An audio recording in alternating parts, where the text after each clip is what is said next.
rates at 3.5%, while PMI data for India, Japan and Australia will also be released today.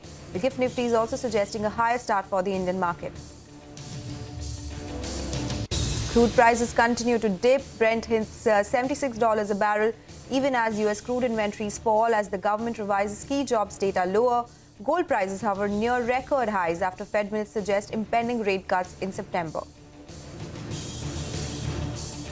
Zomato acquires Paytm's ticketing business for a little over 2,000 crore rupees as Zomato looks to add movies, sports, ticketing, live performances, shopping and other services to its portfolio. Going Out will be the third large B2C business emerging out of Zomato.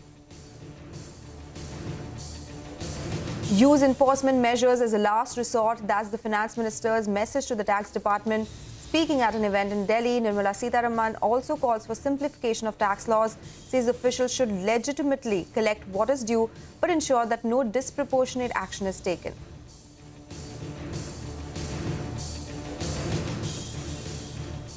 Good morning. In the Mumbai News Centre, I'm Sonal Bhutra. You're watching Power Breakfast. Those are the top headlines that we'll discuss in greater detail.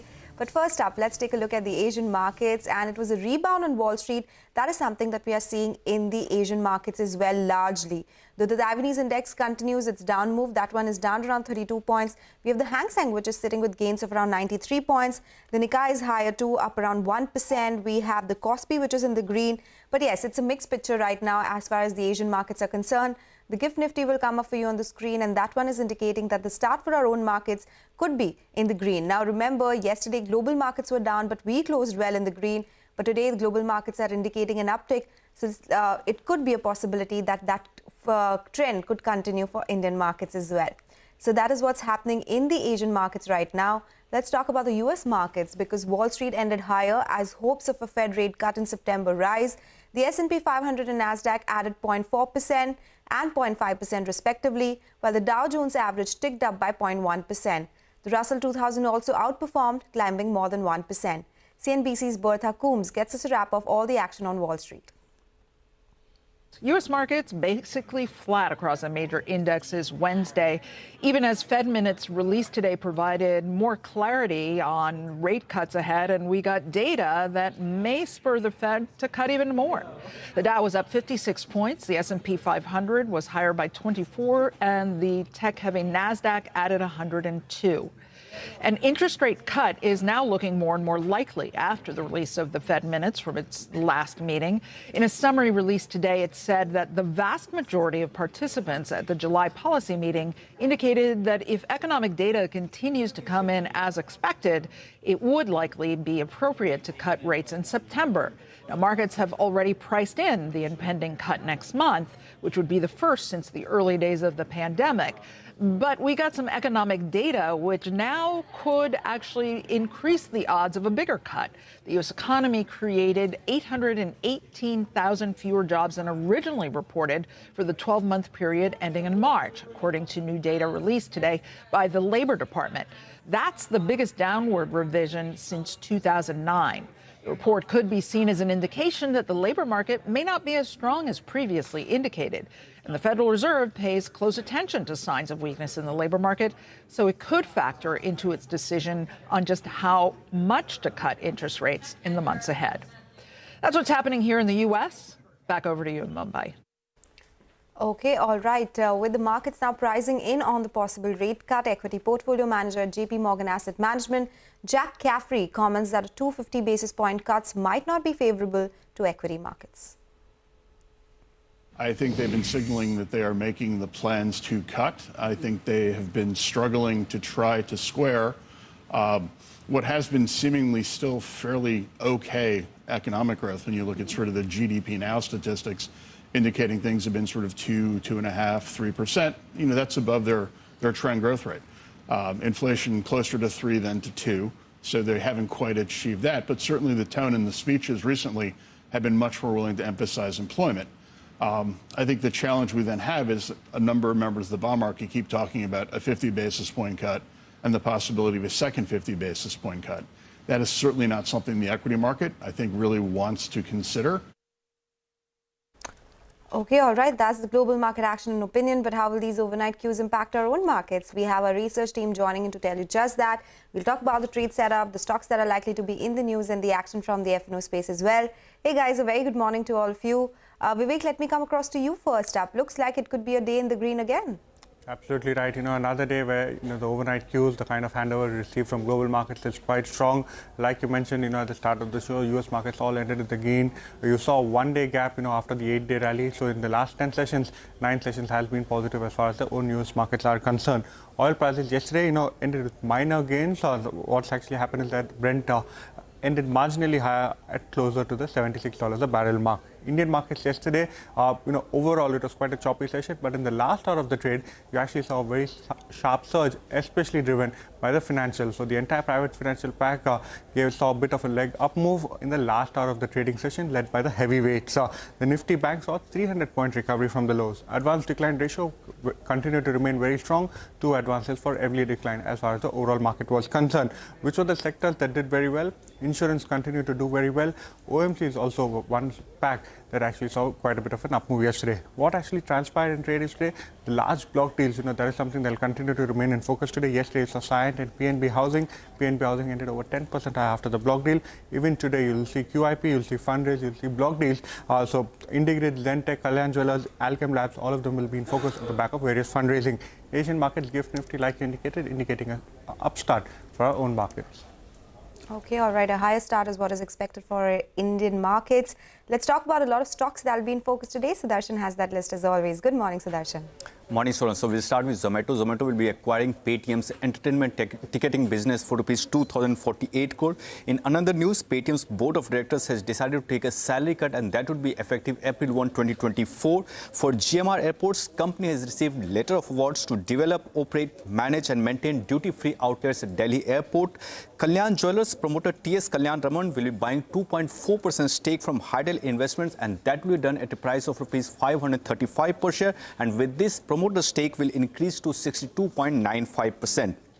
PNG Health has reported earnings for Q4 and the year ended June 2024.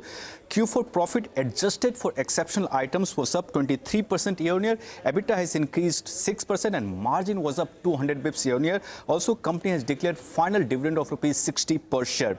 For India Grid Trust, KKR affiliate Esoteric will be selling up to 17.3% stake via OFS, and this includes base offer of 9.66% and oversubscription of 7.66%, and floor price for the same is at rupees 132 per share. RVNL has signed MOU with Malaysian co. Dhaya Maju Infrastructure, and both these companies will jointly participate in railway infrastructure and services projects and will be setting up manufacturing base in Malaysia for rail coaches and other rail projects. BML has also signed MOU with Malaysia's rolling stock manufacturer SMH Rail, and both these companies will focus on marketing, supply and servicing of rail and metro railing stock products. For Alchem Labs, sources say promoter will be selling 0.7% stake via block deals, and floor price for the same is rupees 5,616 per share, that is 3% discount to CMP. Welspun Enterprises gets letter of awards for project worth rupees 160 crore from Mumbai Municipal Corporation. IREDA will consider raising up to 4,500 crore on August 29, and Paras Defence has got license to set up an industrial undertaking in Navi Mumbai. And last is Zentech. Company has launched QIP, and sources say issue size up to rupees 1,000 crore and indicative prices seen somewhere at rupees 1,600 per share. Okay, all right. So that's a long list of stocks that will be on our radar today. Thank you so much, Sudarshan, for that list. Finally, let me go across to Manglam. He's joining in with all the cues from the F&O space. Morning, Manglam. Good morning. It's a very interesting day of trade yesterday and promises to be a very interesting one today as well. Why do I say it interesting yesterday? Because, for most part of yesterday's trading session, the Nifty Bank was slightly on the weaker side. We had the Nifty, which was marginally higher, and towards the last hour, as the clock struck 3, as the Nifty Bank weekly expiry played out, we saw a big surge on the Nifty Bank, and as a result of which on the Nifty as well. The last tick on the Nifty Bank was above that 50,700 mark, keeping it above that 50,000, the 20-day moving average. But on an adjusted basis, it's very close to the 20-day moving average as well, and that's important. What's also important is over the last 3 trading sessions, the advance decline ratio has been firmly in favor of advances. So, those parallel lines come up for you on the screen, and they'd see that they've been parallel with the distance maintained for most part of this week itself. And now the GIFT Nifty is indicating a positive start. So is there a case for a breakout in today's trading session? Because it's also the Nifty weekly expiry today. Cash market flows, one must not read much into the direction of them, largely because the DI has bought 3,100 crores, and this was impacted by a lot of large trades that took place yesterday. We had signed DLM, PNB Housing. So all these large trades impacted the overall institutional flows, but nevertheless, it was a positive for our markets. The FIIs, they unwound some long positions in index futures. Again, not too much in terms of direction, because if you look at their net positionings as well, it's not changed too much from 26,000 to about 18,000 itself, and the net long still at 52%. What are we looking at in terms of Nifty options expiry? Well, the 24,800 call is extremely active for a premium of 45 rupees, as is the 24,700 put. The premium on that is around 30 rupees. So the street is playing for a range of 24,650 at the lower level to 24,850 at the higher level. If one does break out, then maybe all eyes on that 25,000 mark as well. Out of F&O ban, a bunch of stocks. We have Bandhan Bank, Manappuram, RBL Bank and SAIL. All of them will be in focus today.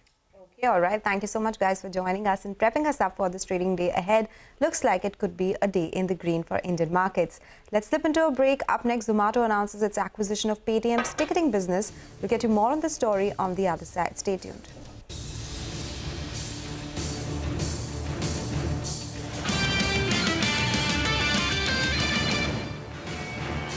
Something wonderfully magical is in the air, isn't it? Yeah. You know, we're feeling it here in this arena, but it's spreading all across this country we love. A familiar feeling that's been buried too deep for far too long. You know what I'm talking about. It's the contagious power of hope.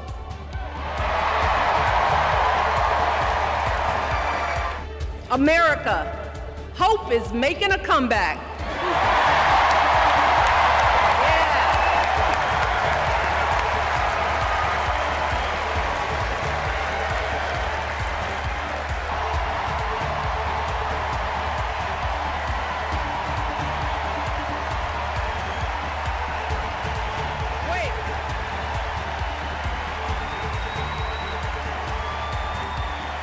Kamala Harris is more than ready for this moment. She is one of the most...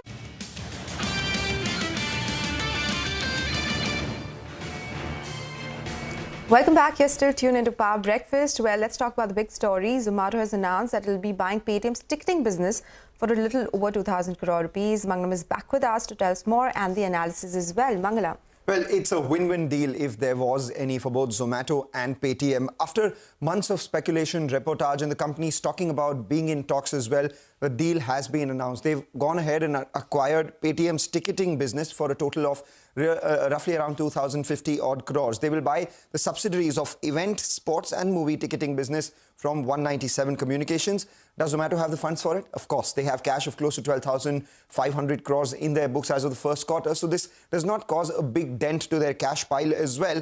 And at the same time, in terms of revenue, this business in FY24 did a revenue of close to around 300 crores with an adjusted EBITDA of 29 crores. Not much for Paytm. The question is, how much does Zomato scale this using its own ecosystem? The last couple of macro calls that Zomato has taken has really paid off well for the company. And this time around as well, Deepinder Goyal in the first quarter had said that they will add movies, sports, ticketing, live performances, shopping via the new app, the third app, which is District by Zomato, which launches soon itself. And they have said that going out will be the third large B2C business emerging out of Zomato after Zomato and Blinkit itself. So, the 300 crore revenue that Paytm has or had reported is not as important as the amount that Zomato can scale it to using its own entire ecosystem. So definitely a win for Zomato, a win for Paytm as well, as it gets 2,050 crores of cash and gets rid of a non-core business. Okay, all right. So that's about Zomato. That stock will be in focus. Also watch out for Paytm, of course, in the back of this news update. Thank you, Magna, for joining in with that analysis.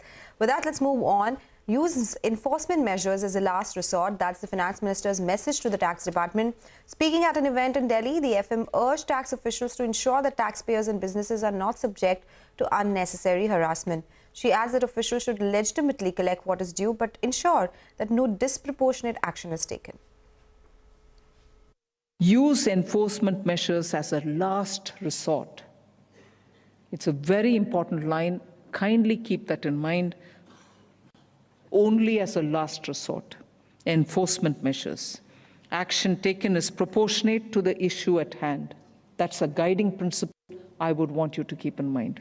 That you don't take action which is disproportionate.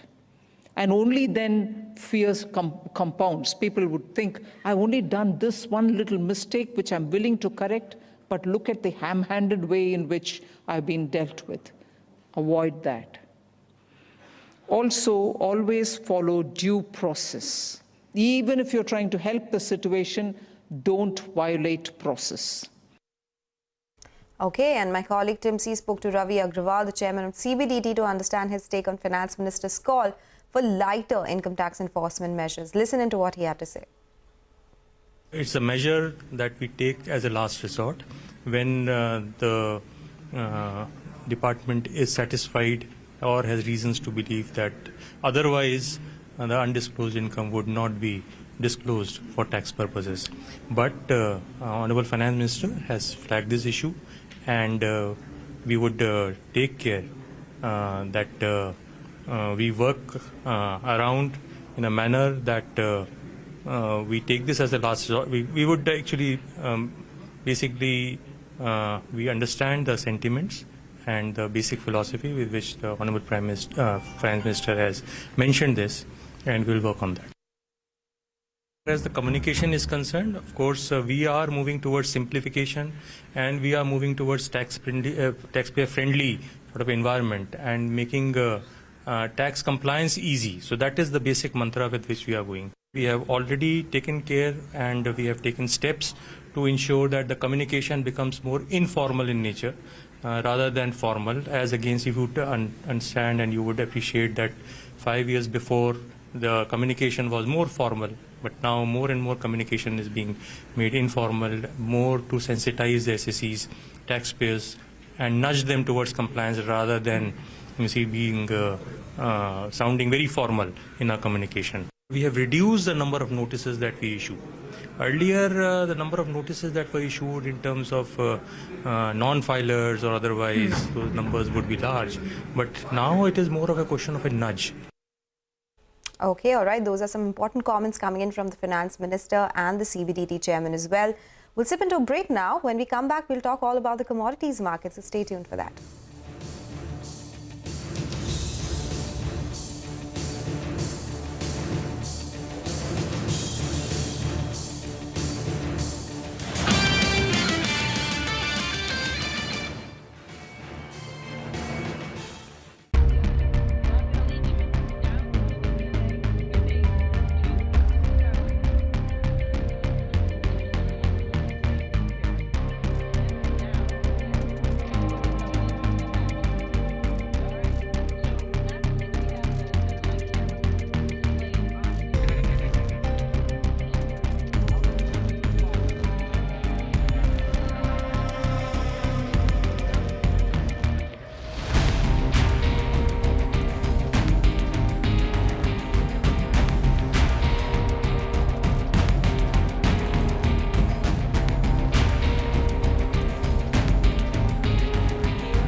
we came up with the second tax regime, the new regime as we would call, the alternative regime as we've called, even as the first one continues till today. And that showcased how a transparent, simple, easy to comply system could be brought. Otherwise, today, within 2 years of bringing it in, we wouldn't have had 70.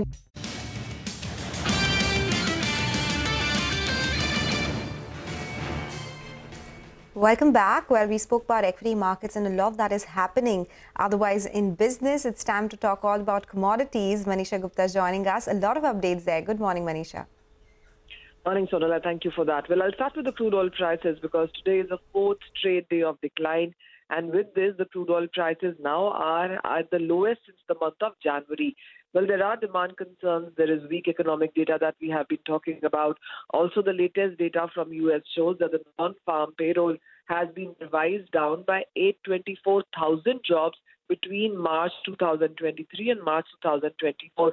And that is the reason you are looking at recession concerns still continuing there. Well, the FOMC minutes also show that the rate cut in month of September is pretty on if data meets expectations, and that we have seen going online. The ceasefire between Israel and Hamas seems to be fizzling out, and the markets will take cognizance of that as well. The only reason that you have seen prices in support is the U.S. crude inventories, because those have declined much more than what the street was anticipating. Well, that's about crude, but yeah, one thing that continues to shine bright is the gold price is still holding above $2,500 an ounce.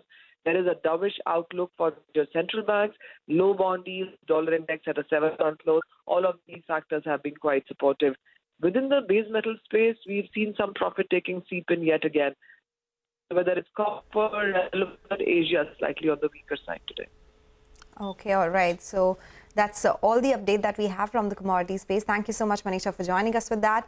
Let's now get you the latest updates on our top national story. The Supreme Court is set to resume hearing pleas today over the rape and murder of the 31-year-old trainee doctor from RG Kar Medical College in Kolkata. The Central Bureau of Investigation will also submit its status report on the case before the Chief Justice of India. Meanwhile, doctors' organizations who have been striking till now promised to inform and cooperate with the National Task Force that was set up by the Supreme Court and have also asked for a central law on the issue. Okay, that's all we have on Power Breakfast for today. Bazaar Morning Call comes up next.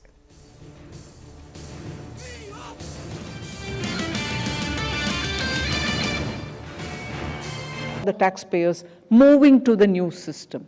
Today, the numbers speak for themselves. 72% moving from the old system to this very clearly shows that this has been now accepted as a very well thought through system, wherein the rates are simple, there are no exemptions, no compliance headaches, and therefore has become very attractive.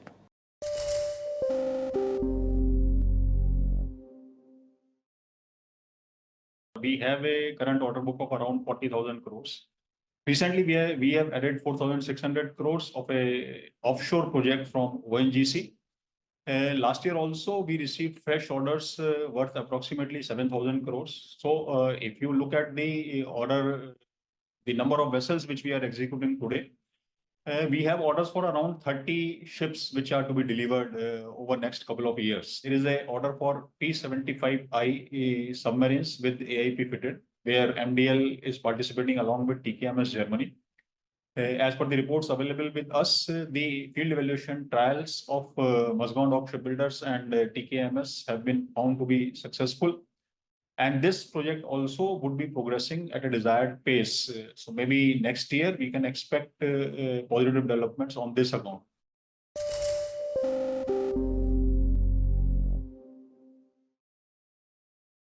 In terms of the fiscal, let us say we will discuss about the balance part of the fiscal. The balance part of the fiscal, I believe that it should grow between 7 to 8% kind of thing.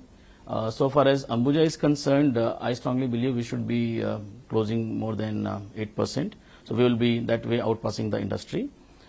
So far as if I look at the larger horizons in next 5 years or 10 years, this industry I strongly believe should be growing above 8 or 9%.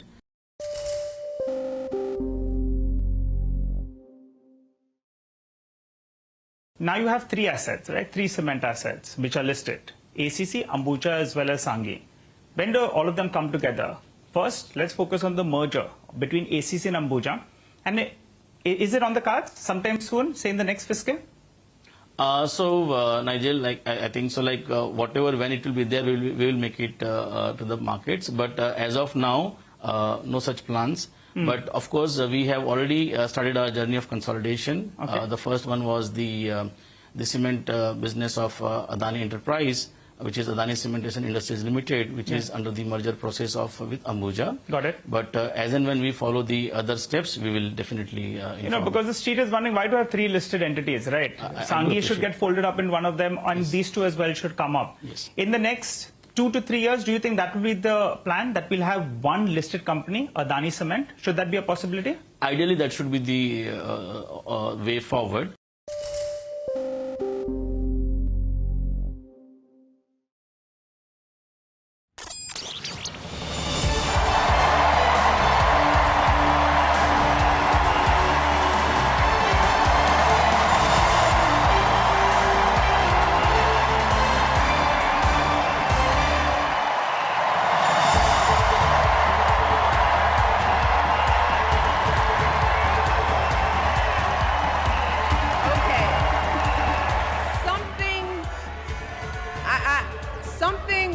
Wonderfully magical is in the air, isn't it? Yeah. We're feeling it here in this arena, but it's spreading all across this country we love. A familiar feeling that's been buried too deep for far too long. You know what I'm talking about. It's the contagious power of hope.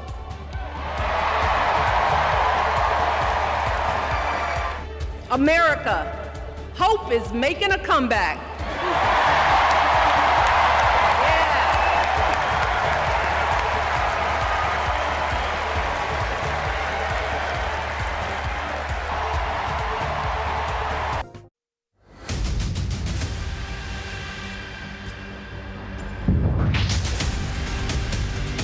India's market news headquarters.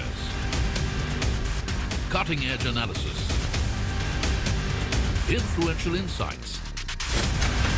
Market-moving intelligence. Broadcasting live from the CNBC TV18 Motilal Oswal studios in Mumbai.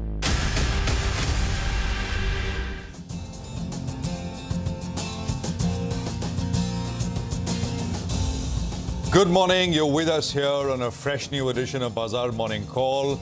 It's a Thursday morning and it's expected to be a good morning because the positive overnight cues, I think, will rub off. I think it's more of the same all of this week, which is lower dollar, lower oil, and broadly higher equities. So we're coming to you live as always from the CNBC TV18 Motilal Oswal studios. I'm Prashant. With me, my colleague Surabhi and Nigel. Guys, good morning. Hi, morning Prashant, morning Nigel, and with the way the market surged in the last, I think, half an hour yesterday, it probably is telling us that there is a fair amount of fuel, some ammunition out there, 1% away from the all-time high. So let's see how it goes. Well, and it appears now that August scare that we had is a distinct past, right? I mean, just August 2nd, August 5th, we were all wondering whether or not we're bracing for a bigger correction. All of those losses have been made up. So the bulls are fighting back. As usual, right? What's new? The ferocity of the comeback is something which is very, very telling. It doesn't happen so fast. I mean, 10 days, the market loses 6-7%. And in the next 10 days, it makes up for everything. And that is exactly what we've done. We'll sort of put out some historical data in terms of what it means for future returns a little later on the program. But as always, let's begin by telling you what you need to know as we begin a new trading session. So, yesterday, same time, U.S. markets were down a little bit. They'd broken this sort of 8-day streak. But, I was saying that this is not, it's of no consequence because it was a slow drift lower. Mind you, on the way up, I mean, these are summer markets in the U.S. and, volumes traditionally in this period are low. I mean, lower than average, sometimes 10, 20, 30, 50%, even 50%. So be that as it may, you have markets which have bounced back. So about 0.5% of the S&P, Nasdaq about 0.6%. And these are changes we are waking up to. Dollar index, it continues its fall. I think, 6 trading sessions back, the dollar index was at about 103 plus. We're at 101 now. And that's a big fall we've seen. Now, the major supports for the dollar index come in about the 100.3 to 100.82 levels. We're very close to it, precariously close to it.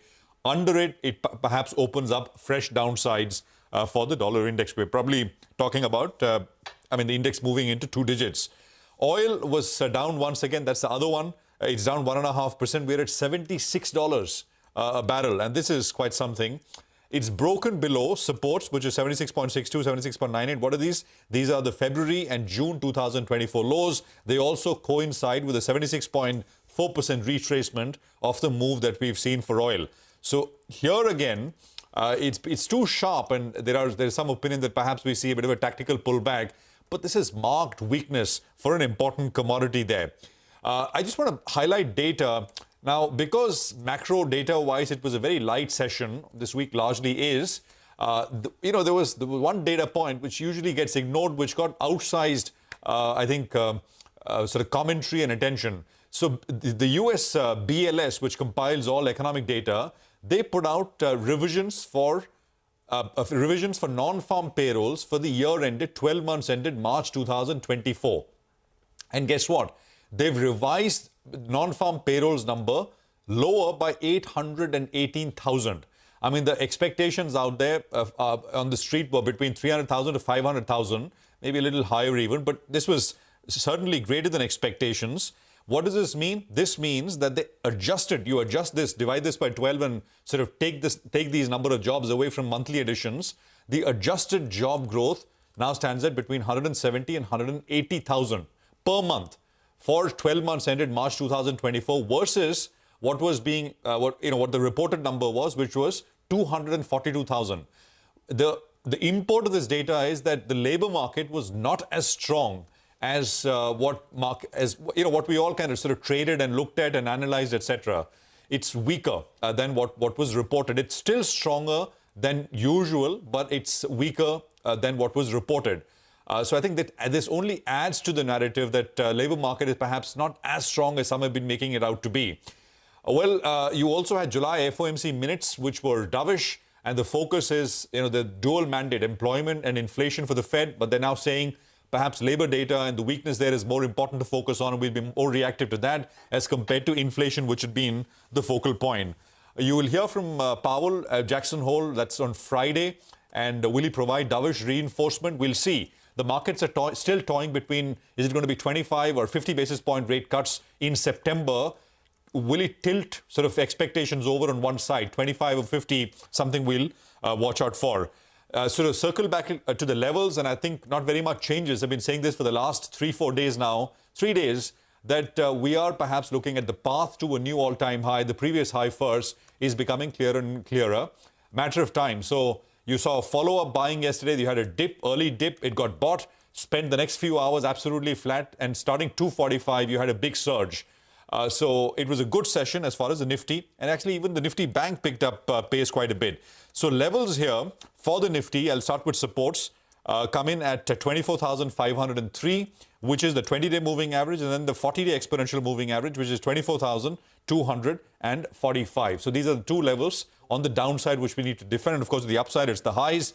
Bank Nifty pulled back nicely from lows. Supports here come in at 50,340 and then 50,178. These are nothing but the 50 and the 61.8% retracements of this very short impulse 3-day move higher that we've seen. And resistance for the Nifty Bank comes in at 51,025 and then 51,280, which is, as we said yesterday as well, the level where the index will meet a falling trend line for the Nifty Bank. GIFT Nifty will indicate how the start is looking like this morning. About a 60-odd point higher start, and why not? It's a pretty sort of conducive picture, globally speaking. Surbhi. Absolutely. There's lots of green across Asian screens as well, Prashant. In fact, you're talking about the probability, right? Whether it's 50 basis points or 20 basis points. There will be a cut. I think that's almost a near certainty. How much? Well, if you go by the CME Fed Watch, then the probability of 25 basis points is far higher right now. 62% last time I checked those stats, and about 38% for a 50 basis points rate cut. So let's see which way the Fed finally tails. Speaking of central bank action, there was the Bank of Korea meeting this morning. They've not done anything with rates. They've left the benchmark rates unchanged at around 3.5%. The data out of Japan continues to be very, very strong. Even this morning, we've got the composite PMI numbers out of Japan, and the building on gains. The number has now climbed up to 53 from 52.5. So largely speaking, macros out of Japan are strong, while those out of the US have been patchy. And now we have to see what the central banks say. And Jackson Hole is going to be very, very interesting. It kickstarts later tonight. I mean, tonight our time, US time kicks off. And then the Powell speech coming in tomorrow is going to be in focus. Well, let's come back home. Yesterday was a very interesting session because the market spent the entire day in a 100-point band and then decided to break out in the last 30 minutes or so. That took the Nifty to 24,700 plus, and now we're just about 1% away from the all-time highs. On the fund flow side, it's the same story repeating. Yesterday, the buying was quite pronounced, about 3,000 odd crores from the FIIs, a little more pronounced perhaps because of all the blocks that are happening. So we need to keep that in mind as well. FIIs were sellers to the extent of 800 crores. At least it wasn't a 4-digit sell figure. It was a 800 crore rupee sell number. Another interesting trend, and let's see if this continues today or not. Yesterday, the micro cap and the small cap space was buzzing, and how? Those indices were up about 1%. The market breadth, remember, was very, very strong. So is that going to remain the same? I mean, is that where the action is shifting? That's what we need to see, because the Bank Nifty continues to underperform. It's a distance from its own all-time high, and there is no follow-through. It's always one day up, one day down. That kind of pattern playing out on the Bank Nifty. Finally, today I'll look out for the quick commerce space, because yesterday's comments made by the Commerce Minister, Mr. Piyush Goyal, they were noted. There was some reaction on stocks like Delivery and in fact even Zomato yesterday. Let's see how it plays out, whether this is just rhetoric and chatter at the political level, or indeed whether policy is going to be a little more stringent for the quick commerce players. Speaking of quick commerce, Zomato is going to be on our radar because the deals finally happened. They'd already declared their intent, and now there's a closure. They will be buying Paytm's ticketing business, Insider as it's called, and they're spending about 2,048, because Zomato said this very, very clearly, that going out is going to be the next big engine for the company after quick commerce.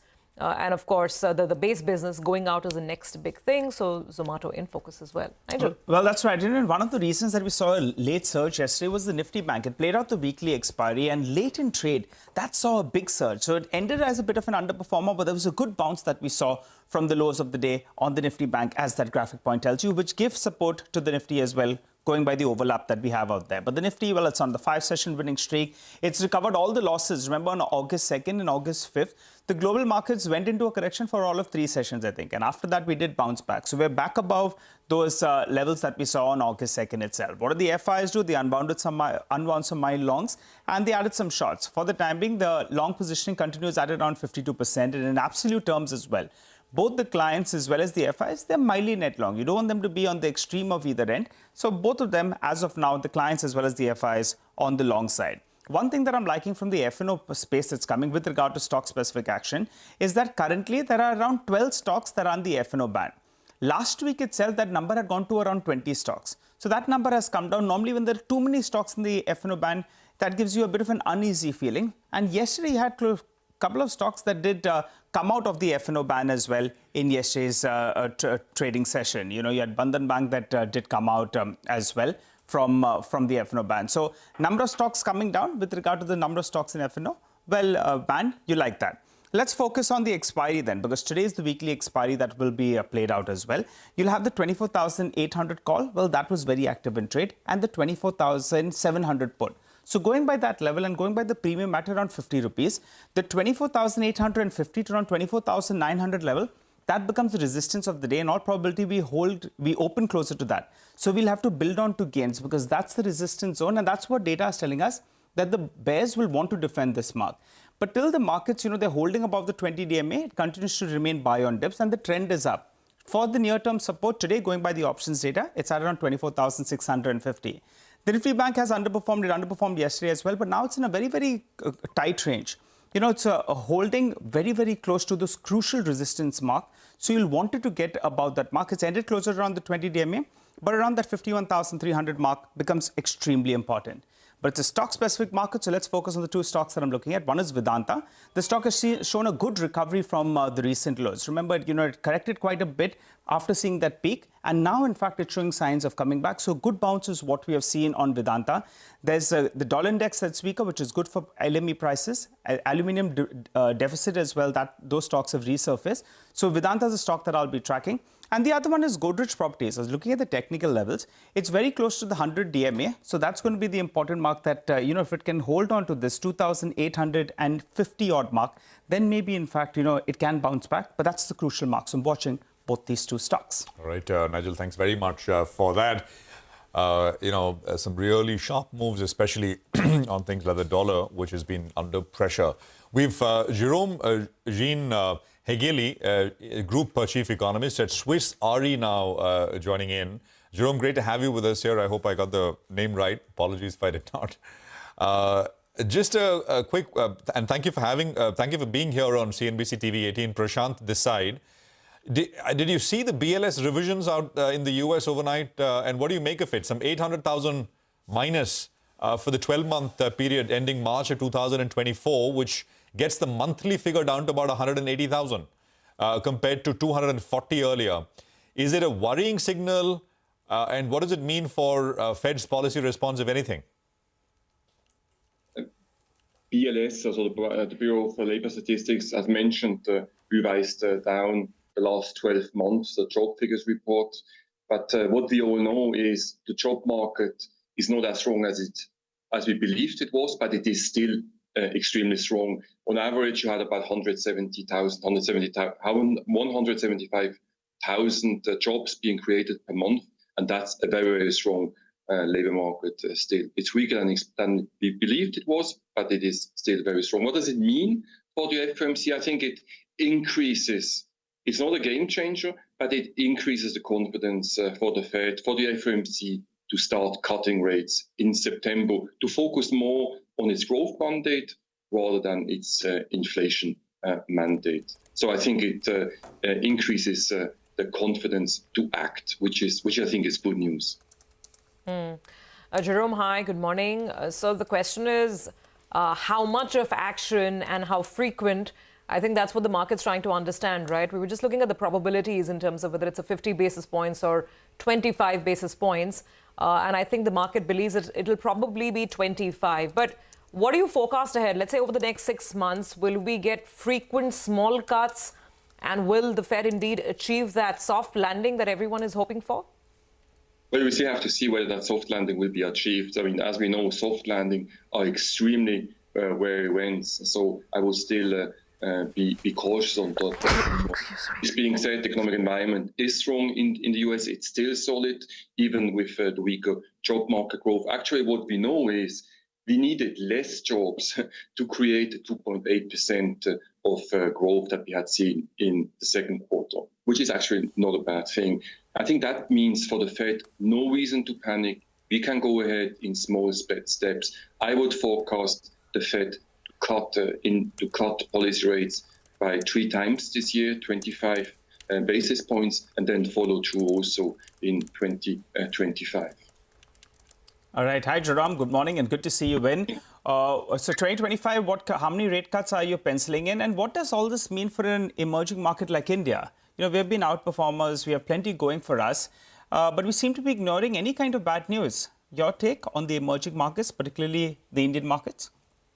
Well, first of all, I think that the bad news is not what's happening on the macro front, but the bad news is what could be happening on the geopolitical front. There's a lot of tail risk on that front. There's a lot of uncertainty on the geopolitical risk front.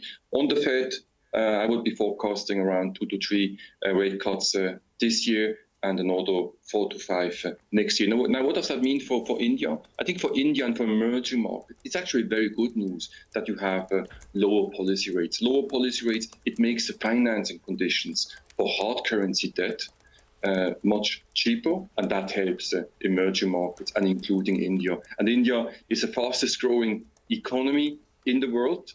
It's also the fastest growing insurance market in the world. And I think lower rates, which are going to come forward now in the US starting in September, I think that's also good news for India. And I think it also gives assurance to the central bank in India also to start cutting interest rates. So India will be the pick among the emerging market basket? I think India will continue to do very well. I have no question about that. The macro fundamentals are very strong. Portfolio flows are very strong. Maybe some sign of caution, which we need to look at, is the long carry trade unwind in Japan. If we yen were to strengthen further, then India is exposed because India has been the biggest recipient of Japanese equity inflows. But other than that, fundamentals are very strong in India, and I expect that to continue. So. All right, we'll leave it there. Thank you very much for joining us. Great speaking with you, and appreciate you being here on CNBC TV18.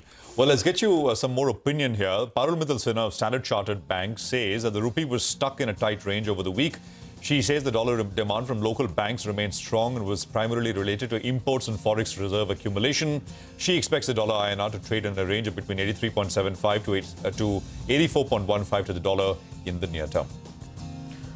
On bonds, Parul says that Indian markets traded in a very tight range due to lack of domestic cues, even as global rates declined on weak US data. She says the 10-year benchmark yield continues to be in a range of 6.84 to 6.9 in the near term. She adds that markets will closely watch Powell's Friday speech at Jackson Hole, which could provide direction to global yields and impact Indian bond yields as well. She says the 10-year benchmark bond yield is likely to trade in a range of 6.8 to 6.95 in the near term. Well, we've got a lot of stock-specific action to track for you. Get at that in just a bit. But for the time being, we run you through all those stocks that we're tracking. We're looking at Zomato-Paytm, Kalyan Jewellers, Alchem Laboratories, Epigrel, Deepak Nitrite, PNG Health, and IRDA. All of them will be reacting to positive news flow, while we have Zen Technologies and India Grid Trust that are stocks that could react to negative news flow. Well, time to slip into a short break. You come back, we'll get into further detail with all these top 10 stocks. Stay with us.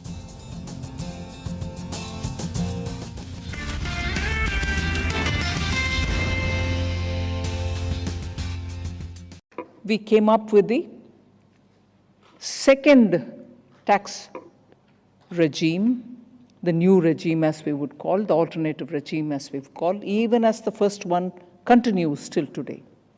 And that showcased how a transparent, simple, easy to comply system could be brought. Otherwise, today, within 2 years of bringing it in, we wouldn't have had 72% of all the taxpayers moving to the new system.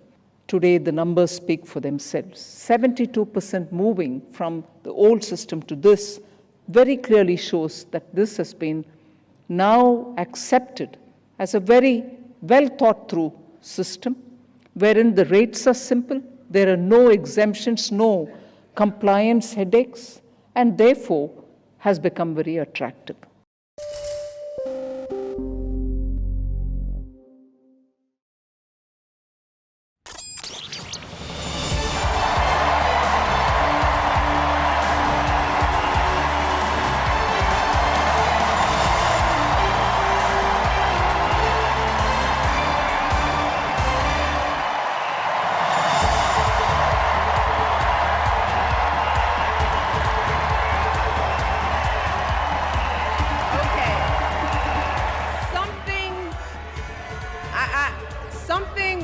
Wonderfully magical is in the air, isn't it? Yeah. You know, we're feeling it here in this arena, but it's spreading all across this country we love. A familiar feeling that's been buried too deep for far too long. You know what I'm talking about. It's the contagious power of hope.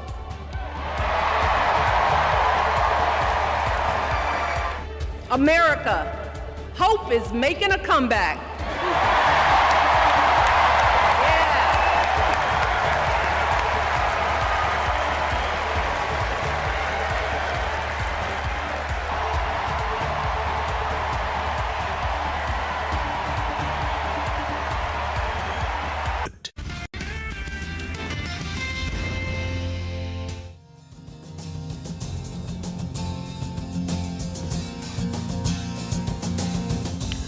Welcome back. So the cues are positive. Let's talk about the stocks that should be on your radar today. Our team is standing by with the CNBC TV18 list of top stocks to watch.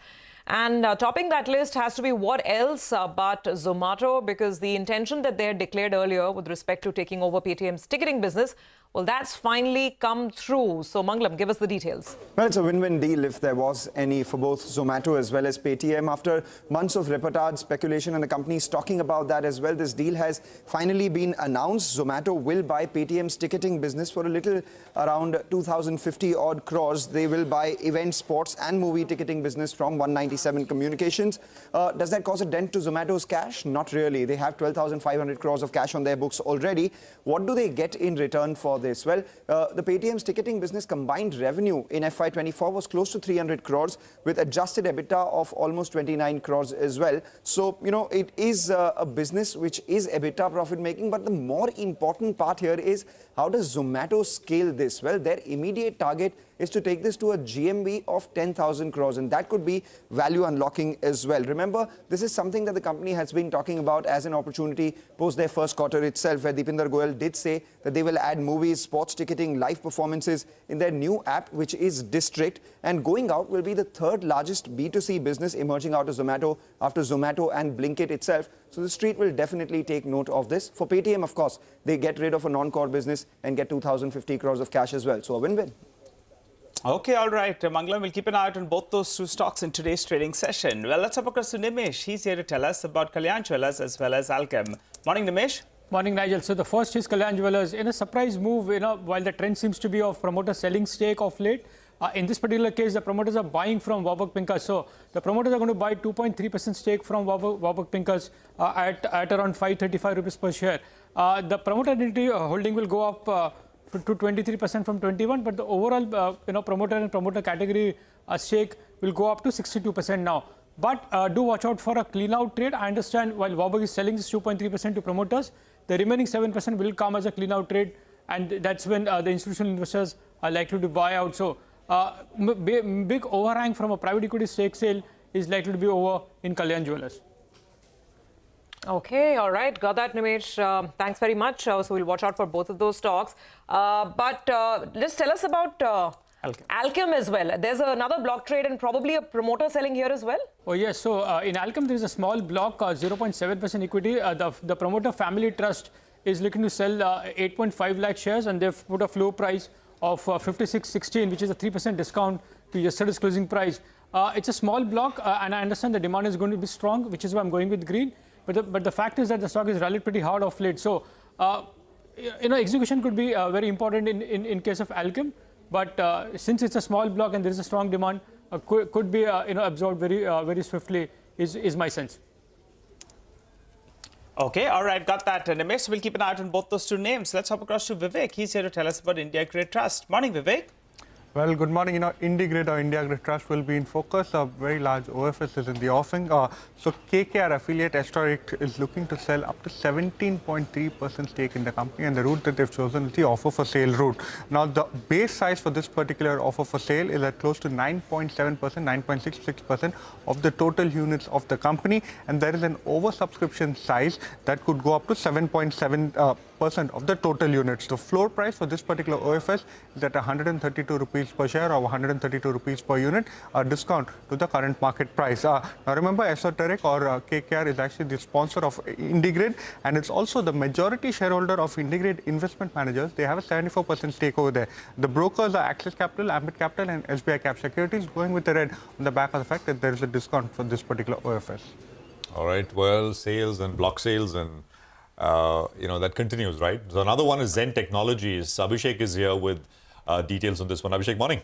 Morning, Prashant. So sources do tell us that Zentech has launched a QIP. The base issue size is about 800 crore, which can be upsized to about 1,000 crore based on the demand that they get. So base issue forms about 5.95% of equity dilution, and if they use the green shoe option of 200 crore, it would mean a dilution of close to 7.4%.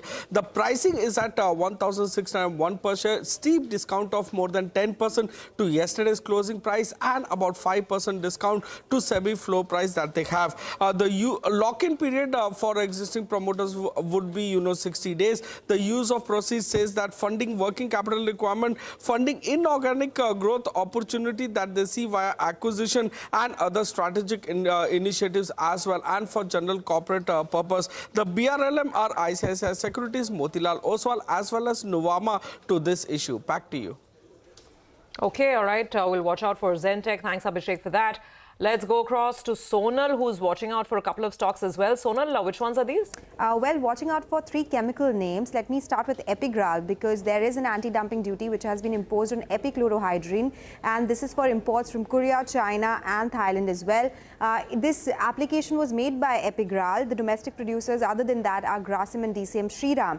Analysts say this will benefit Epigral as there will be an increase to around 10 to 15% in epichlorohydrin prices in the domestic market, and that would mean a 10% increase in their EPS estimates overall as well. So going with green there. For Deepak Nitrite and Deepak Fertilizers as well, the DGTR has gone ahead and recommended an anti-dumping duty on IPA, which is isopropyl alcohol. However, this is subject to approval from Ministry of Finance. Conversation suggests that they would go ahead and approve this.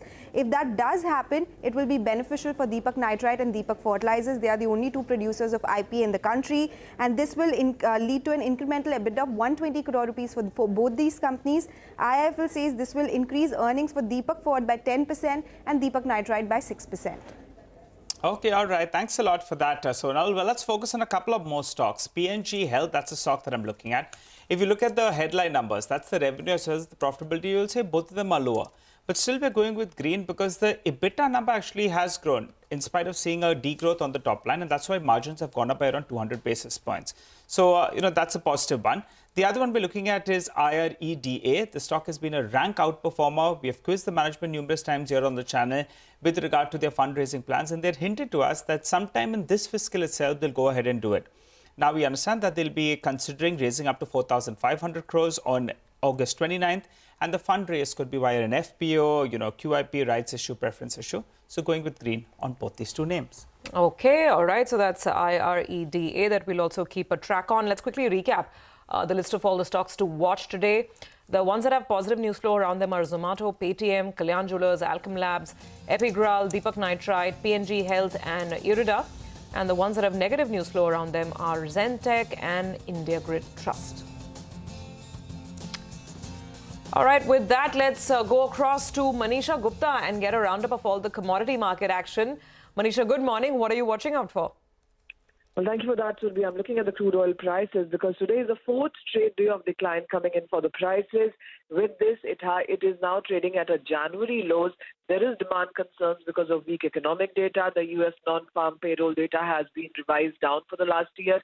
And then the ceasefire conversation between Israel and Hamas is still on, while it really seems to be fizzling out right now. But the street is also looking at the probability of a rate cut, and that perhaps is what is still adding some support to prices.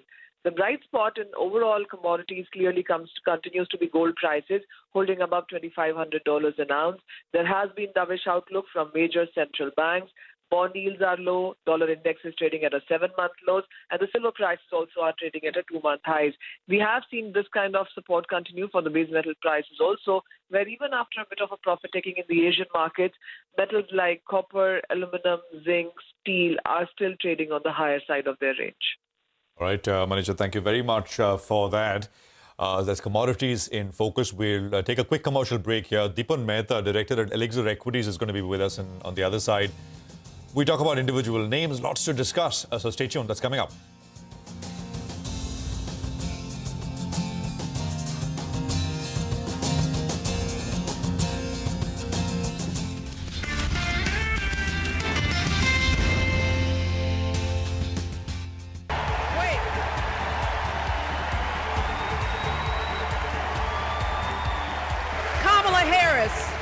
Is more than ready for this moment. She is one of the most qualified people ever to seek the office of the presidency. And she is one of the most dignified. A tribute to her mother, to my mother, and to your mother too. The embodiment of the stories we tell ourselves about this country. Her story is your story. It's my story. It's the story of the vast majority of Americans trying to build a better life.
Welcome back. Hope you're having a good morning. Well, we've listed down all the top stocks for you. So let's get some fundamental analysis going. We have Deepan Mehta, Director at Alexa Equities, who joins us on the show. Hi, Deepan.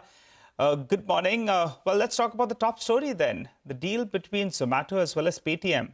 How do you read this, and which one would you be more bullish on from these levels? Good morning, Nigel, and thank you for having me on your show. I think it's positive for both the companies. And Paytm, of course, I think improve the sentiment over there because that cash can be utilized better to grow the existing businesses where there are certain challenges, regulatory and competition-wise as well. And in terms of Zomato, it definitely opens up one more avenue to grow the business and to grow the company as a whole. But some amount of resources of top management and the company will go into developing the district brand and the app. In the past, Zomato has been very successful in creating such B2C businesses. Let's see how this shapes up. But definitely there is some synergy between existing businesses and the new business that they are attempting to scale up because of the number of subscribers and users which they have. So I think it's positive for both businesses. It's a right fit. It's not going to make an immediate difference to Zomato in the near term because it's a smaller business. But look, it just opens up one more avenue for growth going forward. Fair enough. I was just looking at the target prices, and I think Jefferies is one of the biggest bulls. Now their target price after this is it's 335. So still a fair amount of upside from where the stock is. Deepan, hi, good morning. Good to have you on.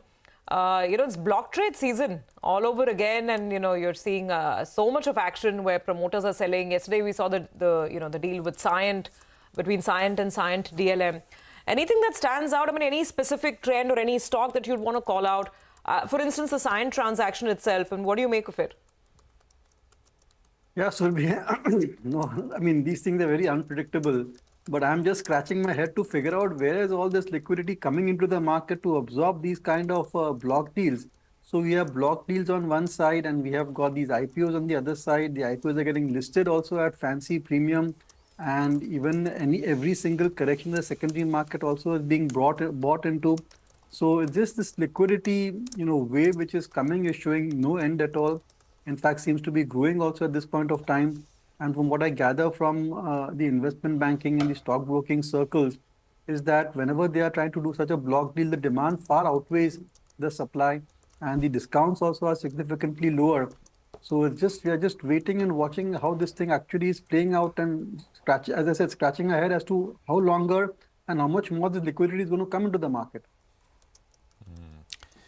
Well, it's coming, so it's coming, and it's coming in as like a flood, right? You know, and it's coming at a time when you've got one constituent, FIIs, which are still selling. I mean, they're still sitting out, and markets are at where they are. So it's quite incredible what we're seeing. Deepan, hi, good morning. You know, just a few names I want to sort of ask you about. The life insurers are seeing steady but measured moves, but they're moving higher, slowly but steadily. We've got a discussion with a Bernstein analyst at 9 o'clock, so you may want to listen in later. But if you own any there, you know, you had names like Century Textiles, which moved up very sharply. PNB Housing, I don't know if you own it or you have a view. Again, there was a clean out trade. You know, someone was comparing this one to, you know, other entities where there have been clean out trades. Large investors have gotten out, the stock's gotten re-rated. I'm not sure if you have a view here. And Edelweiss is into 3 digits now. I don't know if you picked up anything here. Yeah, Prashant, good morning. I think in terms of insurance companies, we are still quite optimistic on LIC. The stock market, rise in stock market prices certainly will increase the enterprise value of the company. And by and large, they're able to grow the business despite so much of competition. But of course, the best in class is HDFC Life, but look, it's really expensive as well. But insurance is a good, stable business, you know, nice, slow compounder.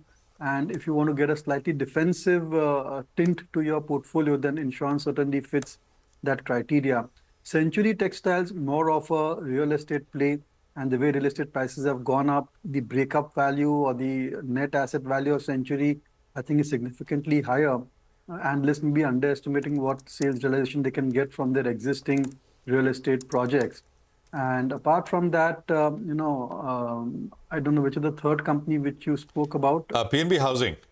PNB Housing, yeah. See, I think they have largely cleaned up their books. The NPA levels certainly have come down. But look, there's a lot of competition within the housing finance industry. No doubt volumes are higher because of higher real estate sales. But you know, it's been a cheap stock for many years or so, and I don't see any reason why it should get re-rated higher. And there's so much of over ownership when it comes to NBFCs and banks that I think investors should look for new ideas or new investment themes rather than just the banks and NBFCs, which seem to be over-owned across all portfolios. Oh, but since you're just talking about banks, you know, appears the overweight stance is continuing. I just want to ask you about two relative underperformers, RBL Bank as well as Bandhan Bank. Both of them were up 3.5% to 4.5% in yesterday's trade. Any view out there? Because, you know, from the peak, the stocks are still considerable distance away. Yeah, that's right, Nigel. I think both these banks, they destroyed a lot of value. They held a lot of promise at one point of time. They were, you know, largely promoted and grew with very iconic CEOs. But then the market was let down by all the kind of NPAs which crept up. And end of the day, their valuation multiples also significantly contracted and a lot of value was destroyed. But I think under new management, we are seeing a quiet turnaround. All the NPAs seem to be more or less provided for. And I think they're raising good amount of, first of all, they have good capital adequacy, so they can grow the credit book also steadily. And the way the valuations were a significant discount to their peer group, there is certainly a case for the P's or the price to book to be re-rated. And that is what is happening.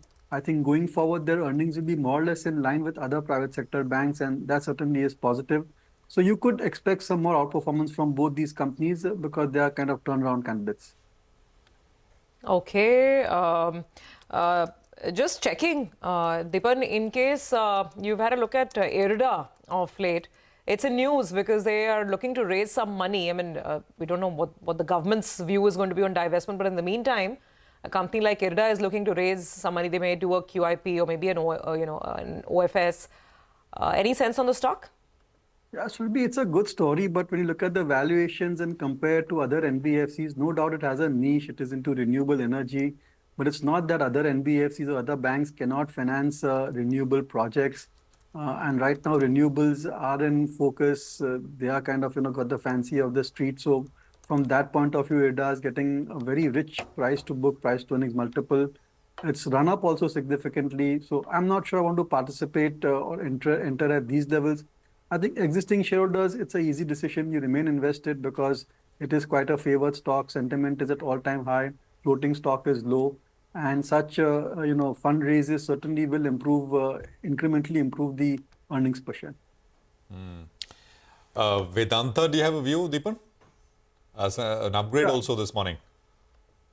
No, I think it's a good story, and there is a value unlocking opportunity when all the businesses are split. And with every passing week, month, or quarter, the kind of risk factor with debt at the holding company is gradually reducing. First of all, this OFS was there, Hindustan Zinc, and when they split the companies, I'm sure one or two may be sold off 100%, and that will go towards reducing the debt. It's just that I think the commodity cycle is turning negative, and it's a cyclical business. So at some point of time, when you're at the bottom of the cycle, when it comes to commodities, especially copper, aluminium, that's a good entry point, and zinc as well. That's a good entry point for Vedanta. I wouldn't want to buy at these levels because I expect in 2-3 quarters, you may see disappointing or lower year-on-year profits as well. So while it's a good story and there's some value unlocking opportunity, I think I just want to wait and watch. Okay. Deepan, stay on with us. We'll come back to you in just a minute. There is some good news coming in for Bajaj Auto, it seems. This is source-based information that our colleague Parikshit is picking up with respect to perhaps some PLI benefits that could be coming the company's way. Parikshit, good morning. Tell us more. Well, yes, the DVA application clearance for Bajaj Auto and a few other auto companies came in yesterday. That is the 21st of August. And the good news there for Bajaj Auto is that the company had applied for PLI incentives on 13 products in the two-wheeler space, in the three-wheeler space, and these are essentially zero-emission vehicles. And the Ministry of Heavy Industries, the nodal ministry for the auto industry, has confirmed that the company qualifies the domestic value addition criteria and is now eligible for incentives. So the incentives will be rolled out in the next few months. We don't have an immediate timeline for that, but overall it is a good news for the company. Other companies like Ola Electric have made 5 applications so far, and Ola Electric has received approval for 4 of those applications. TVS Motor Company has applied for 5 products. They have received approval for 2.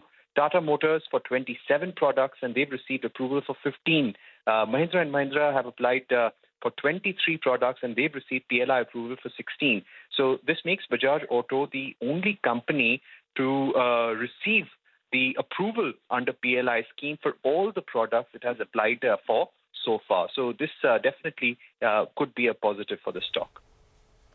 All right, Parikshit, thank you very much for that. So that's Bajaj in focus, but also other automakers, but Bajaj in particular because it's the only company, as Parikshit said, receiving a PLI approval for everything, for all the vehicles. Deepan, any thoughts on this one, Bajaj specifically? I think incrementally positive news and certainly will improve the sentiment. And look, the markets are such, just now, Prashant, that any positive news is having an extended and exaggerated move in the stock price. So it's going to be a great trading opportunity in Bajaj Auto. But look, I think auto industry certainly is slowing down. The monthly numbers are showing it. And the entire benefit of higher realizations, that also is now kind of stabilizing, or I would say stagnating. I'd be a bit cautious in the auto industry. You still want to play it. I think Hero MotoCorp is a good play because of the rural kind of exposure which they have. And monsoons are exceptionally good. The wedding season also will pick up. So you could expect some outperformance there. And it's, I think, among the cheaper of the auto two-wheeler companies or so. But on the whole, as a sector, I want to be neutral to slightly cautious. No Ola Electric, Deepan? So sticking with Hero Moto, the tried and tested. No, I think from a risk-return profile, I would say Hero MotoCorp, even Bajaj, Eicher are far better than Ola Electric. Look, it's really, really expensive at these levels. But, all the floating stock has got absorbed. There's a lot of speculative and trading activity in it. A lot of BTST players also have kind of climbed onto this bandwagon. Valuations just do not make sense. It's not like a platform company like Zomato or Paytm, which has great operating leverages once the revenues grow. End of the day, this company has got a high amount of variable costs as well. There are execution risks. There are consumer acceptance risks. So just too many risk factors for us to give this kind of valuation. No, I take your point, and I think that's a really important distinction to make, what you just highlighted, that this is not a Zomato, this is not a platform company, it's a very different business. And just because Zomato had a certain trajectory, to extrapolate and say all new age companies will have the same, I think that would be not the right path perhaps for investors to take. So thank you for placing that on the table as well. But right now we're going to focus on CAMS. From the sidelines of the Motilal Oswal 20th Annual Global Investor Conference, our colleague Vamakshi caught up with the CAMS CFO, Ram Sharan Sesharaman, and the Deputy COO of the company, Somendu Ganguly. And she began by asking them about the rising SIP redemptions and net growth trends in the underlying asset base.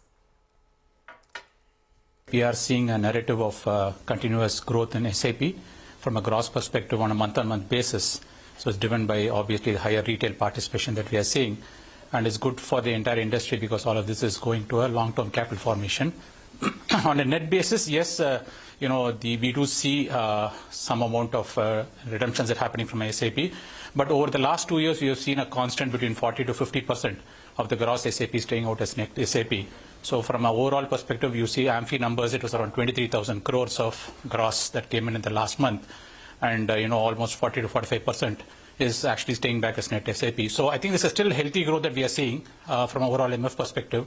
And adding to the valuation gains that you are seeing, the assets under management have seen a very, very healthy growth. Over the last quarter, we had more than 30% growth in assets, and the last year it was more than 20%. So all very good underlying, metrics for the industry for a future growth. You have also undertaken a strategic partnership with Google Cloud to redesign your RTA platform. Now, of course, this is a long gestation project which could take somewhere around 4 to 5 years, as you mentioned in the past. But how would you transition to this? What would be the incremental benefits as well as the cost that you will incur?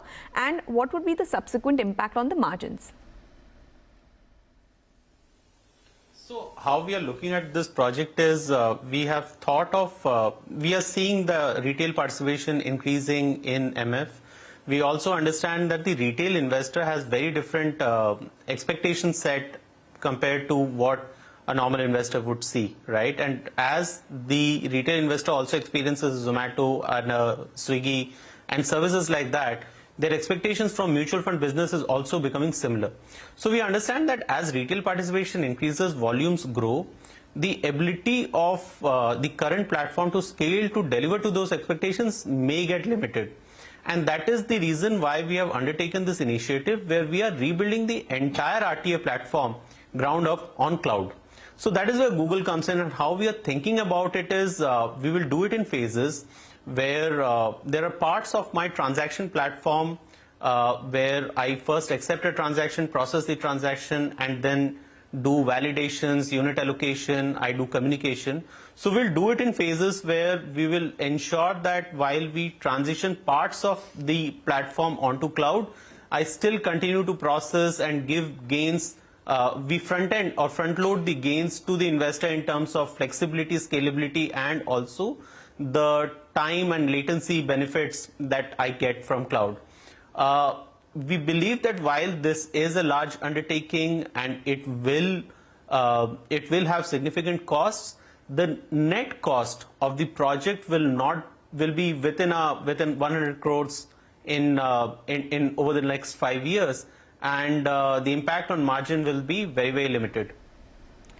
Sure. And Mr. Ganguly, let's also discuss your non-MF business. It has been outpacing the growth in the MF business. Do you expect this to continue? And which part of the non-MF business is expected to drive this growth going forward? See, in the non-MF side, we have majorly 6 businesses. We see that the top 2 ones of that, which is the KRA business and the payments business, has been growing very, very nicely over the last 3 or 4 quarters. KRA has posted a 100% YOY growth. Payments is also growing because fueled by the retail participation increase in mutual funds. CAMS Pay is a leader in the UPI Auto Pay segment. And fueled by SIP growth, we are seeing a very, very healthy growth percentage in the CAMS Pay business. So those 2 businesses will continue to do very, very well. AIF has been posting steady growth rates of close to 15% YOY, and we believe that that will also continue. The other three businesses, which is basically our insurance repository business, account aggregator and NPS, out of that insurance repository business has been doing well, and we have just launched a service layer on top of the entire insurance repository offering, where we believe that it will see large retail participation and thus should be accretive to the revenue numbers as well as the margins.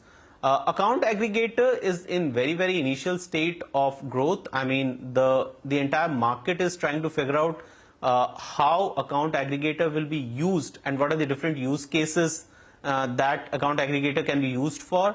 So I think that business will take a little more time to mature. So while it has started producing revenues upwards of 1 crore a quarter, but it will take a little more time to mature up and scale in terms of revenue. NPS, the last of these 6 businesses, will take a little longer to really scale. So just to add to that, in terms of growth, you're right. We have been the non-MF business has been outpacing the MF growth, and what was actually a sub 10% share of the overall revenue last year is now crept up to more than 13.5% of overall revenue. The stated objective of CAMS is that over a period of the next 3 years, this will get to 20% of overall revenue, and minded that this is on the back of a healthy growth that we expect from a mutual fund perspective also. So we do have high expectations of the businesses that Somendu spoke about, should get us to a stage of 20% of overall revenue over the next 3 years. Help us understand the margin differential between the MF and the non-MF business that is there currently. What non-MF businesses are yet to break even, and how would margins on a consolidated basis look like in FY25 and beyond that? So, I'll just like to clarify that there are 6 businesses that we are tracking in non-MF business, the MF plus 6 strategy, and all of them are not homogeneous businesses. They have different market drivers, they have different customer, go-to-market strategies, etc. But just for simplicity of understanding, suppose I put them all in a single bucket. And we were in an investment phase on the non-MF business for the last 3 years. We invested heavily on the platform building, on the sales capabilities and the go-to-market. I think we have come to a stage where they have reached, where revenue has started to come in on all these businesses. Individual businesses, KRA is a very profitable business, and so is CAMSPay, and AF is reasonably profitable. We are close to break even on an insurance repository, and account aggregator is probably more than a few quarters away in terms of break even. But the margin profile on a whole for the non-MF, which was less than 10% in the last year, has crept up to close to 15%. And given that all of these are, none of these are labor arbitrage business, they're all platform-based business which show an increasing trend in profitability as and when the revenue scales up. We are confident that in the next couple of years' time, the steady-state margin will be upwards of 25% for the non-MF category.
In 1972, a fearless black congresswoman named Shirley Chisholm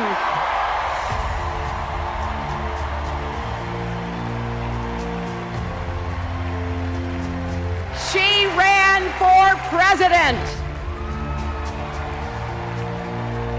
and her determination let me and millions of others dream bigger, not just because of who she was, but because of who she fought for. Working parents, poor children, the last, the least, and the lost. In 1984, I brought my daughter to see Geraldine Ferraro, the first woman nominated for vice president. If we can do this, Jerry said, we can do anything. And then there was 2016, when it was the honor of my life to accept our party's nomination for president.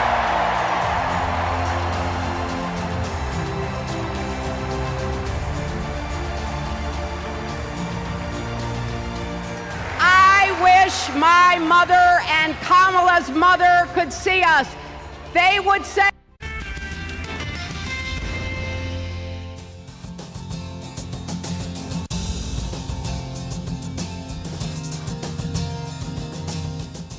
Welcome back. You're with us here on Bazaar, and we are sort of ticking down to the market pre-open, 4 minutes away.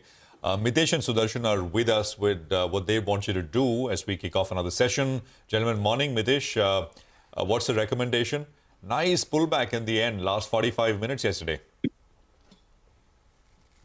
Good morning, Prashant. So I think, the only piece, which is missing on the upside is possibly participation or strong move from the Bank Nifty. And I was highlighting the point yesterday as well. I think today could be a day when the Bank Nifty could pick up. So on the Nifty, I'm watching 24,850 and then 25,080 as two upside targets. And on the Bank Nifty, I think 51,000, which was the day before yesterday's high on an hourly, 2-hourly close chart. I think that should be the first target, but eventually we should look at 51,350, 400 as well. So trade with positive bias. We in fact will go with long calls on stock side as well. The idea is to believe that this gap up, if it gives you a mild intraday dip of 30-40 points post the gap, I think that will be a buying chance, and look at buying into stocks as well as possibly the Bank Nifty. All right, got it, Mitesh. Let's welcome Sudarshan as well. Morning, Sudarshan. Tell us, how do you approach trade? We've had a good run, 5-session winning streak, and we've recovered all the losses we saw earlier in August. How do you approach trade? Yeah, good morning. Well, we have been consistently saying that this is an uptrend and we should be buying on dips. Although yesterday I did say we can step aside, but the market, doesn't want to step aside also. It just wants to keep going up relentlessly. The trend is up. There's no confusion on that. So every dip is a buying opportunity. Just be a little careful because today is that weekly Nifty expiry.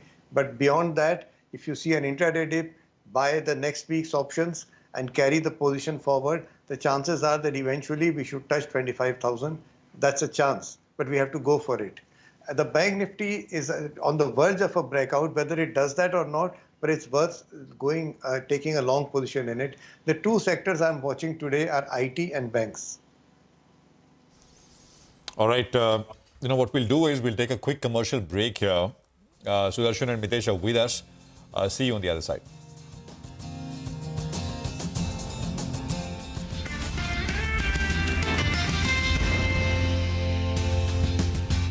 going. Shirley and Jerry would say, keep going.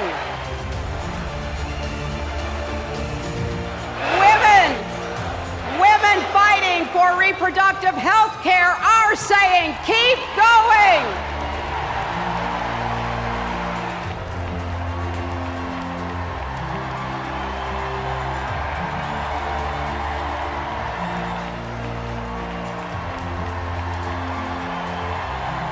Together, we put a lot of cracks in the highest, hardest glass ceiling. On the other side of that glass ceiling is Kamala Harris raising her hand and taking the oath of office as our 47th President of the United States.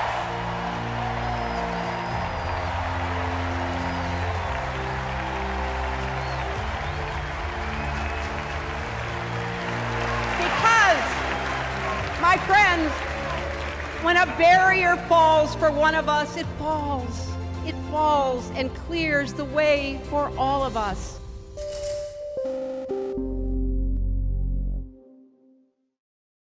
Dr. Deshpande, the crux of our problem is probably our diet. Statistics show that 51% of students eat junk food, 38% of adult Indians eat poorly.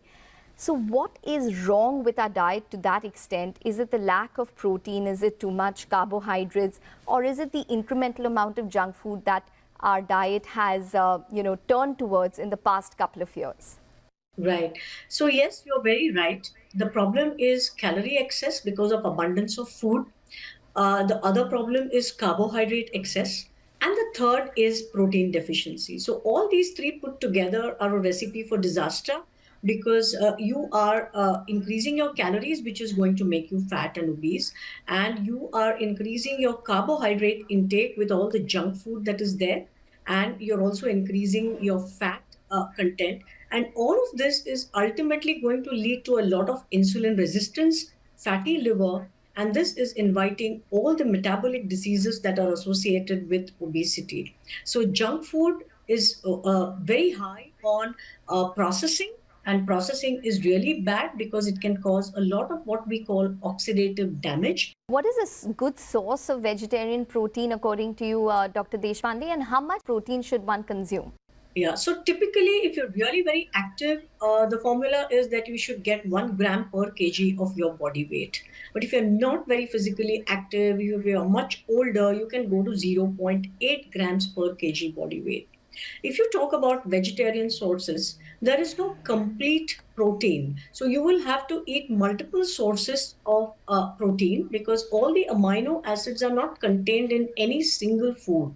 So vegetarian protein is basically not a complete protein. So you'll have to make a mix and match of different things like cereals, sprouts, maybe paneer, dairy, basically. So mushrooms. So these are all the...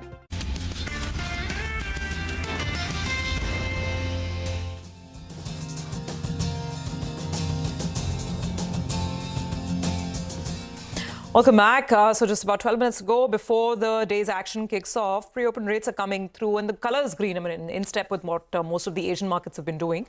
About a 90-point pop on the Nifty in the pre-open. Let's go back to our technical experts, get some more trading ideas going. Sudarshan, so let's boil this down to stocks. What will you look at today? Well, there are a lot of stocks where buying is possible. Marico is one of them. Consider buying Marico with a stop under 667. Grasim is a buy with a stop under 2625. Vedant is another buying opportunity with a stop under 447. Actually, Hindalco is also a buy, but you really had to choose, and I chose Vedant. And Aditya Birla Capital is a buy with a stop under 218. Stay on the long side. Don't try to dabble with shorts. Absolutely. Look at the pre-open kicking off. 100 on the Nifty and 220 in the on the Sensex right now. 3 minutes in. 5 more to go before the end of the pre-open. I think, Mitesh, what do you have in terms of specific trades? Yeah. Prashant, the buy on Siemens with a stop at 70.30 for a first target of 72.50. Among the financials, I have Bank of Baroda as a buy for targets of 262 and a stop below 250. Chola Finance is a buy with a stop at 13.75 for a first target of 14.50. And Page Industries is the final buy call. Keep a stop below 41,200. Look for targets of around 42,350. Okay. All right, gentlemen. Got those calls. Thanks very much. We'll come back to you a little closer to market open. And then we'll get some more inputs.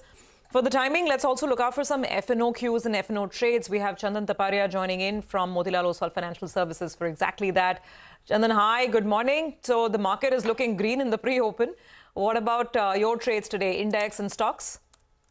Good morning, Surbhi, Prashant and Nigel. Thanks for having me. The Nifty has been forming high rise, high lows from last 4 trading sessions, and supports are gradually shifting higher. We have seen a decent recovery of more than 3-4% of the previous decline, and market has respected well above its 50-day exponential moving average. So the way the volatility is cooling down, the India VIX, which made high at 23, 12 days back, is now at 13 levels. CBI VIX has corrected in the US from 65 to 16 levels. Dow is also making higher tops, higher bottom, and just 400 points away from the lifetime.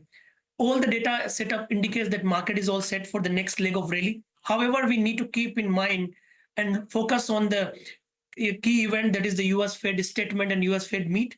But behind that, if I look at the market setup, till it holds above 24,500 zone. Overall, the momentum could continue to extend the rally towards the new lifetime high of 25,000, 25,100 level.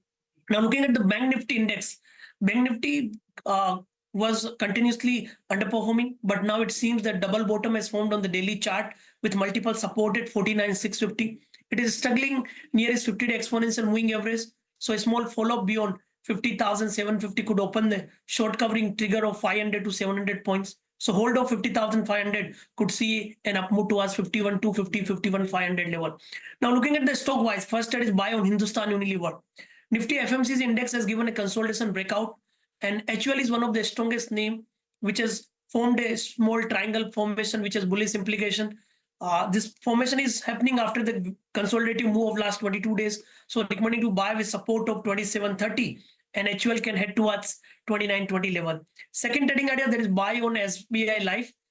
We have seen positive price action in most of the insurance name, and SBI Life is one of the strongest price pattern, which is known as a pole and flake. So because of this pattern and consolidation breakout on the daily and the weekly, we are expecting a run up towards 1888. One can buy with support of 1755.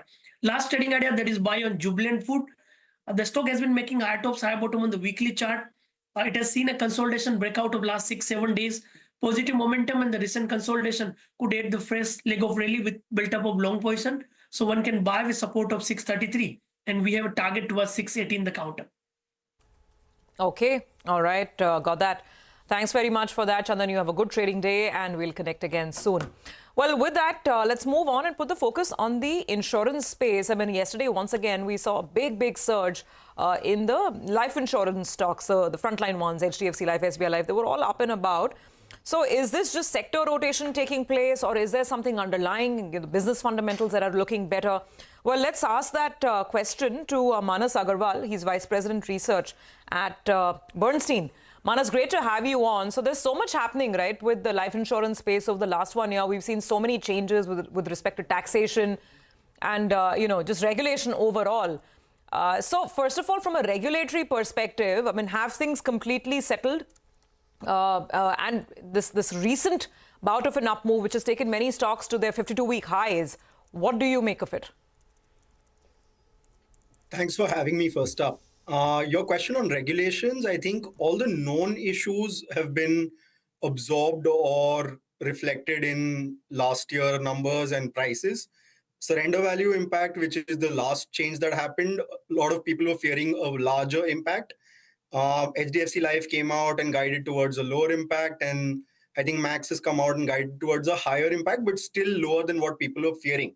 So prices have sort of started to move on that. Growth is coming back. The key debate now is whether whatever guidance has been given on margin impact on surrender value will hold true in the second half or not, which is something to see. I think growth should be fine even in the second half, and I think stocks are starting to reflect that. Implied growth for these companies, especially SBI and Max, is quite low on a long-term basis, meaning that valuations are not pricing in good growth in the near term or in the long term. And I think there's opportunity for investors to look at that in that sense. What are your, Manas, morning, Prashant here. What are the best sort of long-term ideas from you where there is safety and there is growth as well? And what should we expect in terms of returns here? Sure. So the way I think about it, life insurance penetration story is there for the long run growth. Valuations right now are not very onerous, reasonably attractive as well, trading near or below long-term multiples. So I think the growth is going to come back with regulatory issues subsiding or largely priced in. I prefer private life insurers with good distribution support from their parent bank. So SBI Life, HDFC Life and Maxfin are the picks. About 30% upside in SBI Life, closer to 20% for Max, and closer to 15% for HDFC Life, I think. Manas, just from a stock analysis perspective going forward, one issue you mentioned that we need to see if the guidance that's been given on the margin impact because of the surrender value norms, whether that really holds up or if the impact turns out to be bigger or not. So that's one point. But just going forward, because many of the stocks are now sitting at either at all-time highs or near all-time highs, What should we really watch out for from an investor perspective? Is the next kicker going to come in on the VNB margin front, or should the extent of APE growth, will that really determine how well stocks do? What should we have our eye on? So I think this year APE growth will be punchy and probably higher than what people are baking in. The question really is on the product mix side, you're obviously going to have high ULIP till the point in time markets are doing well. And that will drag margins because your product mix is not going to be optimal. The other is obviously the impact on margins from surrender value issue getting implemented in the second half. So I think this year, like we've seen with Max, especially in the first quarter, something to look for is how product mix evolves, because top line growth, I think, should be punchy. If it's led by ULIPs, then probably margins will not be as punchy as people want them to be. And that could be an interim issue. But I think second half, you should see some normalization in product mix, and that should help margins for the year. But I was just wondering, people talk about money going into stocks and that taking away money going into banks. What about equities versus insurance, Manas? Is that a thought which has popped in your head? Have you thought about it? Is that sure? So taking away flows? Yeah. Yeah, definitely. Equity markets are doing what they're doing very strong. And that definitely takes away money from insurance into mutual funds in the short-term construct. Insurance companies benefit partly because they offer ULIPs, which allow people to take equity exposure combined with insurance. So both of them benefit, mutual funds benefit more. So that is true. I don't think it takes away deposits from the system. It's just changing of deposits from retail to wholesale, which has an LCR impact, which is what the governor has also talked about. So that's broadly how I think about it. Got that. By the way, do you have coverage on PB FinTech, Manas? Do you look at it? Yes. Yes. And after the run-up, how are valuations now? Still attractive? So valuations are the only real challenge with the stock, right? Everybody understands the business model is good, the growth's going to be punchy. I like the business model a lot for a couple of reasons. I think in the insurance construct, distributors extract more value than their fair share, and all of it is upfronted. So there's very little operational risk, no underwriting risk, no investment risk. So that makes the space interesting. Obviously, Policybazaar is online only and very high growth. So that's additional growth levers. Valuations is a stretch, but I think it probably will continue to deliver very strong growth ahead of expectations, keeping the stock up. I think long run, people don't, or let's put it this way, long run, I think there's value to be extracted or money to be made. Short run, probably valuations are now close to my target price as well, which also was a stretch. So we'll have to evaluate how second quarter, third quarter growth and profitability goes, because 1Q, they came back and said that we're going to focus on growth. So let's see where margins land up.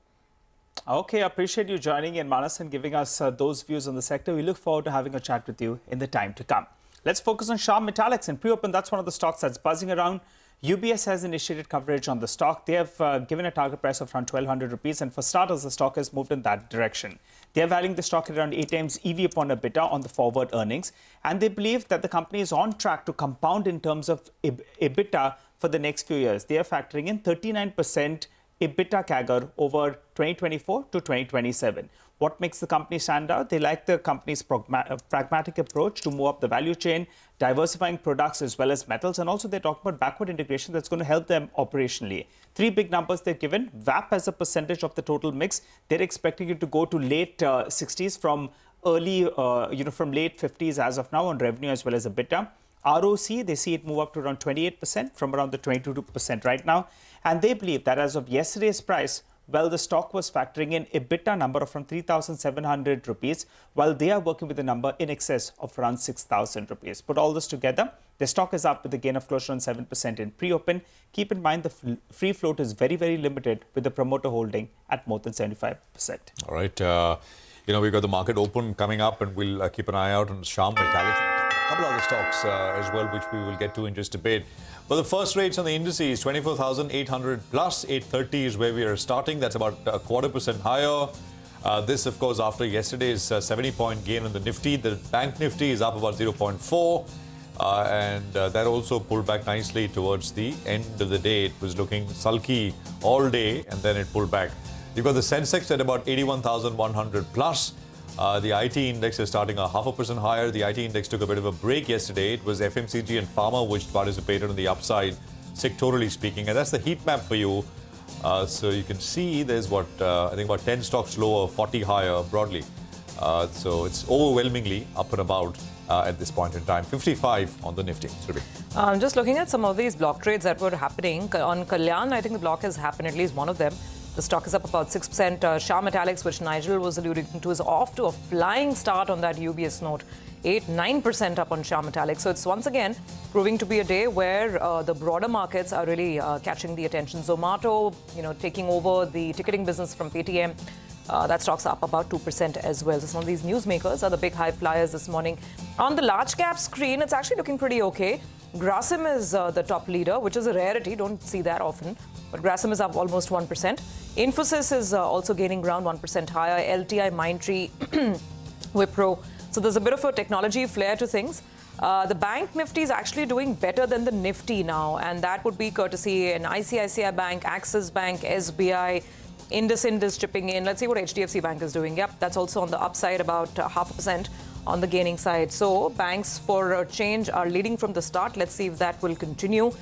There is a bit of a cool-off on Dr. Reddy's after yesterday's big run. SBI Life also, we were just discussing the big move on life insurers yesterday. So again, a little bit of profit-taking, but nothing more than that, actually. The rest of the market's quite okay. Power Grid is the only Nifty stock that's down more than 1%. Other than that, it's actually a pretty green-looking screen. Reliance, all the biggies. HUL up about 0.5%. Reliance is up and about.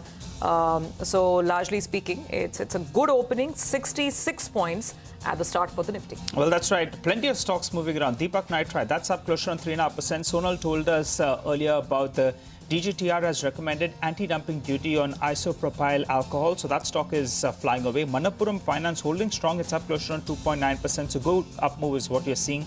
Interglobe Aviation flying away. That stock is up closer around 3% as well. And Emphasis, that's probably actually the stock of the month because it saw a bit of a correction. And then from there, the stock has popped up. Today, we have a Nuvama note that's upgraded the stock as well. So that explains why Emphasis is up close to around 2.5%. What's doing well from the broader markets? Well, you have Shah Metallics, as should be mentioned, that's doing well. IRDA as well is up close to around 6% as we speak. They're looking at fundraising plans. They're going to be considering the same of around a quantum of around 4,500 crores on August 29. So that's why the street likes that. The stock is moving higher as we speak. Some of the top volume movers, actually. Ola Electric on the downside, that's one of the top volume movers. That's down close to around 2%. Some mild profit taking after the big run that we're seeing out there. Reliance Park continues to remain in upper circuit, up close to around 5% or thereabouts. So it's a good opening, but the real strength is coming in from the broader markets. I have close to around 6 stocks that are advancing for every one stock that's declining. Keep in mind, at the bottom of your screen, a couple of companies are mulling buybacks. The street likes that. TCI flying away. Aarti Drugs, the other one that's doing well. Paras Defense, 4.5% up. They've got an industrial license to set up an undertaking, I think, in New Bombay. So that stock's up and about on the back of that development. Interglobe, a couple of positive notes coming in, and that seems to be helping that stock as well. By the way, Cyient DLM continues to see more traction, 4% up on Cyient DLM. So plenty of movers and shakers. Once again, it's the broader market that seems to be racing ahead. No, absolutely. We'll have Vikash Kumar Jain with us in just a bit from now. And I just want to highlight that, Paytm should come up on your screen. You want to see what that is doing. A lot of interest around this one. Stocks now moved up almost to about 600 rupees. Zomato is higher, but Paytm is also higher after that transaction yesterday. But it's widely expected. I mean, I remember discussing this with Nimesh on D Street Chatter, something that he'd highlighted earlier. So that has gone through. So I think from the highs of the day, it's kind of pulled back a little bit, but looking good. Zomato is also cooled off. It's up just about 1% now. So 262 on Zomato right now. And I think the high today is 268 nearly. So there again, there is a bit of a pullback which has happened. Kalyan Jewelers, the clean out trade, 5%, 5.5% higher. So that's a big one. Shyam Metallics has moved up a little bit more, and about 9% on Shyam Metallics. I mean, it's basically Shyam Metallics has moved up from 300 bucks to 800 rupees in basically a year and a half. And there is, of course, now sort of large institutional brokers coming out with coverage, etc. IREDA is up 6%, 252 on IREDA. Again, something that we were highlighting earlier. BEML is up about 2%, plus Aarti Drugs, I think we put out, earlier. Deepak Nitrite is up about 4%, and I could go down, but then volumes start to flag a little bit. So I think we'll just sort of wait for more volumes to pick up. On the downside, apart from what we've kind of highlighted, Angel One is a loser. It's down about 2%, but again, that's on the back of the big, sharp 25% plus jump that we've seen recently. So 26.41 on Angel One. And there is SJVN, Nelco, HFCL, Garden Reach, Philips Carbon Black, lots of stuff coming up with some amount of cuts through and through. So that is essentially the market action. The Nifty itself about 45 points higher.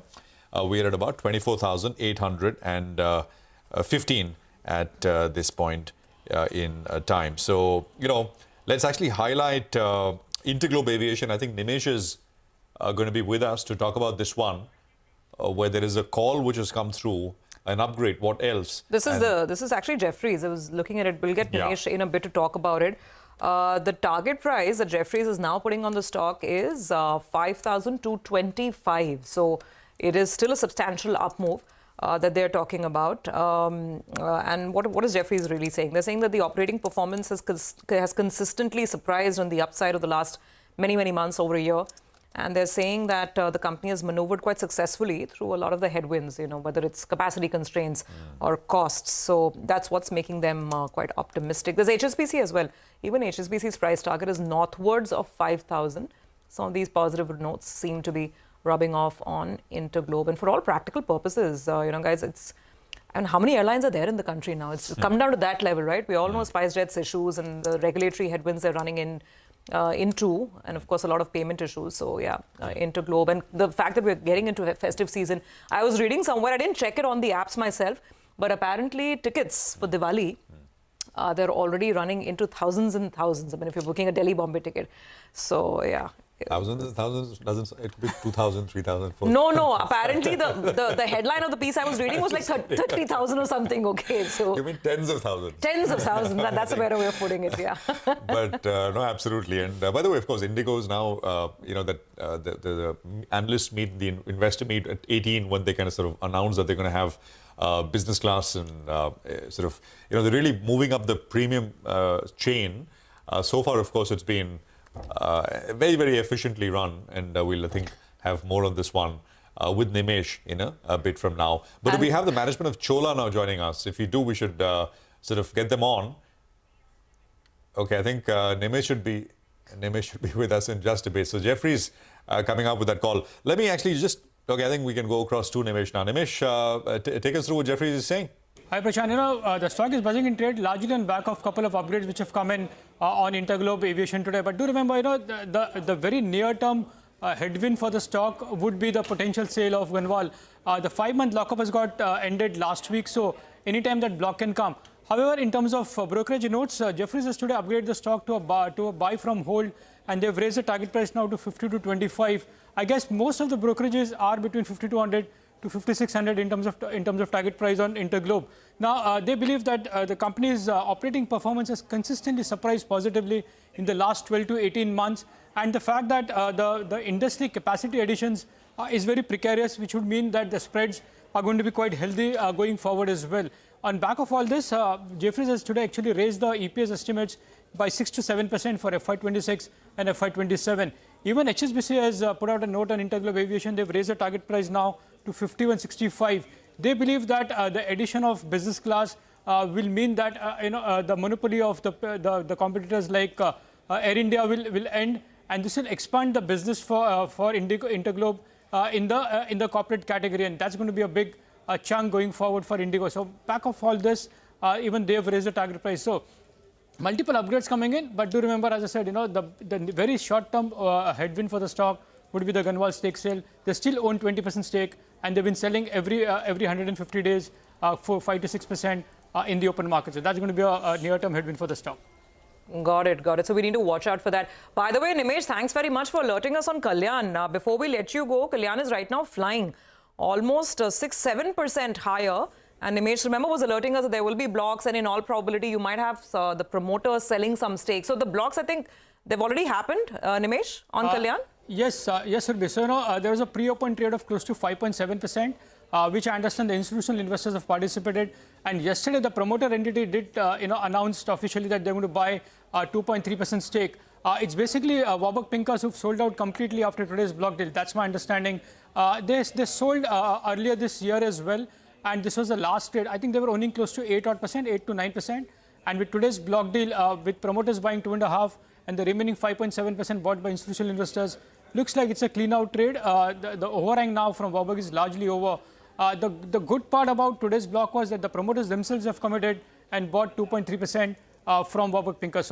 And again, it was done in a pre-open, so hardly any slippage and just 1% discount. So I guess that's the reason why the stock is reacting positively today. Okay, got it. Yeah, I was wondering, so I kind of probably didn't hear it correctly earlier. So it seems that promoters have actually bought. Warburg has sold, and promoters are committing more money to the company, and that's great news, and the market really likes that. Thank you so much, Nimesh, for all the details there on Interglobe as well as on Kalyan Jewellers, really turning out to be the stock of the morning. Well, let's move on from the sidelines of the Motilal Oswal 20th Annual Global Investor Conference. Mr. Ravindra Kumar Kundu is joining in. Has the rural market seen pressure due to elevated inflation? What about NPAs? Are they rising in the unsecured and the retail loan portfolios? And what about MFI? If you could just start by giving us an overview of the various segments, sir. So in our vehicle finance, we have seen that it has gone up from 1.4 to 1.5, but this is cyclical. In quarter one, it actually moves up, and from quarter one to quarter two, it goes down, and that's how it actually moves throughout the year. So we are hoping that the NCL level going to be remain as similar to last year, and for the organization also, for entire Chola, our portfolio is going to be similar level. So there is no problem as far as vehicle and other businesses are concerned in Chola. All right, so underlying volume sales are declining. Growth has slowed down as well. How do you see vehicle financing loan growth going ahead? There has been a price decline in some categories of vehicles, so I ask. See, the manufacturer are talking about the wholesale number, which is actually going to be remain in the single digit in this financial year maybe. But we need to see our retail sales of the dealership, wherein the dealerships are having the inventory piled up to 60 days to 75 days. So the dealer sales are actually closer to 10 to 12%. And if you add the used vehicle financing, it automatically takes our disbursement level to 15%. We have delivered 13% last quarter, and hoping that this year we will be between 15 to 18%. And the monsoon has been so good that in the festival season we are expecting that the dealer sales as well as the wholesale number to go up. If that happens, we can even reach beyond 18% disbursement. Well, we also have D. Arul Selvan, President and CFO of the company, with us here. Mr. Selvan, always great to speak with you, sir. Could you provide us with a net interest margin outlook? Cost of funds have gone up for you. What's going to be the trend over here in NIMS?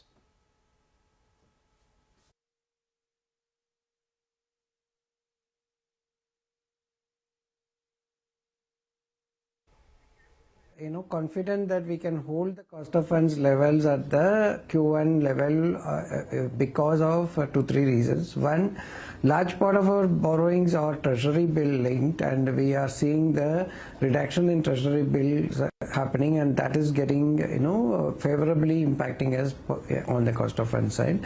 Also, large part of our bank borrowings are priority sector linked, and where we are still able to negotiate with banks on the priority sector, so thereby holding the cost of funds. We don't see much increase happening, while we don't see reduction also happening in the repo rate. That would not impact us much because our pricing is mostly on the treasury bill linked. Okay. Mr. Selvan, sir, your credit cost had increased quite a bit quarter on quarter in Q1. What is the trend now, and what are you seeing on the unsecured side of the business? Overall asset quality, what are the expectations? And also, if you could give us some ballpark idea of credit cost for the current year. FY25, we expect to hold the credit cost at similar levels on an annual basis as compared to FY24. So we are expecting it to be in the range of around 1.2 to 1.3% on our average assets. The unsecured part actually is improving. If you look at it, we have shared the numbers in our presentation. So here you will see that we are still getting FLDG cover from the partnership businesses. So there we are getting the FLDG cover to the extent of 5%. So that's protected, and it is in line with industry levels. The other businesses are performing in line with what they have been performing in the previous year. So we pretty much expect to hold it at same levels as last year.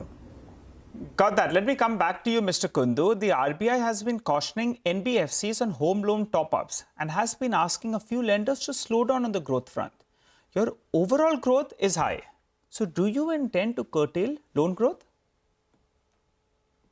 See, in the case of mortgage, we have two products, one loan against property and home loan. Loan against property, the end use is to finance the working capital of the SME. So as such, their RBI doesn't have any problem. Now, affordable housing is mainly we are giving loan for either construction of house or buying the new property. So both are actually for the use of the customer. So there is no misuse of the end use what we are basically intending for. So therefore, both HL and LAP, which is expanding into new geography, is actually doing more businesses than the entire other businesses put together. And this has been discussed with the RBI, and RBI is quite comfortable. They were not comfortable growing the unsecured lending book, and which we are containing that. We said that our unsecured book and new book businesses all put together will be within 15% of the overall portfolio. Mr. Kundu, how do you see your AUM growth going forward? I mean, this is around 35 to 38%. What we saw in the first quarter. What should we expect going forward? See, in long-term basis, we are, saying that we will do 25% of the growth, and we are comfortable for that. As of now, since both affordable housing and loan against property have expanded into new geography, the growth levels are looking high. And as we move to the next year, then it will stable, because then we will have a higher base as well. So this year it might be in a higher side, but for a longer horizon, we will be doing the growth of AUM at the rate of 25%, which we are comfortable. Got that, Mr. Kundu. Final question before we let you all gentlemen go. Mr. Selvan, coming across to you. Well, rain has been heavy in various parts of the country. Do you see things improving going ahead? And what's the impact of monsoon on your targeted geographies? Monsoon had been fairly, widespread, and it is there is a positive news on that front, and so we expect that would have a positive impact on the rural economy. The other point to also note is the storage levels in the dams is also quite robust, which also gives the confidence that the subsequent crop will also be good. So thereby we expect 2 seasons of good harvesting that will come up. So this is a positive news, and we expect rural growth to be quite robust. And since a large part of our business is rural focused, we expect that to be positive to Chola. What we'll do is we will take a quick commercial break here. Both of you, thank you very much for joining us. Great speaking with you guys here. We're going to take that break. Up next, we're going to be talking about more companies. REC management will join in to talk about their business outlook going forward. We'll also have a conversation a little later after that with Vikash Kumar Jain. We'll zoom back on markets. Stay tuned.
Welcome back. Well, we got a special conversation lined up with the Chairman and MD of REC, Mr. Vivek Kumar Devangan. Hi, sir. Good morning and good to see you. And thanks a lot for speaking to us here on CNBC TV18. Well, first, let's get a couple of numbers out of the way. For this year, you had raised your disbursement guidance for FY25. So what are you working with right now? If you could help us out with that number. And what does it mean for AUM growth as well? Yeah. Last year, our disbursement was the highest ever. Last year, we had disbursed 1,61,000 crore. But in the current financial year, in Q1, our disbursement was 43,652 against Q1 of last year of 34,133 crore, which has shown an increase of 28%. So we are quite confident that this disbursement will increase further and will be able to achieve disbursement to the tune of about 1,90,000 crore in the current financial year. With regard to asset under management, last year our asset under management had grown by 17% from 4,35,000 crore to 5,09,000 crore. In the Q1 of the current financial year, our asset under management has grown to 5,30,000 crore. So, in the quarter, if we compare Q1 year-on-year basis, our AUM has increased by 17%. So we hope that we'll be able to clock total asset under management to the tune of about 5,85,000 crore to about 6 lakh crore. In between this figure, we'll be able to achieve. And that will be a percentage increase of how much, sir? Because we offhand don't have the immediate math with us. What is the AUM increase you're planning this year? Around 17%. 17%. Okay. Got it. All right. So 17% AUM growth with disbursements of around 1.9 lakh crore. Got that. You know, before we get to more company specific, I actually wanted to ask you about the health of the state discoms. Could you help us out with, how that's functioning? Because I recall the outstanding amount was more than 1 lakh. And then it steadily came down. But in the last few months, actually, that number has been more or less stable, I think at around 30,000 odd. So could you tell us how's the health right now of the state discoms and how do you see it pan out going ahead? Two major reform measures have been taken by Ministry of Power, Government of India. This revamped distribution sector scheme has really brought in quite a discipline among the distribution companies. This RDSS is to improve the financial and operational efficiency of the distribution companies. You might have observed that AT&C losses have come down quite significantly in the last financial year. Now it is around 15.4%. From 22%, it has come down to 15.4%. Similarly, the government department dues have also come down quite significantly, and the legacy subsidy dues have also come down significantly. In addition, Ministry of Power had also introduced this late payment surcharge rule, which was notified in June 2022.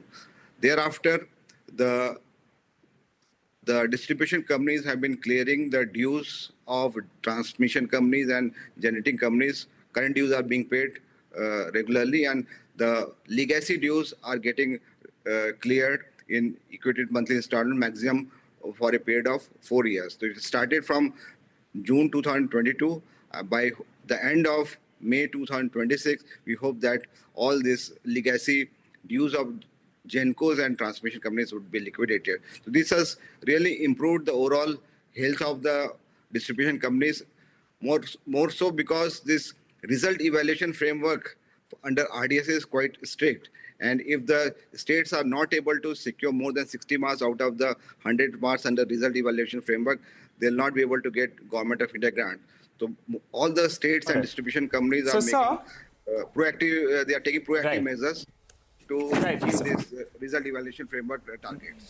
Got that, sir. So on this point itself, the older dues are getting converted into EMIs and you're expecting all of that to be cleared by 2026, if I got that number correct. Yeah. What is the last updated number, though? Around 27 to 30,000 crores? Is that the last updated number?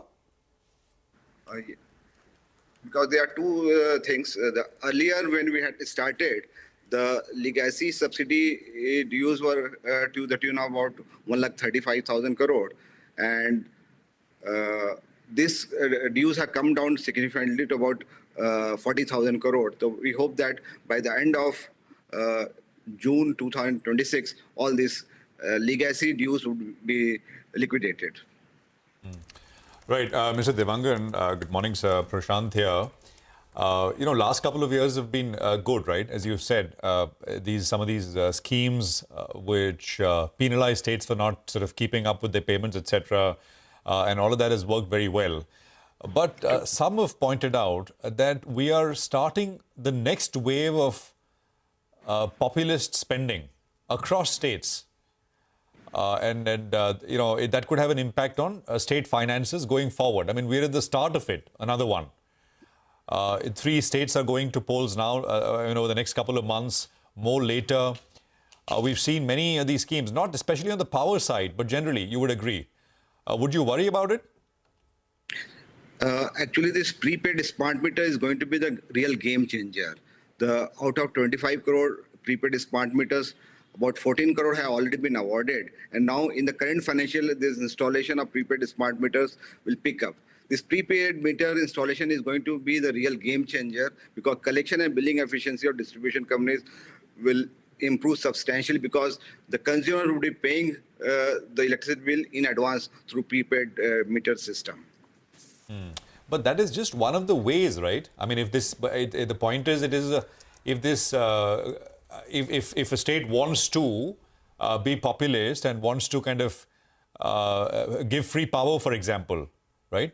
I mean, would a prepaid smart meter stand in the way? I mean, it's one of the routes to implement discipline, but would it stand in the way of a state wanting to do it? No, this prepaid smart meter is regarding collection and billing efficiency.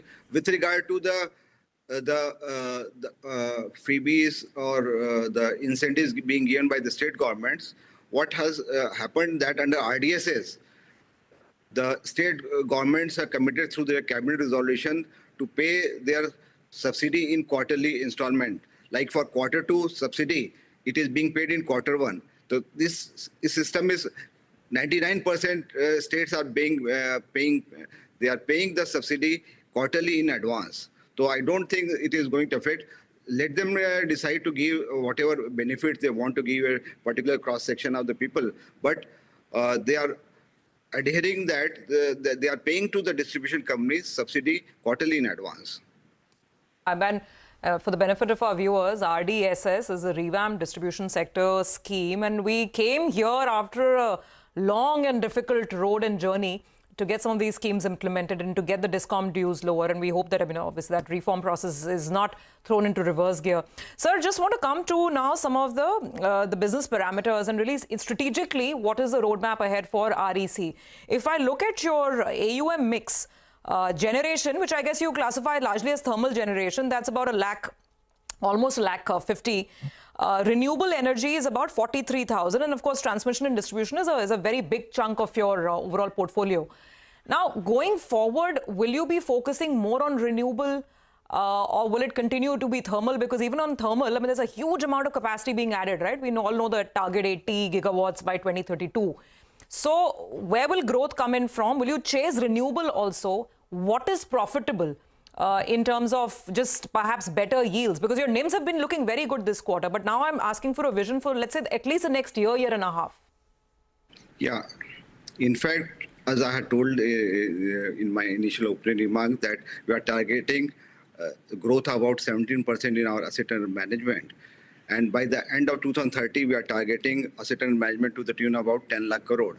And we are giving a special focus on renewable energy projects, covering the entire gamut of renewable energy projects, be it solar, wind, hybrid solar, wind, the solar module manufacturing, wind turbine manufacturing, storage system, be it battery energy storage or pump storage, hydro projects, green hydrogen, green ammonia, electric vehicle, and the associated charging infrastructure. Right now, as you rightly pointed out, our loan book for renewable energy sector is about 43,000 crore. This will see a substantial jump in next 5 to 6 years. By the year 2030, we are targeting renewable energy portfolio about 3 lakh crore. And conventional allow me to understand. Sorry, if you could just allow me to come in and understand. So, The reason I'm asking renewables is that there are other agencies like IRDA, for example, right? I'm just trying to understand whether lending to the renewable sector is more profitable or whether thermal makes more business sense for you, or whether it's equal in terms of yields. And therefore, what should we expect on margins over the next 1 year, let's say, on net interest margins from a yield perspective? And then you tell us the cost side as well, the cost of funds. From yield perspective, definitely coal-based generation gives us a better yield as compared to the renewable energy projects. But there also our margins are quite healthy with regard to renewable energy project. Since Government of India has decided that they are going to install country will require about 94 gigawatt capacity by the year 2032. So we will see that there will be substantial loan book growth in terms of coal-based generation. And with regard to renewable energy, since it is intermittent in nature, country will still require coal-based capacity, which is going to provide base load. So we see that we'll see growth of about 17% in both renewable energy projects also and in coal-based generation capacity loan for REC. And our market share so far in both renewable energy and conventional coal-based generation has been about 20%. We hope to maintain our market share of 20% in both the renewable energy as well as in coal-based generation capacity. Okay, all right. That was going to be my next question then, sir. Just before we let you go, banks are sniffing there's a big opportunity as well, and they're gradually trying to up the ante in your space. Do you think the pie is big enough and everyone can grow out there? And I ask you this because your lending rate is still close to around 10%. Which is quite elevated. Is there a risk to that 9.99% yield that you're getting currently? And what does it mean for NIMs from here on? You've been holding at around 3.6%. Do you think you can continue? Yes, we have done a detailed analysis. We'll be able to hold on to our spread about 2.8 to 3%, and our net interest margin will be around 3.5 to 3.7%. That will be able to hold on. With regard to this yield from renewable energy projects, it varies from 9 to 10% depending on the rating of the entity which is implementing these renewable energy projects. So we hope that we'll be able to hold on to our spread and net interest margin because we are making continuous efforts to reduce our cost of fund. It has come down quite substantially. Last year, our cost of fund was 7.28%. It was brought down to 7.13%. In the Q1 of the current financial year, our cost of fund has come down to 7.05%. And we have also increased certain, because we had not increased our lending rate for a long time. It will be evaluating, and if required, lending rate by the banks will have to remain competitive in the market, and will be offering a competitive interest rate. Absolutely. Mr. Devangan, all the best to that and to your team, which is executing well. Thank you very much. You find yourselves in a upcycle, and we're happy to sort of bring that story to our viewers. Thank you very much for being here on CNBC TV18. The stock's on your screen. 600 odd is where it is at. Vikash Kumar Jain is now with us, India strategist at CLSA. Vikash, good morning. Good to have you with us here. Thank you for joining us. Was looking forward to speaking to you at 9:15, but 9:50 is close enough. How are things, Vikash? Talk to us a little bit about. Actually, let me pull on what we were discussing with the management of REC earlier. We were talking about sort of populism making a bit of a comeback, right? If you take a look at the last 10 state elections across the board, all of them pretty much have seen schemes one way or the other. Most of them have been directed towards women, but there is also free power, free gas, and many other things. And once you roll these out, it's very difficult to take it back. It only expands. You can't stop it, right? Now we are again entering into an election season with the big election, which is in Maharashtra about a month and a half ago, from now. Is it a factor, or do you think, as some have said, well, if general elections was barely a speed bump, why should these matter? Or do you think, it does matter? Are you hearing anything from investors on this? Go on. So I think, firstly, thanks for having me. The context is what is relevant, because if you look at what we've had year to date to a large part, starting December, that was incidentally after the state election results, those state election results, we've had a very powerful rally on certain kinds of stocks which have been more investment-linked stocks. There was a lot of expectation that with a stronger mandate that Prime Minister Modi could get, the same set of stocks will get wings, capex-linked stocks. The mandate was not as strong, number one. And interestingly, we did a report calling them Modi stocks and how they've had a big party till election results. Interestingly, they have underperformed other stocks post-elections. So there's clearly a change in the fabric of this still a bull market. And that's something that needs to get recognized. There's context to it. I mean, these stocks had a median return of 50-55% median return over a 6-month period. So there was a lot of expectation baked into it. A lot of what you say in terms of populism, or at least not a very strong mandate, means that you need to get concerned, or you need to be a bit more cognizant of a stronger opposition, means that policy making will get a little bit less unequivocally focused on investments. Now, that, along with the context of that kind of re-rating, is what we need to be focused on, and that's where we tone down our focus. For example, we in our India portfolio that we've been running for about 3.5 years with reasonable amount of success. On the day of the election results, we let go of a key capex infra name, and we started focusing on elsewhere. So it'll become a much more normal market, is what our call has been. And that's something which I think in the second half of this fiscal will become even more relevant, to think about it as a much more normal market. Typically, election and big events like that have had this kind of a rally in anticipation, which at times gets pretty significant, and then a reality check. So I think that's something which we've seen many a times. This time, it comes in the form of this, all the things that you mentioned around state elections and populism and a host of other things. But the context makes it even more important. So I'm not saying that the multi-year infra theme is behind us, but clearly a lot of these stocks possibly will need to catch up on some breath after the very strong period that they have seen. So that's the context bit that we need to think through when thinking about it. So for nearly 3.5 years, we've had capex and infra as a big overweight in our portfolio that we've had it. We kind of trimmed that. I mean, so that's something which just tells us the way we've been thinking about it. Because that's pretty interesting. So the next question is that if you're trimming from capex and infra, where are you recommending to add positions? What should be then higher up in the portfolio now? So, this is a bit of benefit of hindsight and maybe our luck. We replaced that capex and infra name with going overweight on IT, which has been the star sector. But now the question is, what happens from here on? I would say that as we talk of a more normal market, we need to start thinking of what's been happening globally. Trust me, India behaved like an island through this period from December to June to a large extent, because we were far more focused on what happened to us domestically and the election, etc.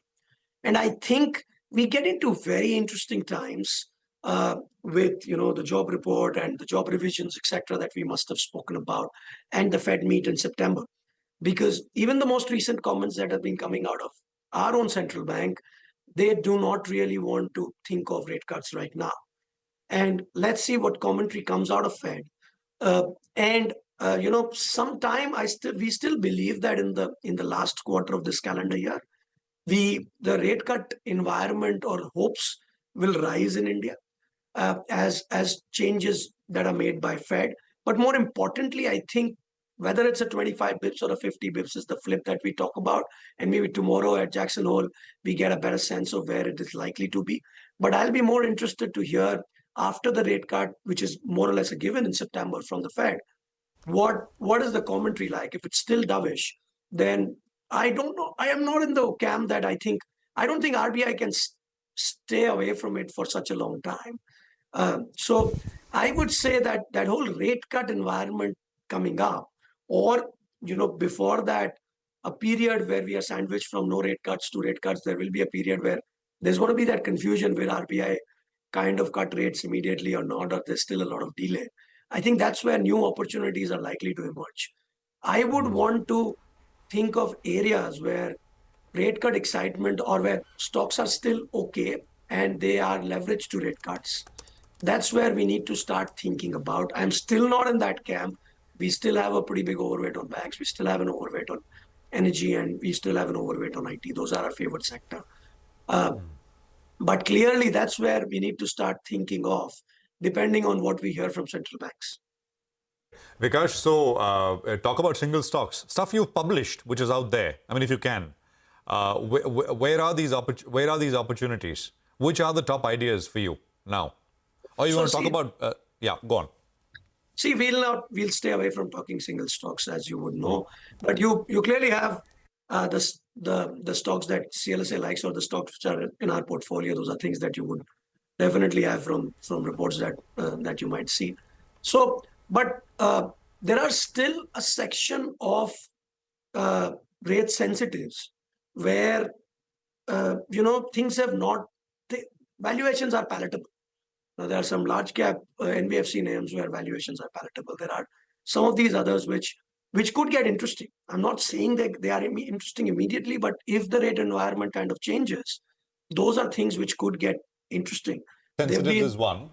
What about oil, which has come off sharply? I'm talking about international oil prices. You, of course, also track the oil and gas space in that entire sort of spectrum of stocks. But do you like OMCs? Do you have a view? So, oil is a space where we have had a clear preference for upstream over downstream. Over the last few weeks, it's not really worked like that in terms of downstream. I mean, as in downstream has also got excited. But I would believe that somewhere around that $70 to $90 range is the happy range for oil for OPEC. We are towards the bottom end of that range. I would not really want to play in a lot of big correction from where we are here. There could be a little bit more, and there could be that settling down, because the event for oil that we are looking at is in October. Does OPEC start, kind of bringing back some of the production cut like they had thought about? I think they are very reactive to prices. With this kind of prices, there's a reasonable chance that OPEC delays that production increase that it has talked about. I think that might lend support to prices. So closer to 70, 75 for Brent is where I think the floor is. So I would not, I think a large part of that corrective trade has played out is the camp that I am in. Since we talk about oil and gas, and we'll talk more about this name I'm talking about, RIL, in just a bit with another veteran analyst, a little in a couple of minutes. But Vikash, our Reliance annual AGM next week, Thursday. Are you sort of, is it a discussion point with investors? What should we expect? Is it going to be a big one with a major announcement? Usually there is. Again, I'd stay away from, we keep writing about the name, and you can pick those, our opinions from there. I'll stay away from discussing individual stocks. Okay. All right, Vikas, we'll leave it on that note. Thank you very much for joining in. Good having you on and getting our perspective on the market. Well, like Prashant mentioned, it's a full-blown conversation on new energy, renewable energy right now. Nuvama came out with a report, and I'll just read the first line of that report that really caught our attention, which is why we've invited Jal Irani to join in. Jal, great to have you on, and thank you so much for waiting by. I'm reading the first line from your report just to get the context going. The input price crash across the value chain, as well as the PLI rollouts for modules, electrolyzers and batteries, hugely enhances economies of scale and advances the timeline for round-the-clock new energy. I mean, that's great news to hear, right? But we want to distill this down to who benefits, which companies benefits, and really what's going on behind the scenes. So opening thoughts, should we be looking at the solar module crash? I mean, just, give us the context.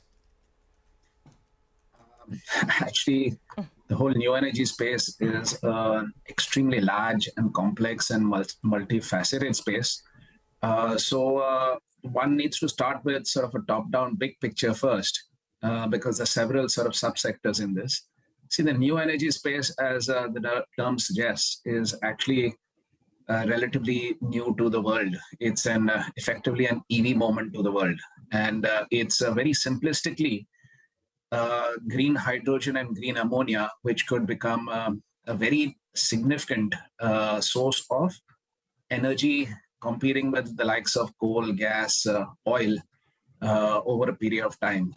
And the feedstock for this is really renewable energy. That's where the term green comes from.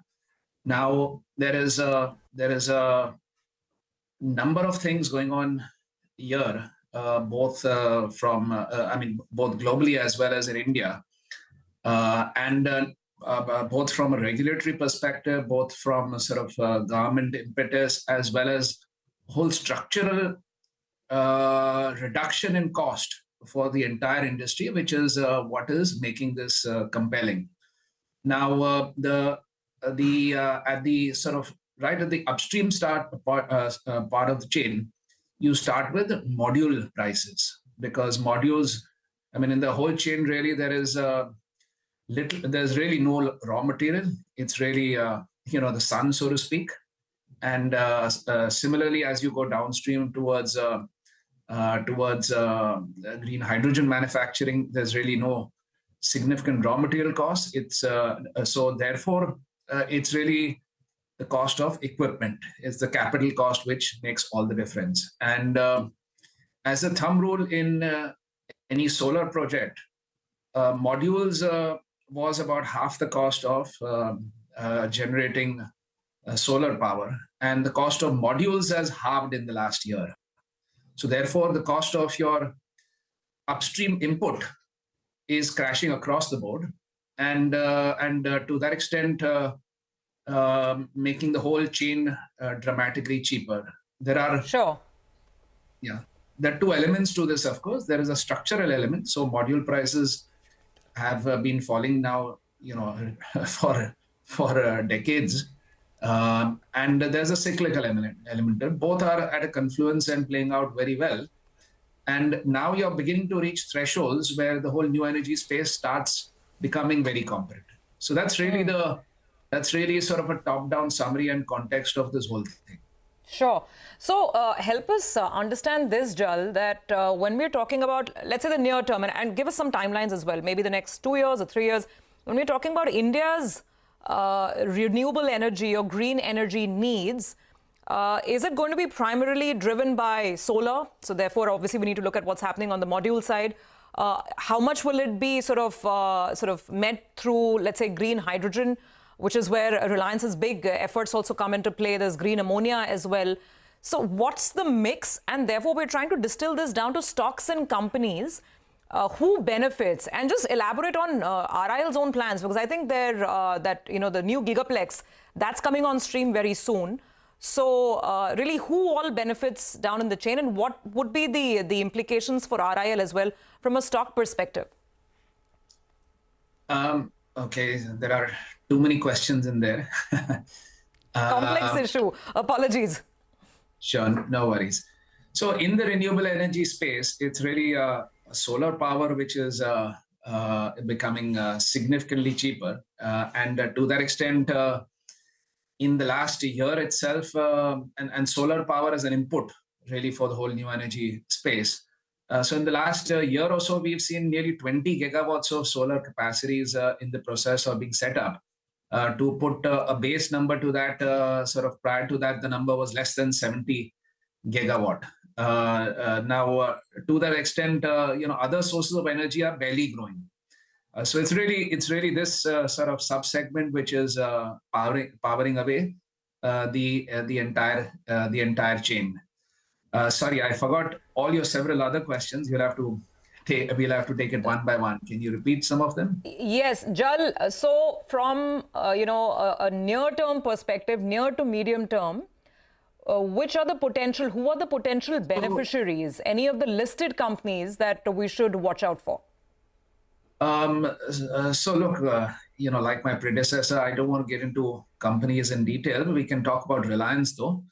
Now, before I actually talk about Reliance as well, one needs to understand that actually there are going to be several, not only multi-year, but multi-decadal stages where different industries could come into play and benefit over a period of time. Because new energy and essentially green hydrogen goes into, firstly, replacing gray hydrogen in existing user industries. Today hydrogen is a commodity which is consumed by refineries and chemicals, mainly ammonia, fertilizers. But that is produced from coal or gas, so therefore it's called gray hydrogen. Now, as the cost of green hydrogen continues to fall, it is starting to become very competitive versus gray hydrogen for existing uses, refineries, chemicals. So therefore, and by the way, India is already the third largest consumer and producer of gray hydrogen in the world. And in fact, the forecast is that by 2030, the consumption of hydrogen in India itself will double, almost entirely from existing uses. So as green hydrogen becomes viable, you're going to actually, the doubled capacity is going to come from green hydrogen in India itself, and the existing user industries, refining and chemicals, their cost is going to fall. And rather importantly, it's not just about the cost falling, but it is actually the whole industry turning green. Today the refining industry, the chemical industry is considered a bad word from an environment perspective. But you are poised to see a valuation re-rating as well, as not only the costs fall, but they turn green. So these are the two industries which benefit the most in the near term. And then progressively you've got, as other newer energy sources get replaced, for example, gas blending in your traditional CGD, etc., gas pipeline, those industries will are beginning to get developed. In the longer term, the likes of steel and trucks could become an extremely large use. So to put that into context, today India's hydrogen consumption and production is 5.6 million tons. It's all gray hydrogen, right, from coal or gas. From refining and chemicals, you could add 5 million tons of green hydrogen by 2030. In the longer term, arguably 2040, 2050, you could add another 20 million tons of green hydrogen demand. So the numbers get astronomical. And to put this whole number into context, the entire global production of hydrogen, which is gray hydrogen today, is 90 million tons. So the numbers get potentially very significant as the cost keeps getting driven down further and further. Jal, as you said, sorry, short conversation, but as you said... Sorry, just a clarification, the pronunciation of my name is Jal. Jal, sorry, apologies. Jal, and you said the best way to gain exposure is, actually not the best way to gain exposure is someone who is across in the value chain, right? Someone like Reliance Industries? Absolutely. Okay. So the industry is very nascent, and there are lots of companies which are attempting to do many preliminary things and jostling for a appropriate position in the pie. But the risk, nevertheless, at such a stage is astronomically high. Think of this like an EV moment to the world.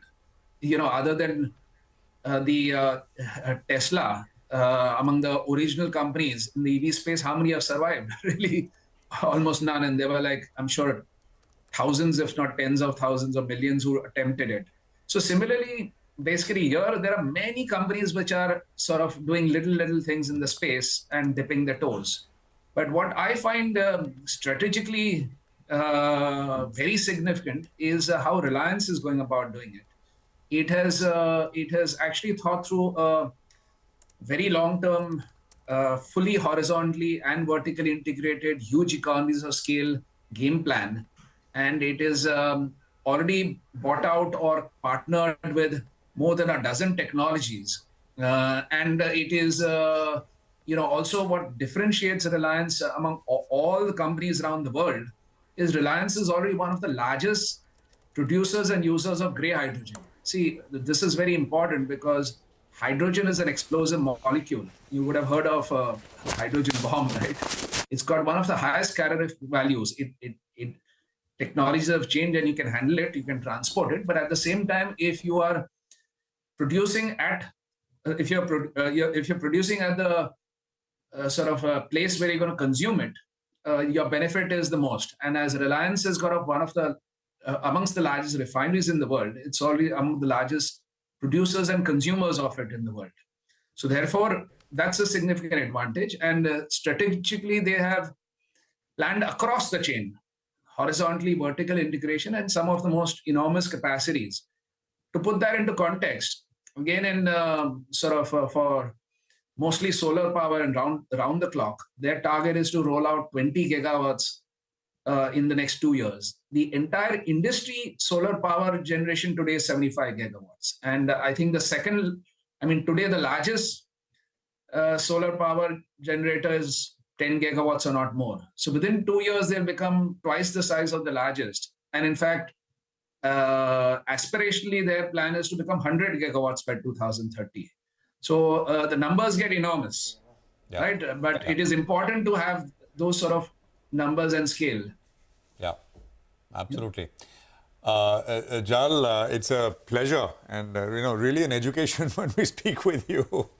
And I think it requires more time, and we'll do it with more time next time. Thank you very much for joining us and sort of running us through what's happening in the new energy space, and of course a fair bit about Reliance as well. Just as a disclaimer, Reliance of course owns a company which operates this channel that you're watching. So just a disclaimer, FYI.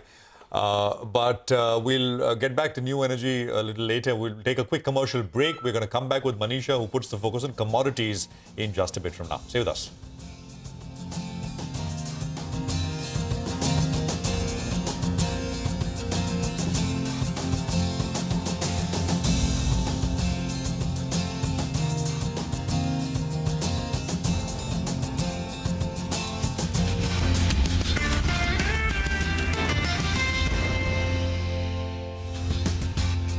Proteins, but not one of them is a complete protein. So one has to be very vigilant. It's not a way, you have to be really careful where your protein is coming from, and maybe meet up with a dietitian to actually find out where the protein is coming from in your food. So it's not very easy to get all the protein that you need from vegetarian sources, but mushrooms, dairy, all these are very few sources are there of protein. Sprouts do have protein, but they also have a lot of carbs, which people don't understand. Everyone thinks that sprouts is full of proteins. It has protein, but it also has a lot of carbs. And ultimately, if you had to get all your protein from the natural vegetarian sources, your calorie count is going to increase exponentially. So, so that is what you have to be careful about.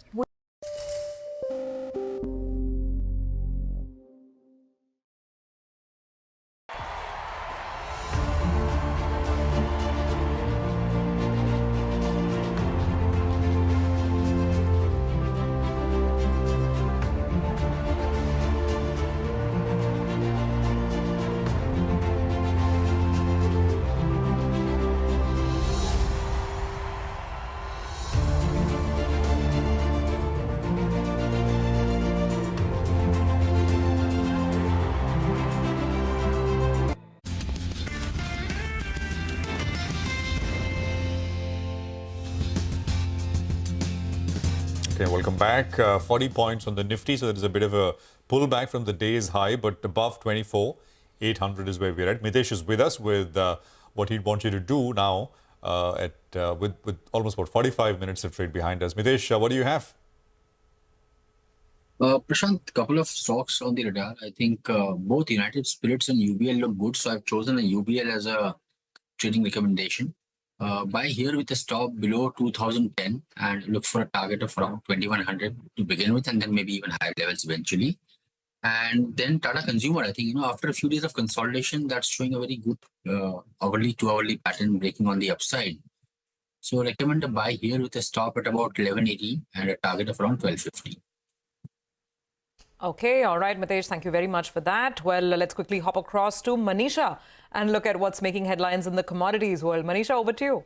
Thank you for that, Surbhi. Well, I'm looking at base metal prices, and within that, copper, it's called as daughter copper, and the kind of economic data that we have seen coming from Europe and US and China clearly has not been supportive. And with the numbers, when you read into the CFTC data, you will understand that many of the speculative long positions also seem to have now ended. And it perhaps is a new opportunity, but at these current levels, copper clearly seems to be struggling to hold those gains. Well, there is support at this point in time from the decline in dollar index. The bond yields are on the lower side. There also is support from the US rate cut expectations. If you look at the probabilities for the month of September now, there is a 100% probability of a 25 basis points cut and a 30% a lower probability of a 50 basis points cut as well. Well, that has been in conversation for most part of last month there.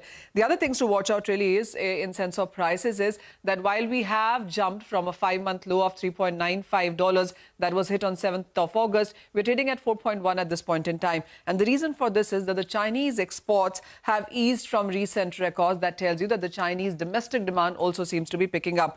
The other thing is, remember, we were talking about on how Chinese smelters have cut production because the TCRC was not in favor. But the latest report suggests that the Chinese smelters are now pursuing new projects to comply with output mandates. So that tells you that there could be more supplies coming in from China itself.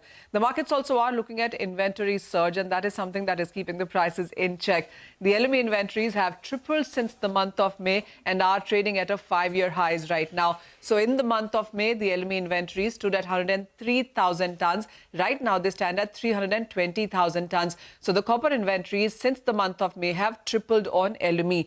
There are various brokerage reports as well suggesting that we're looking at a surplus now for this year and the next couple of years as well.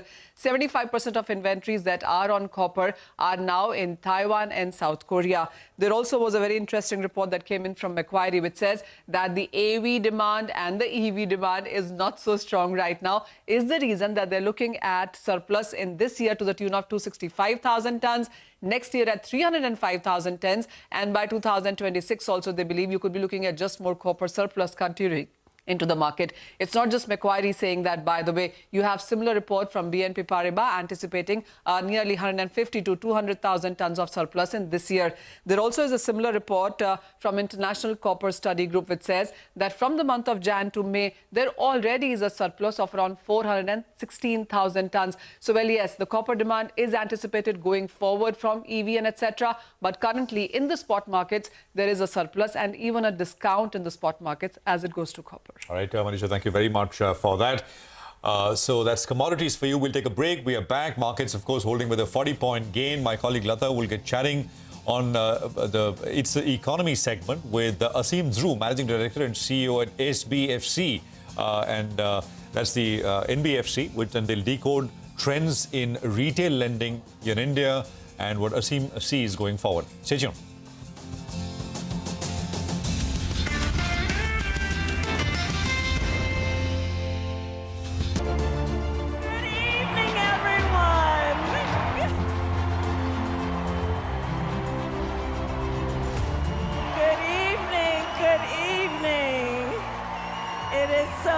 To be with everyone this evening in this hall and everyone at home. This is going to be a great week. And I want to kick us off by celebrating our incredible President Joe Biden, who will be speaking later tonight. Joe, thank you for your historic leadership, for your lifetime of service to our nation, and for all you will continue to do. We are forever grateful to you.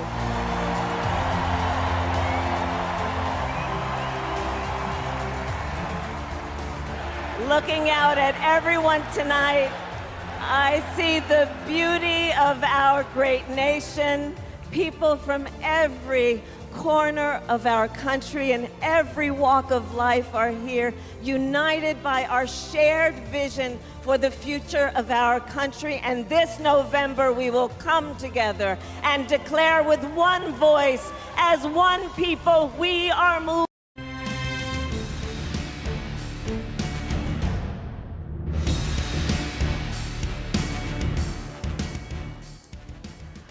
Hi. On the It's the Economy segment, I have a guest who has written a very interesting blog, which I think every investor and every policy maker needs to read. First, let me introduce my guest. Aseem Dhruv is CEO and Managing Director of SBFC Finance, an NBFC that he started in 2017. But before that, he spent 25 years in HDFC Bank. And given his 30-odd years in lending loans, I would take Aseem very seriously. And what is Aseem Dhruv's blog saying? Dhruv says that in his latest blog, that the tidal wave of retail loans that banks and NBFCs and fintechs and MFIs have all been lending may be in a bit of trouble. That he's clearly seeing signs of loan quality deteriorating. But let me get it from the man himself. Aseem, thank you very much indeed for joining us. Your blog is titled, The Traffic Lights Are Flashing Amber. Can you say what's worrying you about loan quality? So banking sector usually has this tendency of moving from one extreme to another. And that's something that one has to constantly watch for. So what has happened over the last few years is that corporate loans have just not taken off. Investments have been not coming in. And therefore, retail has become a crowded trade where all banks have got in. So there are banks and there are NBFCs and there are fintechs, etc. All of them, the name of the game had become consumer lending.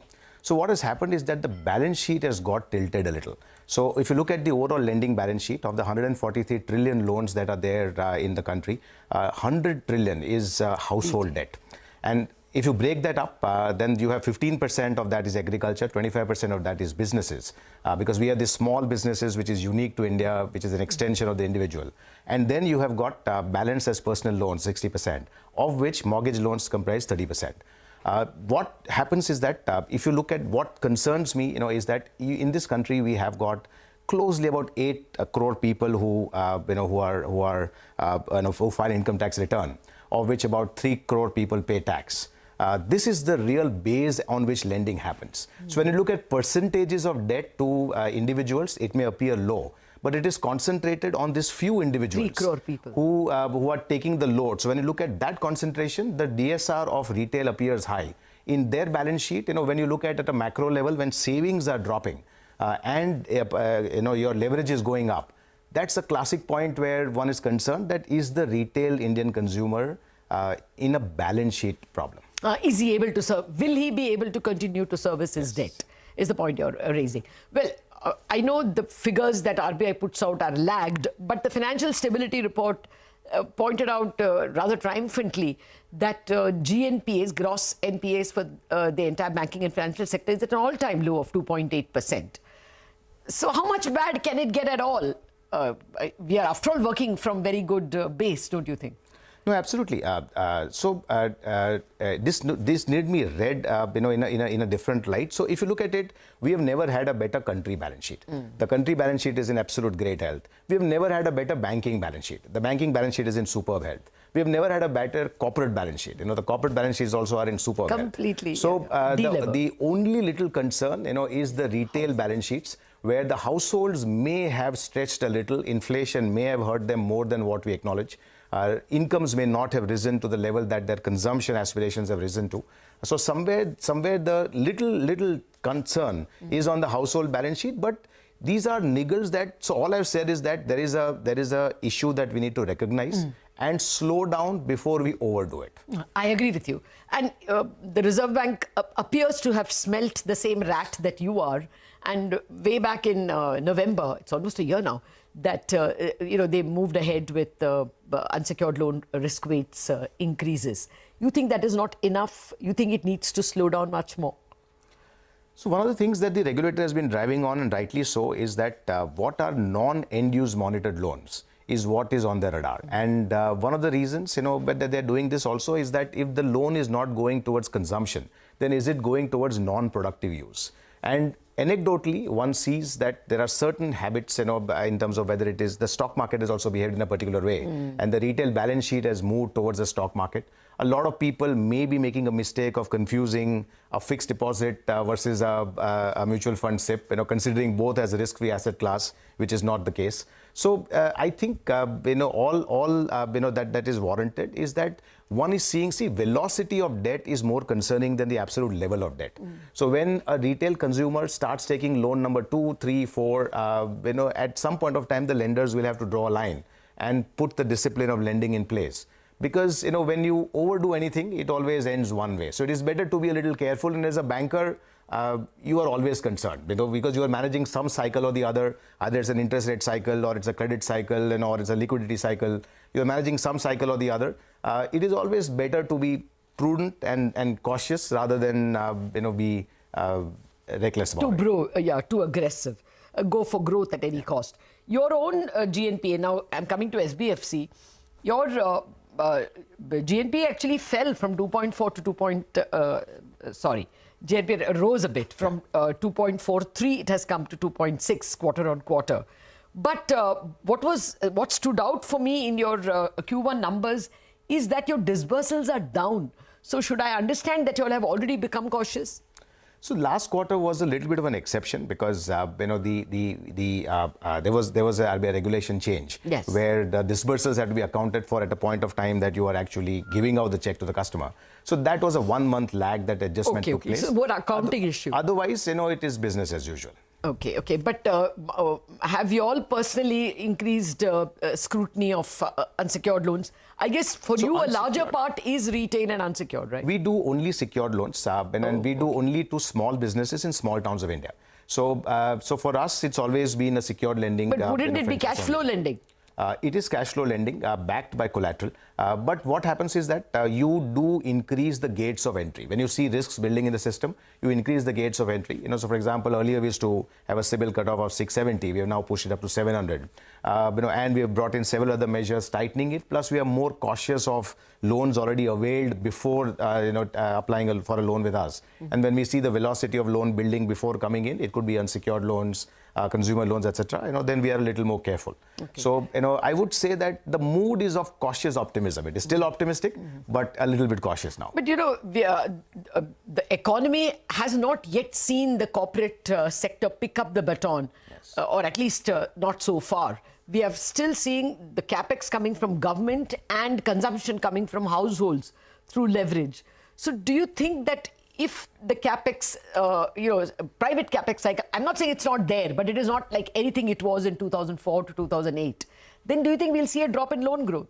See, actually, it's very interesting that it is not that capex is not happening. Corporate capex is happening in a limited way. No major projects coming through. But with internal accruals. But internal accruals and stock markets. So now it is at this valuation. Any corporate board will advise saying, why don't you do a QIP and raise the money? Why take debt at all? Okay, so basically your point is that we are in a bit of a danger in terms of unsecured loans. So a little more risk weight from the regulator would be par for the course? So it is not only, that has already been done. And what tends to happen is that risk weight then ultimately gets transferred to the borrower in terms of pricing. And the borrower will a desperate borrower will take a higher pricing. So the worry is, and that every lender has to be cautious for his own good. So the caution must come from the lender, not really from the regulator. Point taken. Thank you very much. Your blogs are widely read. So I suppose it will be internalized by many a banker. Thank you very much for dropping in the studio. We have to wind up on Bazaar. Chartbusters coming up.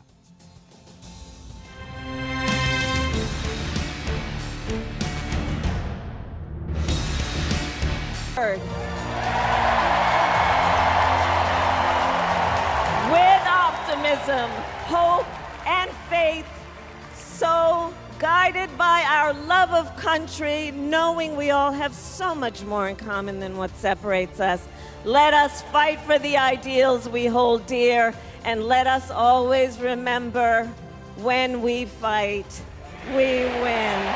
God bless you. God bless the United States of America. Good night, everyone.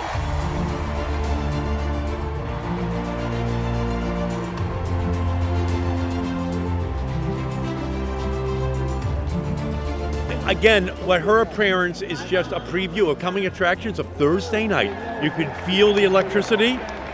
It's a 13 on a scale of 10. It's one of the most electrifying political environments ever been created because it's all about the future and she embodies it. Oh, I think it's great. People really get excited when something happens they didn't expect and it makes them happy. So we're a happy group.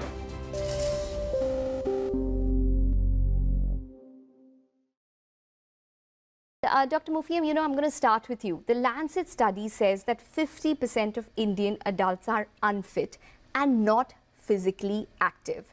Why do you think that is the case? Hi, Ekta. Thank you for welcoming on the show. I think there are 2 or 3 reasons mainly. One, I would say, is urbanization and lifestyle. So urbanization, there was a 2023 study which actually showed that that's led to around 40% increase in lack of time for physical activities, only because people have adopted to motorization as transports, use lifts instead of climbing, and various other things. The next thing is in terms of cultural acceptances. So we as Indians don't believe, and there's a lack of mental awareness that exercise is regularly needed. And a 2022 study actually showed that 40% of Indians don't believe that exercise is required for sustained a healthy lifestyle. And finally, there was a 2023 study that showed high stress and long working hours. So what individuals actually said is that 45% of Indians quoted that as a reason for lack of time to exercise for having a healthier body. There are 2 other factors. One is technology. A 2022 study said that there's a 150% increase in screen time. Tablets, computers, phones. People are addicted to their Insta profiles or their Facebook, Twitter, whichever handle. All right, and people don't have time to physically exercise. And then diet, like you correctly said, Ekta. There has been a 40% increase in processed food diets that Indians have consumed over the last 10 years or so. And that, including the added predisposition to having sugar. We have so many festivals, and we are so addicted to sugar that that's a deadly cocktail that the Indians can ill afford. And that's why you are seeing not only one pandemic, which I believe we have already reached. We are the number 3rd country in the world to probably have obesity, but we even number 2 in terms of diabetes. And diabesity is a...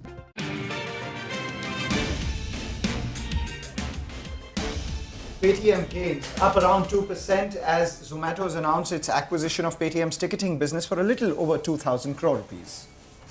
Shyam Metallic surges more than 8% as UPS initiates coverage with the buy call, target price of 1,200 rupees a share, citing high profit growth prospects, among other triggers. Kalyan Jewellers rallies after 9% stake changes hands. Sources say Warburg Pincus has likely sold out in a clean-out trade to promoters and institutional buyers. A slew of positive brokerage notes push Interglobe Aviation higher by 3%. Jefferies upgrades the stock to buy and raises the target price to 5,225 from around 4,400 rupees earlier. HSBC also issues a buy call with a target price of 5,165 rupees per share. Deepak Nitrite climbs nearly 3% after the DGTR and the Ministry of Commerce recommend an anti-dumping duty on isopropyl alcohol, or IPA as we know it.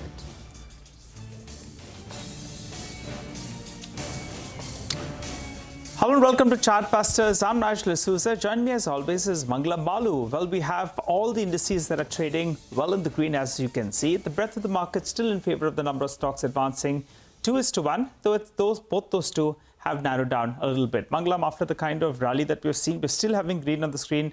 The global setup as well is fairly positive. And from an India market perspective, crude lower, dollar index weaker, that's a perfect recipe for the bulls. Absolutely, that's taking place. And you know, Nigel, it's like a marathon, but it's being run at the pace of a 100-meter dash. And despite that, you still have some energy in the tank remaining. Absolutely. That's the kind of market that we're seeing right now with, you're holding on to those gains, you're building on those gains, and you're steadily seeing up moves in a lot of these mid-cap stocks as well. Case in point, something like Trent, day before yesterday, we had Ramdev join us saying that the valuations have moved much ahead of the fundamentals, but there is a fair amount of momentum, and that momentum continues. That stocks move to the high point of trade as we speak. Earlier itself, Indian hotels continues to do well. We're seeing some pickup in names like Dabur from yesterday as well. So the current morning dip has been bought into on Dabur. And PVR Inox, it's interesting because, a couple of days ago, the management had joined us here on CNBC TV18 talking about how growth prospects for the business are looking extremely good, especially given the long weekend and the collections out there with the pipeline ahead.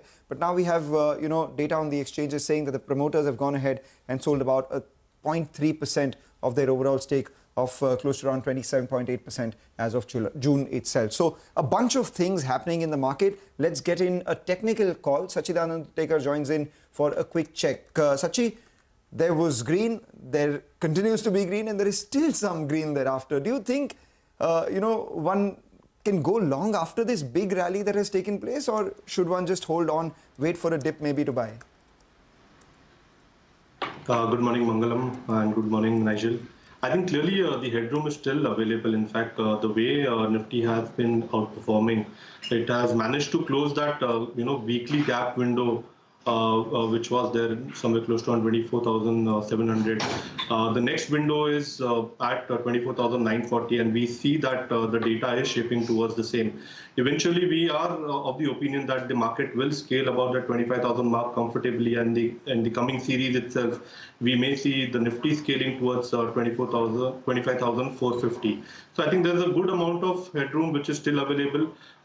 Nifty is trending very confidently above its 5-day exponential moving average as well. So I think unless we don't see a closing below the same, the rally or the momentum is something that should sustain.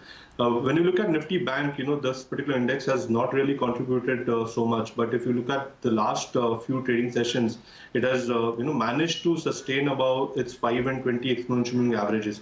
In fact, the support for the day is somewhere placed around 50,670, where its 20-day exponential moving average is placed.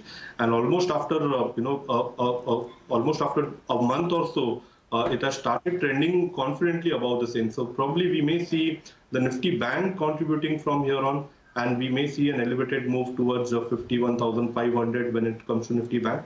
The floor is very well set at, which was set at 50,500. It looks elevated towards 50,700 now. Got it. All right. What about stocks in focus that we should be tracking? Nigel, there are a lot of pockets of strength. First of all, since we are expecting that there could be a good contribution from Nifty Bank, ICICI Bank has displayed a very strong support base at around 1170. From there, we have seen a positive crossover on its short-term averages, which is indicating that this particular move which has been unfolding may extend its legs towards 1210, and that's why we are recommending long positions here, keeping a stop loss at 1175. The other pocket of strength is Indian Hotel. Now, after a very long time, we have seen a continuation pattern formation here. Even on its weekly scale, we are seeing a rising 3 formation, which is a rare continuation pattern. The weekly RSI has given a positive crossover, so that means that the current momentum should sustain, and it may extend its move towards 700 kind of a zone. So from a positional perspective, we are recommending building long positions here. One can keep a very small stop loss at around 630 on a closing basis. The other strength has been chemical stocks, which are buzzing today. The rally in most of the counters has been very strong, but here the stock on our radar is Tata Chemicals. This is something which we have also recommended to our clients. Now, if you look at the cluster of moving averages 5, 20 and 50, this is the first time wherein the stock is opened above the same. There's an open low formation at 1066. So keeping a stop loss at 1066, we are recommending building long positions here. For the day, we are expecting a rally towards 1100, but positionally we are anticipating that this move may extend towards 1165. Well, as we speak, the mid-cap index has moved to the high point of trade. Just one word, do you track Nykaa? I mean, yesterday was a big mover, decent volumes as well, nearly 11, 12 times what we see on a 10-day average. And this morning itself, it's begun to spike once again, up 4%, making the last 2 days gains itself on that stock to close to around 13, 14%. Is there something on the charts that's talking about Nykaa, Sachi? Well, the charts are exhibiting a lot of strength. In fact, it seems that the accumulation zone has ended, and somewhere the way it reached its 200 weekly average resistance, which is somewhere close to around 230. We saw a dash towards the same. But if you look at the volume contribution for the last couple of weeks, it has been significant. So we are anticipating that this particular change in trend has shaped up really well, and we may see a strong bullish rally which may extend its legs towards 300, 320 kind of a zone. So I think building long positions here could be prudent. From here on, I think the structure is indicating that the floor has been elevated towards 180, 185 zone. So keeping a stop loss somewhere close to around 185 on a weekly closing basis the stock can be accumulated in one's portfolio for a positional target towards 330. Okay, all right. Thanks a lot for that, Sachi, and wishing you a good trading session ahead. For the time being, let's shift focus to our special segment where we get you a few ideas for profit from Money Control. Well, we have Nitin Sharma of moneycontrol.com who joins us to talk about a stock that he's tracking rather closely. Nitin, take it away. Today's idea for profit is Emphasis. In Q1, Emphasis dollar revenue grew by 3.4% YOY on constant currency basis, which was the highest growth in the last 6 quarters. Sequentially, revenue growth was flattish. TCV win in the quarter stood at $319 million, up 80% sequentially and included a one large BFSI deal. EBIT margin 15% was below expectations and had an impact of 80 basis points due to the Silverline acquisition. Hiring activity in the quarter was subdued, with net headcount addition being negative. Commentary, client contribution and segmental performance all point out towards bottoming out of the weakness for the business. A $100 million plus BFSS deal win also affirms this view. US banks' performance and IT sector commentaries generally indicate that discretionary spending is coming back. While the pipeline to deal and deal to revenue conversion for Emphasis has been recovering, it is yet to reach the previous levels and will happen gradually. Management retained guidance of above industry revenue growth with an EBIT margin in the range of 14.6 to 16%. Stock trades at FY26 PE of 29.6 times. We believe that worst is over for the company and investor may start adding the stock on dips to build a position. All right, with that, we'll step into a short break. Come back on the other side. We get you more on the markets and individual stock-specific news. Stay tuned.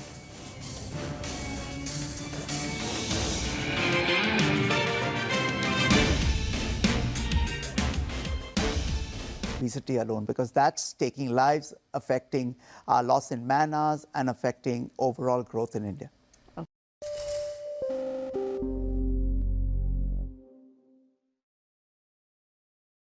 The last hour. Anything can happen between the bells. But what happens during the last hour is what matters the most. The biggest market swings. A close-up look at what's driving them and how the investors are reacting. Watch the most seasoned market mavens guide you through the most important hour of the trading day. NSE Closing Bell. At these times, only on CNBC TV18 and CNBCTV18.com.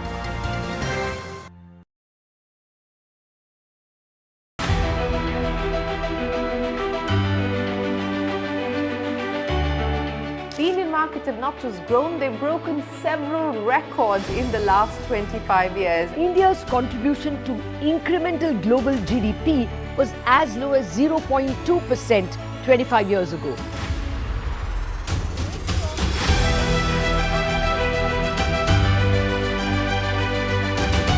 Over the last 25 years, CNBC TV18 has closely followed the remarkable ascent of India's pharmaceutical sector. There was a time 25 years back that it was all about the FIIs.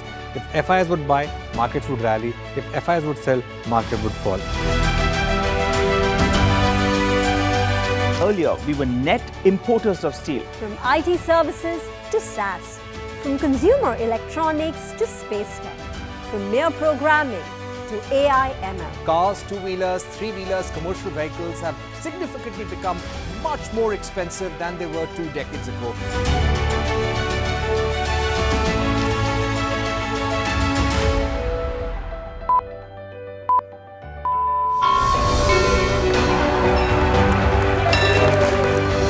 Discounting is high there, but their focus is squarely on the 125cc segment. Now it is contributing 16% of incremental global GDP. Now we are looking at exporting the steel that's made here in India. Welcome to the first ever India Business Leader Awards.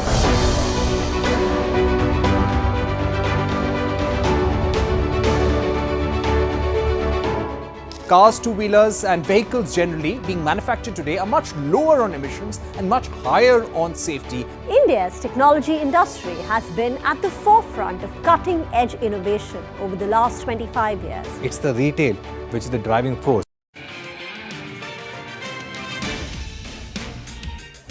Welcome back. Well, Zomato has acquired Paytm's ticketing business for a little over 2,000 crore rupees. Mangalam's here, obviously, to tell us more about Zomato's plans to grow the B2C vertical in its portfolio. Mangalam, explain this to us, the rationale, and maybe you could hop across to the big wall. I will do that, Nigel. You know, the interesting part is the question is how much value can Zomato derive out of paying this 2,000 crores? Correct. So let's just do that. You know, Zomato has actually gone big on going out. So Zomato's acquisition of Paytm's ticketing business for a little over 2,000 crore rupees is their new bet on the going out business. They've announced this foray through the District app, which could launch anytime in the next few weeks, as per Deepinder Goyal itself. Now, this will be their third B2C app after the roaring success of both Zomato as well as Blinkit. District would be the third going out app. The question is, how big can this be from a shareholder value creation perspective? So let's take a look at the few numbers. As of FY24, the gross merchandise value of Paytm's ticketing business was 2,000 crores.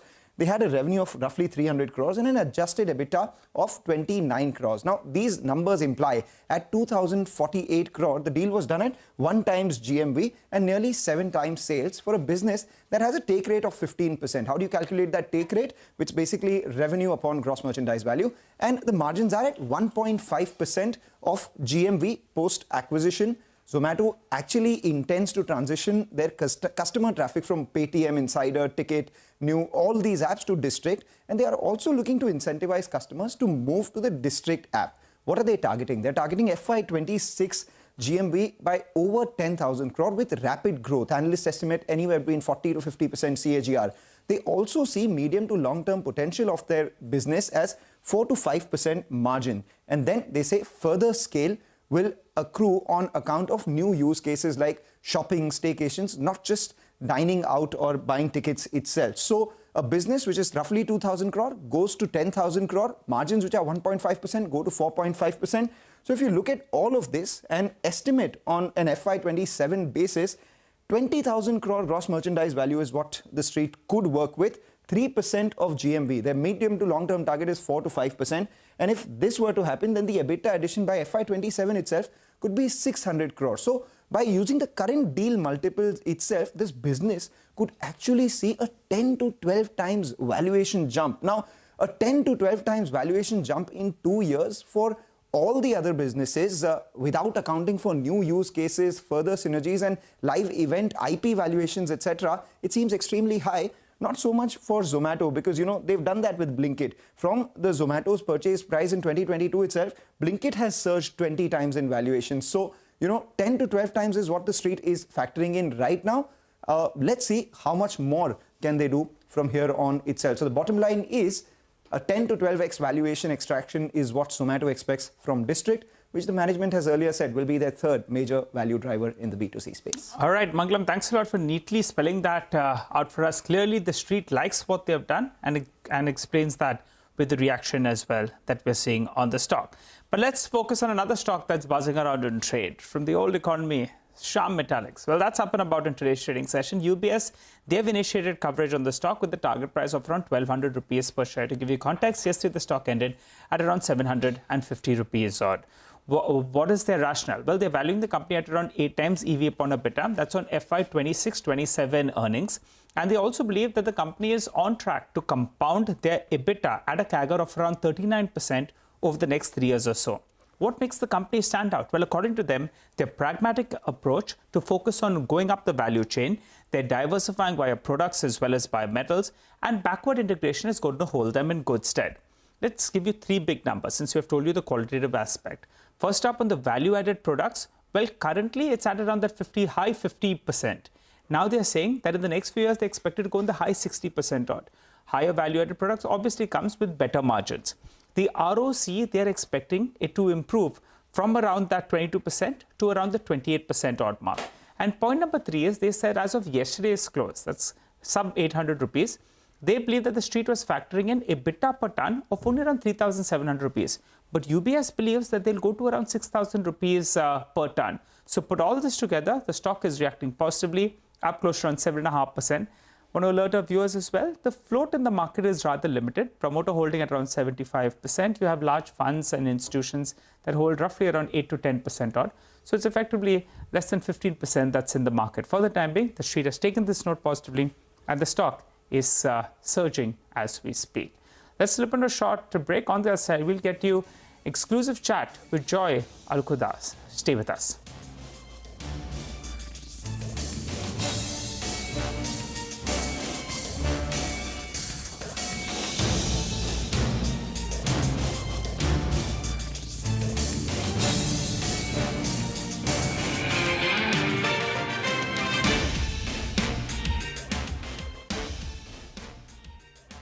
Clearly, we have arrived on the global economic stage.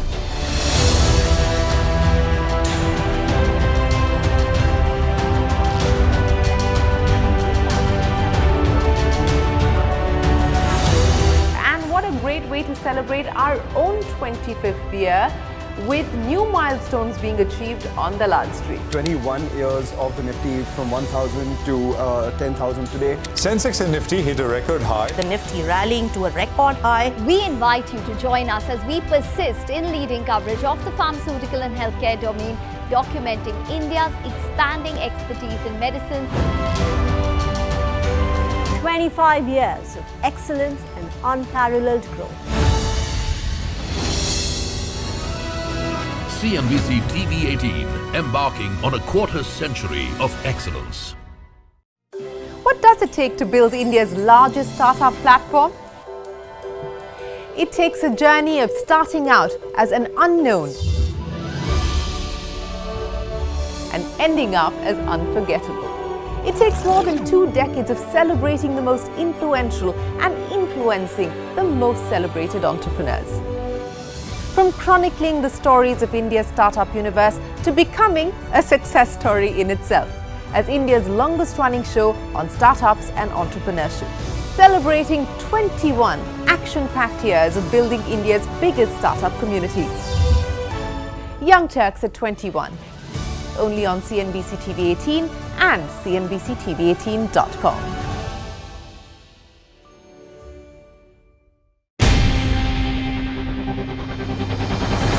CNBC TV18's most comprehensive and award-winning news show, India Business Hour, drops first on YouTube. So get the first access to the most influential architects of policies and politics, the key newsmakers of the day. Discover the big themes as we decode the business of markets, macros and more. Be the first to go to the heart of all the top stories that drive the day's agenda. Catch the award-winning India Business Hour live every night on YouTube with me, Shireen Bhat. India Business Hour live on YouTube at CNBC TV18, weeknights at 7 p.m.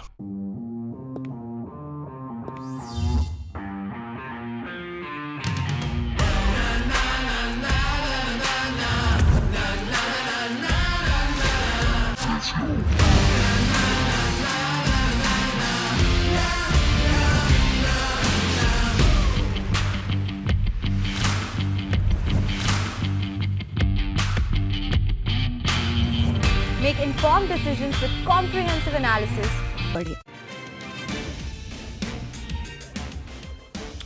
Welcome back. You're watching us here on Chartbusters. Now, let's get you an exclusive. Sources tell CNBC TV18 that the government is in the process of appointing new part-time members to the RBI's Monetary Policy Committee. A few other developments are also in the works. Sapna joins in with the details of that one. Sapna, what is it that you're picking up? Hi. So basically, it's a 4-year term that's given to the part-time members of the MPC. And having said that, 4 years back sometime, early October was when the fresh members had come in, the current crop. So, keeping that in mind, the government has initiated the process of appointment of new members, and most likely it may conclude basically before the next MPC meeting, which is sometime, if I'm not mistaken, 7th, 8th October. So that's what is to be watched out for. That's one. Second, we are also given to understand that, the way things are in terms of the gold prices and all the actions taken in the past and the kind of liabilities that the government has done up on the sovereign gold bond scheme, future tranches are very unlikely. We should be aware of the fact that I think post-Feb also no further tranche has been brought up by the government, and the explanation is, the rationale is basically it's an expensive and a complex instrument for borrowing. And as you have seen the government's borrowing program, there are a lot of other instruments that they're looking at. They're also looking at cutting down costs, bringing down the interest rates, making the yield curve more manageable. So keeping all of that in mind, LGB in terms of government borrowing, I don't think makes sense going forward. So most likely when the RBI government meeting will happen H2 to decide the H2 borrowing calendar, this is something that the government will clarify on record. But as of now, it's a clear indication, no further tranches. Apart from this, very important, on the FPI-FDI front, there's a lot of action the government is taking. They are working out a lot of granular details. For instance, how to facilitate the smooth movement of foreign portfolio investors into FDI, basically.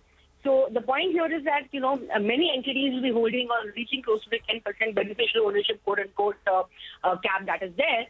So the point here is the government wants to facilitate their movement towards FDI. Now, not in terms of removal of the cap or dilution of the percentages, the thresholds, but in terms of the rules and regulations wherein maybe they don't have to go for a complete approval route again. There's a big process that's involved. So government is working very actively on that, and you can expect a lot of tweaks, a lot of gazette notifications, even in terms of your MR relaxation. Some of that they have done in terms of cross-holding of shares, and just last week something has come. So this is something to watch out for. And of course, infra financing. Infra sector is also one of the next thing. Consultation paper on cryptocurrency. So a lot of things are in the pipeline. Probably September, October is going to be a busy season for us as far as government economic policy is concerned. All right, Sapna, and we'll have you on top of that story. Thanks a lot for joining in and filling us in with that quick update. But on that note, though, we'll have to wrap up on this edition of Chartbusters. You stay with us. The team of Trading Hour is waiting by, and they come up next.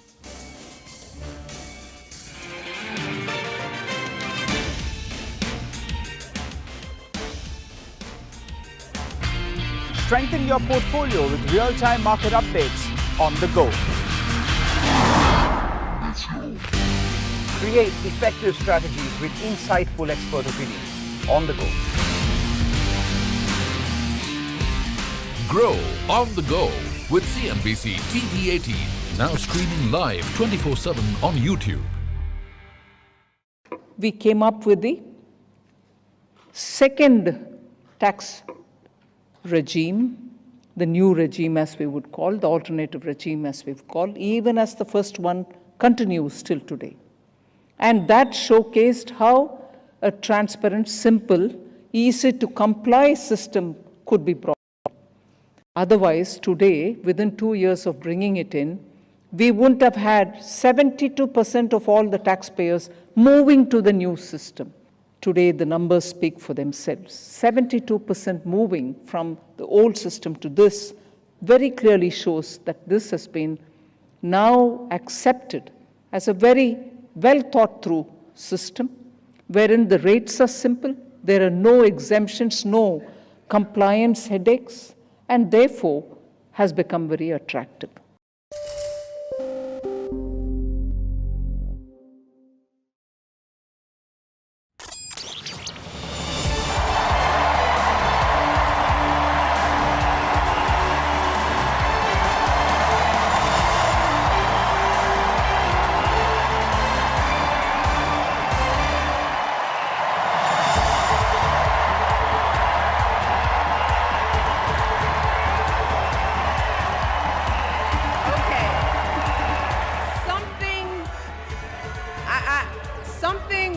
Wonderfully magical is in the air, isn't it?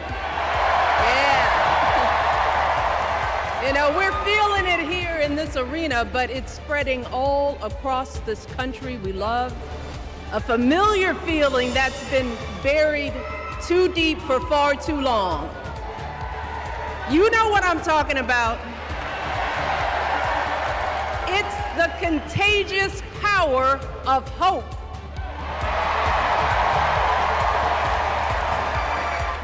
America, hope is making a comeback.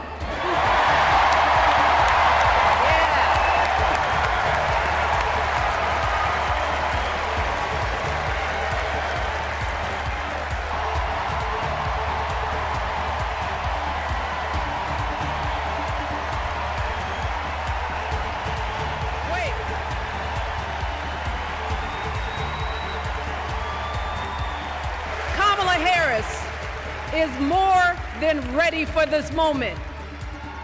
She is one of the most qualified people ever to seek the office of the presidency. And she is one of the most dignified. A tribute to her mother, to my mother, and to your mother too. The embodiment of the stories we tell ourselves about this country. Her story is your story. It's my story. It's the story of the vast majority of Americans trying to build a better life.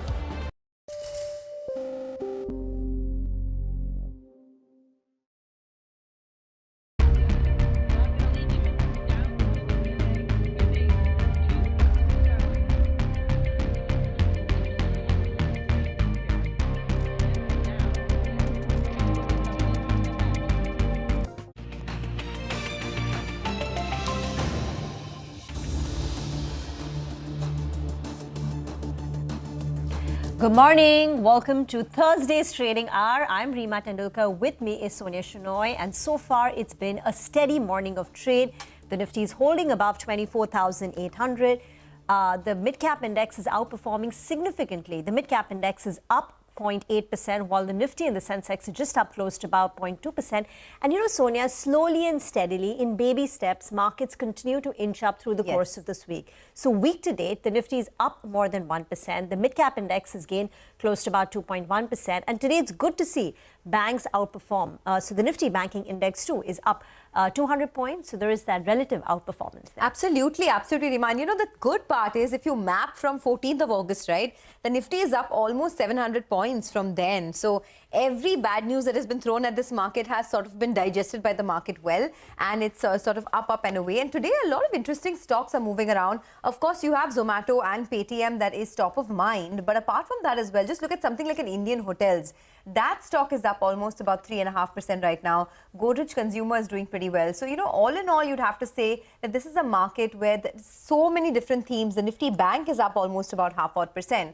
And of course, the big news flow that we're tracking is Zomato and, you know, Paytm and what's happened over there. Remember, Zomato has acquired Paytm's ticketing business for a little over 2,000 crore rupees as part of its strategy to focus more on its core financial services offering. To discuss more on this, we're joined by Gurmeet Chadda of Complete Circle Consultants.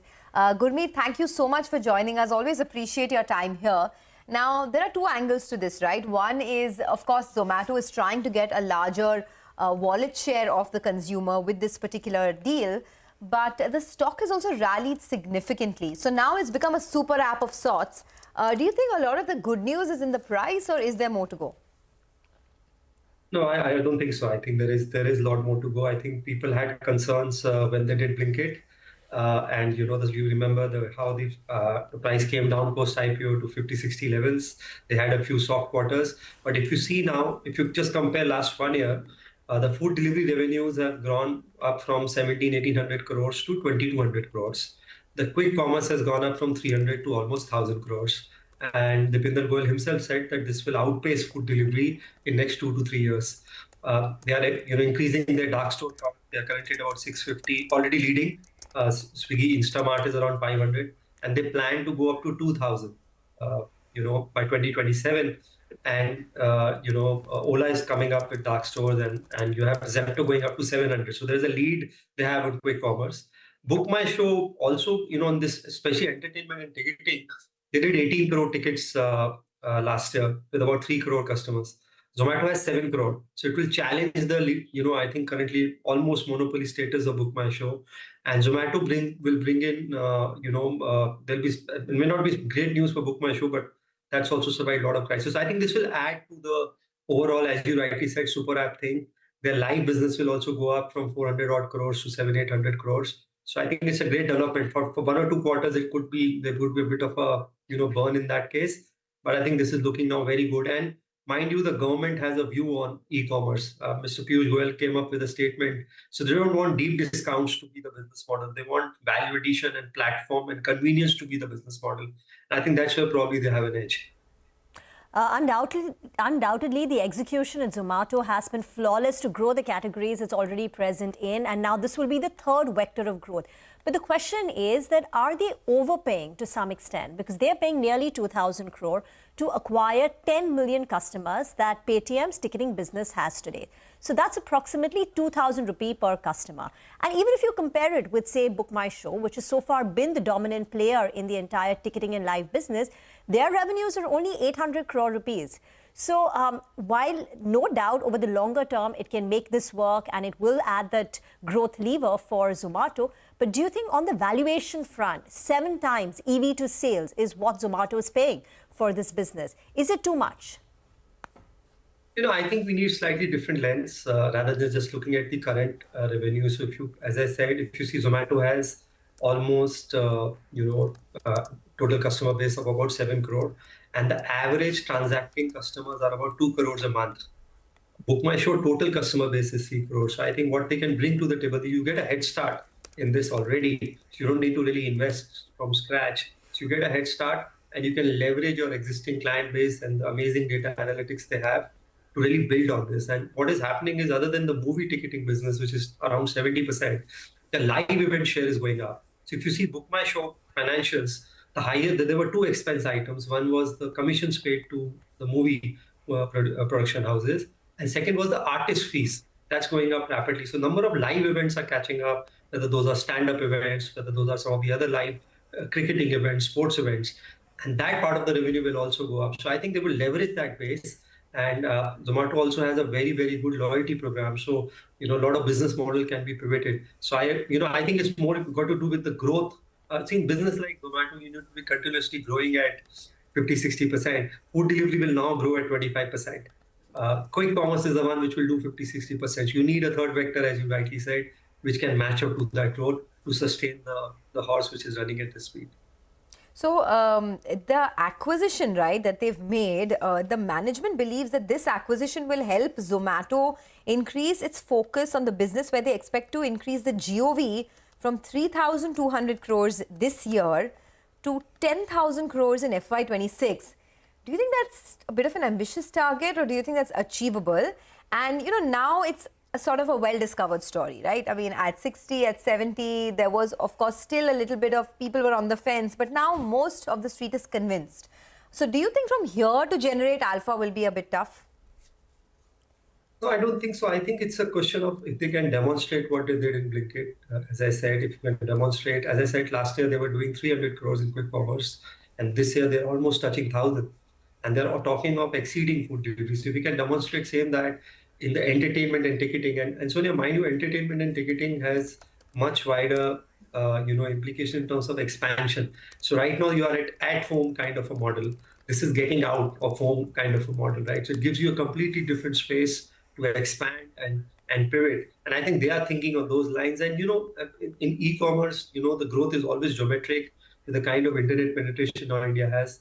I personally think, and maybe it's a little early to say, this has the makings of the big commerce giant, something what Amazon did in US, provided that they stick to the right capital allocation. They've done few mistakes in the past, they've learned from it. So if they stick to good capital allocation, which in my view is good in this case, I think this has more legs to play. This will be more valued now, like the FMCG names and the e-commerce name, rather than just looking at it as a new age business.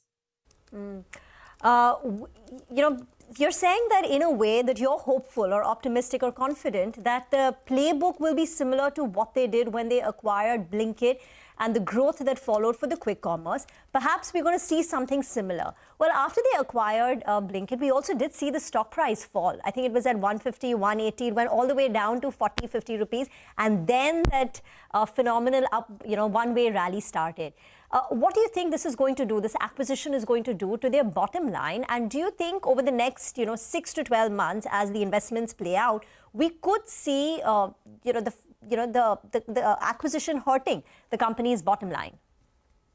No, I'll be happy if it corrects because, we are on the accumulation side. So I'll be praying that it corrects a little more so that you can build more sizable positions. We have, as a disclaimer, around 2% in the portfolio, which I think was a little less considering. Now, obviously, everything is a hindsight in these bull markets. But I agree with you. For first couple of quarters, you could see a bit of a drag because any acquisition comes with, its own set of challenges. And it's not really a very cash-rich company, right? When you do an all-cash deal, that will have its challenges. But that's okay. As I said, these are businesses where you continuously need growth levers. I think this will be another big one in lines of what they did with Blinkit.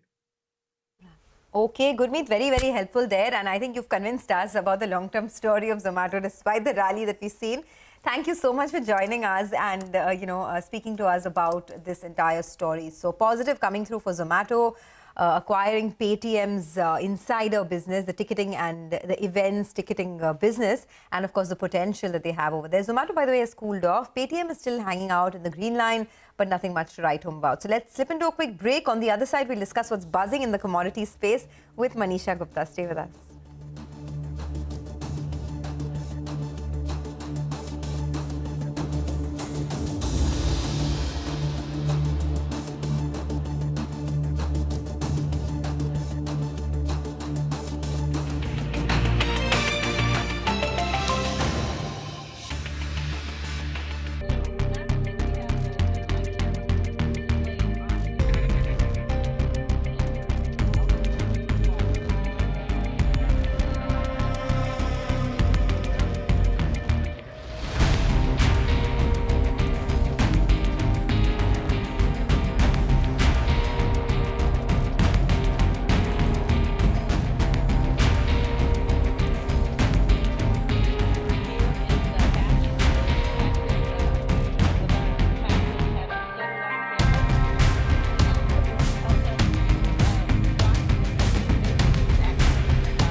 Welcome back. Hope you're having a good morning so far. The market surely is. So after some really good gains under our belt, the market continues to inch higher. It's now just 200 points away from that 25,000 landmark yet again. But let's also talk about what's happening in the world of commodities. Manisha Gupta joins in, and today the focus is on crude. Manisha, good morning.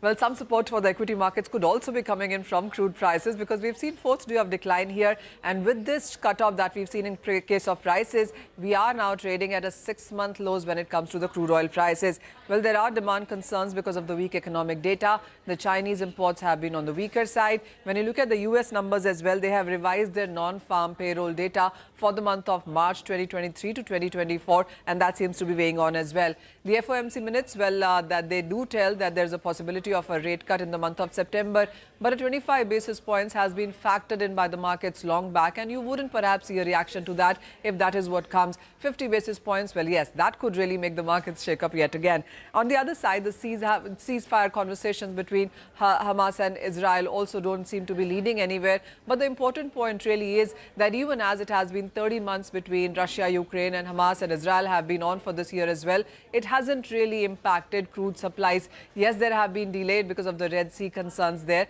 but actual impact on supplies hasn't happened. So the markets really seem to be discounting that too at this point in time. Is the reason you have seen prices decline 6.7% on a week-on-week basis. We have turned negative on a month-on-month basis as well. And also when you look at the last 12 months, we are down by 8% right now. So just around nudging that $70 per barrel mark on WTI right now, it does look bearish for the crude prices for the very near term at least.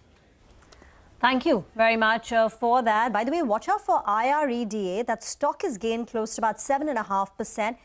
The board yesterday met and they've considered raising up to 4,500 crore rupees on the 29th of August. That's when the board will meet via the FPO or the QIP route. So fundraising on the anvil for IREDA, and the stock continues to surge.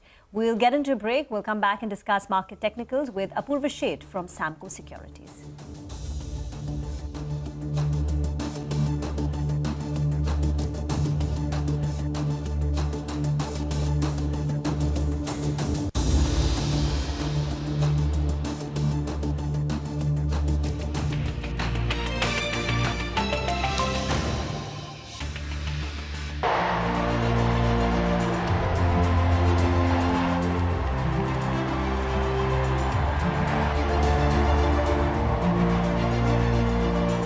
In 1972, a fearless black congresswoman named Shirley Chisholm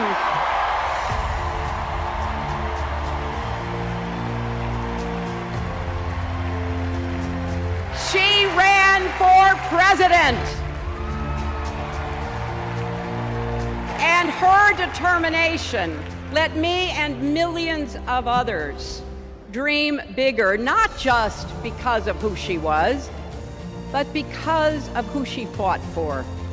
Working parents, poor children, the last, the least, and the lost. In 1984, I brought my daughter to see Geraldine Ferraro, the first woman nominated for vice president. If we can do this, Jerry said, we can do anything. And then there was 2016, when it was the honor of my life to accept our party's nomination for president.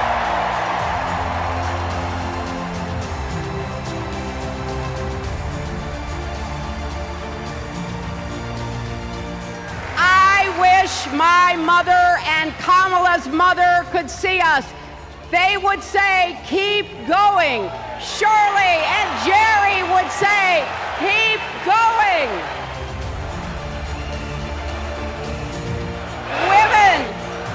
Women fighting for reproductive health care are saying, keep going.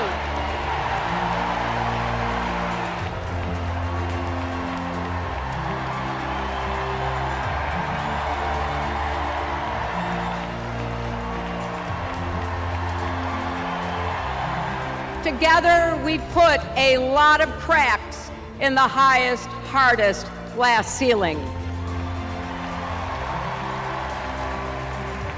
On the other side of that glass ceiling is Kamala Harris raising her hand and taking the oath of office as our 47th President of the United States.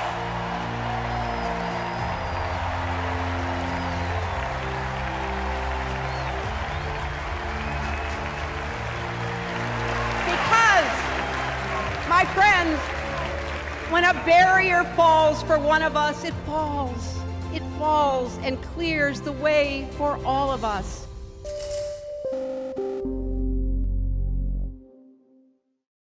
Dr. Deshpande, the crux of our problem is...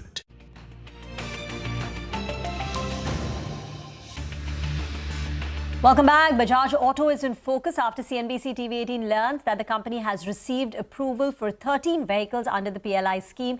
We also learned from sources that the company is seeking a GST cut on CNG two-wheelers. Tim C is here with us on the phone line with more details. Tim C.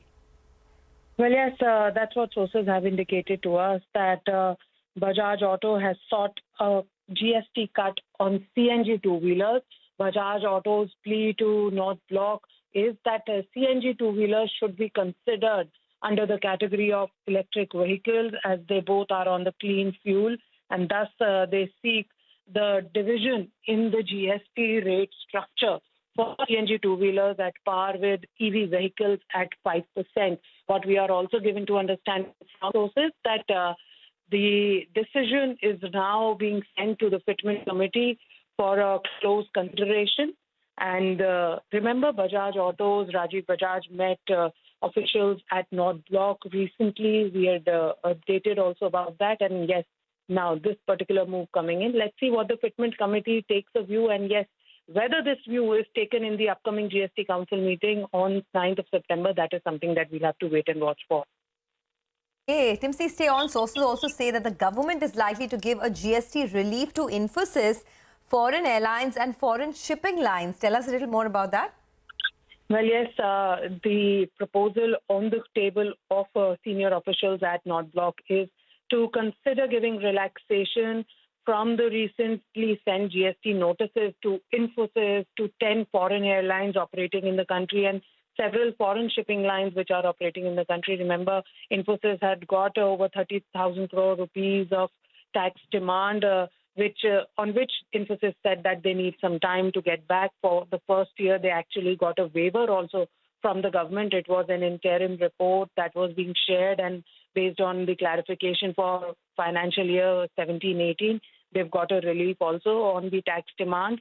And for the remaining years, Infosys has sought more time to reply to the GST authorities. And we are given to understand that since there's a common thread of services based on which this demand has been sent to Infosys, to foreign shipping lines and to foreign airlines, there was a June circular issued recently by the GST Council, and that circular is likely to get further relaxed in the upcoming council meeting to end all these three set of notices being sent to Infosys, to 10 foreign airlines and to foreign shipping lines that could come in the upcoming council meeting on September 9th. So let's see, it could be a big breather. Foreign airlines, remember, were sent over 10,000 crore worth of notices. Similarly, Infosys is contesting 30,000 crore worth of notices. And yes, foreign air shipping lines are contesting about 1 lakh crore of notices. So all these will be relaxed because government wants tax certainty and ease of doing business in the country. Important story. Tim C, thank you for getting us that. Let's get back to the markets and talk about the market technicals, important levels from here on. Apurva Sheth from Samco Securities is now with us. Apurva, morning. Your thoughts on the day so far, and what would you recommend by way of individual stock ideas? Thank you for inviting me on the show. So Nifty has been on a winning streak for the last 6 days, and chances of touching a new all-time high are bright again. So the recent fall that we had seen, Nifty has already retraced 78.6% of the fall, and chances of moving higher to 25,000 levels are quite bright because there's also support from the global markets coming in. Bank Nifty, on the other hand, has been trading in a range of 49,800 to 51,000. So a decisive breakout in Bank Nifty could take it higher to a rally. We can see a rally of about 1,000 points. So from 51,000 to 52,000, there could be a chance that we might see a sharp rally in Bank Nifty.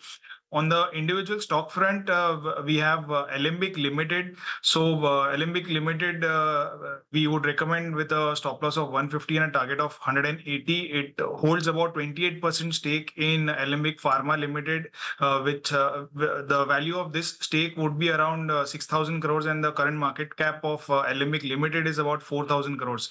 Technically, the stock has been consolidating in a range of 140 to 160. So a breakout from 160 would push the stock higher to 180 levels.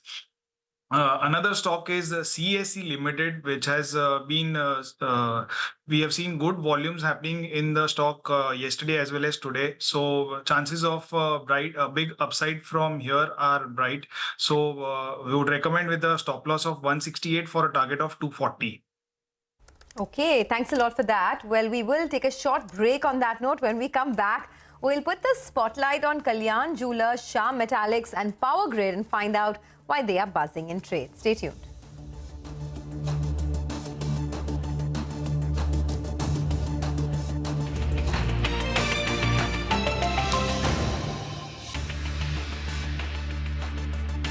A diet statistics show that 51% of students eat junk food, 38% of adult Indians eat poorly.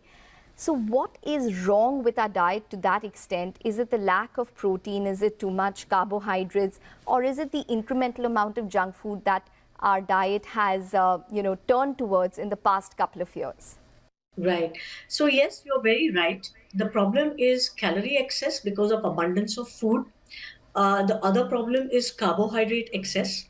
And the third is protein deficiency. So all these three put together are a recipe for disaster, because you are increasing your calories, which is going to make you fat and obese, and you are increasing your carbohydrate intake with all the junk food that is there, and you're also increasing your fat content. And all of this is ultimately going to lead to a lot of insulin resistance, fatty liver, and this is inviting all the metabolic diseases that are associated with obesity. So junk food is very high on processing, and processing is really bad because it can cause a lot of what we call oxidative damage. What is a good source of vegetarian protein according to you, Dr. Deshpande, and how much protein should one consume?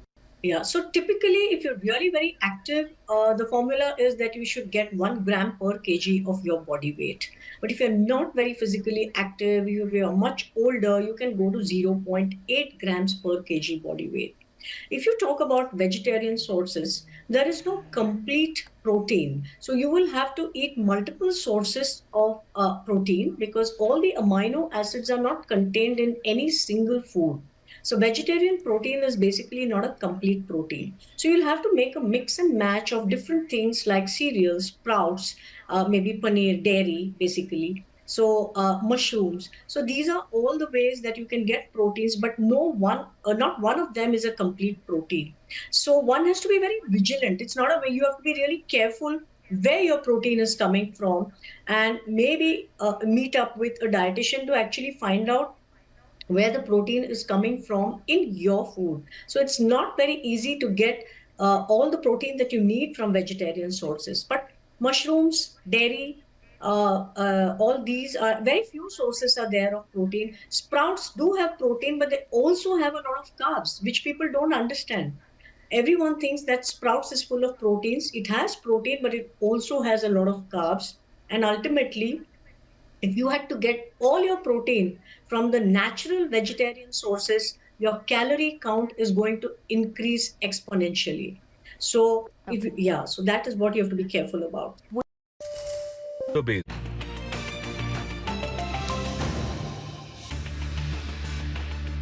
Welcome back to Trading Hour on CNBC TV18. The market is definitely picking up pace, and we're going to talk about a couple of buzzing stocks that you need to get your eyes on. One of them is Kalyan Jewellers. It's buzzing on the back of a block deal. Mangalam joins in now to give us more details on all of that, and in a bit, we'll talk about some other movers in trade, names like Shyam Metallics. So Mangalam, first over to you. Well, for Kalyan Jewellers, the most important thing is that, supply overhang is done. Warburg Pincus, which held about 9% stake in the company as of June 2024, they've sold their entire stake in the company via block deals. What's even better is that the people who've bought it, 2.4% of that stake has been bought by the promoters of the company itself, and that's unusual because increasingly we are seeing promoters cash out, but here a promoter is actually buying stake from the private equity, and the other 5.7% was bought by institutions, and this we can say because the deal happened in the block window where, retail participants aren't allowed, so entire stake bought by strong hands itself. And fundamentally as well, if you look at the first quarter, Kalyan Jewellers' revenue growth was 26.5%, better than everyone else in the industry, including the industry leader, as was the net profit growth of 24% as well, with the same-store sales growth of 10% itself. After the first quarter, the company did say that they are targeting mid to high single-digit sort of same-store sales growth this year, will increase their share of revenue coming in from non-South as well, as they have been doing over the last few quarters. And additionally, they've planned the sale of immovable non-core assets in FY25, so that could aid their balance sheet a little more and tighten it. As a result of which, with the supply overhang having been done, the stock has bounced back. Thank you very much for that. Kalyan Jewellers is up now 64% since the start of the year. Another big mover today, Shyam Metallics. Here, UBS has initiated coverage with a buy rating, and what stands out is how high the target price is. So they're seeing a lot of upside in this, Nigel. Well, that's right. UBS has initiated coverage on Shyam Metallics, and they have a target price of around 1,200 rupees a share. Now, they are valuing the company at around 8 times EV per EBITDA. The EBITDA that they're factoring in is for FY26-27, and on that multiple, they're giving it an 8 times multiple. But they're factoring in that the EBITDA growth from year on, that's between 2024 to 2027, well, it will compound at a rate of around 39%. So they're expecting a big upside from current EBITDA levels. What makes the company stand out? Well, according to them, they say that the pragmatic approach to focus on the value chain. They've also focused on diversifying products as well as metals, and their backward integration. That's what's going to hold them in good stead. Well, that's the qualitative aspect. But on the quantitative aspect, there are three big factors that they have stated. One is on the value-added products as a percentage of revenue as well as EBITDA. Currently, it's at around 57 to around 61%. They're expecting that number to go to the high 60s. Higher value-added products means better margins. And so they're expecting the ROCE to move from around 22% to around 28% by 2027. And finally, the EBITDA per ton, as of yesterday's close, they believe that the markets were factoring in an EBITDA per ton of roughly around 3,700 rupees. But they are factoring in a number of more than 6,000 rupees by 2027. Put all this together, UBS believes that that Shyam Metallics is well placed, and that's why they have a target price of around 1,200 rupees per share. Back to you. Okay, thanks a lot for that. Well, Power Grid is also in focus on the back of positive commentary from Goldman Sachs. Vivek is here to tell us more about that. Vivek, over to you. Well, that's right. So Power Grid is in focus. Very interestingly, some media reports have indicated that there has been a cancellation of what is essentially a 12,700 crore order win that the company had got as far as the Fatehpur Badla HVDC project is concerned. Remember, Power Grid had emerged as the L1 bidder for this particular project. So Goldman Sachs today has reacted to this particular development. What they're saying is that media reports that indicate that Power Grid may lose out on this particular bid. This could go ahead and impact the order book by close to 12%. The work in hand of the order book of Power Grid currently is close to 1.1 trillion rupees, with close to 1.1 lakh crore. So there's a 12% hit that Power Grid estimates that Power Grid could take on the back of this particular supposed cancellation. There has been no official confirmation from the management as yet. Now, however, what Goldman Sachs is saying is that it's possible that this is mainly due to certain technical conditions that may have been applied. They believe that there is a high probability of Power Grid going ahead and winning this particular bid again in case this particular bid comes up once again for the tendering. Remember, what Goldman says is that company has a competitive edge in TBCB over other private developers. Number one, due to the very large balance sheet, and number two, due to the lower cost of debt that Power Grid currently enjoys. Along with that, 70% plus market share as far as auctions have been conducted in this particular year so far. They expect Power Grid to be the biggest beneficiary of close to $500 billion of Power Grid capex that the country will see over the next few years. Thank you very much for that. Another stock reacting to a brokerage upgrade, a brokerage note, is Emphasis, where Nuvama has upgraded Emphasis now to a buy. Remember, Emphasis has been an underperformer in the entire IT pack because the high interest rates in the US were negatively impacting the business of Emphasis. So for 2-3 years in a row, it's underperformed the industry, and now it believes the tide is turning. The same factors that led to the underperformance will now lead to Emphasis outperformance. So that's the stock up 3%. Get into a break. We'll discuss more on the markets with Anirudh Garg from Inva Asset PMS. Stay tuned.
good to be with everyone this evening in this hall and everyone at home.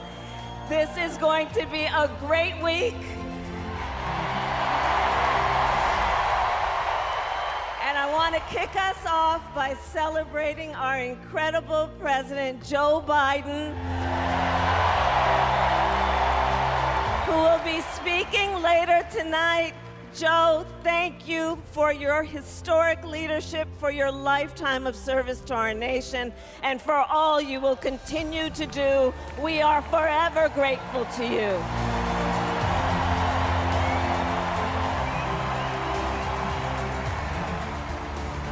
Looking out at everyone tonight, I see the beauty of our great nation. People from every corner of our country and every walk of life are here, united by our shared vision for the future of our country. And this November, we will come together and declare with one voice, as one people, we are moving forward. With optimism, hope, and faith, so guided by our love of country, knowing we all have so much more in common than what separates us. Let us fight for the ideals we hold dear, and let us always remember, when we fight, we win. God bless you. God bless the United States of America. Good night, everyone.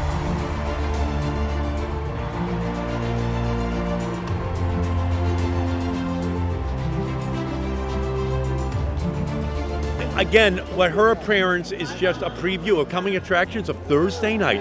You can feel the electricity. It's a 13 on a scale of 10. It's one of the most electrifying political environments ever been created because it's all about the future and she embodies it.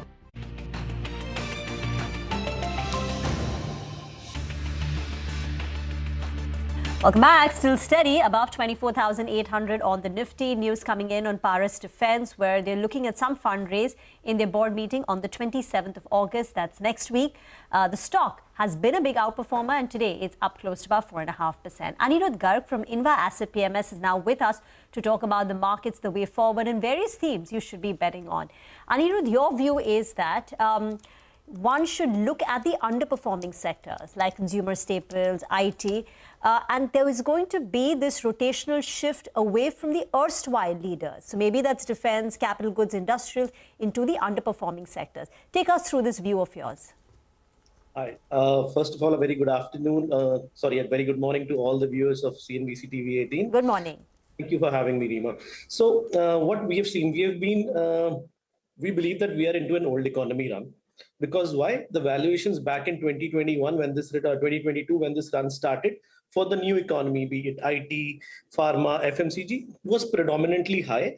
And all these old economy sectors were comparatively priced pretty cheaper.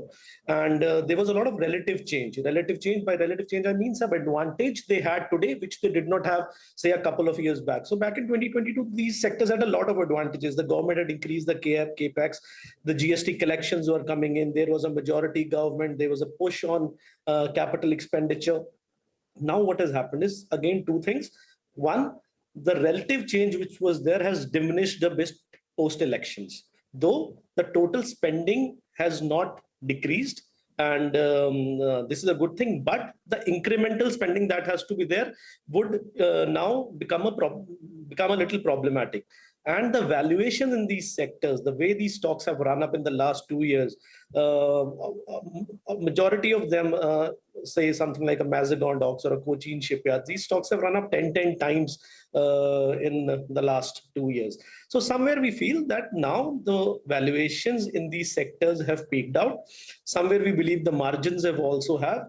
And the relative change has diminished. For us, this is not a right thing. And then automatically the shift is happening to the other sectors like IT, FMCG, pharma, which had underperformed for the 2 years. Things have gotten better there. Pharma is seeing new relative change coming in from the US. IT has completed its cycle, which is generally, deeper than FMCG, but shallower than the commodities. IT has done it. We see expectation of the US rate cut. So we see the US growth rates revising in the coming few months. So somewhere the relative change is now favoring the sectors which had underperformed, and the sector which had outperformed are now bound for some time and price correction. Okay. So, let's talk a little bit, Anirudh, about some of these new age sectors, right? I'm trying to ask you about names like Zomato, Paytm, Nykaa, Honasa, all of these digital first businesses that we're looking at, and how they're in the news for all the right and the wrong reasons. I mean, big multi-baggers, and you have some underperformers here as well. What do you do with names like this? What do you do with the space overall? How do you navigate it? So, see, they're wonderful companies set up by wonderful entrepreneurs out there. They have changed the way a particular type of transaction in the market was perceived. You had to, before Blinkit, getting things from the market required some help and stuff like that. Now you don't require anyone. Blinkit has changed the model altogether. In 10 minutes, your thing is delivered to you. And somewhere you tend to consume, when such facilities are given, you tend to consume more than you actually need. So these guys are increasing the market as a whole and also shifting the entire market on them. See, before Zomato came in, you had only McDonald's and Domino's, and these were the two companies that we used to talk about and analyze very well. Now I don't need a Domino's pizza. I need something, a new entrepreneur, a new chef knows how to prepare pizza, can sell it through a Zomato, and it can be delivered to me, as soon as possible. So I don't need my home delivered pizza now to be a Domino's pizza. So somewhere we feel that the way the businesses are being done due to these new age companies have changed. The meter that we keep primarily, the number one is that we should be consumers of these businesses, and to an extent that we are not ready to replace them with some other upcoming app or something. So these are wonderful businesses. You just have to make sure that the business models are right, because if the demand is there, if the consumers are using them, they're not under some regulatory framework, and there is an open market to cater to, these companies should do pretty well. Just a word of caution that somewhere we need to look at the valuations of overall market and the stocks as well. Because I believe the best way to enter these companies is whenever there is a correction, or you can do your SIPs. Whenever there is a major correction of say 20, 25, 30%, you can go in for a lump sum. Otherwise, you can keep doing your SIPs in your wonderful companies. So do you have any of these new age tech companies in your PMS portfolio with the appropriate disclosure, if you could tell us? We have missed out on the Zomato rally because we were more focused on the capital goods side of things, and that played out really well for us for the last couple of years. So yes, whenever these stocks show correction, because see, one point, Rima, in the markets that I've seen in the last 17, 18 years of my experience is that corrections are inevitable. They have to come from time to time. And those are the times when you have to keep your conviction and buy the stocks that you were liking when the markets or those stocks were expensive. Okay, so where do you have conviction right now, Anirudh? Apart from the sectors that we spoke about, anything else where you expect good earnings to come through? There are so many themes, right? I mean, last week, for example, this whole cables and wires theme was doing very well, where one brokerage spoke about cables and wires growth doubling compared to GDP over the next 4 to 5 years, purely because of the real estate boom. Any of these themes, home building, real estate, that you like? See, I believe that all these themes are intact. First of all, premiumization theme that is going on in India and around the world is intact. There is no problem. Somewhere they get expensive, then they correct, and then the bull run continues. That is the nature of a bull run. You're absolutely right. The wire themes, especially the branded ones, are doing pretty well, and they will keep on adding market share and keep on increasing in value. But somewhere I feel that the overall market is now entering a zone where I would call these markets very expensive. So I will proceed, tread with caution. A lot of money has been made in the last 2 years. Equally important is to preserve that money, because in bull runs, you tend to make mistakes following the momentum at the very end. So I believe enter safer stocks, enter safer shares, or buy these shares through SIP, and whenever there is a correction, you tend to put in your lump sums, because somewhere the market is giving hints that the valuations from here for the large caps, I believe it's still okay. Large caps are not that expensive. We see our technical targets for the Nifty are 26,000 plus. Standard disclosure here that we can revise them. But for other themes or sectors which were prevalent and winning in the mid and small caps, arena, we believe that somewhere the rally has fizzled out.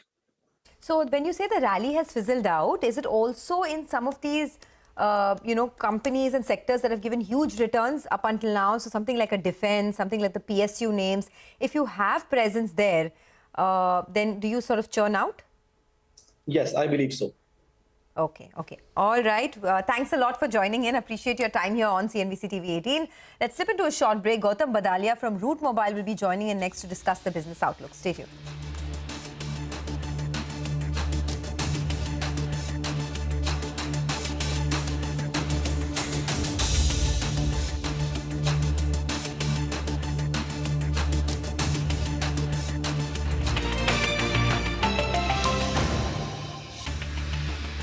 It's great. People really get excited when something happens they didn't expect, and it makes them happy. So we're a happy group.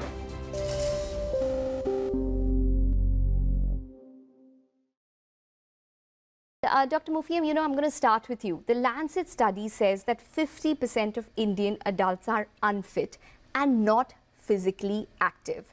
Why do you think that is the case? Hi, Ekta. Thank you for welcoming on the show. I think there are 2 or 3 reasons mainly. One, I would say, is urbanization and lifestyle.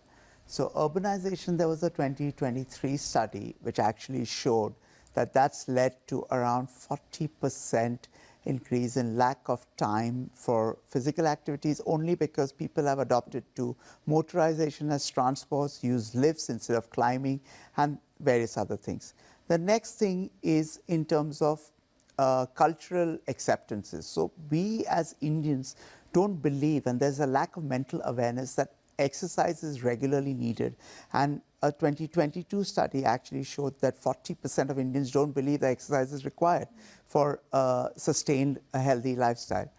And finally, there was a 2023 study that showed high stress and long working hours.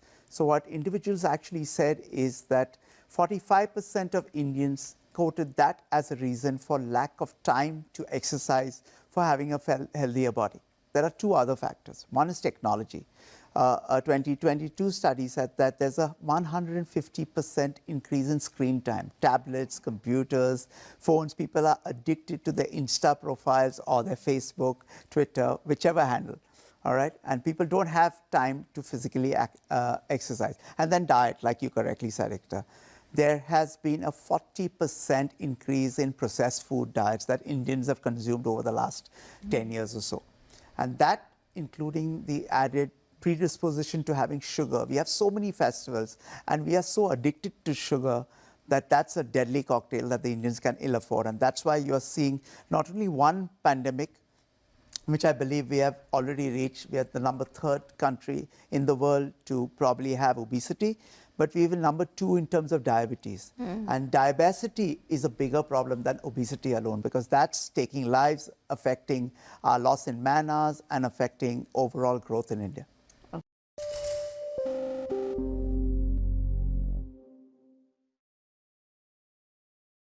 The last hour. Anything can happen between the bells. But what happens during the last hour is what matters the most. The biggest market swings. A close-up look at what's driving them and how the investors are reacting. Watch the most seasoned market mavens guide you through the most important hour of the trading day.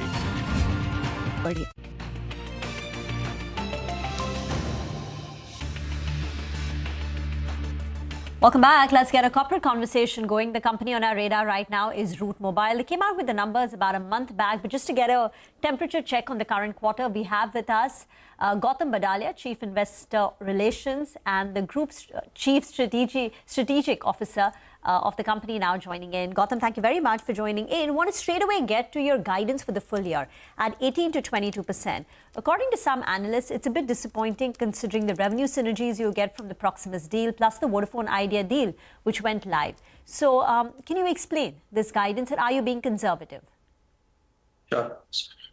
Good morning, Rima, and good morning, everyone. So I think last quarter, I think we demonstrated among all the CPaaS players globally the best organic growth rates. I mean, since November of last year, there were a few headwinds, I think, in the sector that we were kind of operating, especially with the funding winter and a lot of large global enterprises looking at cost optimization. I think with this interest rate cycle now looking at kind of reversing, we have already started witnessing, I mean, growth now coming back. And last year, I think we've also been working with Proximus and the group on integrations and have been doing a little bit of crystal ball exercise. And we have kind of now worked on a few strategic pivots. I mean, a case in point is we are now securing long-term volumes with a lot of these large strategic players and then tying those volume up with the telcos. So essentially, we have a spread in between. So kind of making some part of our business as annuity business. So the 18 to 22% guidance that we have given for the year, I mean, it is, while it is conservative and in the past, always kind of delivered better than that. But I think this is, again, I mean, the best growth that I think in the CPaaS industry anybody is kind of talking about. And we are able to kind of allude to this kind of a growth trajectory, largely because of the global platform that we have. Today, I mean, there isn't any other CPaaS company who would have the kind of presence that we have globally, right from US till, I mean, any part of the globe. I mean, you look at, except for Australia and New Zealand, we have our presence now in terms of fleet of street. We were directly connected with 218 mobile network operators. Now, because of the Proximus reach, we are also now connected or extended our reach to about 450 networks. So, I mean, there isn't any other player who would have the kind of reach that we have today. And already, I think Microsoft deal, as I talked about, I mean, is a good starting point. It's a good validation of the group synergy. We are working on similar large strategic deals, securing volumes, and then tying those volumes up across 5 years, kind of converting that into annuity business. Now, from the telco standpoint also today, most telcos are today looking at digitizing its infrastructure. And that's where, I mean, partners like us, where we have kind of now coined a CPaaS in a box kind of a construct. We are taking those CPaaS in a box construct to telcos, deploying it into their infrastructure and kind of making it completely a digital infrastructure, which they can then offer solutions to the SMBs. So these are the strategic pivots that we are working on. I mean, we are fairly confident of the next 3 to 4 years, 3 to 5 years, we should be able to kind of embark on a strong growth trajectory. Okay. In terms of margins, right, the EBITDA margin guidance is 13%. How do you see the margins increase from here on, both in FY25 and 26? Yeah, so I think we are clocking, I mean, we are in the vicinity of the 12.5%, 13%. And this Proximus transaction will also entail a little bit of related party transactions, which will happen at about our EBITDA margin level. So it will be kind of a little dilutive on the EBITDA margin. So hence, we have kind of maintained that we will stick to the similar EBITDA margin that we are clocking today. So they're about the 12.5%, 13%. So we should be able to do the 13%. And if we are able to grow the business 15, 20% year on year for the next 3 years, there will be tremendous operating leverage that will play out. On top of that, I think the free cash generation of the business also should remarkably improve, I think, from this year onwards, considering we are not looking at giving any significant deposits to the telcos. So from an cash conversion, so EBITDA to cash conversion, I think we're looking at, 50 to 75% kind of a conversion, and the skew should be more closer towards 75%. Gautam, you said your organic growth in the quarter was the best in the industry. Do you have a number to put to that? And just to check, you're saying the guidance is conservative, right? FY25. That's correct. I mean, so I think we delivered about a 14% YOY growth. Organic growth, I think that was kind of the best in the industry. And especially, I mean, with a lot of these large deals, I think that are already in the making, some of the ones that we've already won, we are fairly confident of kind of clocking that 18 to 22% kind of the guidance that we have given.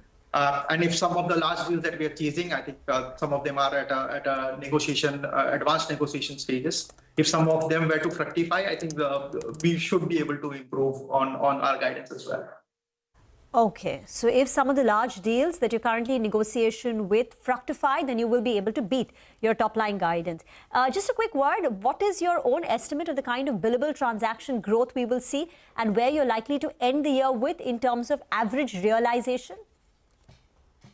Yeah, so in terms of the billable transactions, I think we anticipate kind of early teen kind of a growth. I mean, 10-12% kind of a volume growth. And in terms of the realization, I think it should steady around the current levels. We don't see any significant changes to the average realization.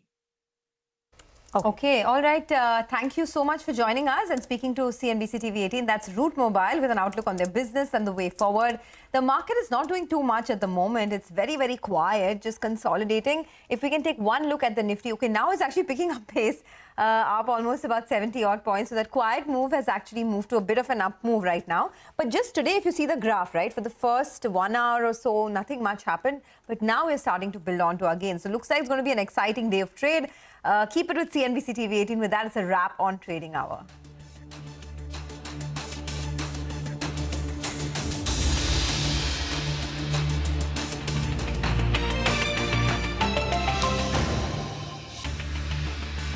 The closing bell. At these times, only on CNBC TV18 and CNBCTV18.com.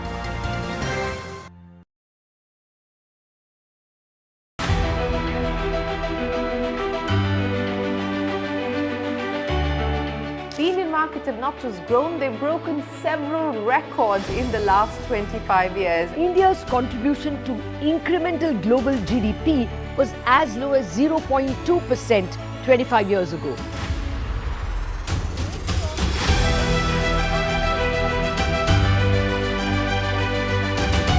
Over the last 25 years, CNBC TV18 has closely followed the remarkable ascent of India's pharmaceutical sector. There was a time 25 years back that it was all about the FIIs. If FIIs would buy, markets would rally. If FIIs would sell, market would fall. Earlier, we were net importers of steel. From IT services to SaaS, from consumer electronics to space tech, from mere programming to AI ML. Cars, two-wheelers, three-wheelers, commercial vehicles have significantly become much more expensive than they were 2 decades ago.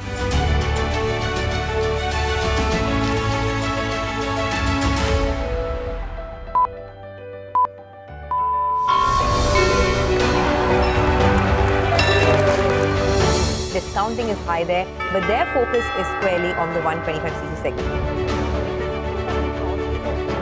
Now it is contributing 16% of incremental global GDP. Now we are looking at exporting the steel that's made here in India.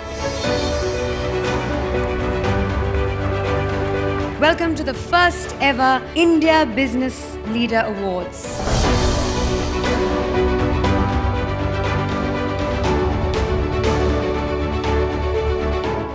Cars, two-wheelers and vehicles generally being manufactured today are much lower on emissions and much higher on safety. India's technology industry has been at the forefront of cutting-edge innovation over the last 25 years. It's the retail which is the driving force for the market right now. Clearly, we have arrived on the global economic stage.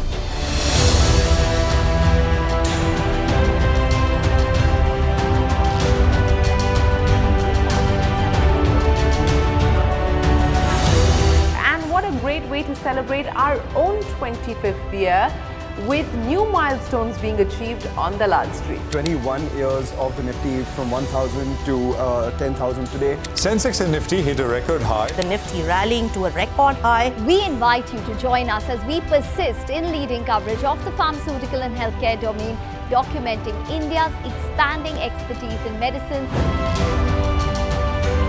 25 years of excellence and unparalleled growth.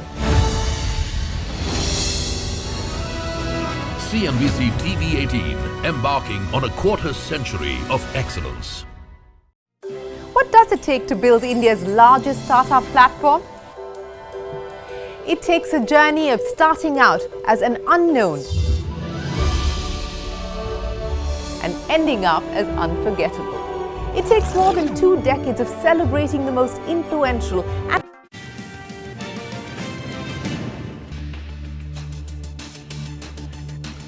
Market tracks gains with mid, small and micro cap stocks outperforming large caps. The Nifty remains range bound but still above that 24,800 mark. Slow climb is what we're seeing.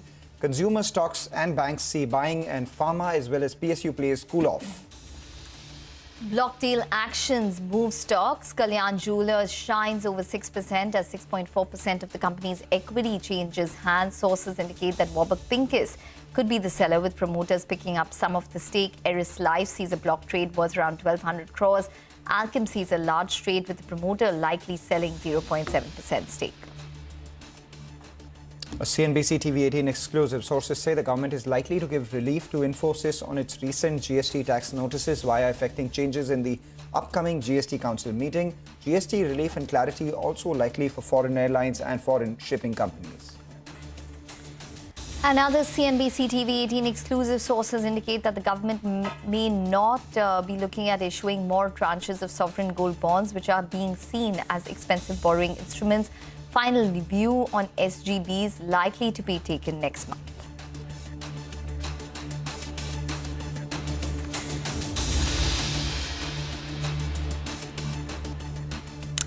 Hello and welcome. You're watching Halftime Report on CNBC TV18. I'm Ekta Batra. With me is Mangalam Malu. Well, no complaints really coming in for the markets today. And that is courtesy the US Fed minutes, which has really stirred up the optimism that, yes, there could be a rate cut coming in from the Fed finally in the month of September. In fact, there are some polls online which indicate that traders are expecting 100% chance of a rate cut next month. But nonetheless, besides that, all focus will now be on the Jackson Hole Symposium with Powell's speech on Friday. So I think that'll be one important factor to watch out for. The other thing, Mangalam, which is really working in our favor is also the softer Brent crude prices. We haven't really, acknowledged too much of that, but it's down around 8% this year in terms of Brent crude and currently at around $76 per barrel. So that too is aiding sentiment. Stock-specific action continues. Likes of Glenmark, Gillette, HDFC, AMC, HDFC Life, all of these stocks at fresh 52-week highs. And not to forget, all of the deal action taking place. All of the deal action taking place as well, Ekta. You spoke about Brent. Let's talk about Trent as well. It's that kind of a day where Brent is down and it's positive for the Indian markets, as a result of which positive for a lot of these mid-caps as well. So Brent lower, Trent higher is what we are seeing. But, that wordplay aside, it's been a very, very remarkably strong week for the broader markets itself. Pull up the advanced decline lines. Those green parallel lines have been the way they have from the start of this week, and this is the fourth straight day where even as the Nifty is consolidating with a mild positive bias, the broader market health is looking extremely strong, with almost on an average on a daily basis nearly 3 to 4 stocks advancing for every one stock which is declined. The Nifty Bank is now at that 51,000 mark. Remember, yesterday in the last hour itself saw a bit of an up move, closed closer to the 20-day moving average, has conquered that, and just 300 points from here would be the 50-day moving average. So what happens to the Nifty Bank is something that we'll have to watch out for, more so because it's the Nifty weekly options expiry, and the street is positioning itself for an expiry around that 24,850 mark as well. If the Nifty Bank sustains its up move, then maybe we see a breakout on the Nifty as well, as those call writers cover their positions. A bunch of stocks in focus. So let's start with the first corporate that we have for you on our show, Star Health.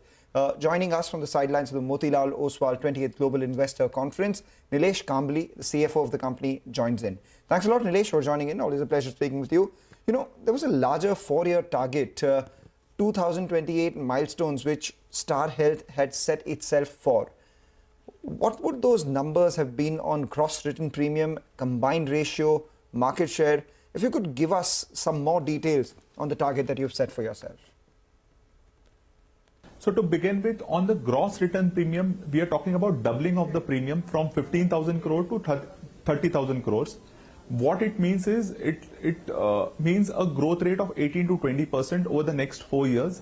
When it comes to profit, we are talking about tripling our profit from the current 850 crores to around 2,500 crores. This will entail a combined ratio in the range of 95-96%.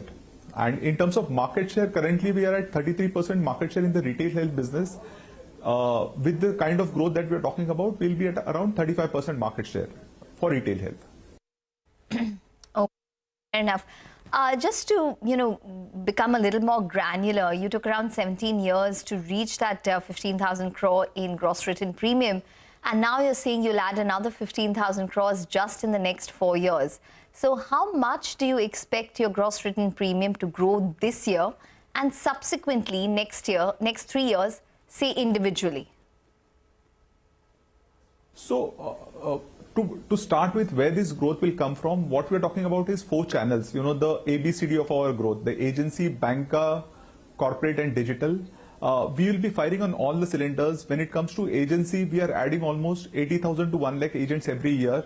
And that's like a staple food for us. It will steadily grow in that range of 15 to 16%. When it comes to banker, we have more than 55 partners, and we are, as we speak, we are talking to more partners. That is a business which is growing in excess of 25-30% for us, and that will continue to grow. We have invested a lot in terms of manpower for this channel. Corporate channel, again, we are focusing more on SME and MSME businesses. We have again created a team for corporate business. We believe this should grow much, much faster than our overall growth rate. We believe in the next 4 years, this should be in the range of 15% of our overall business. And that again is a big channel of growth for us. When it comes to digital, we have increased our capacity when it comes to our telesales unit. We are spending a lot on our web sales and telesales put together. This channel is again growing very well for us. We have invested a lot in this channel, and we believe that's the next phase of growth that will come for us. So across channels, A, B, C, D, we see that the growth will come for us, and which will take us from this 15,000 to 30,000 crores. For the current year, we are again planning a similar growth rate of 18 to 20%, you know, focusing on group, digital as well as agency business. So it will come across the channels over the years for us. So if we take your past performance as a precedent, you know, by FY28, you can probably make, what, 30,000 crore in gross written premium. The underlying profits then could be 500 crore, more than 500 crore. Is that a fair estimate? Yeah, absolutely, yes. You know, on a GWP of 30,000 crores, we're talking about a combined ratio of, say, 96% also. It's a 4% margin, which is around 1,200 crores. You know, after reinsurance, after the earned premium logic, it will be higher than our 500 crore number. That's absolutely fair. Okay, all right. And do you stick to your guidance of bringing down your combined ratio by 200 basis points by FY28 and 50 basis points each year? Yeah, when it comes to combined ratio, what we have said is for the current year, we'll be able to improve it by 100 basis points. Having said that, on an ongoing basis, we want to maintain a range of around 95-96%. You know, an improvement in combined ratio means that we are increasing prices from the customers and reducing the loss ratio, which we don't want to do. You know, we want to keep the prices stable. We want to make money by bringing in operating leverage and improving the expense ratio. So as long as we are able to meet our ROA profits, we want to operate in a particular combined ratio range, which should be beneficial to the customer. That's the long-term objective of the business. All right. What about, health insurance? You currently are the second largest by book. When do you see yourself becoming the largest? See, while the objective is to grow the business, you know, it will be a function of what the market grows in, but the kind of profitability pressures which each companies have, many of the companies will get listed. We believe that we should be the largest health insurance player in the industry because we have the highest retail portfolio. It's very easy to increase in the group business, but we want to do that business also profitability.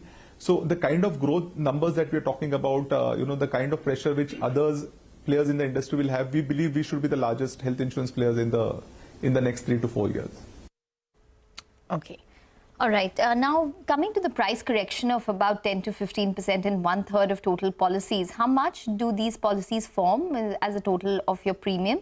And how much do you think could be the precise increase with regards to adding to the premium?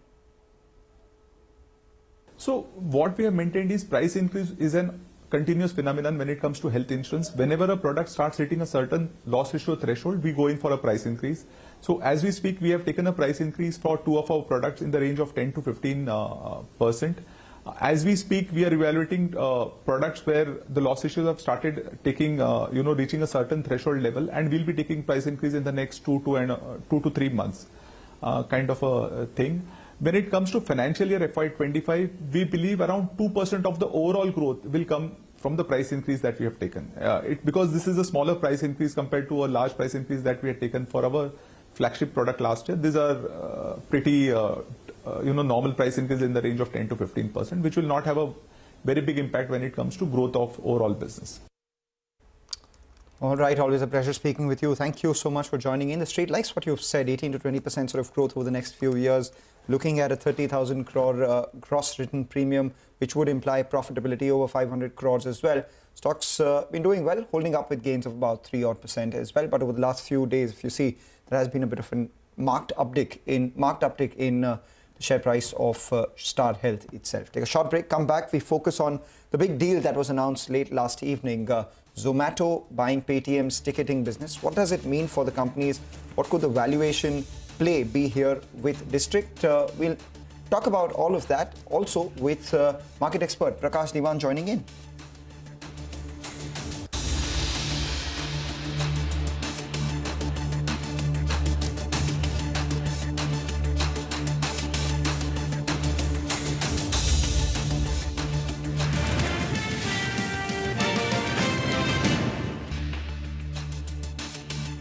The most celebrated entrepreneurs. From chronicling the stories of India's startup universe to becoming a success story in itself as India's longest running show on startups and entrepreneurship.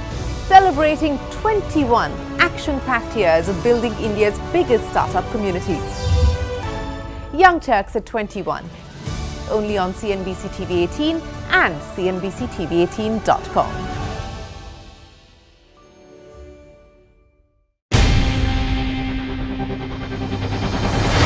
CNBC TV18's most comprehensive and award-winning news show, India Business Hour, drops first on YouTube. So get the first access to the most influential architects of policies and politics, the key newsmakers of the day. Discover the big themes as we decode the business of markets, macros and more. Be the first to go to the heart of all the top stories that drive the day's agenda. Catch the award-winning India Business Hour live every night on YouTube with me, Shireen Bhatt. India Business Hour live on YouTube at CNBC TV18 weeknights at 7 p.m.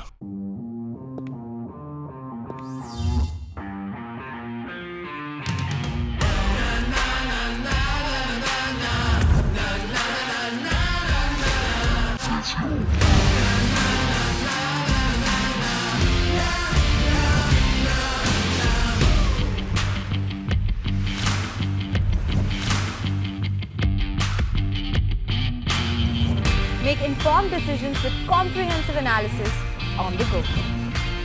Strengthen your portfolio with real-time market updates on the go. Create effective strategies with insightful expert opinions on the go. Grow on the go with CNBC TV18. Now streaming live 24/7 on YouTube. We came up with the second tax regime, the new regime as we would call, the alternative regime as we've called, even as the first one continues till today. And that showcased how a transparent, simple, easy to comply system could be brought. Otherwise, today, within 2 years of bringing it in, we wouldn't have had 72% of all the taxpayers moving to the new system. Today, the numbers speak for themselves. 72% moving from the old system to this very clearly shows that this has been now accepted as a very well thought through.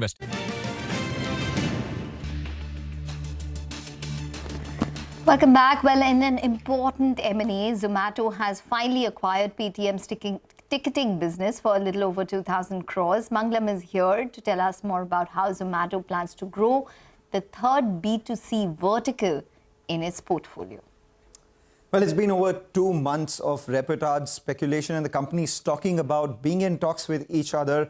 The final announcement has come by. Zomato's acquisition of Paytm's ticketing business for a little over 2,000 crores is their new bet on the going out business itself. So what they've done is they've announced a foray into that through also a District app that the company has said could launch anytime in the next few weeks as per Deepinder Goyal as well. Now, this will be their third B2C app after the roaring success of both Zomato as well as Blinkit. Soon, we'll have another app on your phones called District. So, to understand what could Zomato's acquisition of this and how big could it be from a shareholder value creation perspective, let's look at a few numbers. As of FY24, Paytm's ticketing business did a gross merchandise value of close to around 2,000 crores, implied take rate of 15% and revenue of 297 crores, adjusted EBITDA of close to 29 crores. What do these numbers mean at a deal value of 2,048 crores? The deal was done at 1-time gross merchandise value and nearly 7 times sales itself for a business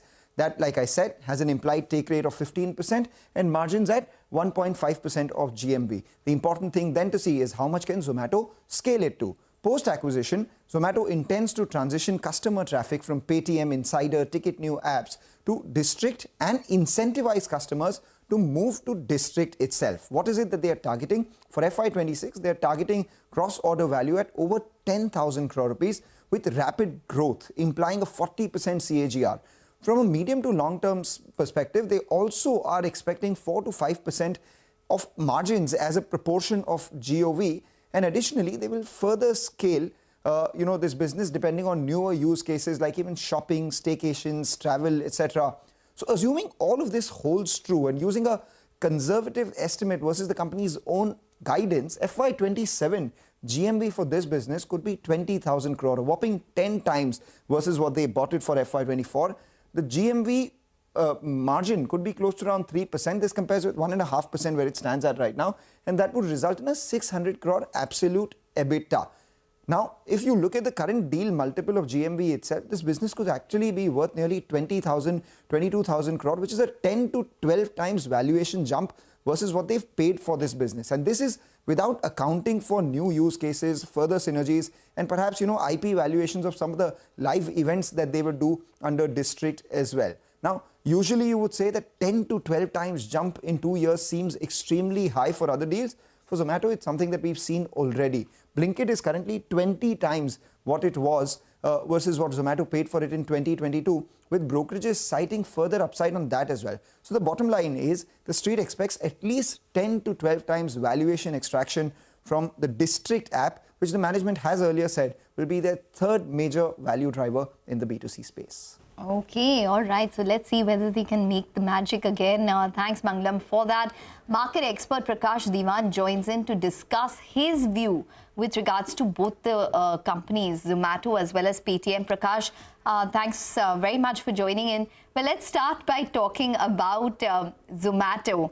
Do you think that they would, be able to recreate that magic that they did with Blinkit with this particular acquisition? Good afternoon, Ekta. I don't see any reason why they can't do this. 2 reasons I say this. The first is they've done this with a much more complex business, which involved a lot of, on the ground work in terms of the delivery, the quick commerce business of Blinkit. That was fairly complex, challenging, and they managed to do this. Here you have a ticketing business which is much more linked to and aligned to entertainment, and the combination of food and entertainment, all of us know, is very compelling. So that's one. The second reason why we can really sweat this out is it's a business that has not seen much of investments from the Paytm stable. So the competition, if you look at Book My Show, stands at a fairly significant size and scale. So there's enough arbitrage in that side, or there's enough delta this can create to match up with the market leader. So I don't see any reason why that. And the last is District as an app, as an application itself is very well aligned to entertainment, apart from going and eating out and all of those things. So it works well. And the last thing is, of course, 2,000 odd crores is a very compelling valuation to buy this. For Paytm, of course, it's an advantage because they've not paid too much when they acquired those 2 businesses. As part of this ticketing business, and they've also scaled up. They've also made good money in this transaction. So it's kind of win-win, as I can see at this point. Well, a win-win deal, as it were. Prakash, but the differentiator between, say, something like a Blinkit or something like a Zomato versus District will be that when they entered Blinkit, or quick commerce, it was a space which was evolving. When they entered food delivery, it was a space that was evolving. But now ticketing already has a big established leader with over 60-70% market share and good market positioning as well. In that, what do you think will be Zomato's right to win and their ability to actually extract the sort of value that maybe Paytm Insider couldn't? No, that's a valid question, Magnum. But my sense is you have Zomato launching itself with the district app into an altogether new segment, which is, is a space where nobody else is present. So in that sense, if they very closely align the ticketing business with the district app, there's enough scalability. So it's not something where they just have to challenge the Book My Show market share, but they'll probably create a market itself for themselves. And that is something where I think they are banking on in this transaction. It's if you look at the projection and the GMV, very clearly they are talking about very good scale and very good multiples because they're confident that the district app itself will originate a lot of business for them. So, as I said, it's not a competition just eating into the Book My Show market share, but it's creating a new market for yourself, I think. Okay, all right, fair enough. That point is taken. Creating a new market for yourself, and they've been there, done that.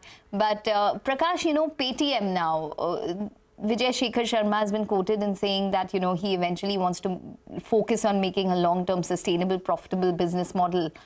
And it's gone through, obviously, a rough time. Even the Q1 numbers, the loss was massive.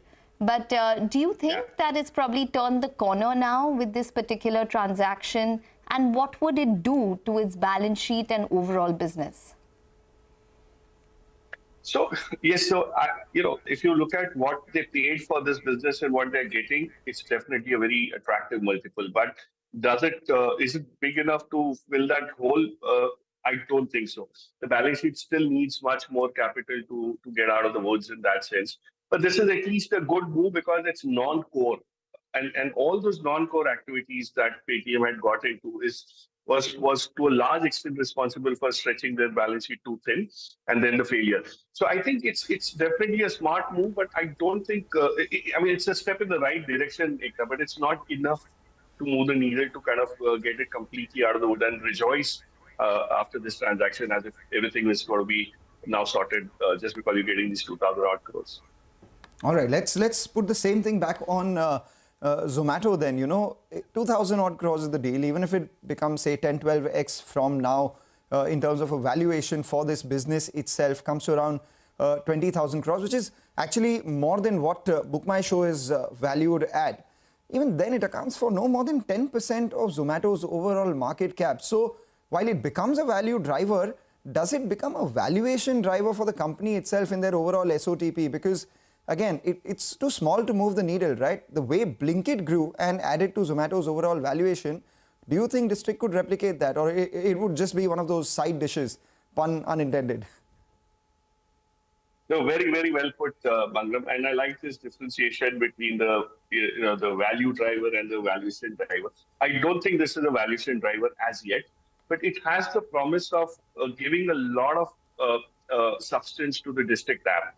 And the reason why the District app becomes very important in Zomato's scheme of things is you have the food delivery business and, of course, the Blinkit business. And now with this, what they're trying to do is just trying to reduce cyclicality in that business or, not have dependence only on just one nature of business. So it's going to be something which they can diversify themselves far better. And the sum of parts will be far bigger. So from a valuation perspective, you'll probably start seeing that once the District app matures, the ticketing business gets integrated, and which would probably be 12 months from now. So I think it has the promise, but not yet something and that's exactly what the stock is telling you, that we priced it well enough in terms of all the good things that are there, which we have seen. But let's not kind of get ahead of ourselves and price in what's going to come after 12 months. So somewhere around middle of the, next 12 months, we'll probably see all that getting triggered, but not as yet.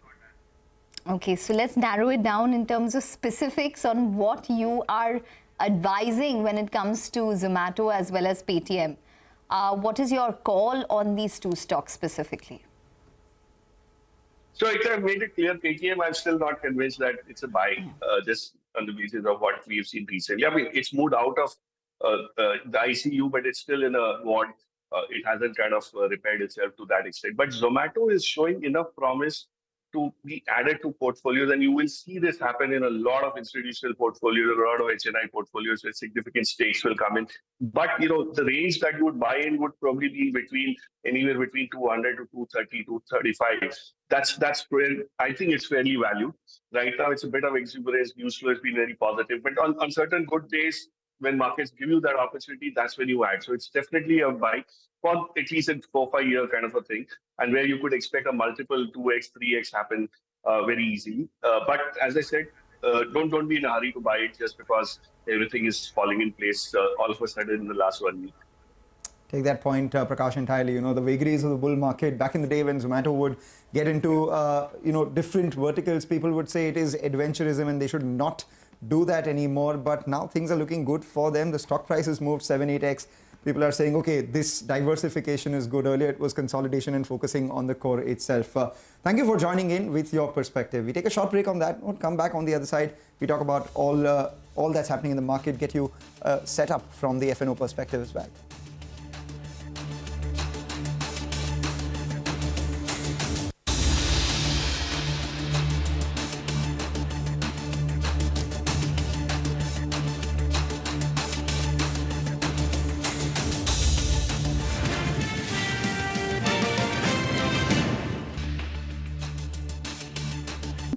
Wherein the rates are simple, there are no exemptions, no compliance headaches, and therefore has become very attractive.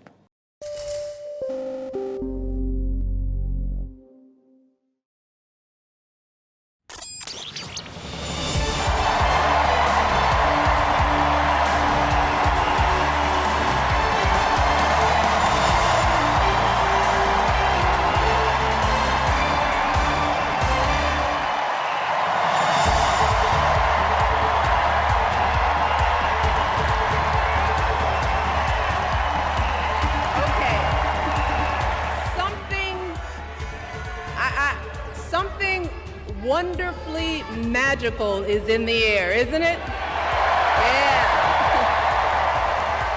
We're feeling it here in this arena, but it's spreading all across this country we love. A familiar feeling that's been buried too deep for far too long. You know what I'm talking about. It's the contagious power of hope.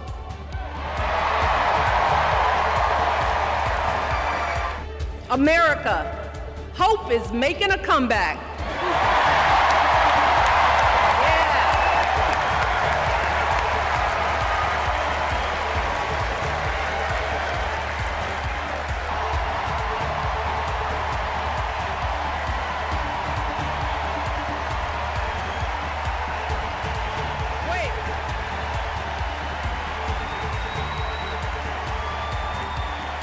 Kamala Harris is more than ready for this moment. She is one of the most qualified people ever to seek the office of the presidency. And she is one of the most dignified. A tribute to her mother, to my mother, and to your mother too. The embodiment of the stories we tell ourselves about this country. Her story is your story. It's my story. It's the story of the vast majority of Americans trying to build a better life.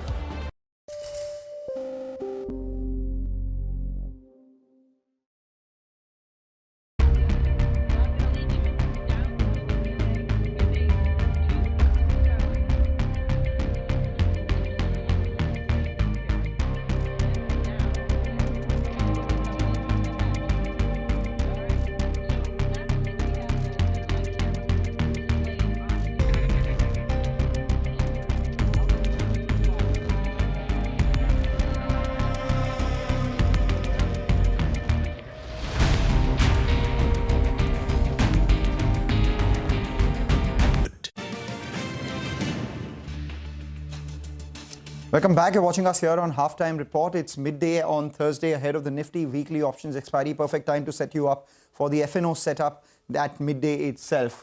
doing fairly good for the market, around 24,830 for the Nifty. The Nifty Bank's been the star of the show so far with a gain of almost 0.2%, holding around that 51,000 mark as well. And the mid-cap index, of course, has been the star all through this week itself. The Nifty Bank, why this is important is largely because, one, it's crossed past the 20-day moving average of 50,700, and it's just about 500 points away from the 50-day moving average of 51,400 as well. So does it cross past that or not will be the question that we'll get an answer to in the next couple of hours, because the answer to that is related to where the Nifty goes from here. There has been already a fair amount of short covering in the 24,700 call writers who were hoping for the Nifty to find some resistance around that 24,850 mark. But the Nifty, the fact that it hasn't broken below today's high is, telling you that there is a fair amount of support on the way up. And also we're seeing some put writing at the 24,800 mark, telling you that again, the street expects support to come by around that 24,750 odd as well.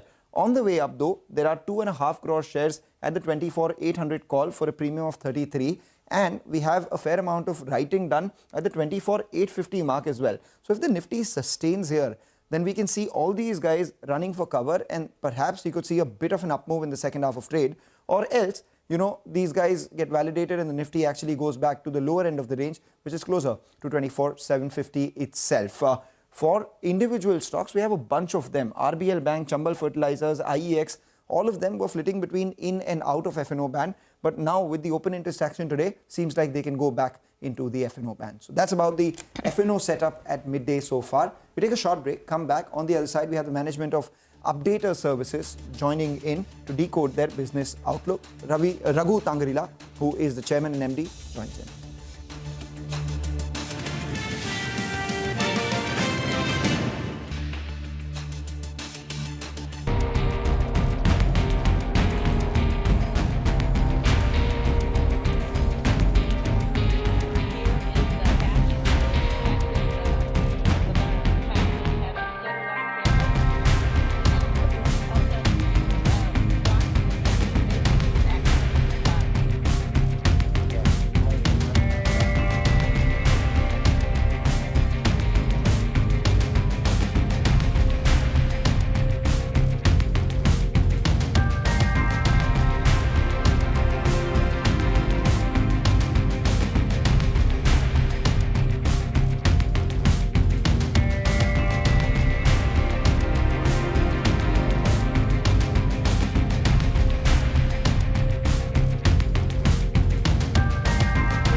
In 1972, a fearless black congresswoman named Shirley Chisholm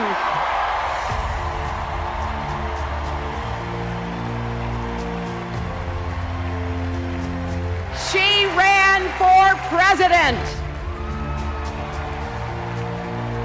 And her determination let me and millions of others dream bigger, not just because of who she was, but because of who she fought for. Working parents, poor children, the last, the least, and the lost. In 1984, I brought my daughter to see Geraldine Ferraro, the first woman nominated for vice president. If we can do this, Jerry said, we can do anything. And then there was 2016, when it was the honor of my life to accept our party's nomination for president.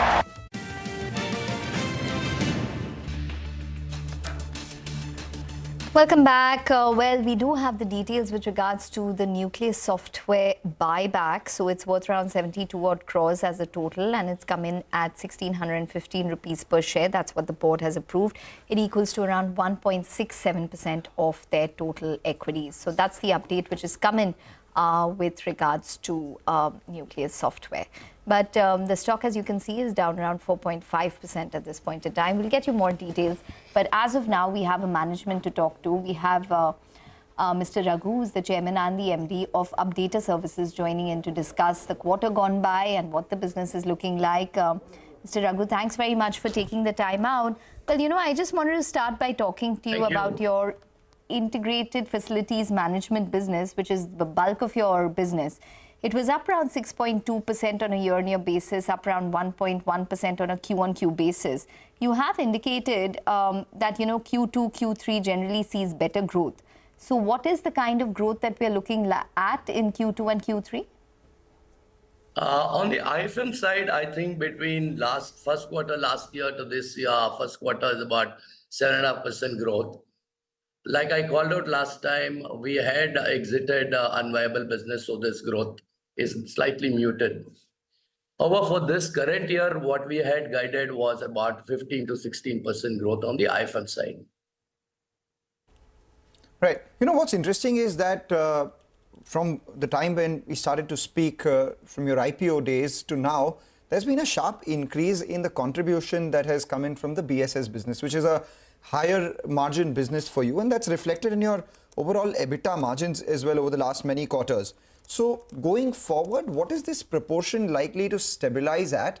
And at that level, what are your margins likely to be? Because IFM, while it's growing slowly, it's a low margin product and there is increasing competitive intensity.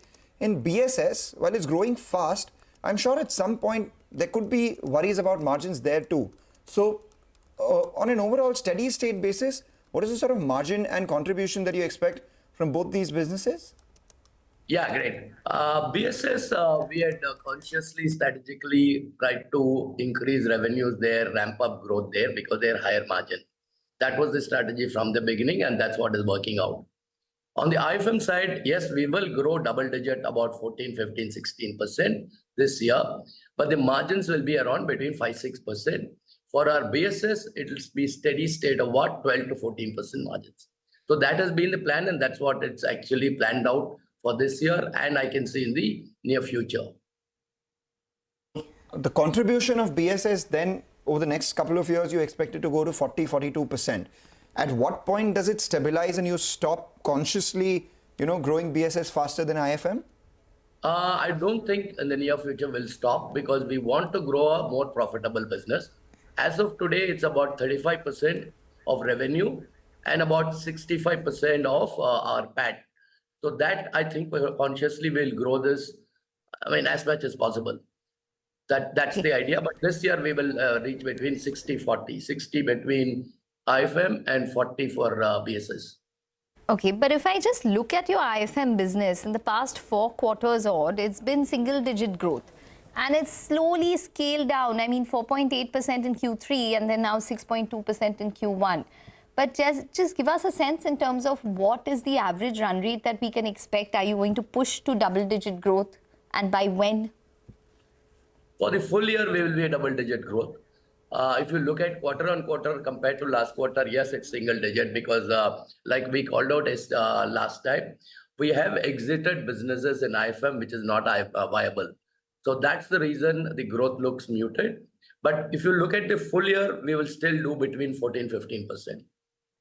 So when you talk about these unviable contracts or the businesses that you exited, what was the reason for exiting? And has that improved the margins within your IFM segment? And if so, to what extent?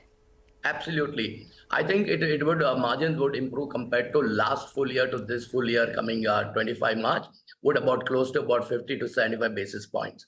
That is a margin improvement we will have. When we say we exited, business is not viable, is not very profitable, or operational difficulties to do in certain geographies. So this is a conscious call, and I think that was the plan earlier also. Right. So margins will improve this year. Final question before we let you go. On the recent increase in investment in Denave Limited, Denave India, I don't know how to pronounce that.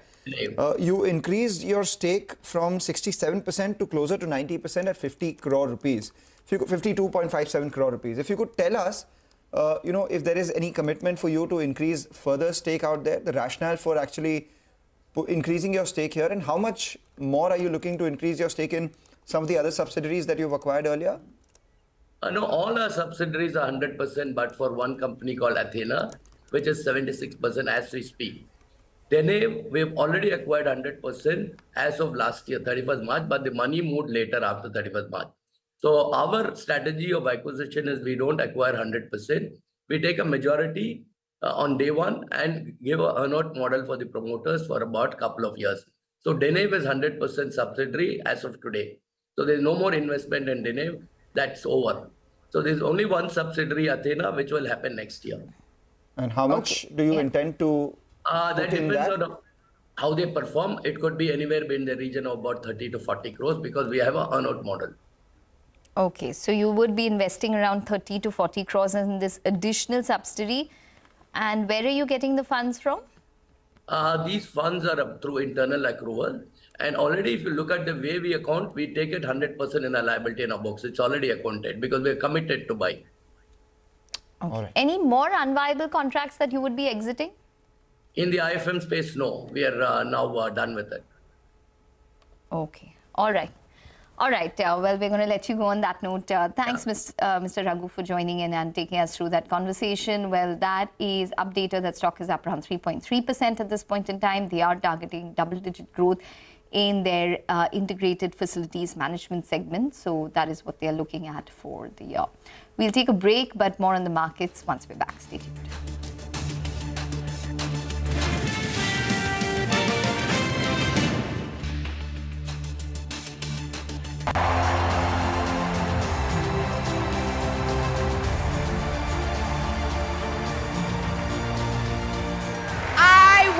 My mother and Kamala's mother could see us. They would say, keep going. Shirley and Jerry would say, keep going.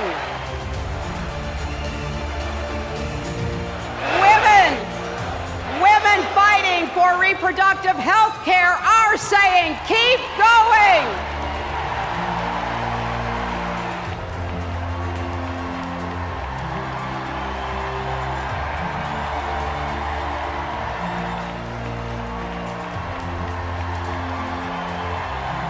Together, we put a lot of cracks in the highest, hardest glass ceiling.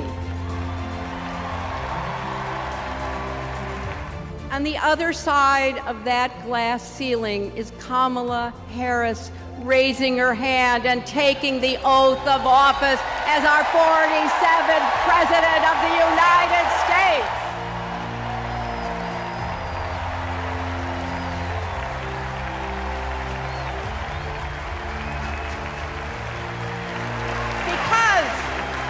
My friends, when a barrier falls for one of us, it falls and clears the way for all of us.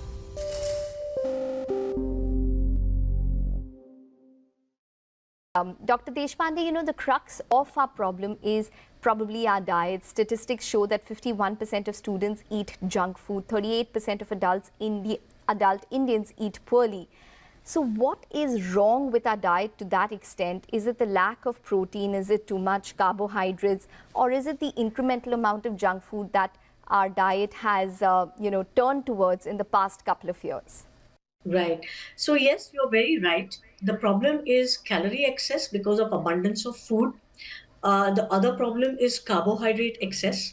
And the the third is protein deficiency. So all these three put together are a recipe for disaster, because you are increasing your calories, which is going to make you fat and obese, and you are increasing your carbohydrate intake with all the junk food that is there, and you're also Welcome back. Well, just watch out for a couple of these stocks such as IOL Chemicals, Aarti Drugs and Newland Labs. All of them are higher in today's trading session. There's a positive note which has come out from Antique, which has said that they've seen a continued reduction in prices of key APIs, and API prices have fallen sharply in the past 12 odd months. So they expect the EBITDA margins to improve for most API companies from FY26 onwards. So that's the reason why you're seeing a couple of these stocks higher in today's trading session. They've named all of these companies in their report, indicating that these are the API companies which would be in focus on account of that. But Mangalam, let's move away from APIs. You're looking at jewelry stocks in our Value Plus segment. Tell us more. That's correct. Jewelry stocks came on my radar because of this big move that we're seeing on Kalyan Jewellers, where Wahlbergs Pincus has sold its entire stake via block deals. They held about 9% stake as of June, and of which 2.36% has been bought by promoters, and the remaining 5.7% has been bought by institutions itself. So stake going in good hands. At the same time, the selling overhang being done itself. But that brought my attention to the way all these jewelry stocks have performed in this year itself. If you look at it, Titan is the only one which is an underperformer there, down about 2% from the start of this year. But you have big moves in the names like Thangamayil, you have Kalyan Jewellers, you have Senco, you have PC Jewellers. A list of all those stocks comes up for you. And what really stood out for me is that, one, all these organized jewelry players are doing well. So organized market is growing between 36 to 38%, which was just about 22%. And at the same time, they're growing at 2 to 2.5 times industry average as well. This is as per a note coming in from Motilal Oswal earlier this year itself. If you look at the performance as well, the lesser players are actually growing at a faster clip and also gaining margins as well. So Titan, for instance, saw a revenue growth of 32% with a margin dip of 80 basis points in the first half of this year. Kalyan Jewellers actually saw 30% revenue growth and margin improvement as well, as did Thangamayil, a 200 basis points improvement in the margin. What really stood out for me was the up move that we saw in PC Jewellers of 133%. If you look at their performance, I look back and it seemed like a bit of a turnaround in the first quarter itself. 401 crore versus 68 crore year-on-year revenue. On the EBITDA front, it was a gain versus a loss, and the net profit as well, led by lower finance costs. What is it that's happening in PC Jewellers to warrant such kind of a move? Well, one, they're coming out of the woods when it comes to balance sheet issues. The company's submitted offer for one-time settlement to 14 banks, of which 13 have approved the offer itself. And these are data points that the company is given to the exchanges itself. And they also have an additional shareholders approval to raise 2,705 crore via warrant. So those are some of the fundamental changes that have taken place in PC Jewellers itself. So they've approved, they've gotten one-time settlement for the debt that they have. They're raising some funds, and as a result of which the stock has also rallied about 133%. Remember, PC Jewellers in the past has been a massive wealth destroyer. But if things are turning around, maybe the street is betting on that one as well. Just keep an eye out on their balance sheet and growth practices going forward as well. That's all the value plus that one has to add on the jewelry sector itself. But take a short break, come back. As always, Manisha Gupta joins in, and today with her, she has a very special guest. The MD of Amul, Jain Mehta, joins in. Stay tuned.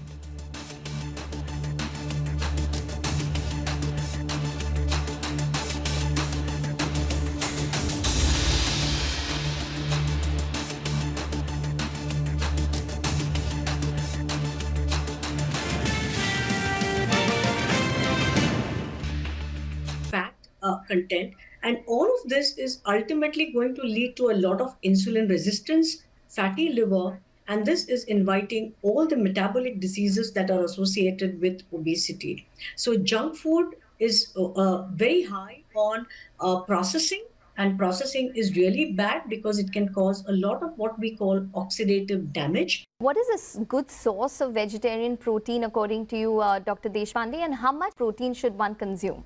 Yeah, so typically, if you're really very active, the formula is that you should get 1 gram per kg of your body weight. But if you're not very physically active, if you're much older, you can go to 0.8 grams per kg body weight.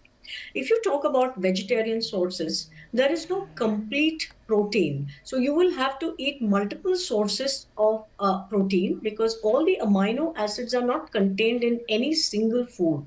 So vegetarian protein is basically not a complete protein. So you'll have to make a mix and match of different things like cereals, sprouts, maybe paneer, dairy, basically. So mushrooms. So these are all the ways that you can get proteins, but not one of them is a complete protein. So one has to be very vigilant. It's not a way. You have to be really careful where your protein is coming from, and maybe meet up with a dietitian to actually find out where the protein is coming from in your food. So it's not very easy to get all the protein that you need from vegetarian sources. But mushrooms, dairy, all these are very few sources are there of protein. Sprouts do have protein, but they also have a lot of carbs, which people don't understand. Everyone thinks that sprouts is full of proteins. It has protein, but it also has a lot of carbs. And ultimately, if you had to get all your protein from the natural vegetarian sources, your calorie count is going to increase exponentially. So, so that is what you have to be careful about.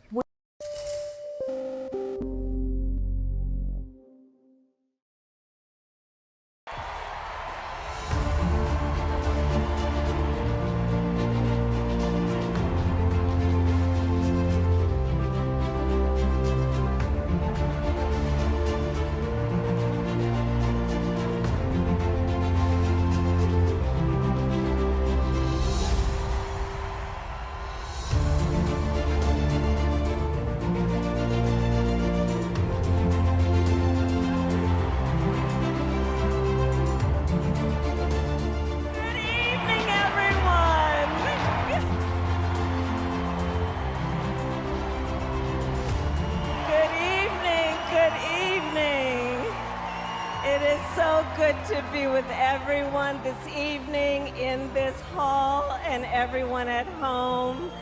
This is going to be a great week.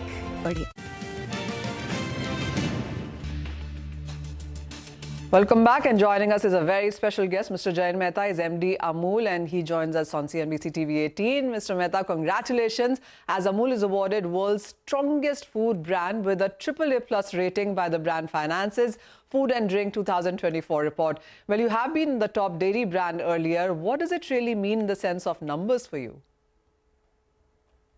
It is a great matter of pride and happiness for the 3.6 million farmer families who own the brand Amul, that Amul has been rated as the strongest food brand in the world. We've already been ranked as the strongest dairy brand in the world. But for a cooperative to get this recognition at a global platform gives a lot of happiness and encouragement to all the efforts that we've been putting to position Amul not just as a dairy brand, but as a food brand, which connects the producers with the consumers. And overall, the several initiatives we took over the last couple of years, be it getting into organics or getting into products which are not just dairy, but adding value to the producers, be it the potato-based snacks, the dairy-based snacks, the honey, the protein range of products, and so on, which connect the producer with the consumer and at least spread the cheer for both is what is a recognition of this effort. And we are very happy that first time, and if you look at the list of the top 50 valuable brands in the world, there is only one cooperative brand, an Indian brand, which is Amul. So it's indeed a matter of happiness, but also responsibility for the brand to continue to work both in the interests of the producers and consumers, and not just in India, but in different parts of the world, and build the great Indian story and the Indian brand that we have been responsible for. Oh, absolutely, Mr. Mehta. As you said, a top Indian brand, and not just that, top cooperative Indian brand in the first 50 as well. You know, let's talk about the Indian markets then. And you hold 75% of market share in India when it comes to milk. It is 85% when it comes to butter, and a long, tall 66% when it comes to cheese. So what is the demand growth that you are seeing in all of these categories now going forward, especially with the festival season around the corner? And also, it would be very assuring to hear from you that there is no, milk price hike coming in during this festival season. Yes, the summer season has been good, which gave us good growth in categories like ice cream, categories like beverages, categories like buttermilk, dahi, and the fresh products one. And the festive season, which has started with a bang, have also given us good growth in most of the other categories, be it the mithais or the butter, the cheese, the products we eat outside, like go into the Horeca segment, paneer, and all that. So we anticipate a very strong demand in this ongoing festive season. And of course, the markets are very good in terms of the demand as far as our dairy products are concerned. And the pricing is also quite reasonable and stable. So we don't anticipate any increase in prices of any of the products. And after the the winter season, the festive season ends, we'll have the winter season, which is also flush season for milk, which means enough and more milk will come in the system. And things are pretty good for the dairy industry, both from the production side and the consumption side. All right, no milk price hike and no milk product price hike is good to hear for the rest of this festival season. Also, Mr. Mehta, is Amul launching new products now during the festivals? Are you setting up higher capacities? Can we expect this festive season from the house of Amul? Purest of mithais. Apart from that, of course, the goodness of all the dairy products, and we want everyone to stay healthy, everyone to eat safe food, and that obviously enjoy what we are doing with our family and friends. So this is where we will be bringing in new products in the mithai space, in the chocolate space, in the ice cream space, and of course the range of protein products, which will encourage each one of us to stay healthy. Amul's organic push is getting a very good traction. And obviously, when consumers want to stay healthy and safe, you need to eat food without chemical fertilizers and pesticides. And we are expanding our presence across categories in organics in the country. So all in all, it should be a safe and a happy festive season for all of us. And that's what we are working towards. Mr. Mehta, there has been a lot of conversation in the last couple of days when it comes to e-commerce, and we do understand that Amul is an omni-channel market. How is Amul making use of e-commerce, quick commerce, and distribution network? See, we have to follow as a big brand an omni-channel strategy. So we have a network of 20,000 distributors who sell to more than a million retail outlets across the country. So that forms the strong foundation of our distribution, reaching out to all towns with population of 10K and now almost 5,000 population across the length and breadth of the country. We have a network of 10,000 Amul parlors which sell the entire range of Amul products. We deal with the modern trade, we deal with the e-com and the Q-com players to see that the consumers who have changed their shopping habits also get their entire range of more than 1,000 plus Amul SKUs on their phone and the fingertips in their own home, delivered at their own houses. On top of it, we have set up our own direct-to-consumer channel and shop.amul.com, in which we sell our entire protein range exclusively on that platform through our 13 delivery centers across the country. In another few months, we will convert all our 80 plus branches into the Q-com hubs and e-com hubs, so that we reach out to more than 25,000 pin codes within 24 hours of their placing the order. So this is an omni-channel strategy which is working very well and making Amul available to every single customer everywhere across the country. And that's where the efforts are, and we are getting good results. And we're seeing more and more traction across our product categories. Some categories like ice cream, milk, paneer have a larger share of purchase through the Q-com channels, which is also we are leveraging very well. And the mithai also is getting very good traction during the festive season. Oh, well, absolutely. And that is one category that will even see higher numbers when it comes to festivals. And I remember you telling us that during Raksha Bandhan, perhaps Amul, Kaju Katri and Peda did the best when you look across mithais there. But thank you so much, Mr. Mehta, for joining us, and congratulations yet again for that very, very strong, prestigious number. But with that, that's a wrap on Halftime Report. Business Lunch will take all the action ahead.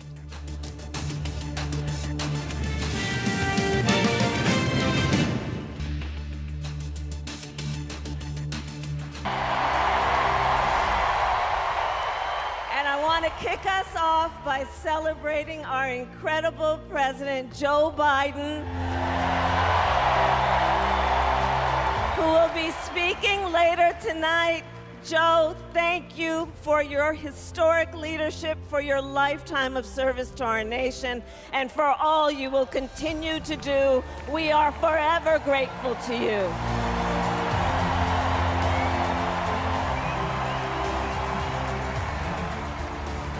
Looking out at everyone tonight, I see the beauty of our great nation. People from every corner of our country and every walk of life are here, united by our shared vision for the future of our country. And this November, we will come together and declare with one voice, as one people, we are moving forward. With optimism, hope, and faith, so guided by our love of country, knowing we all have so much more in common than what separates us. Let us fight for the ideals we hold dear, and let us always remember, when we fight, we win. God bless you. God bless the United States of America. Good night, everyone.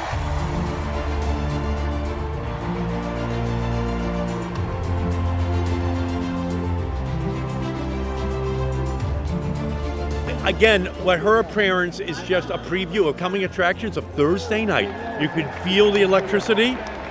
It's a 13 on a scale of 10.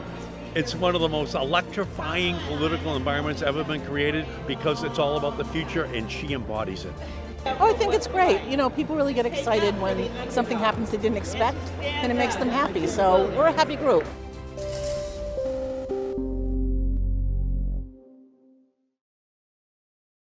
Dr. Mufiam, you know, I'm going to start with you. The Lancet study says that 50% of Indian adults are unfit and not physically active. Why do you think that is the case? Hi, Ekta. Thank you for welcoming me on the show. I think there are 2 or 3 reasons mainly. One, I would say, is urbanization and lifestyle.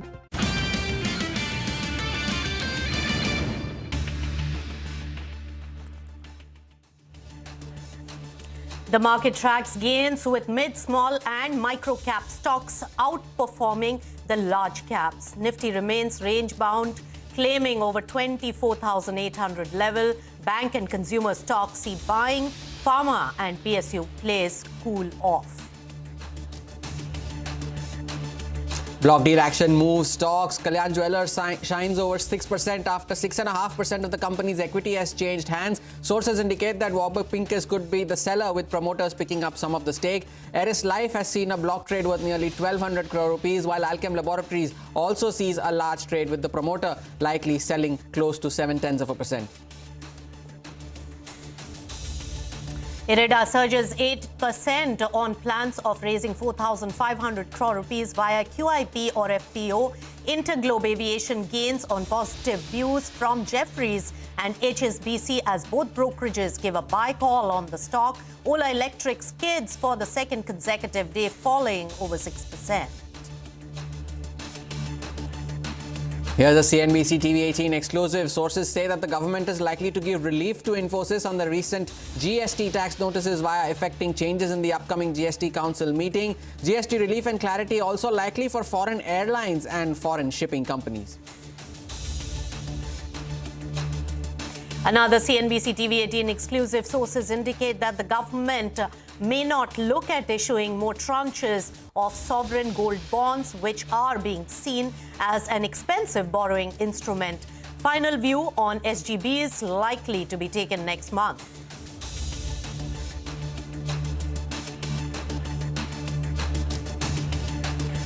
Hello and welcome. You've tuned into Business Lunch. I am Nisha, as with me is Hormaz today.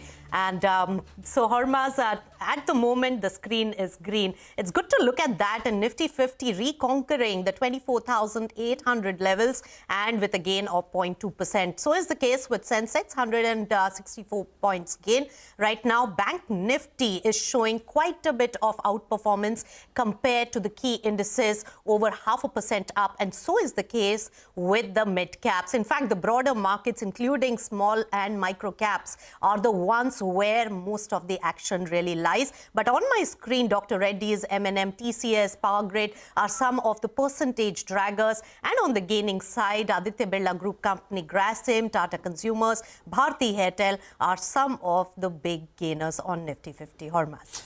Weekly expiry for the Nifty, that'll be a big factor towards the final few minutes of the trading session. That had a play out in yesterday's session as well, which was a Nifty bank expiry that recovered during the last few minutes of trade. But sixth day of gains for the Nifty, well above 24,800. The Nifty bank, though, is the one to watch out for above 51,000. Now looking to hold on to those levels, and those ones will be very crucial to watch out for. The broader markets continue to do well. The PSU Bank Index is the top sectoral gainer, and we'll keep an eye out for almost all sectoral indices, actually, barring the pharma index, are doing well, and IT as well. But there's a lot of stock specific activity, and we'll focus on that as the show goes on. But we'll start off with Zomato, and the company has acquired Paytm's ticketing business for a little over 2,000 crore rupees. Mangalam is here to tell us more about how Zomato plans to grow their third B2C vertical in their portfolio. Mangalam.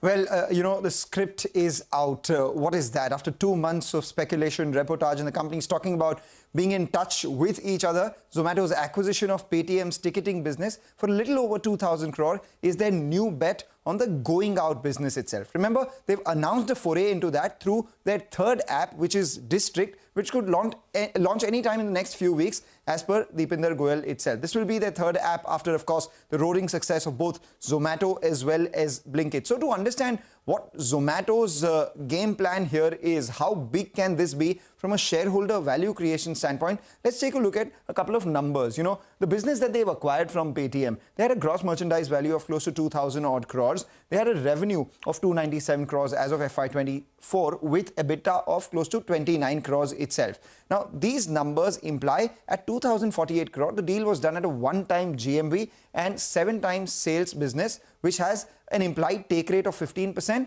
and margins of 1.5% of GMV. What does Zomato plan to do post-acquisition? They intend to transition customer traffic from Paytm Insider, Ticket New, all these apps to District, and also incentivize customers to move to District. So you and I as customers could brace for a lot of offers as well. They're targeting FY26 GOV at over 10,000 crore rupees with rapid growth, which implies a 40% CAGR as well. They also see medium to long-term margin potential of anywhere between 4 to 5% as a percentage of GOV. Additionally, they say further scale will depend on newer use cases beyond just ticketing, like shopping, staycations, travel, etc. Now, assuming all of this holds true and using conservative estimates versus the company's own guidance and projections, FY27, the GOV could actually be over 20,000 crore with an EBITDA percentage of 3% of GMV, telling you the absolute EBITDA could be close to around 600 crores. Now, if you just juxtapose the current deal multiples to that itself, which means the business could value itself by over 20,000 crores. That's a 10 to 12 times jump over the 2,000 crore that they've paid for this business. And this does not even account for newer use cases or further synergies and, live event IP valuations, etc. as well. Now, for normal, deals, a 10 to 12 times jump in 2 years seems extremely high. But for Zomato, it's par for course. We've seen that with Blinkit as well. From the price that Zomato paid for Blinkit in 2022, the valuation of Blinkit itself has rallied by over 20 times, with brokerages citing further upside for quick commerce as well. So the short point, the bottom line is that the street expects at least 10 to 12 times valuation extraction from District, which the management has earlier said will be their third major value driver in the B2C space. All right, Mangalam, thanks so much for getting us details. Zomato is sitting with 0.6% loss in the trading session today. But remember, in the 1 month time period, Zomato has gained over 16%. So it has had a massive gain momentum in the last 1 month. Also growing with M&A Zomato there. Moving on then, Bajaj Auto is in focus after CNBC TV18 learns that the company has received approval for production-linked incentives or PLI for all 13 vehicles it had applied for. In fact, our colleague Parikshit Luthra is right here with all the details. Tell us, Parikshit.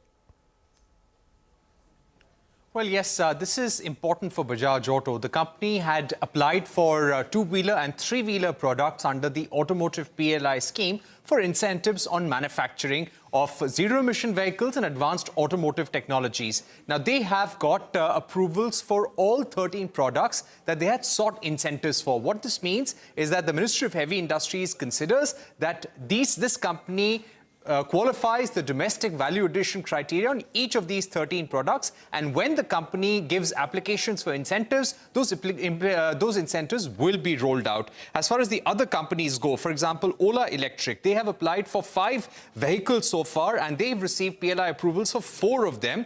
TVS Motor Company has applied for 5 vehicles as well. They've received approvals for 2. When you speak about Tata Motors, they've applied for 27 vehicles. They've received approval for 15. Mahindra & Mahindra, they've applied for 23 vehicles and they've received approval for 16 vehicles. So Bajaj Auto, the only company so far which has received PLI approvals for all the products that it has applied for.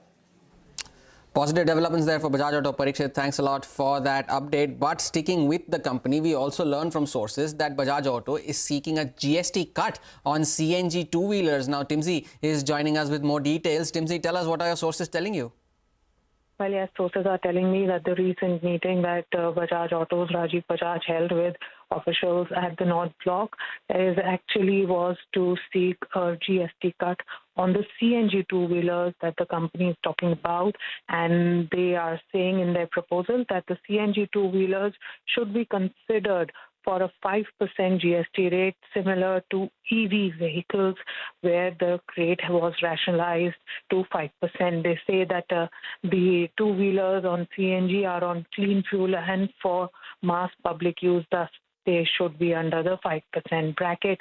Now, whether this decision comes through or not, we'll have to wait, because now we are told that Fitment committees will consider this proposal, and only then this proposal can be put forward for the council.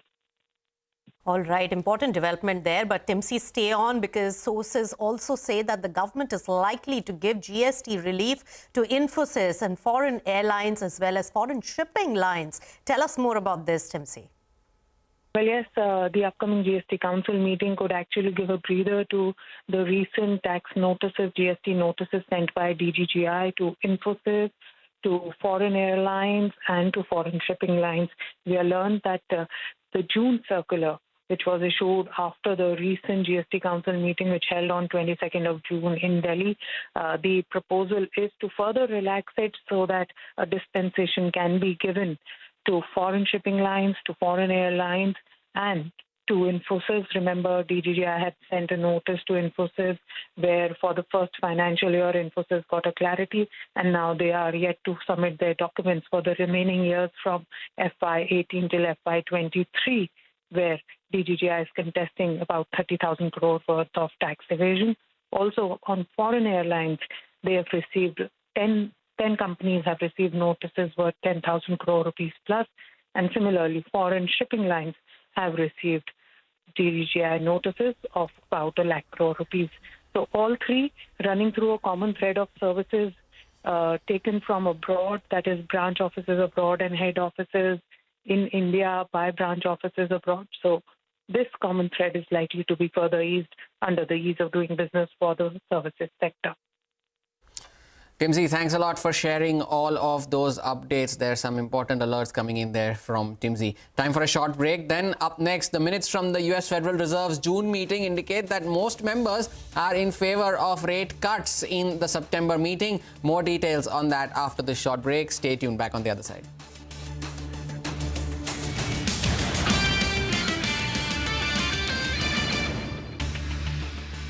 There was a 2023 study which actually showed that that's led to around 40% increase in lack of time for physical activities, only because people have adopted to motorization as transports, use lifts instead of climbing, and various other things. The next thing is in terms of cultural acceptances. So we as Indians don't believe, and there's a lack of mental awareness that exercise is regularly needed, and a 2022 study actually showed that 40% of Indians don't believe that exercise is required for sustained a healthy lifestyle. And finally, there was a 2023 study that showed high stress and long working hours. So what individuals actually said is that 45% of Indians quoted that as a reason for lack of time to exercise for having a healthier body. There are two other factors. One is technology. a 2022 study said that there's a 150% increase in screen time. Tablets, computers, phones, people are addicted to their Insta profiles or their Facebook, Twitter, whichever handle. All right, and people don't have time to physically exercise. And then diet, like you correctly said, Ekta. There has been a 40% increase in processed food diets that Indians have consumed over the last 10 years or so. And that, including the added predisposition to having sugar. We have so many festivals and we are so addicted to sugar that that's a deadly cocktail that the Indians can ill afford. And that's why you're seeing not only one pandemic, which I believe we have already reached. We are the number 3rd country in the world to probably have obesity, but we're even number 2 in terms of diabetes. And diabesity is a bigger problem than obesity alone, because that's taking lives, affecting our loss in man hours and affecting overall growth in India.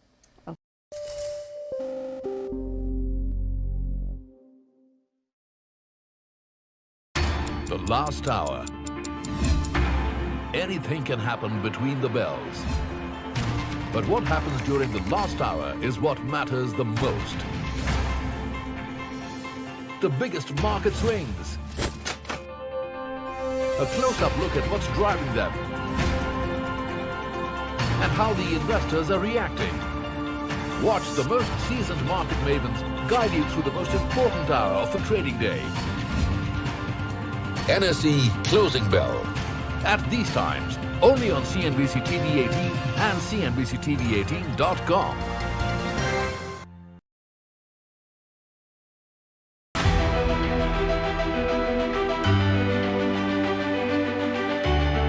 The Indian markets have not just grown, they've broken several records in the last 25 years. India's contribution to incremental global GDP was as low as 0.2% 25 years ago.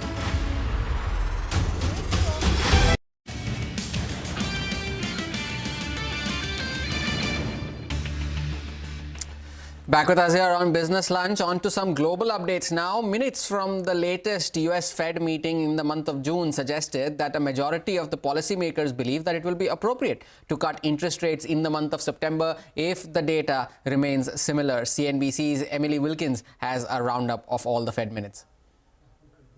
From the Fed minutes, we're seeing that for the Fed governors, they saw that inflation was eased over the last year, but it remained elevated. All of them supported maintaining the current target range, but there was some support for a quarter-point cut in that July meeting, and increased confidence that inflation was going towards that 2% goal, but they needed greater confidence before reducing that rate. Of course, jobs numbers, a huge interest today, and the Fed did say that the labor market was in a better place, but there were concerns that payroll was overstated.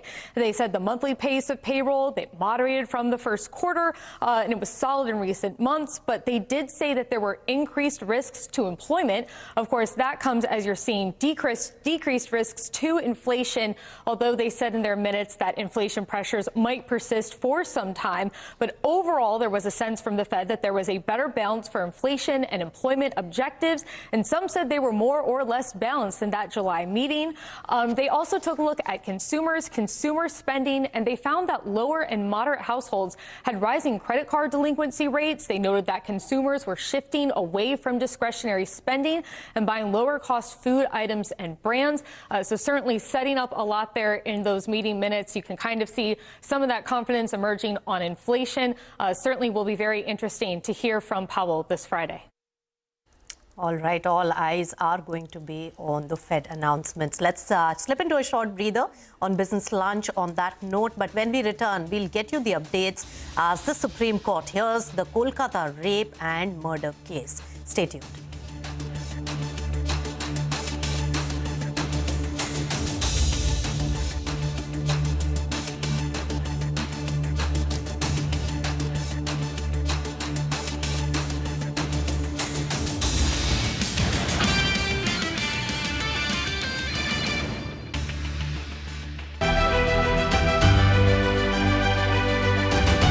Over the last 25 years, CNBC TV18 has closely followed the remarkable ascent of India's pharmaceutical sector. There was a time 25 years back that it was all about the FIIs.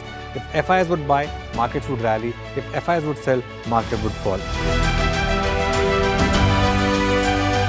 Earlier, we were net importers of steel. From IT services to SaaS, from consumer electronics to space tech, from mere programming to AI ML. Cars, two-wheelers, three-wheelers, commercial vehicles have significantly become much more expensive than they were 2 decades ago.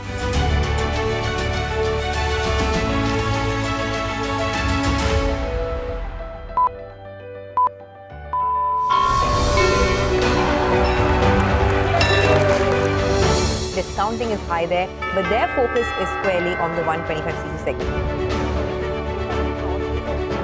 Now it is contributing 16% of incremental global GDP. Now we are looking at exporting the steel that's made here in India. Welcome to the first ever India Business Leader Awards.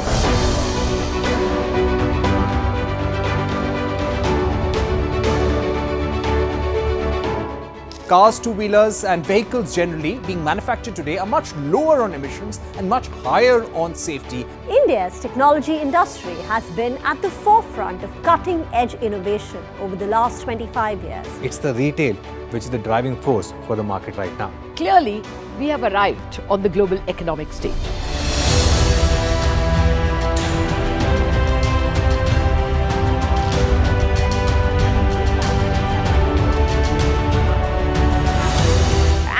Great way to celebrate our own 25th year with new milestones being achieved on the Lal Street. 21 years of the Nifty from 1,000 to 10,000 today. Sensex and Nifty hit a record high. The Nifty rallying to a record high. We invite you to join us as we persist in leading coverage of the pharmaceutical and healthcare domain, documenting India's expanding expertise in medicines. 25 years of excellence and unparalleled growth. CNBC TV18, embarking on a quarter century of excellence. What does it take to build India's largest startup platform? It takes a journey of starting out as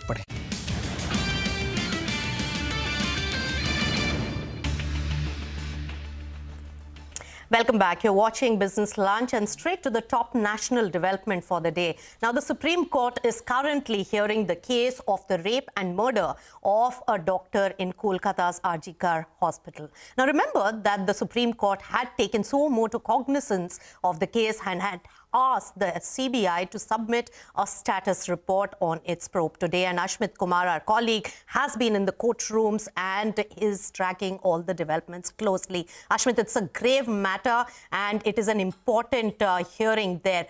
Get us all the key developments.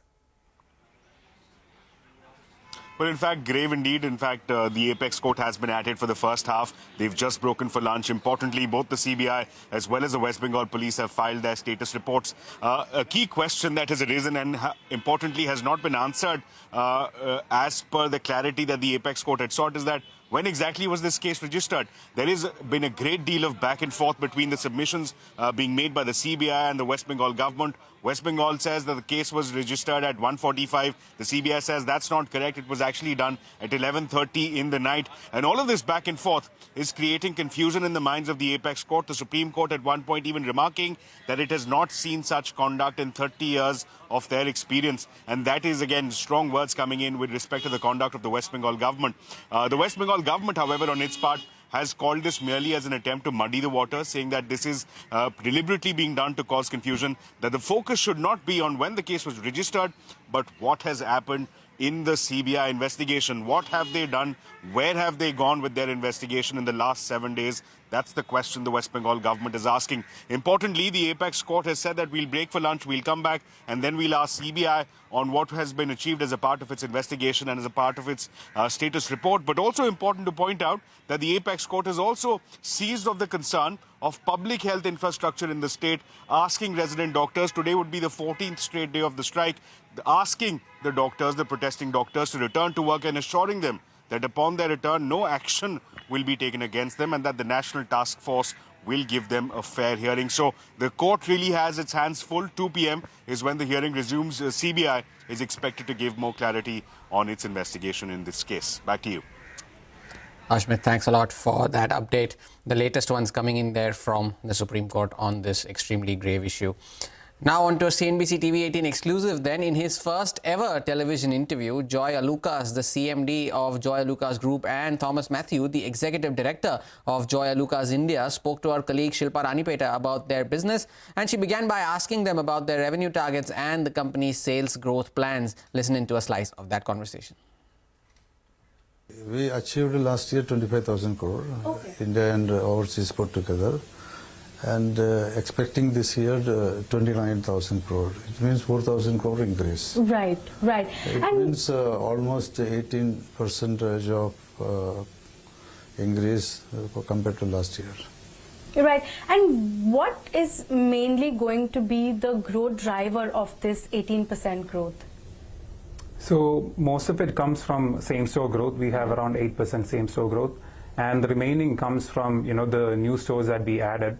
Plus also the rise in gold price has also helped us tremendously. Right. So all of that accounts for this 18% growth at this point. Right. What are the kind of margins that you are working with currently, given your gold to studded mix as well? So when you look at the whole industry, right, we offer one of the best competitive prices out there.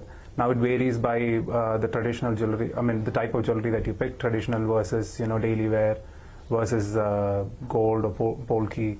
So if you look at any category, right, when you compare it to the rest of the industry, we are placed very comfortably at the same time at a price point that every customer can afford.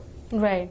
So you said about 24% now comes from stud. Can you give me a breakup of so how 19 much? at this 19 in this year comes from studded, and it has it's a number which was grown over a long period of time. So we are very proud and comfortable with that 19%.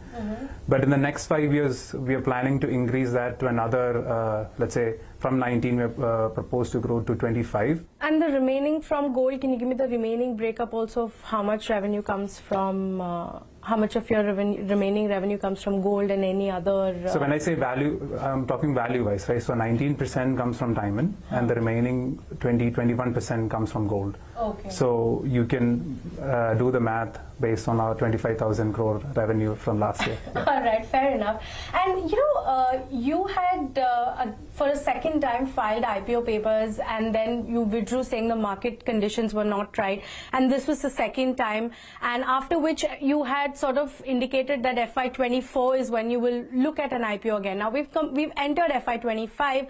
I want to sort of understand, where do you stand currently with respect to an IPO? Are you seriously considering it in the near term? Not now. Okay. Now we are only focused in our business. Okay. And we will think after 2 or 3 years. All right, interesting conversation there. Completely out of time on this edition of Business Lunch. From Hormaz, me and the entire team of Business Lunch, thanks so much for tuning in.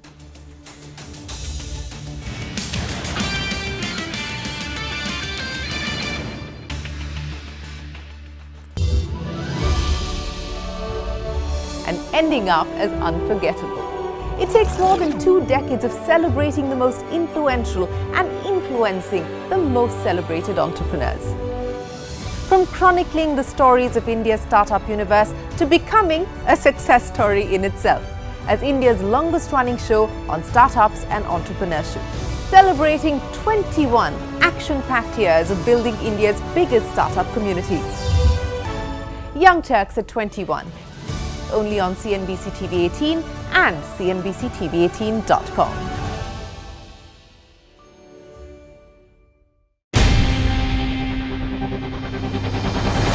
CNBC TV18's most comprehensive and award-winning news show, India Business Hour, drops first on YouTube. So get the first access to the most influential architects of policies and politics, the key newsmakers of the day. Discover the big themes as we decode the business of markets, macros and more. Be the first to go to the heart of all the top stories that drive the day's agenda. Catch the award-winning India Business Hour live every night on YouTube with me, Shireen Bhat. India Business Hour live on YouTube at CNBC TV18 weeknights at 7 p.m.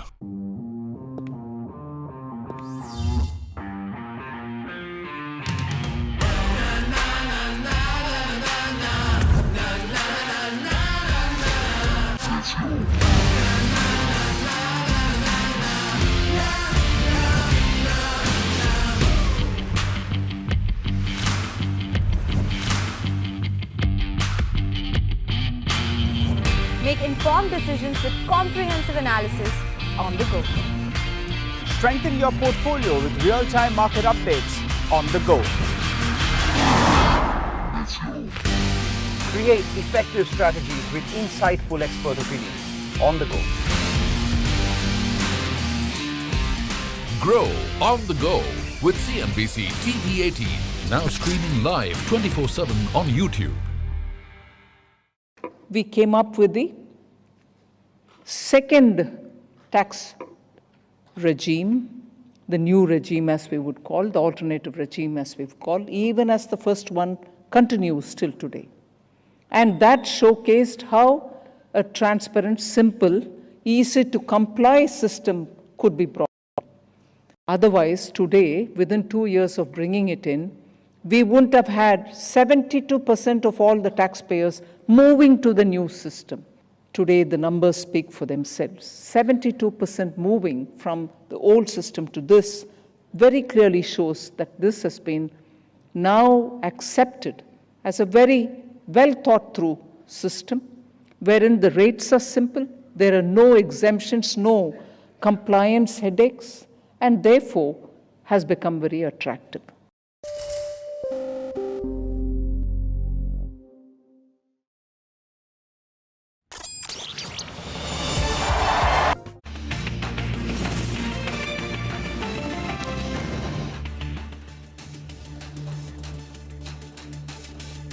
You're watching us here on Mid Cap Radar. I'm Mangla Malu. With me is Vivek Iyer. The mid caps are definitely on our radar. Let's talk about all the top stories that we're tracking. Quite a lot lined up on the show today. It's a hectic show, and as you can see on the top of your screen, it's a green screen. Markets track gain with broader markets outperforming large cap IT. Pharma and healthcare lag, while PSU banks, consumer durables, and banks post gains. Kalyan Jewellers shines as 6.4% of the company's equity has changed hands. Sources indicate that this is a clean-out trade from Warburg Pincus, with promoters picking up some of the stake, the residual picked up by institutions. TVS Motors surges after launching the Jupiter 110cc scooter. The new entrant will cost 73,700 rupees ex-showroom price. Shyam Metallics surges over 6% as UBS initiates coverage with a buy call, a target price of 1,200 rupees, implying an upside of over 60%. It cites high profit growth prospects among other triggers. Transformers and rectifiers gains in trade after winning multiple export orders worth 141 crore rupees, in line with the company's strategy to have exports account for 25% of its order book by FY26.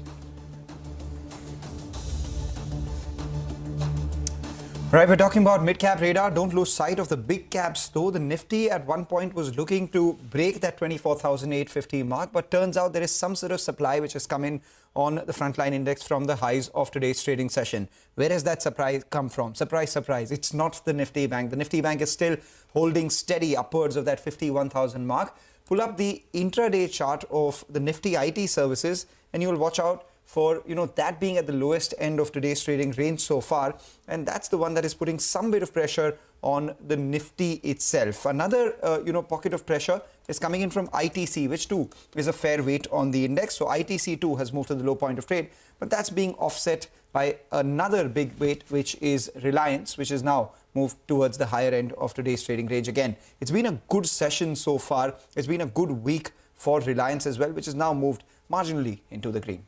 Well, all eyes on Reliance, ahead of the AGM, it'll be important to track what exactly are the announcements that come in over there. One more segment of the market that's doing quite well is actually the cement pack. After underperforming for the last few weeks, today mid-cap cement especially has picked up a bit of steam. Have a look at names like Dalmia Bharat as well as Ramco Cement. Both of the stocks today higher in the session. But quite a lot of stocks will be on Hormaz's radar. This is our special segment, mid-cap movers. Hormaz is at the wall to take us to the mid-caps that are moving around the session. Plenty of them, and there is enough and more news flow to keep you busy throughout the day, even if the markets have remained sluggish through the week. Man, Shyam Metallics is the one that I'd want to start off for. Among the top gainers within the broader markets, UBS coming out with an initiation note, although it's significantly off the highs of the day, almost at the lowest point now, but still trading with gains of 5.5%. Natco Pharma is having a good day, as is Fact, but of course, Fact has barely any float in the market. We need to keep that in mind. And of course, IDBI Bank also. PSU banks are having a good session today. Plenty of block deals that took place in today's session this morning in the block window as well as after market open. Kalyan Jewellers now 8% higher.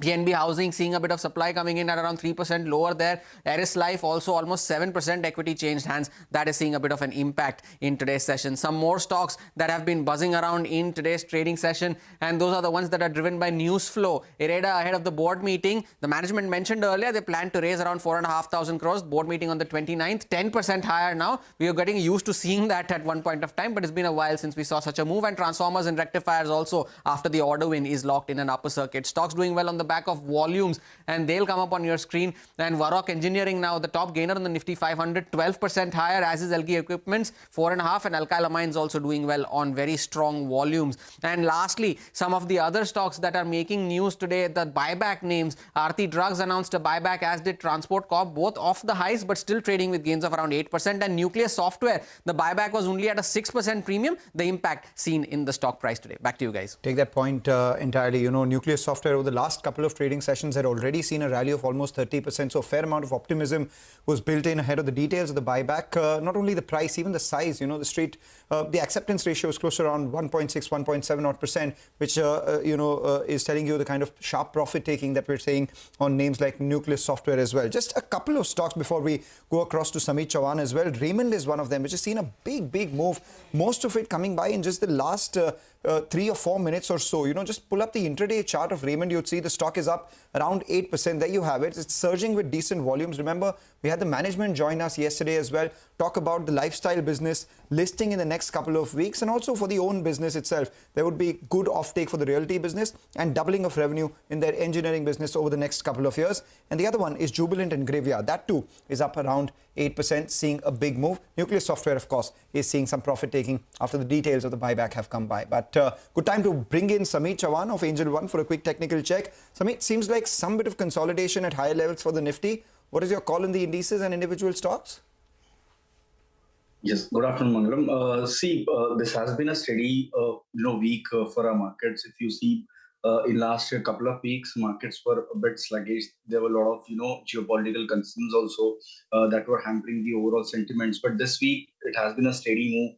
Nifty has managed to reclaim its important level of 24,800.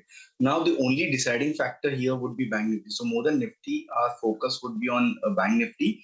It's been a one day up, one day down for Bank Nifty as of now. Day before yesterday, we saw a promising move from Bank Nifty. Yesterday, it was sulking a bit, and now today again, it has taken a charge. So from here on, it would be important to see whether Bank Nifty manages to surpass 51,200 or not. So if Bank Nifty sustains above 51,200 for a day or two, it is likely to provide that much needed impetus that that is clearly missing in last couple of days.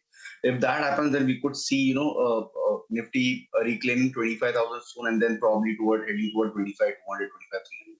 So deciding factor would be Bank Nifty, and the level to watch out for would be around 51,200 for Bank Nifty. Okay, Samit, what are your top picks for the day? We like cement space, and I guess you also had highlighted about how cement space is buzzing today. So we like Ramco Cement. Stock has been consolidating since a long time, and today it has shown some signs of revival. So it seems that after forming a strong base around 800, 780 kind of zone, this stock is now finally prepared to come out of its long congestion phase. If you look at the volumes, this breakout has come with sizable volume, so that provides some sort of credence to the move.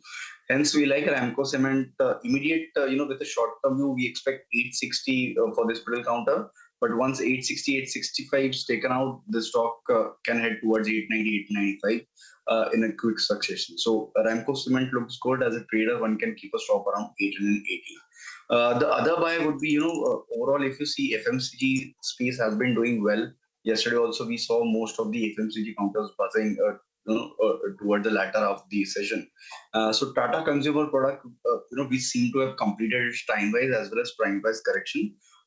Formed a good base around 1180, 1170, and since morning, the stock is showing good traction. So we like Tata Consumer for a target of 1240. As a trader, one should keep a stop around 1190. All right, decent traction in Tata Consumer among the top Nifty gainers as well. Samit, just before we let you go, do you have a call on Raymond? Because the stock is suddenly, swum into everyone's radar because of the big volume and price action that we've seen in the last few minutes. Nearly 3 times daily average volumes is what we're seeing on Raymond today. See, we do not have specific recommended as such, but overall, if you see, this is known for its high beta moves. Stock seems to have completed its recent price correction, a decent price correction, 20-25% correction in last month, and so the kind of volume activity that we are witnessing, it seems that the stock is likely to head toward 2100, 2120 first, and once 2100 is taken out, well, it's a swing high, recent swing high. So once 2100, 2120 is taken out, we could see the stock surging towards 2200 plus levels. Thank you so much for that, Samit. Let's now slip into a short break. We'll get you more on the markets and put the focus on transformers and rectifiers, sharp metallics, as well as emphasis, all of the stocks which are buzzing in today's trading session. Stay tuned.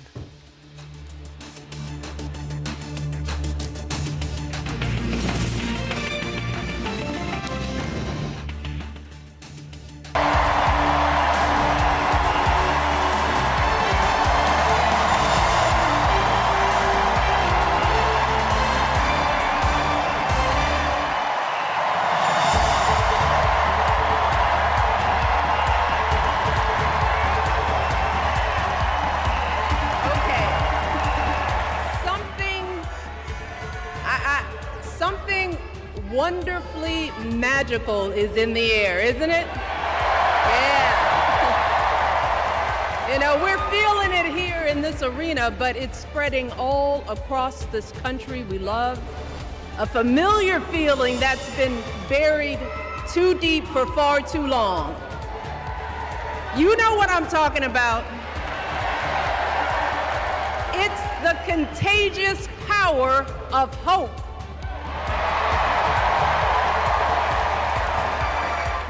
America, hope is making a comeback.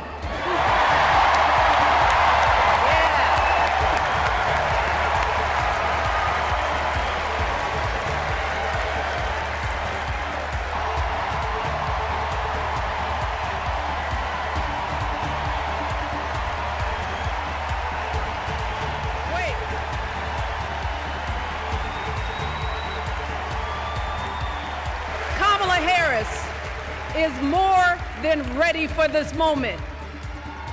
She is one of the most qualified people ever to seek the office of the presidency. And she is one of the most dignified. A tribute to her mother, to my mother, and to your mother too. The embodiment of the stories we tell ourselves about this country. Her story is your story. It's my story. It's the story of the vast majority of Americans trying to build a better life.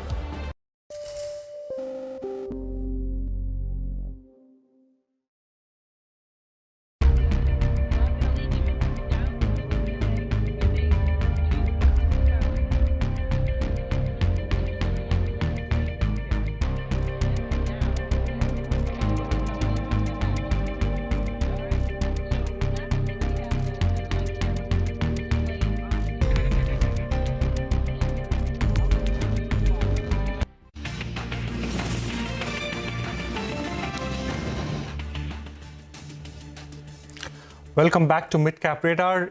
As we promised, This is our special segment, Mid-Cap Spotlight. Vamakshi today will focus on transformers and rectifiers India, which is buzzing on the back of multiple order wins. Vamakshi, over to you. Well, absolutely. The stock is in focus after two export orders have come through for the company worth almost 141 crores or $16.8 million. The first one is an export order worth almost $14 million or 118 crores from Linxon Global Sweden. This is for supply of 18 trackside traction transformers and 55 trackside auto transformers, and this entire work will be completed by October 2025. The second one is an export order worth 23 crores from ArcelorMittal, Mexico. This is for supply of an electrical arc furnace transformer, which will be completed by December 24. Overall, this bodes well for the company, and that is because they had a very strong inquiry pipeline. Conversions have started, so that bodes well. It is also in line with the company's strategy to have an order book of nearly 25%, which accounts for exports, and the export orders generally come with a better margin. So from a margin perspective as well, this bodes well for the company. So given all of those factors, we have Trill up in trade today. Trill is providing everyone with that thrill, Vamakshi. Thank you so much for that. But Shyam Metallics is the other one, which is a higher as well. UBS has initiated coverage on this stock with a buy rating and a tall target price. Nigel joins in with details of that one. The stock still holding with gains of about 5% after a big move that it's on in the morning. Well, that's right. UBS has initiated coverage on Shyam Metallics, and they have a target price of around 1,200 rupees a share. Now, they are valuing the company at around 8 times EV per EBITDA. The EBITDA that they're factoring in is for FY26-27, and on that multiple, they're giving it an 8 times multiple. But they're factoring in that the EBITDA growth from year on, that's between 2024 to 2027, well, it will compound at a rate of around 39%. So they're expecting a big upside from current EBITDA levels. What makes the company stand out? Well, according to them, they say that the pragmatic approach to focus on the value chain. They've also focused on diversifying products as well as metals, and their backward integration. That's what's going to hold them in good stead. Well, that's the qualitative aspect. But on the quantitative aspect, there are three big factors that they have stated. One is on the value-added products as a percentage of revenue as well as EBITDA. Currently, it's at around 57 to around 61%. They're expecting that number to go to the high 60s. Higher value-added products means better margins. And so they're expecting the ROCE to move from around 22% to around 28% by 2027. And finally, the EBITDA per ton, as of yesterday's close, they believe that the markets were factoring in an EBITDA per ton of roughly around 3,700 rupees. But they are factoring in a number of more than 6,000 rupees by 2027. Put all this together, UBS believes that that Shyam Metallics is well placed, and that's why they have a target price of around 1,200 rupees per share. Back to you. Thank you so much for that, Nigel. Shyam Metallics doing very well in the session today. The next stock on our radar is Mphasis. The stock is trading in the green as brokerage firm Nuvama has upgraded the stock to a buy rating. Rima is here with more details.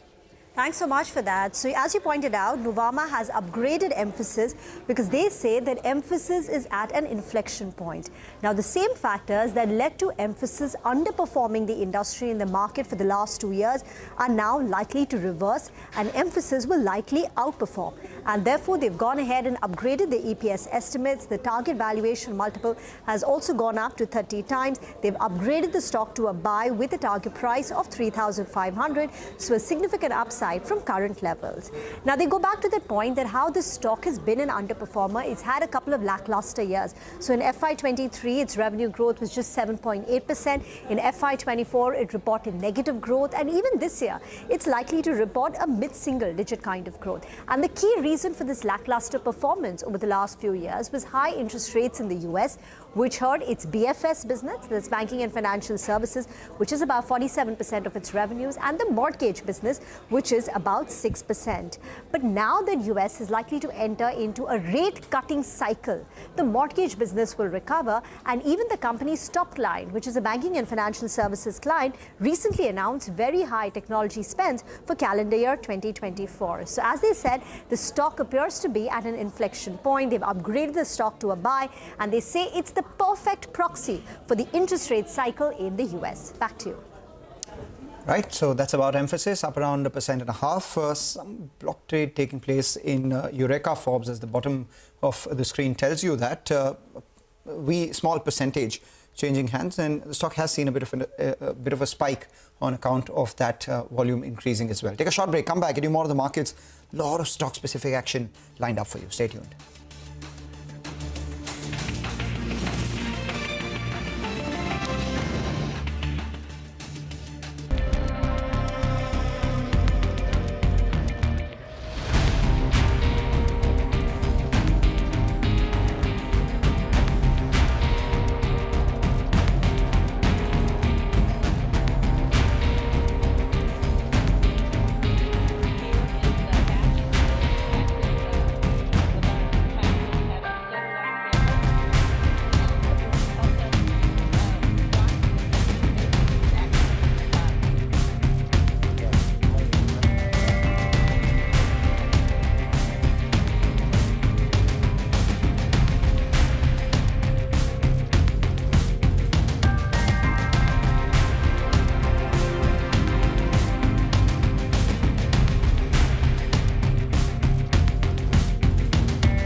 In 1972, a fearless black congresswoman named Shirley Chisholm.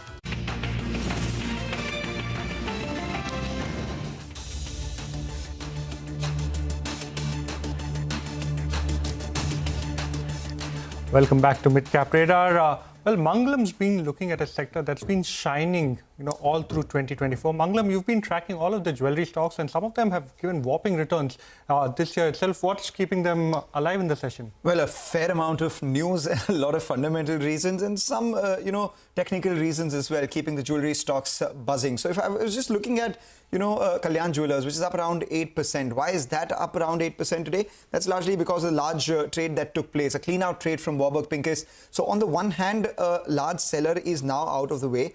On the second hand, who are the buyers? The buyers are promoters. Typically over the last few days, we've seen promoters go ahead and offer their stake. But here's a rarity where the promoters bought the stake from the PE. Then the others were also bought by institutions. And that's largely, one can say, because the deal took place in the block deal window and where institutions are allowed to participate. So sellers out of the way, strong buyers coming in, keeps Kalyan Jewellers higher. But if you look at all the other jewelry stocks as well, from the start of this year, barring the leader, which has been a bit of an underperformer, and we'll get to reasons why, Thangamayil is up, 27%, Kalyan Jewellers, 63%, PC Jeweller, out of nowhere, up 133% as well. What is the thesis here? The thesis is that the jewelry industry is getting into organized. Titan, of course, was the front runner of that, but now it's accruing to other players as well.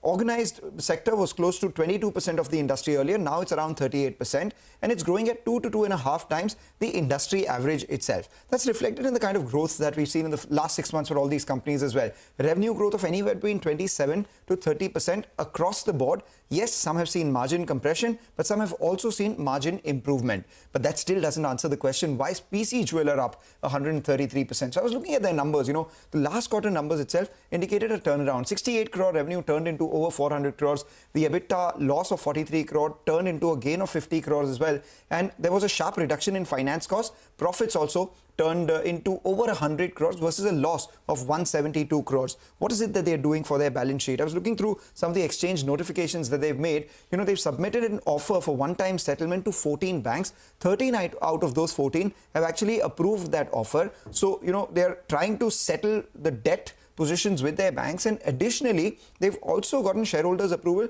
to raise 2,700 crore via warrants, so they will get more cash on their books as well. The question is, what is it that they do with it? Because PC Jewellers in the past has been notorious for being a big wealth destroyer. Right. Can they get it right this time or not is the big question. Well, that's a deep dive into the entire jewelry space, and PC Jewellers and eye-popping, more than doubling this year itself. That's a very strong up move. The next company on our radar is REC. Earlier today, we caught up with the company's CMD, Vivek Kumar Diwangan. He expects disbursements of 1.9 lakh crore rupees in FY25. Now also expects legacy dues to be liquidated by May 2026. Listen in. In the current financial year, in Q1, our disbursement was 43,652 against Q1 of last year of 34,133 crore, which has shown an increase of 28%. So we are quite confident that this disbursement will increase further and will be able to achieve disbursement to the tune of about 1,90,000 crore in the current financial year. With regard to asset under management, last year our asset under management had grown by 17% from 4,35,000 crore to 5,09,000 crore. In the Q1 of the current financial year, our asset under management has grown to 5,30,000 crore. So, in the quarter, if we compare Q1 year-on-year basis, our AUM has increased by 17%. So we hope that we'll be able to clock total asset under management to the tune of about 5,85,000 crore to about 6 lakh crore. In between this figure, we'll be able to achieve. Ministry of Power had also introduced this late payment surcharge rule, which was notified in June 2022. Thereafter, the distribution companies have been clearing the dues of transmission companies and generating companies. Current dues are being paid regularly, and the legacy dues are getting cleared in equity monthly installment maximum for a period of 4 years. So it started from June 2022. By the end of May 2026, we hope that all this legacy dues of Gencos and transmission companies would be liquidated. We are targeting growth about 17% in our asset under management. And by the end of 2030, we are targeting asset under management to the tune of about 10 lakh crore. And we are giving a special focus on renewable energy projects, covering the entire gamut of renewable energy projects, be it solar, wind, hybrid solar, wind, the solar module manufacturing, wind turbine manufacturing, storage system, be it battery energy storage or pump storage, hydro projects, green hydrogen, green ammonia, electric vehicle, and the associated charging infrastructure. Right now, as you have rightly pointed out, our loan book for renewable energy sector is about 43,000 crore. This will see a substantial jump in next 5 to 6 years. By the year 2030, we are targeting renewable energy portfolio about 3 lakh crore. All right, renewable portfolio of over 3 lakh crores. Just keep an eye on the cement space. Vivek had pointed that out earlier itself. Now it's picking some more pace. So JK Cement is one of them, which has now moved to the high point of trade. But that's not the only management we caught up with. We also spoke with Route Mobile this morning. The strategy officer, Gautam Badalia, expects volume growth of 10 to 12% and steady average realizations in this year itself. Let's hear him out too. 18 to 22% guidance that we have given for the year. I mean, it is, while it is conservative and in the past always kind of delivered better than that. But I think this is, again, I mean, the best growth that I think in the CPaaS industry anybody is kind of talking about. And we are able to kind of allude to this kind of a growth trajectory, largely because of the global platform that we have. I think we're clocking, I mean, we are in the vicinity of the 12.5-13%. And this Proximus transaction will also entail a little bit of related party transactions, which will happen at about our EBITDA margin level. So it will be kind of a little dilutive on the EBITDA margin. So hence, we have kind of maintained that we will stick to the similar EBITDA margin that we are clocking today. So they're about the 12.5-13%. So we should be able to do the 13%. In terms of the billable transactions, I think we anticipate kind of early teen kind of a growth. I mean, 10-12% kind of a volume growth. And in terms of the realization, I think it should steady around the current levels. We don't see any significant changes to the average realization. Well, some very interesting comments coming in from the management there. But that's all the time we have on this edition of Midcap Radar, Mutual Fund Corner, when we return.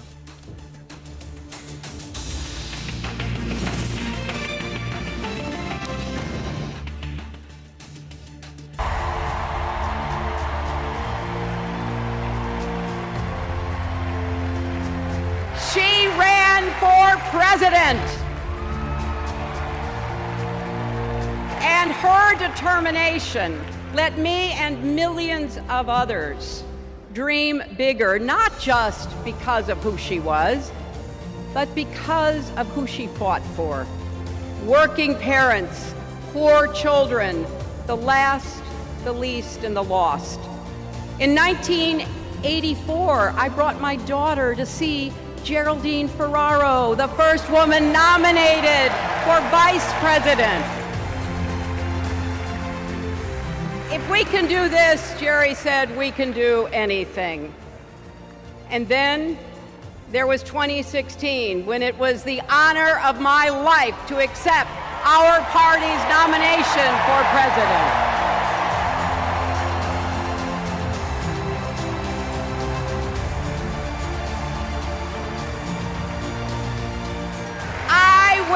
My mother and Kamala's mother could see us. They would say, keep going. Shirley and Jerry would say, keep going.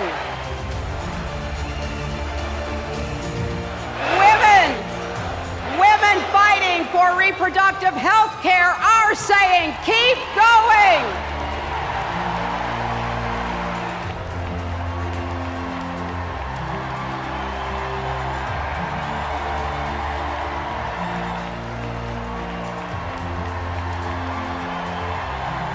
Together, we put a lot of cracks in the highest, hardest glass ceiling.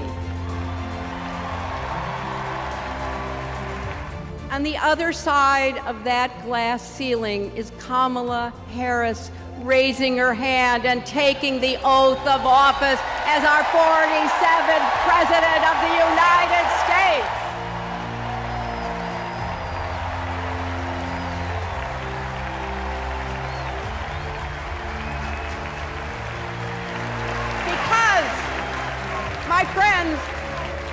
a barrier falls for one of us, it falls and clears the way for all of us.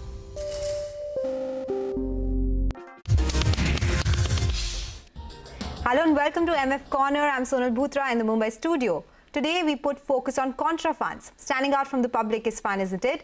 And that's what contra funds are somewhat like. To understand exactly this and learn the art of finding themes that are undiscovered in the market, we have with us Shibani Sarkar-Kurian, Senior EVP and Head Equity Research at Kotak Mahindra AMC, and Hemant Rustangi, CEO at Wise Invest. Shibani and Hemant, thank you so much for joining in today. And contra funds, something that we've not discussed in a long time, and this is a category which is generally done well as well.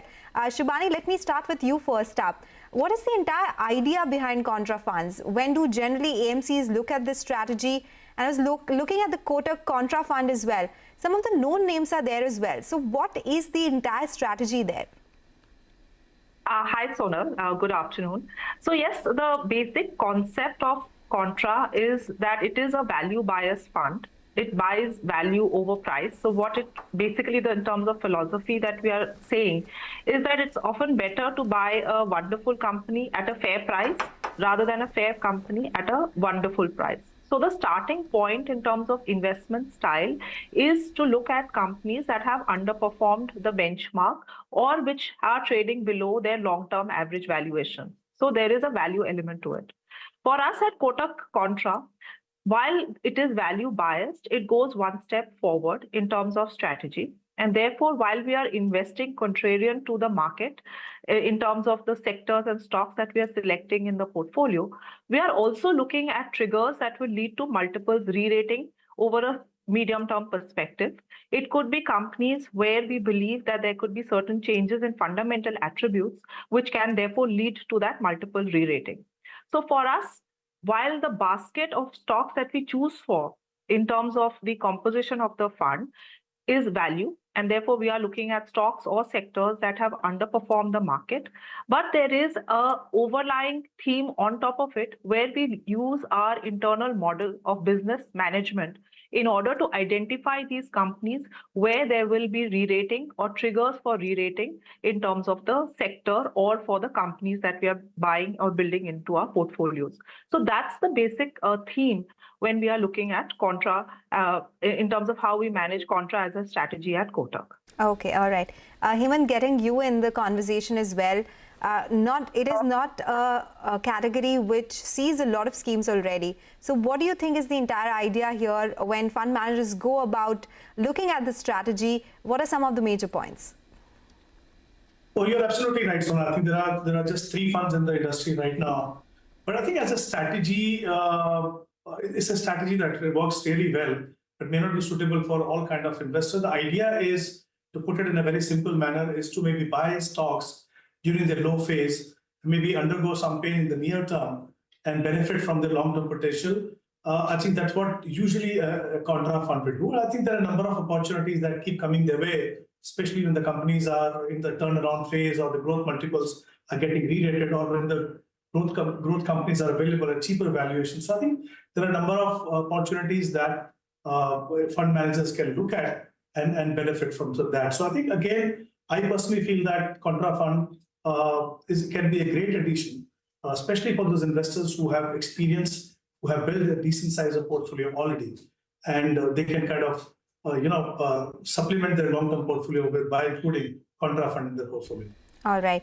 Shibani, coming to you, first I wanted to understand what are some of the benefits that an investor can look at when it comes to investing in contra funds. And I was looking at the performance of Kotak India Contra Fund as well. It's done well over a 1-year period, over a 2-year period, over a 10-year period as well. But the constituents, some of them are some of the well-known names, the likes of HDFC Bank, ICICI Bank, Infosys, Reliance Industries. So I just wanted to understand the composition here again. Yes, so, when we start off in terms of building, as I said, the universe of stocks from which we invest in at Kotak Contra Fund, the idea is to find either a stock or a sector which has underperformed the benchmark, stocks which could be trading below their own historic average multiples, or stocks which are trading below valuations of their own peers within a particular sector. And therefore, the starting point of evaluation is value, or looking at investing in companies which are undervalued undervalued at this point in time.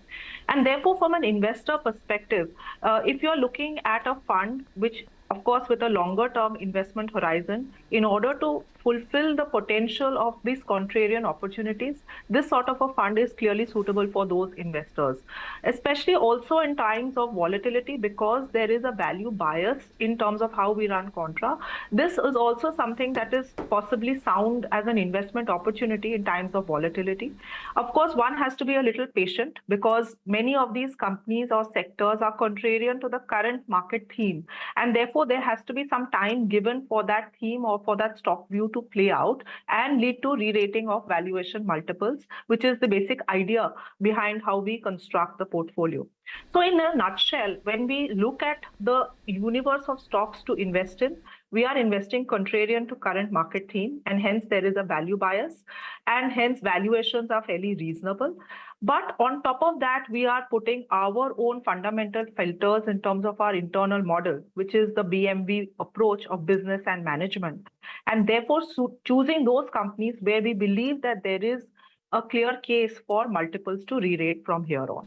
Okay, take that point. That explains it well. Hemant, let me come to you. It's a two-part question. First, what according to you are the benefits of investing in Contra funds? And second, are returns in Contra funds better than that of usual equity funds? And is there a time period when these funds do better than those regular funds?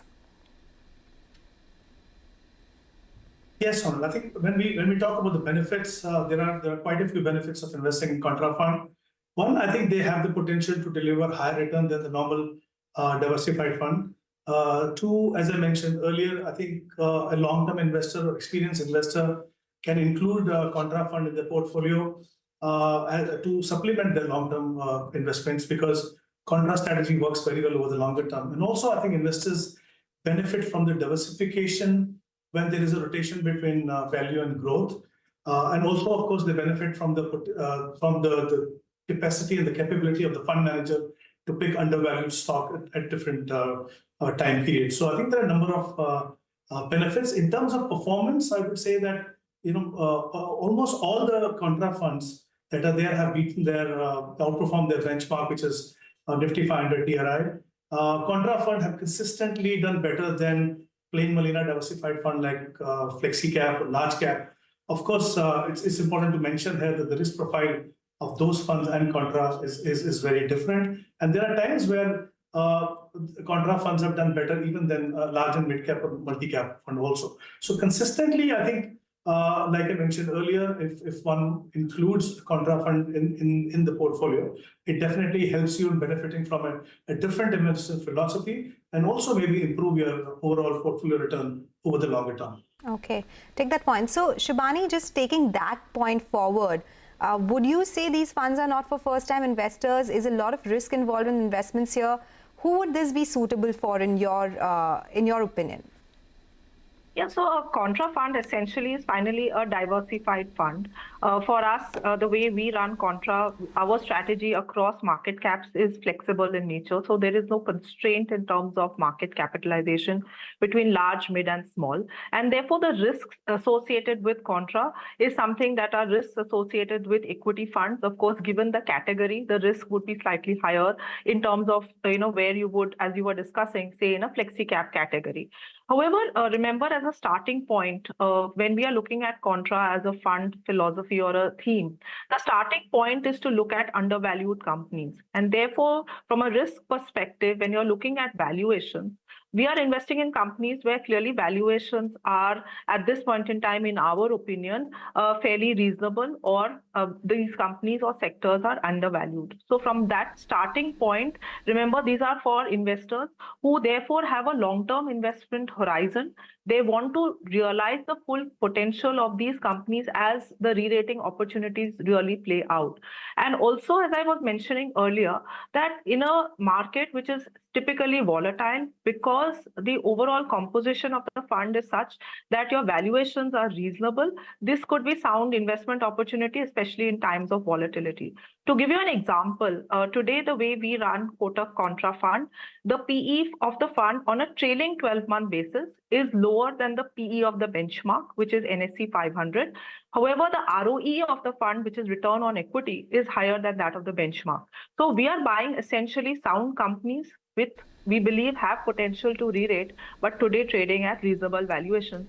And that is reflected in the characteristics of the portfolio. Okay, all right. Take that point. So, Hemant, similar question for you. What do you think in this case? What's your opinion? Would there be some risk involved for first-time investors here? Yes, I think I would say that, although if you look at Contra fund composition, they're diversified by nature. And if you do the analysis of the portfolio mix, it's more like a multi-cap fund, but obviously there is a bias towards the large cap. But as I mentioned earlier, the parameters on which the stocks are selected is very different. Obviously, I feel that it's not suitable for the first-time investor. First-time investor should focus on plain vanilla diversified fund, understand the nuances of investing in equity, understand the pros and cons, and how to build an equity portfolio. And as I mentioned earlier, I think they should be including Contra fund in the portfolio, which is a must, I believe, for a long-term investor, only when they have gained enough experience, but not at the start. So there are obviously a couple of risks involved there, because what we have seen in the past, and it can happen even in future, that if things do not work out the way it is envisaged by the fund manager, or maybe there's some issue with the analysis of the fund manager or the stock selection, there can be prolonged periods of underperformance. So I think investors must realize that there are pros and cons of investing in Contra fund, and they must look at their own risk profile before they make a decision to invest in these funds. Okay, all right. We take that point. It's a very important chat. We'll continue this, but we have to get a quick commercial break. On the other side, we'll continue our discussion on Contra funds with Shivani Sarkar-Kurian and Hemant Rustagi. Stay tuned for that conversation.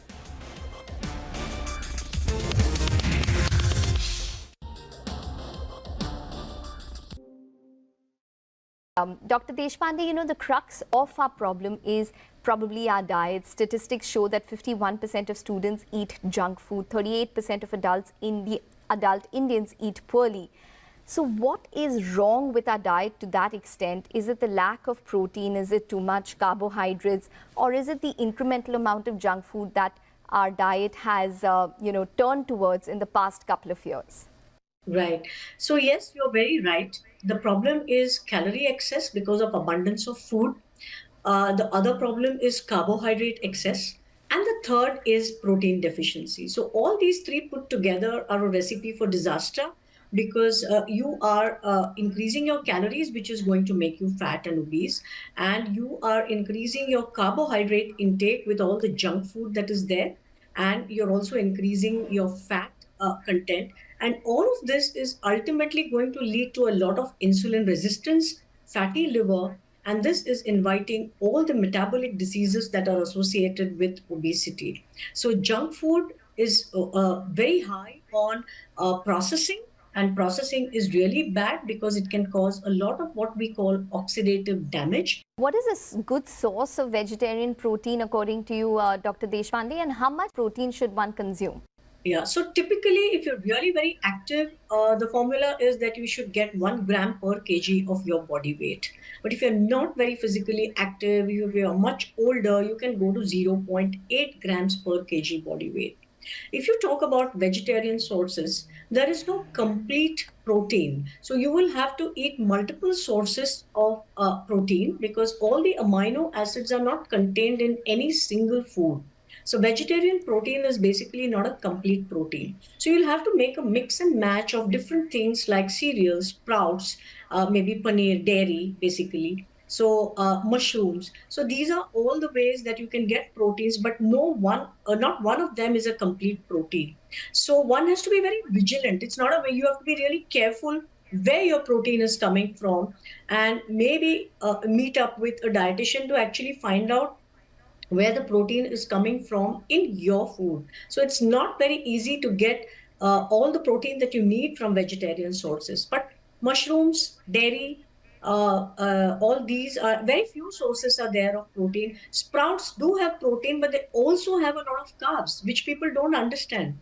Everyone thinks that sprouts is full of proteins. It has protein, but it also has a lot of carbs. And ultimately, if you had to get all your protein from the natural vegetarian sources, your calorie count is going to increase. Welcome back. You're tuned into MF Corner. We still have with us Shubhani Sarkar Kurian and Hemant Rustagi. We are discussing and understand everything about contra funds in general. Hemant, let me start with you this time, because once somebody has decided that contra fund is the way to go to invest in a volatile market, as Shubhani was mentioning earlier, what are some of the factors to be considered while investing in contra funds? Well, I think this is a very important question. You know, some of the factors that every investor must consider before investing in contra fund to begin with.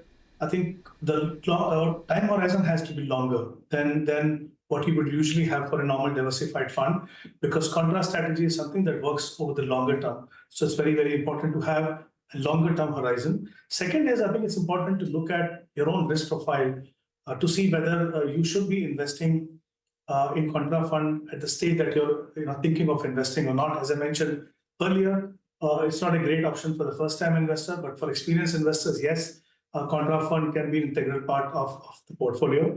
Third is, obviously, one has to look at the long-term performance track record, which obviously is very important, like any other investment decision that you make for investing in equity, and of course, understand the attendant risk of investing in contra, because like I mentioned earlier, the parameters for selecting stocks and the philosophy itself is very different from what you usually see in normal diversified fund.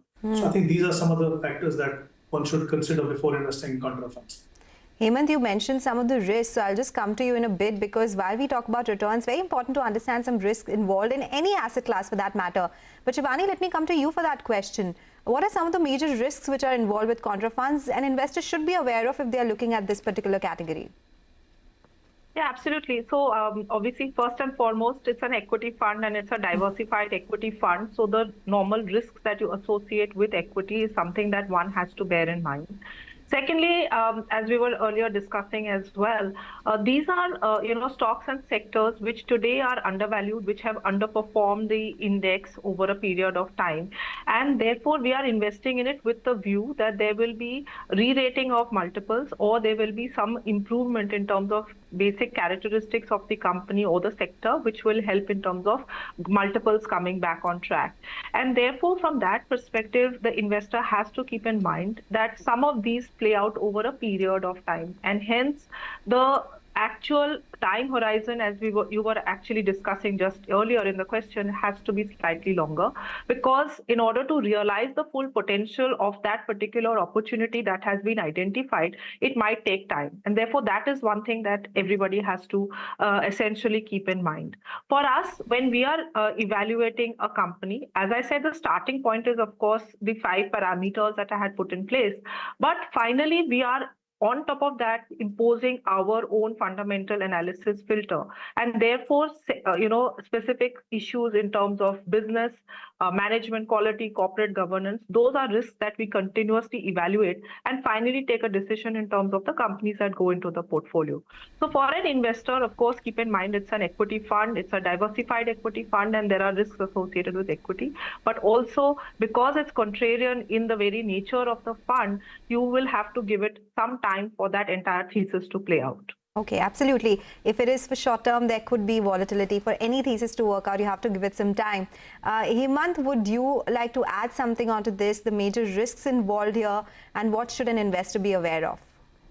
No, I think just like I mentioned earlier, there are a number of risks, but I think one of the important factors also, as I mentioned earlier, is that if things do not work out the way it's emphasized by the fund manager, there can be prolonged periods of underperformance. So I think it's very important for investors to realize that he or she should have the wherewithal to wait out for this prolonged period, because for someone who is not experienced investor, he or she can get a little jittery when the performance is not there, or when you see other category of funds doing very well in your portfolio. So it's very important to understand and always keep focus on the reason why you have invested in a contra fund, and also understand how contra funds behave over a longer period. So I think it's very, very important to understand, like I mentioned earlier, the pros and cons of investing and how contra funds behave, and then take the plunge. That's exactly why we have experts like you and Shubhani on the show to make the viewers aware about the pros and cons of every investment that they make.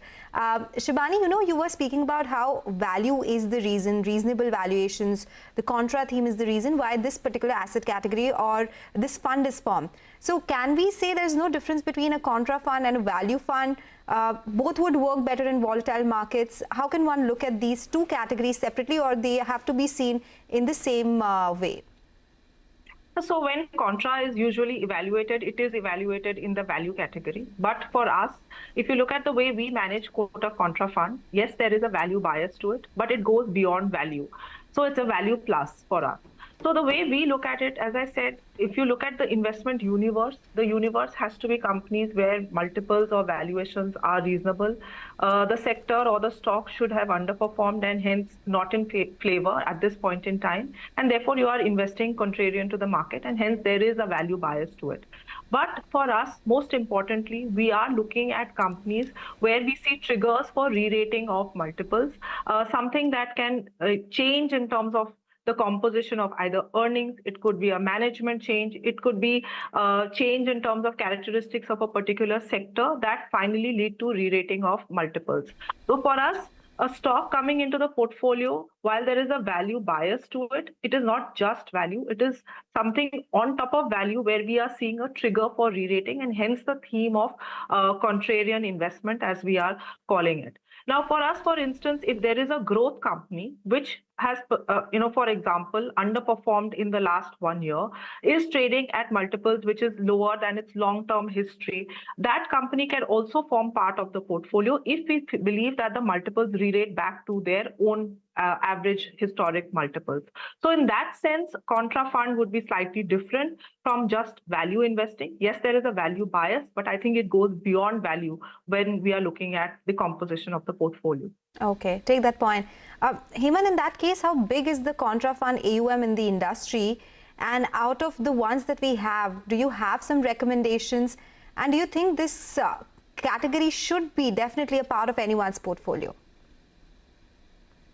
Well, yes. I mean, if you look at the current AUM of 3 Contra funds that are available right now, I think the total AUM is roughly around 59,000 crore, which is maybe around 1.5% of the total equity AUM. So obviously, the total AUM is not as big if you compare it with the overall equity AUM in the industry. Yes, I think a couple of funds that can be considered out of what is available is SBI Contra Fund and Kotak Contra Fund. Both these funds have done very well. Of course, the investment philosophy within that is slightly different for both of these. But I think both of funds can be considered for investment. You had some more. It definitely be a part of someone's portfolio. Oh yes, definitely. As I mentioned earlier, I think for any long-term investor, a Contra fund can be an addition in the portfolio to improve overall portfolio return. I think to supplement your long-term portfolio, definitely. But I think it's very important to also ensure that you're not investing in a Contra fund very aggressively. While there is a thumb rule that maybe you can have 5 to 10% of your portfolio in that, but thumb rules do not take into consideration your own personal profile. So I think it's important to also look at that and then decide the quantum of exposure to Contra fund as a category. Totally take that point, Shubhani and Heman. Such a pleasure having the two of you on the show. It was a masterclass in Contra funds, so thank you for enlightening us with your thoughts today. But with that, we have to take your leave on MF Corner today, but stay tuned for Closing Bell to take you through the last hour of trade.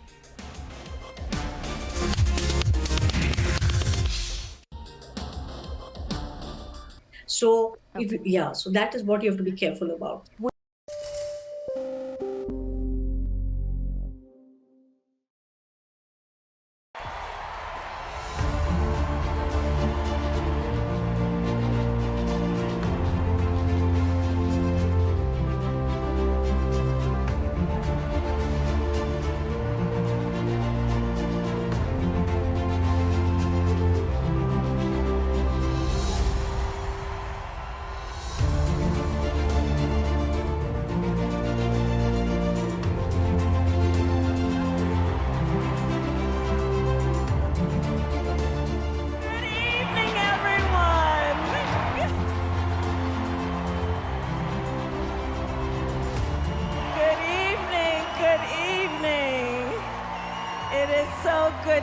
be with everyone this evening in this hall and everyone at home.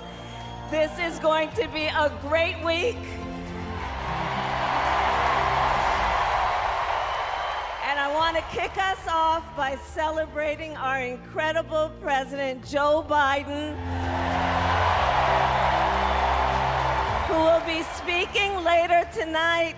Joe, thank you for your historic leadership, for your lifetime of service to our nation, and for all you will continue to do. We are forever grateful to you.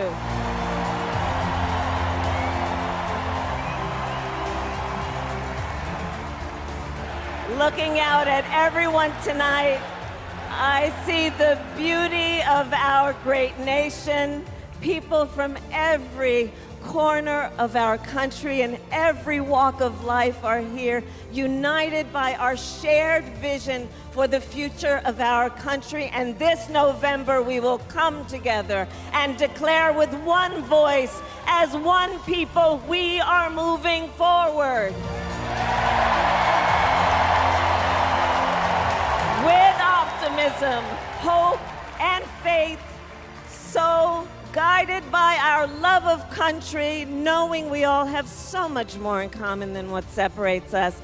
Let us fight for the ideals we hold dear, and let us always remember, when we fight, we win. God bless you. God bless the United States of America. Good night, everyone.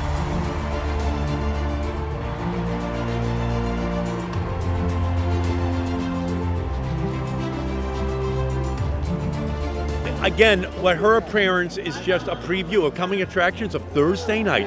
You could feel the electricity. It's a 13 on a scale of 10. It's one of the most electrifying political environments ever been created because it's all about the future and she embodies it. Oh, I think it's great. You know, people really get excited when something happens they didn't expect and it makes them happy. So we're a happy group.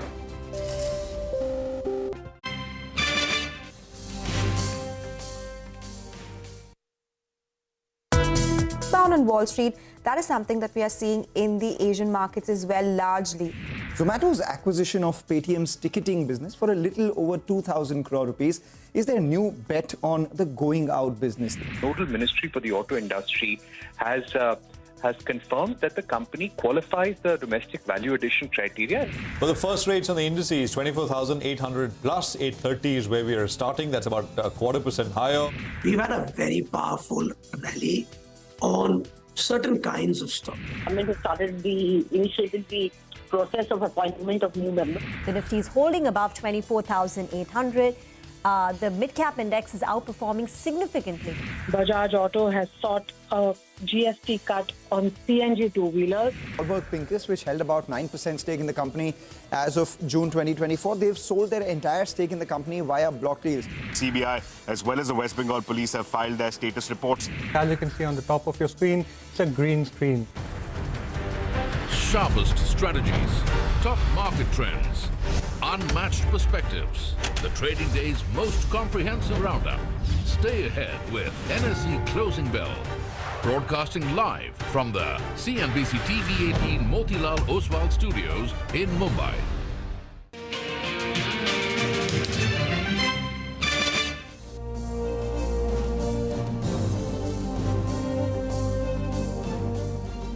Well, that is the day so far, and it is a good day once again. Actually, you know, we started, I think, yesterday 2:30 with a 35-40 point bump on the Nifty. We are starting with that much today as well. And then, of course, we know what happened starting 2:45. There was a surge.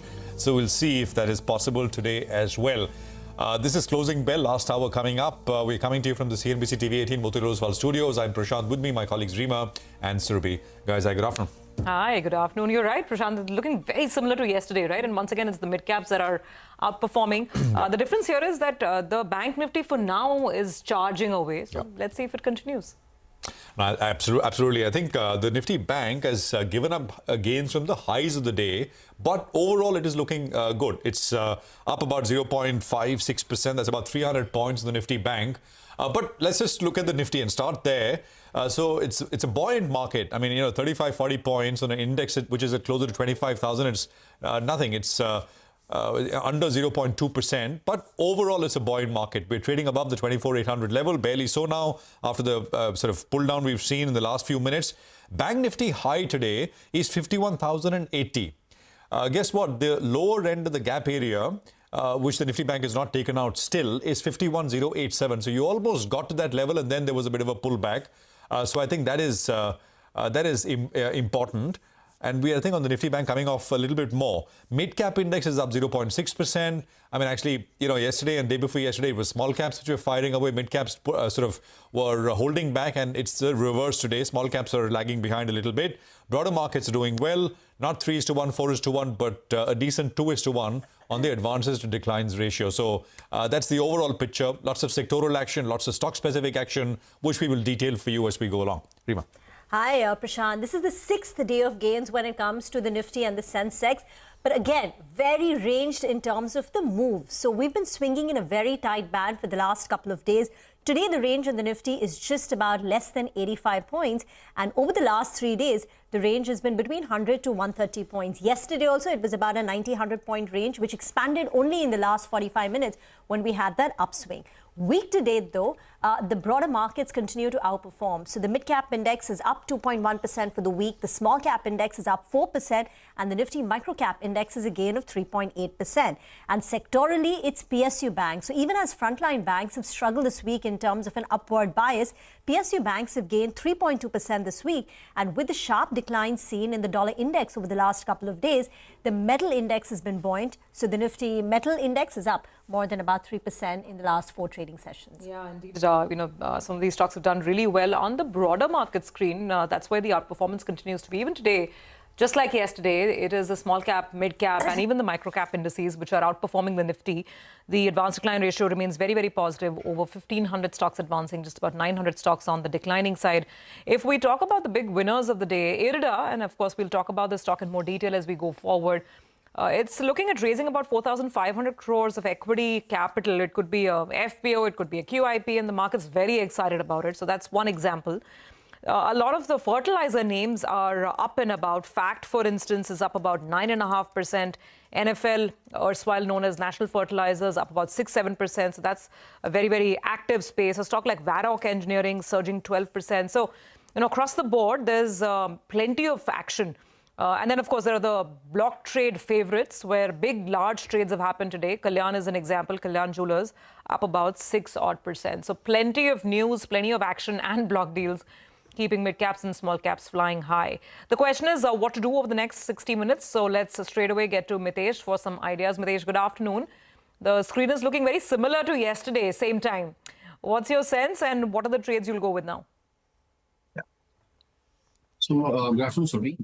I think today the only difference is that the Bank Nifty is slightly better than what we were doing yesterday. Though I think Prashant was highlighting a very important point that around this level of 51,080, there is a gap area, and that's where the Bank Nifty is kind of stopped.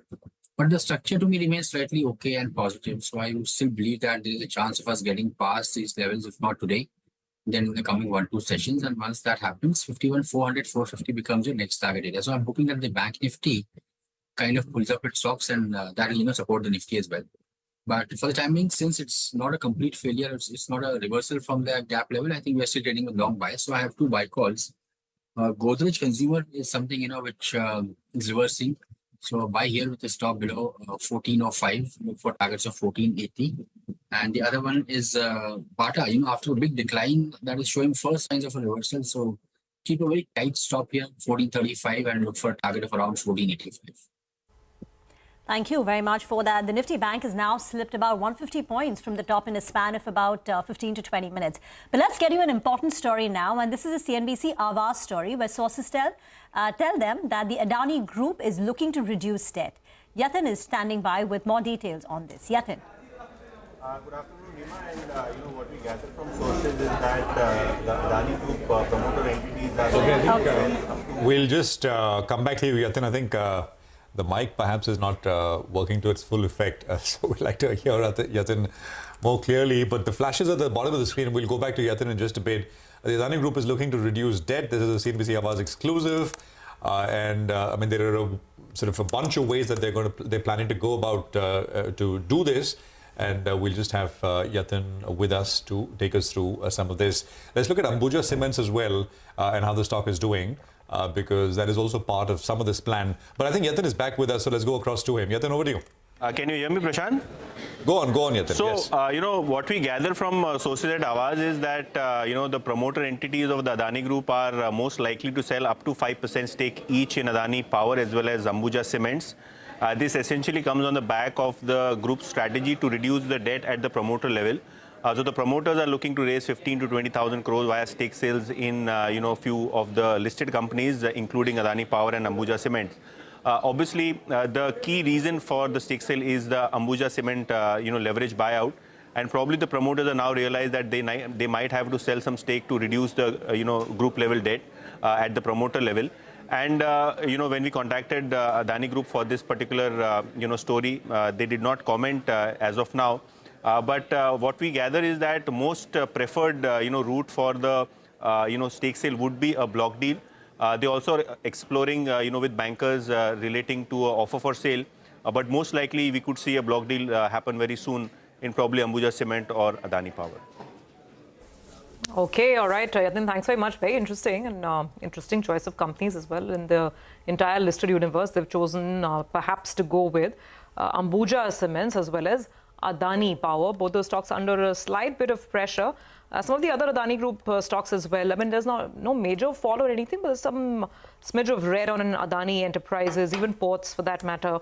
ACC is holding up positive. So mixed trends across many of the Adani Group stocks. Deven Choksi is with us this afternoon on the show. Deven, thanks for joining in. Let's start with this story. What do you make of things? I mean, just yesterday, Nigel actually caught up with the CFO of Ambuja Cements. I don't know if you caught that interview or not. And he did ask him about possible group level reorganization or restructuring, at least bringing the cement entities together. That's on one side. But now this news coming in with possibly some stake sales to reduce debt. What do you make of it? What do you think of the group? And are there any, you know, listed companies right now, Adani listed companies that you would invest in? Yes, good afternoon. Well, I believe that if the promoter level stake sale is taking place, it is resulting into generating cash in their hands, which means I think they are trying to possibly utilize this particular cash towards, I think, either paying off their private debt, whatever they have taken, or maybe I think some amount of acquisition, I think, activity which may be in process. So that could be, I think, the interpretation that one can drive. But most importantly, I think the opportunity out here, I believe that I think in respective companies, they have got a significant amount of opportunities, I think, as we talk about, be it in the enterprise where they are basically having, I think, all the 3 or 4 verticals, including the road, the airports, and the data processing, cloud computing part included in that. I believe, I think this is where probably I think they are likely to see the monetization happening into the portfolio. At the same time, I think the higher amount of tonnage handling at the ports is making case for Adani Ports as well. And rest of the other companies too, I guess, I think are in the same process of going with the expansion program. So to a greater extent, any softening in the stock price could possibly mean better opportunity for those investors, particularly institutional investors, long-term institutional investors. For them, I think it makes more sense. Today, maybe I think slightly reverse situation. Today, I think the investors are approaching the promoters to buy the stake, as against promoter earlier wanted to, I think, reach out to investor to sell the stake. So I think slightly better situation at this point of time for the group as a whole, as I see it. Okay, thank you very much for that. Let's talk about IREDA. That's another big mover today, up 8%. And now the year-to-date rally stands at 150%. The latest news flow on IREDA is that they're planning a fundraise. Abhishek joins in with the details. Abhishek. Well, IREDA will hold a board meeting on 29th of August 2024. This is to consider a fundraising approval of about 4,500 crore, which can be raised via FPO, QIP, right issue, as well as preferential issue, any of the options that may work well for them. So if you take into account this amount of 4,500 crore and the current market price, now calculation shows that CRAR, that is capital adequacy ratio of the company, can improve from 19.5% to 29.2%, almost a 9 to 10% increase in CRAR if the fundraising is done of 4,500 crore at current market price. Equity dilution would be around 6.5%. The book value can increase by more than 40% to about 47.6 per share. Now net worth will increase by 49.5% to about 13,610 crore, and if this fundraise is done entirely by QIP or the government not participating in, then the government of India's holding can reduce by 4.5% from 75% to about 70.5%. Back to you. Okay, all right. Thanks very much for explaining that to us, Abhishek. A big move on IRIDA coming through. Devin, your thoughts on IREDA? In the morning we were also in conversation with REC, and we brought up the renewable question to even REC. I mean, they're also very aggressive. They have big plans on the renewable side and financing side. And then there is, of course, IRIDA. How do you look at both of these power financiers and this fundraising exercise that IRIDA is doing? So IRIDA probably, I think, today is doing one of the better things, because I think current price to book, I think, is somewhere on 8+ times. And I think at this price, I think if you monetize, nothing wrong with it, because I think you're buying the equity at a comparatively cheaper price in the market. And on a 65,000 crore worth of book, I think if you are basically talking of raising 4,500 crore, which means you're trying to expand the book size to more than 1 lakh crore going forward. And that's where probably I think this fund will try and play its major role in the books. In my viewpoint, I think it's a natural process. I think the raw material for most of these companies would be money. And why not, when the market gives you premium valuation, why not actually encase that part of it? One can remain bullish on both REC as well as IRIDA. And I feel that I think the long-term prospects in this intake, given the kind of growth trajectory that we are seeing in the power segment, particularly in the renewables space. Okay. Stay on, Devin. There's another stock we wanted to address, and that's Shyam Metallics. And here it's UBS, which has initiated coverage on the stock with a buy rating. Nigel joins in with the rationale behind this bullish call. Nigel. Well, that's right. UBS has initiated coverage on Shyam Metallics, and they have a target price of around 1,200 rupees a share. Now, they are valuing the company at around 8 times EV per EBITDA. The EBITDA that they're factoring in is for FY 26-27, and on that multiple, they're giving it an 8 times multiple. But they're factoring in that the EBITDA growth from year on, that's between 2024 to 2027, well, it'll compound at a rate of around 39%. So they're expecting a big upside from current EBITDA levels. What makes the company stand out? Well, according to them, they say that the pragmatic approach to focus on the value chain. They've also focused on diversifying products as well as metals, and their backward integration. That's what's going to hold them in good stead. Well, that's the qualitative aspect. But on the quantitative aspect, there are 3 big factors that they have stated. One is on the value-added products as a percentage of revenue as well as EBITDA. Currently, it's at around 57 to around 61%. They're expecting that number to go to the high 60s. Higher value-added products means better margins. And so they're expecting the ROCE to move from around 22% to around 28% by 2027. And finally, the EBITDA per ton, as of yesterday's close, they believe that the markets were factoring in an EBITDA per ton of roughly around 3,700 rupees. But they are factoring in a number of more than 6,000 rupees by 2027. Put all this together, UBS believes that that Shyam Metallics is well placed, and that's why they have a target price of around 1,200 rupees per share. Back to you. Well, that's a 50% upside from the current levels. Devin, very rarely do we have this kind of an upside on a metal name. Shyam Metallics, after the up move, is at 800 rupees, and UBS sees a fair value for the stock at 1,200 rupees. Do you like Shyam Metallics, and would you concur with the estimates, the assumptions made by UBS?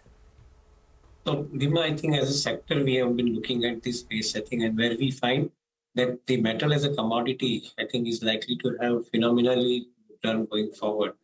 Largely the fact that I think the input cost, the energy cost also is coming down. And at the same time, I think given the kind of capex program that the country is executing, I believe that I think the higher amount of margins along with, I think, the top line growth is definitely going to be a good possibility. For Shyam Metallics in particular, I think one when look at, I think, the backward integrations and at the same time, I think the power, which is basically the key ingredient for this entire space. The way in which I think this company is integrating, probably it is giving the further roadmap ahead. Though we don't have coverage, so specifically I won't be able to address, I think, the value-wise. But I believe that I think the sector as a whole looks good and this company has a potential. Let's talk about another big mover, and that's Interglobe Aviation. And here it's another brokerage note. In fact, two of them, HSBC and Jefferies, have issued buy calls on Interglobe Aviation. That stock is up 4%. Nimesh joins in with the details. Nimesh. The stock is buzzing in trade largely on back of a couple of upgrades which have come in on Interglobe Aviation today. But do remember, the very near-term headwind for the stock would be the potential sale of Gunvall. The 5-month lockup has got ended last week, so anytime that block can come. However, in terms of brokerage notes, Jefferies has today upgraded the stock to a buy from hold, and they've raised the target price now to 50 to 25. I guess most of the brokerages are between 5,200 to 5,600 in terms of target price on Interglobe. Now, they believe that the company's operating performance has consistently surprised positively in the last 12 to 18 months, and the fact that the industry capacity additions is very precarious, which would mean that the spreads are going to be quite healthy going forward as well. On back of all this, Jefferies has today actually raised the EPS estimates by 6 to 7% for FY26 and FY27. Even HSBC has put out a note on Interglobe Aviation. They've raised the target price now to 51.65.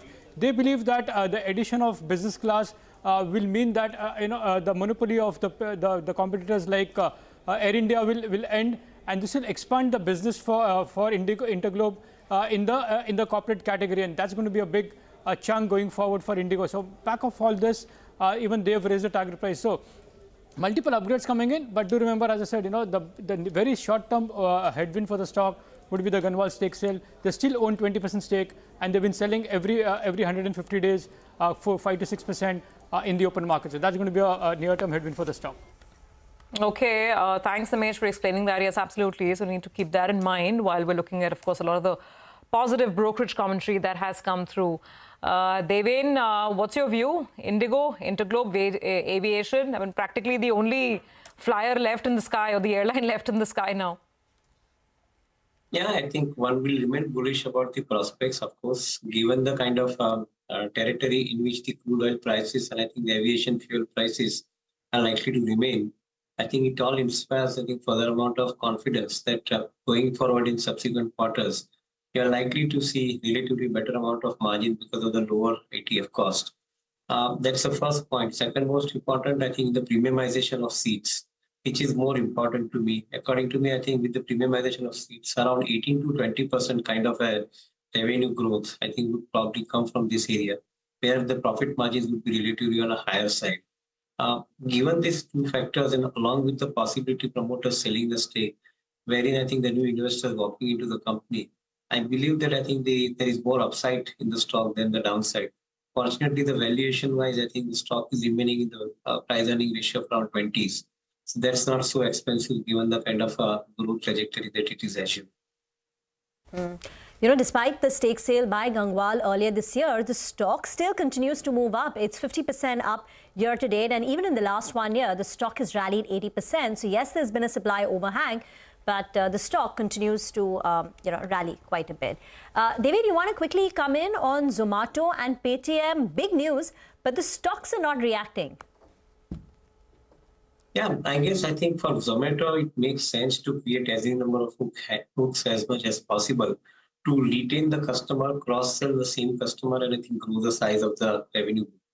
With the entertainment business, I think the ticketing business, which is coming in along with, I think, which is at 7 times the revenue multiple.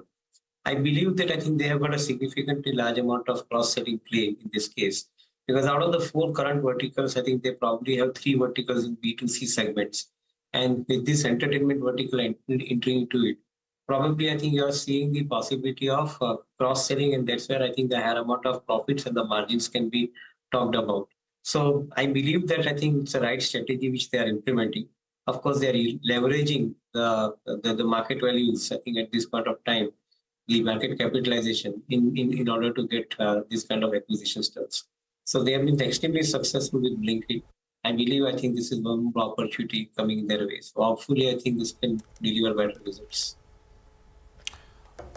Devin, thank you very much. Good speaking with you. Appreciate you joining in with all that perspective.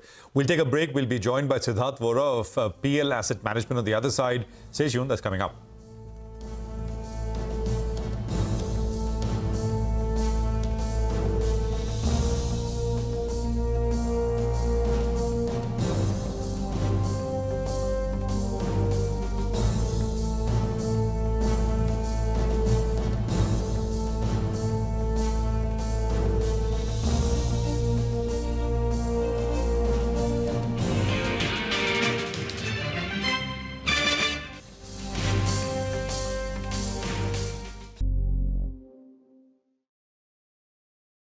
Dr. Mufiam, I'm going to start with you. The Lancet study says that 50% of Indian adults are unfit and not physically active.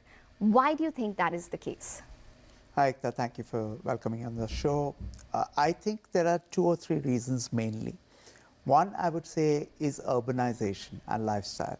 So urbanization, there was a 2023 study which actually showed that that's led to around 40% increase in lack of time for physical activities, only because people have adopted to motorization as transports, use lifts instead of climbing, and various other things.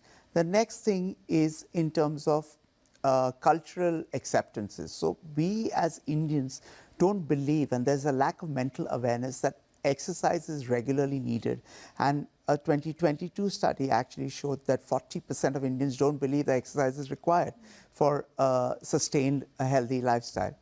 And finally, there was a 2023 study that showed high stress and long working hours. So what individuals actually said is that 45% of Indians quoted that as a reason for lack of time to exercise for having a healthier body. There are 2 other factors. One is technology.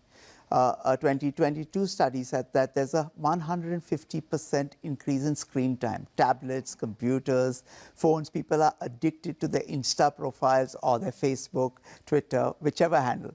All right, and people don't have time to physically exercise. And then diet, like you correctly said, Ekta. There has been a 40% increase in processed food diets that Indians have consumed over the last 10 years or so. And that, including the added predisposition to having sugar. We have so many festivals and we are so addicted to sugar that that's a deadly cocktail that the Indians can ill afford. And that's why you are seeing not only one pandemic, which I believe we have already reached. We are the number 3rd country in the world to probably have obesity, but we even number 2 in terms of diabetes. And diabesity is a bigger problem than obesity alone, because that's taking lives, affecting our loss in man hours and affecting overall growth in India.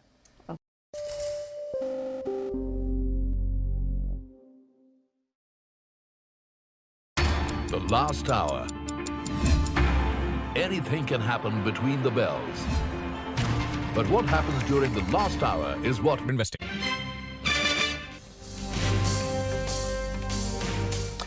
Okay, welcome back. You got the market, which is treading water. I mean, just about 35 points higher.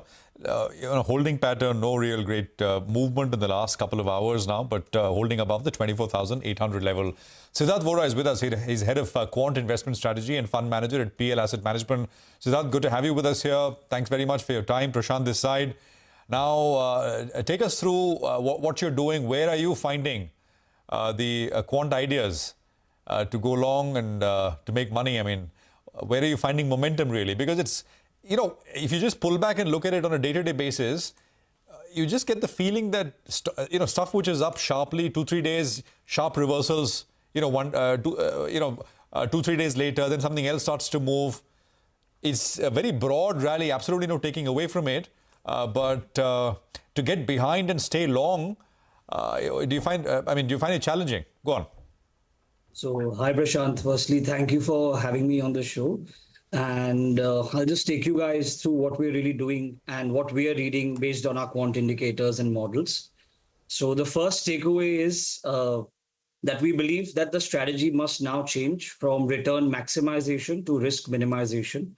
That's a very clear signal that we're getting from all our models. When I look at things like volatility measures, we know that volatility has come off quite sharply in the markets, but at the same time, the risk appetite has also come off. And if I look at style orientations now, it's a very clear comeback of the quality low vol style of investing. And we believe that the best cycle for the whole value and momentum approach, which worked in the past 3 to 4 years, that is nearing its end. We also see that polarization, which was not existent in the market for the last 3-4 years, is now likely to make a comeback. So the whole broad-based rally, the whole democratization of returns, which we saw in the last 3-4 years, our signals capture that there is a mean reversion within the theme of polarization. And when I look at it from a valuation perspective, large caps still continue to be relatively cheaper than the mid and small cap packs within India. And having said that, we have completely taken a very, very defensive stance. So I think 75% of my portfolio now is allocated to sectors such as consumer staples, healthcare, consumer discretionary, and IT. So within this whole fabric of the market where we're seeing risk appetite go down, momentum and breadth coming off, we are taking a shelter within the defensive sectors, the non-cyclical sectors, so to say, as the focus of the strategy is no more capturing the highest upside return.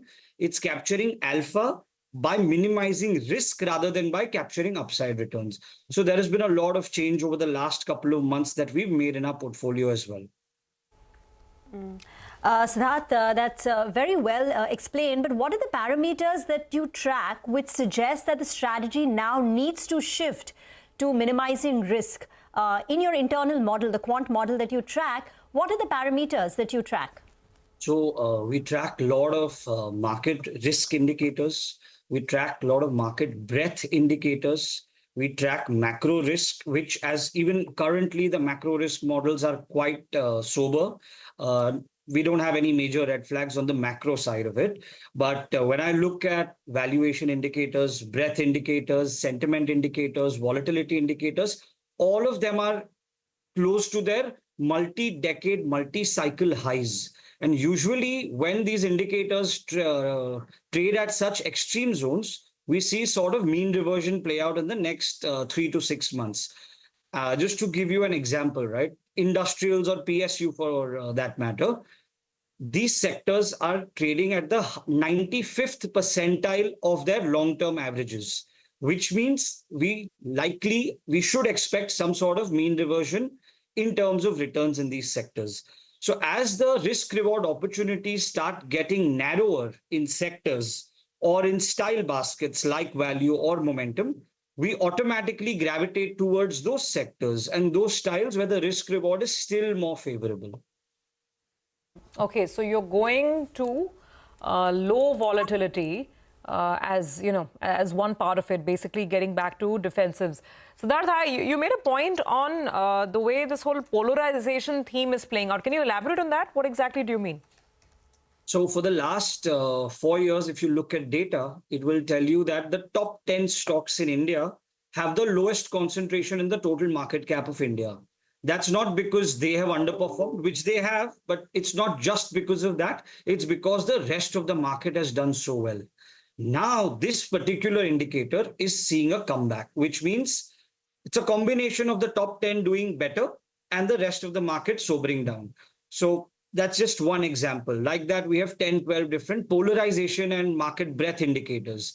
Another simple example is Nifty 500 equal weight to Nifty 500 market cap weighted index. We track the ratio of these two indices. Again, this is showing that the last 3 years have been very broad-based markets. And now this is going back towards the market cap weighted index doing better, which means we're going back to a scenario of some sort of polarization in returns. And I'm not talking about profit or revenue polarization. I'm simply talking from a risk return perspective.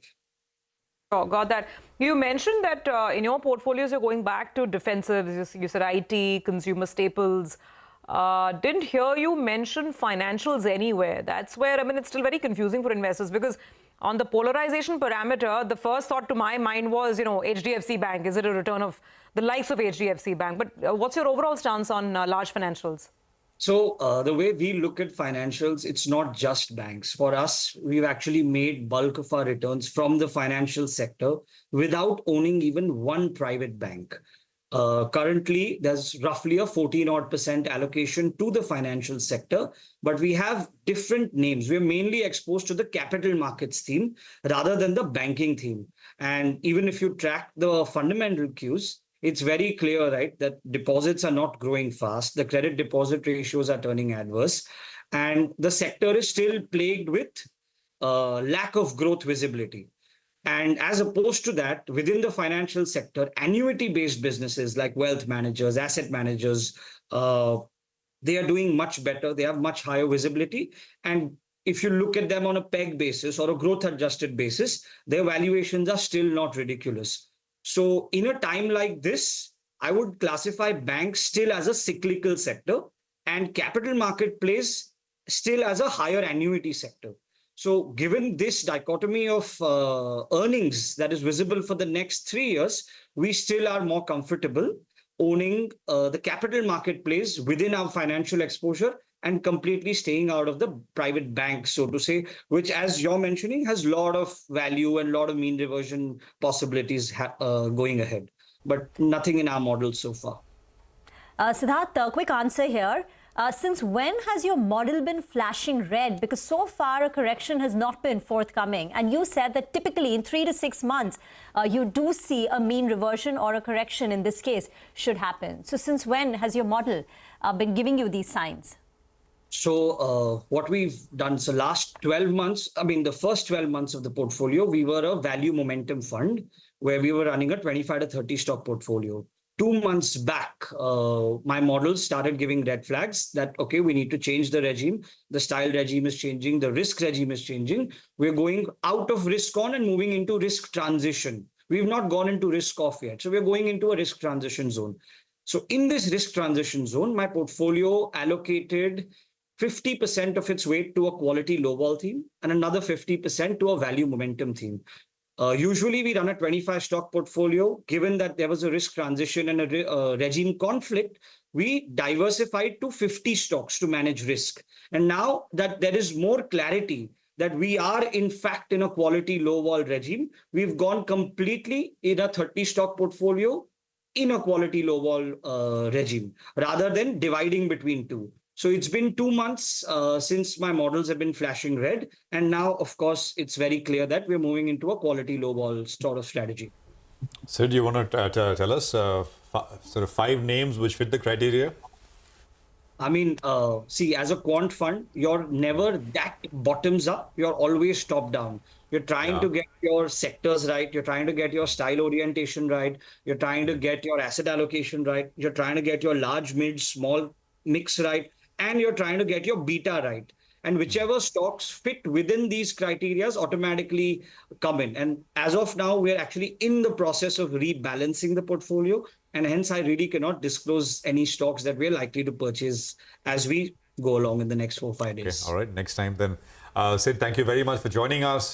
Good speaking with you. Appreciate you joining us here this afternoon. Well, 45 on the Nifty. We've got, what, 24,800 plus on the index. And things are looking a little better as compared to when we started at 230. 10 points better when we compared to when we started at 230. Well, TVS Motor has launched the new generation Jupiter 110 scooter in India, starting at an ex-showroom price of 73,700 rupees. The scooter will replace its decade-old outgoing version, and it'll be available in 4 variants. From the sidelines of the launch, our colleague Parikshit Luthra caught up with the company's director and CEO, K.N. Radhakrishnan, to know more about the vision for the new product and, of course, prospects for the company from here on. Let's play out some of that interesting conversation.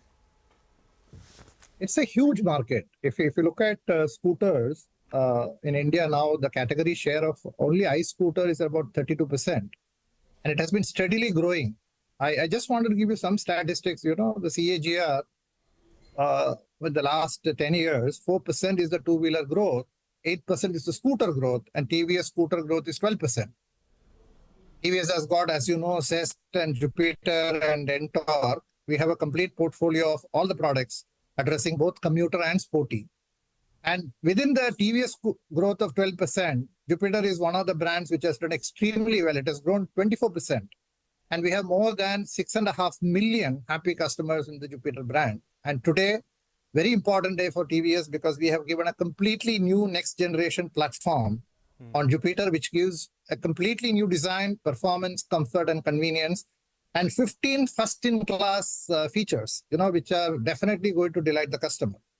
Whether it's the innovative iGo, assist with a 10% more mileage and better torque, fully digital console, double helmet space, front fuel fill, infinity lamps, new lightweight, engine, and I can keep so on and so forth, the kind of benefits it is, and Smart Connect. So this is definitely going to delight the set of customers, and this is a completely new next-gen platform, what we have delivered today. Right. So you're saying that TVS Motor Company has seen a 12% growth in scooter sales compared to 8% CAGR of the industry. Now, within the two-wheeler addressable market, what is Jupiter's market share right now?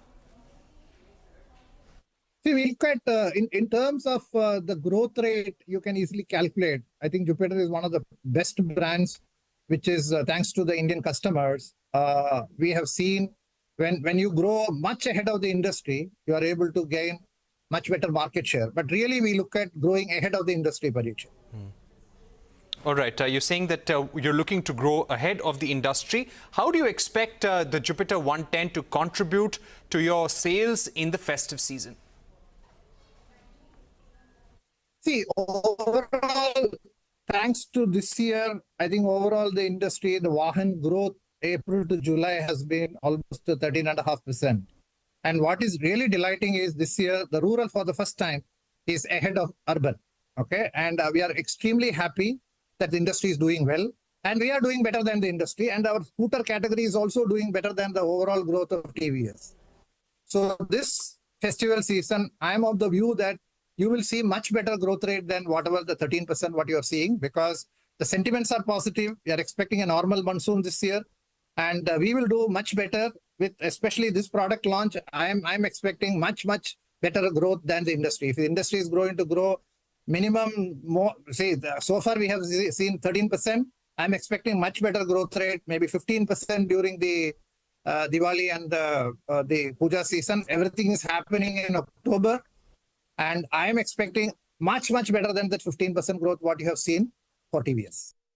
Okay, so looking at a bumper festive season, that's TVS Motors with its new version of the Jupiter 110. We'll take a break with that.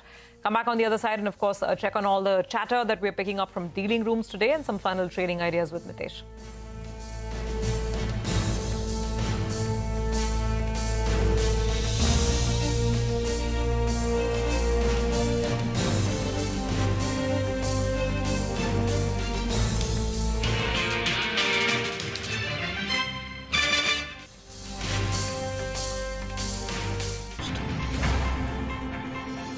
The biggest market swings.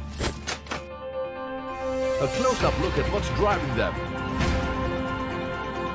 and how the investors are reacting. Watch the most seasoned market mavens guide you through the most important hour of the trading day. NSE Closing Bell. At these times, only on CNBC TV18 and CNBCTV18.com.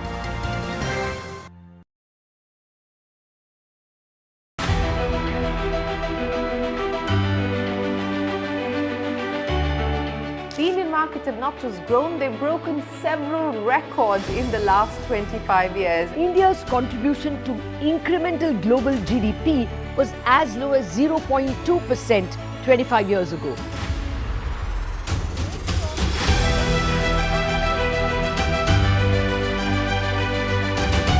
Over the last 25 years, CNBC TV18 has closely followed the remarkable ascent of India's pharmaceutical sector. There was a time 25 years back that it was all about the FIIs.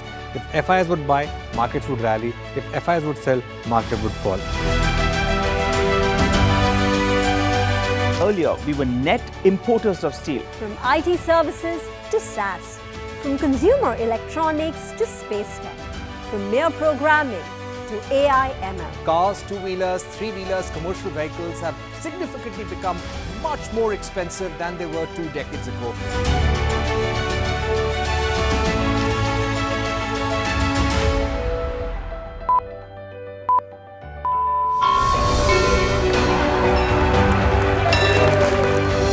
Discounting is high there, but their focus is squarely on the 125cc segment. Now it is contributing 16% of incremental global GDP. Now we are looking at exporting the steel that's made here in India. Welcome to the first ever India Business Leader Awards.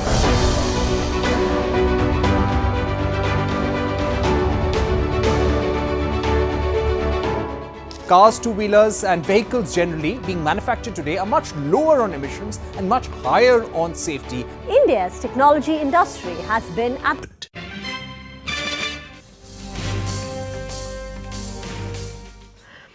Welcome back. Well, it's time for our D-Street Chatter segment. We have Nimesh joining in. Nimesh, it's been a slightly quieter day for the market. You tell us, what are you hearing from the dealing rooms today? Well, you know, so we're quiet but positive, and the good part is that there is now momentum in the financial stocks. That's been the best part. That, you know, not only the private banks but even the NBFCs are buzzing in trade. So that leg seems to be now supporting the bull market, or for that matter, the bull rally in the Nifty and in the Bank Nifty. So again, and that's backed by some bit of buying as well. That's the overall sense. From a flow perspective, again, there is a small MOC buy basket at a leading FID. So maybe some stocks will get impacted in the last 30 minutes of trade because of that MOC buying. Again, the big theme seems to be the block deals, right? Today itself, we've seen 5,000 crores worth of blocks getting executed. That too in pre-open. So looks like clearly, it's between the institutions that they've bought a stake worth 5,000 crores, and there is more lined up in terms of large block deals. I've been saying this for the last many days that there are many large block deals which are lined up and been executing as well. Technically, again, this momentum is something to watch out for. So again, I'm told on a week-to-week closing basis, if the Nifty sustains above 24,600, then there could be further short covering rally in the large cap name. So that's the overall feedback. But the good part is today, while the markets are quiet, there is a bit of momentum back in the financial names. And earlier this week, you told us about that Kalyan Jewelers block likely to take place, and that happened yesterday. So what else have you picked up in terms of individual stocks in your chatter? Well, so the first stock in my list today is Ramco Cements. Again, the entire cement pack seems to be buzzing in trade today, but Ramco stands out largely on back of very strong buy flows. I understand that leading domestic mutual fund has turned aggressive buyer in that particular name, so that's the reason why that stock is buzzing. The second stock is SpiceJet. Again, this is going to be quite interesting. Big move in that stock. In the last 10 days, the stock has rallied pretty hard. We all know the kind of troubles the company is going through.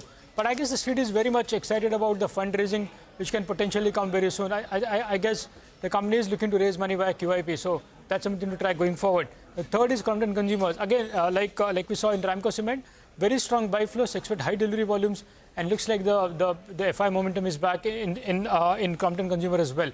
And the last is MOIL.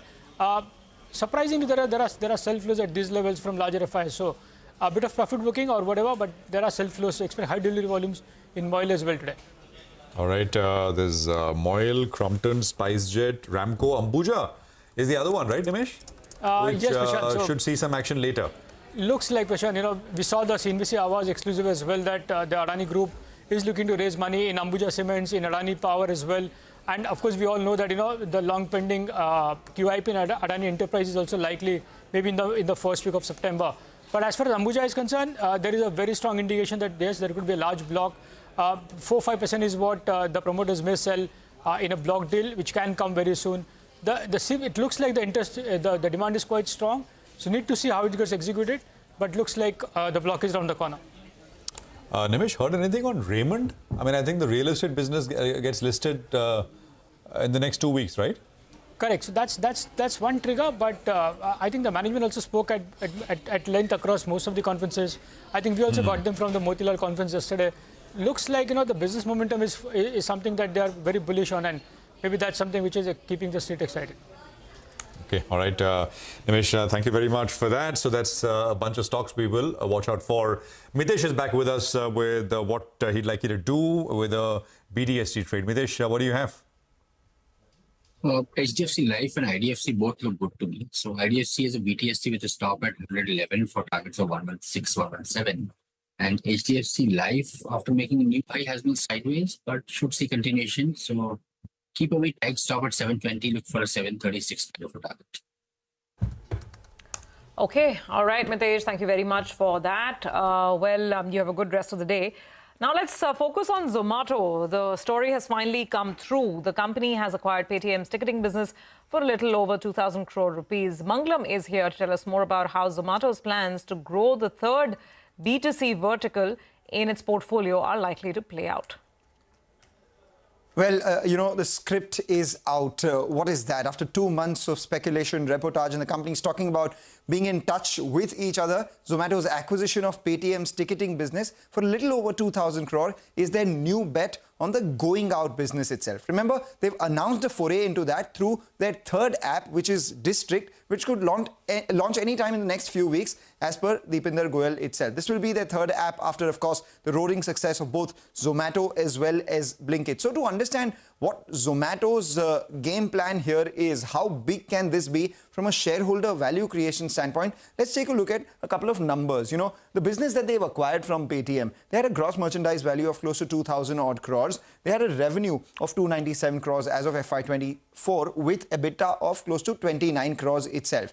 Now, these numbers imply at 2,048 crore, the deal was done at a one-time GMV and 7 times sales business, which has an implied take rate of 15% and margins of 1.5% of GMV. What does Zomato plan to do post-acquisition? They intend to transition customer traffic from Paytm Insider, Ticket New, all these apps to District, and also incentivize customers to move to District. So you and I as customers could brace for a lot of offers as well. They're targeting FY26 GOV at over 10,000 crore rupees with rapid growth, which implies a 40% CAGR as well. They also see medium to long-term margin potential of anywhere between 4 to 5% as a percentage of GOV. Additionally, they say further scale will depend on newer use cases beyond just ticketing like shopping, staycations, travel, etc. Now, assuming all of this holds true and using conservative estimates versus the company's own guidance and projections, FY27, the GOV could actually be over 20,000 crore with an EBITDA percentage of 3% of GMV,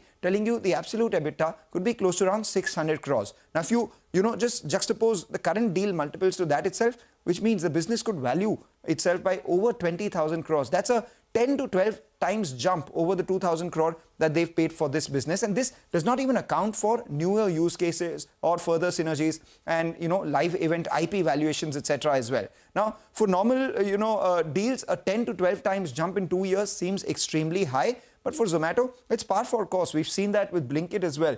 From the price that Zomato paid for Blinkit in 2022, the valuation of Blinkit itself has rallied by over 20 times, with brokerages citing further upside for quick commerce as well. So the short point, the bottom line is that the street expects at least 10 to 12 times valuation extraction from District, which the management has earlier said will be their third major value driver in the B2C space.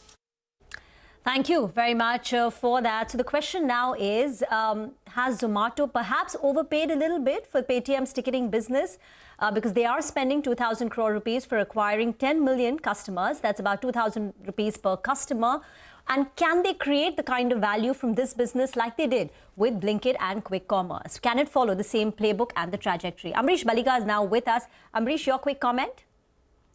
Yes, I mean, this is, I think, a very good deal for Paytm, no doubt. Zomato surely has paid a bit more than it should have. But then I think they have decent reasons for that, because when they bought Blinkit, the markets had a negative reaction. There's a question mark on whether they'll be able to scale it up.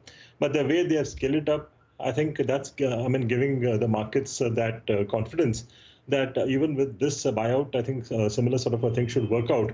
But I think it'll take time. I think we'll have to give them at least, 2 to 3 years to, in fact, show the performance as far as that is concerned. So because of this, in case Paytm, in case Zomato comes down, because of this, it's corrected a bit today. But in case we see levels of, say, about 220, 230, I think it's a good buy at those levels.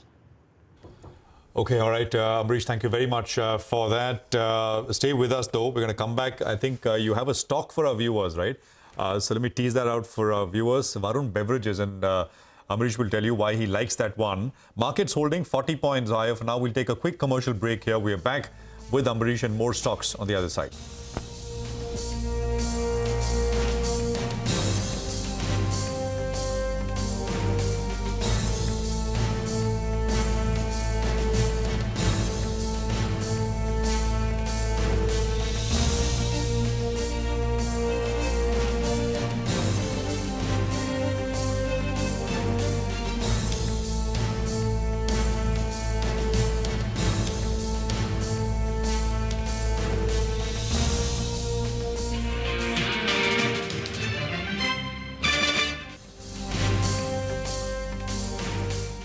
Cutting-edge innovation over the last 25 years. It's the retail which is the driving force for the market right now. Clearly, we have arrived on the global economic stage.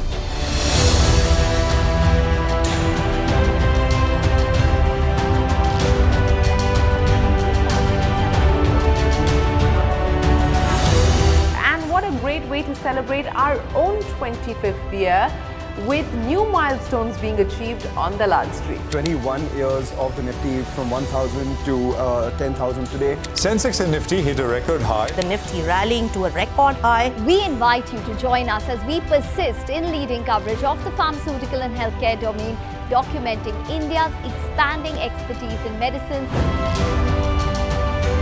25 years of excellence and unparalleled growth. CNBC TV18, embarking on a quarter century of excellence. What does it take to build India's largest startup platform? It takes a journey of starting out as an unknown and ending up as unforgettable.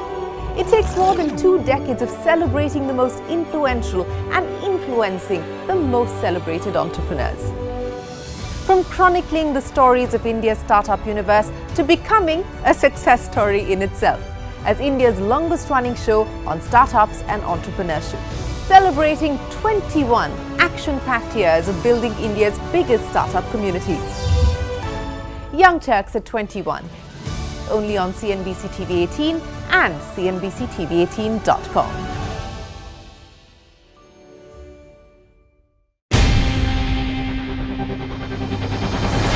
CNBC TV18's most comprehensive and award-winning news show, India Business Hour, drops first on YouTube. So get the first access to the most influential architects of policies and politics, the key newsmakers of the day.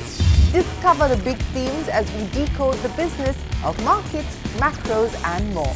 Be the first to go to the heart of all the top stories that drive the day's agenda. Catch the award-winning India Business Hour live every night on YouTube with me, Shireen Bhat.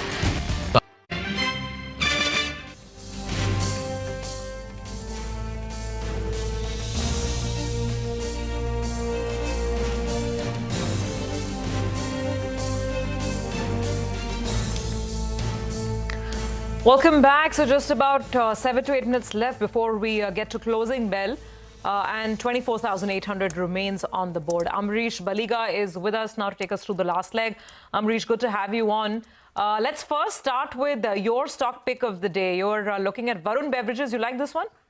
Yes, Ravi, because one of the largest franchises of PepsiCo globally outside US, with a reach across 27 states and 7 union territories in India.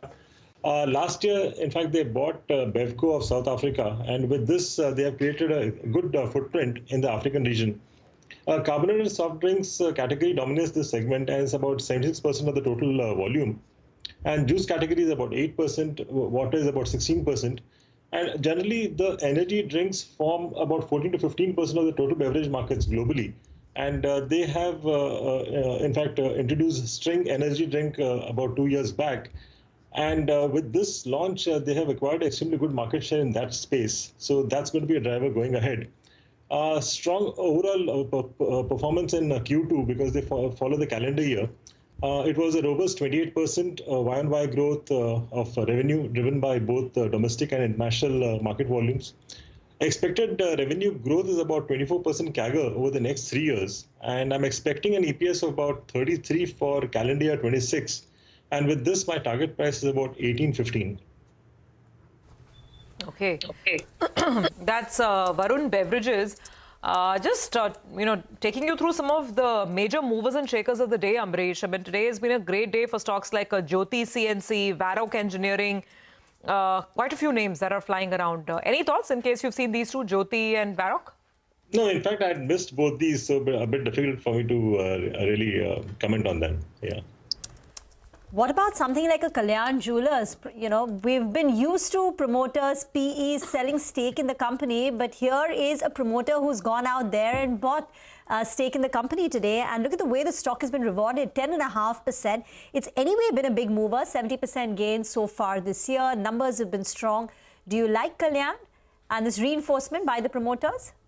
I mean, that really gives a confidence because, I mean, you've seen across that most of the promoters have used this huge rally in the last 2 to 3 years to, in fact, book out to a certain extent, whereas we have seen Kalyan Jeweler promoter, in fact, buying at these levels. So that gives it confidence. So I'm sure that, I mean, there should be a decent upside, but I mean, it's already moved up. But then, yes, I think we can still see some more upside from here, possibly levels of 700, 725.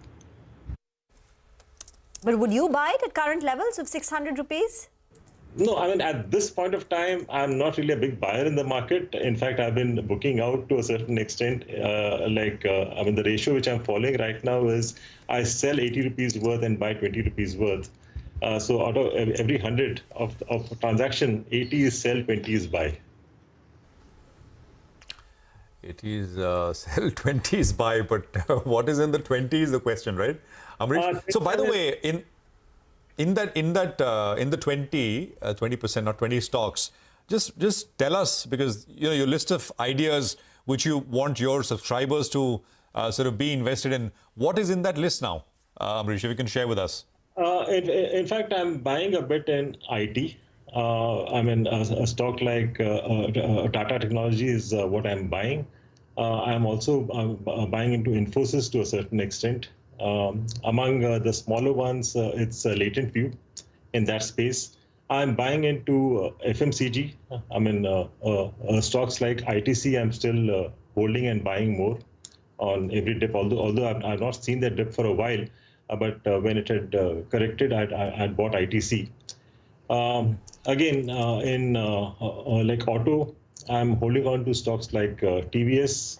I would buy Maruti possibly on a correction. So these are sort of stocks I've been buying, and mostly in the large caps, because I see small and mid cap corrections still continuing further. And as far as defense is concerned, I'm completely out of it. I still see a further fall. And totally, I mean, in terms of stocks that not just in the portfolio, but what you're actively asking sort of your investors, subscribers to buy now, these are all, are there more? I mean, I count about what, 6 names here. Yeah, I mean, there are more, surely. I mean, there are about 20. There is Varun Beverage. Varun Beverages, yes, but then I'll not be buying it now because I've recommended it, I mean, on the channel. Yeah. So I will have that cooling period before I start buying. Okay. What else, Amrish? Give us a few more ideas, broadly. Broadly, like I told you, I mean, it's basically these three sectors which I've been buying. So, I mean, the other stocks where I would, I mean, possibly buy going ahead in the next couple of weeks, it's difficult for me to really recommend that on the channels because I need to, I mean, have my subscribers, my clients buy. Okay. So, I mean, before that, I really can't I mean, inform publicly. Amrish, you just said that you're completely out of defense stocks. But right. I remember recently you had recommended BEL, if I'm not mistaken. So is that an exception? No, that's an exception, no doubt. But then, I mean, if you remember, in the last 3 to 4 years, I've been recommending defense stocks across. And I mean, like right now, we are mostly out of the, I mean, most of the stocks we are out, except stocks like BL. You said Tata Tech, Amrish. I mean, the high on Tata Tech was 1250. It's about 1,000 rupees right now, right? Right. What's the... are things turning, or it's just like a defensive bet and there's price comfort? See, I mean, currently it's a defensive bet. In fact, we had suggested, I mean, my clients and subscribers to buy in the IPO. And those who bought in the IPO, we did exit in the first 2 to 3 days. I mean, we got levels of, I think, closer to 1,400, if I'm not wrong. And I had suggested that one should start buying at levels of closer to about 1,050, right down to 950. But we not got those levels of 950, but I mean, at least about 3 or 4 lots we've already bought. I think the last 1 or 2 lots will buy closer to 950, 960 in case it comes. Okay, all right, Amrish, stay on. We'll just quickly go through the final rates. We're down to the last couple of seconds. Today's trading action, 40 points up is what the Nifty is giving us. The real headline comes in from the broader market again, 400 points on the mid-cap index. Contrast that with 40 points in the Nifty. But the good news is that banks have really performed. So that's the good news for the large cap space. Let's look at the winners then on the Nifty. Grasim is in pole position, 2.5% up on that stock. In terms of the banking move, ICICI Bank came through with about 1.5% of a tally. SBI, Kotak Mahindra Bank, HDFC Bank, all the major banks are on the upside. And autos really revved up in the last half hour. Maruti, Bajaj Auto, Hero Moto. So these are some of the, even Aisha for that matter, these are some of the names on the auto side that have done well. Some names like Tata Consumer, Bharti and Titan stood out on the consumer side as well. Some selling going through on Wipro, on NTPC, and Tata Motors and Mahindra from the four-wheeler pack that didn't participate in the rest of the auto move. Well, good day for the mid-cap index. Ends with a gain of 400 points. Good advance decline ratio. We had about 1,500 stocks gaining for 900 stocks declining, so skewed on the way up. Stocks of the day, Zomato-Paytm, not much by way of a stock price reaction, but a big deal over there where Zomato acquired the ticketing business of Paytm for a little more than 2,000 crore rupees. Paytm, despite the cash inflows, ends with a cut of about 3%, and Zomato is down 1%. Kalyan Jewellers was a big mover today. IREDA ends with a 8.5% gain, and fertilizer stocks were higher across the board. NFL RCF will come up for you on your screen. Well, we're out of time on this show, but don't go anywhere because on the other side of the break is our special offering, Markets Forward. We'll prep you up for tomorrow's trading session. Stay tuned.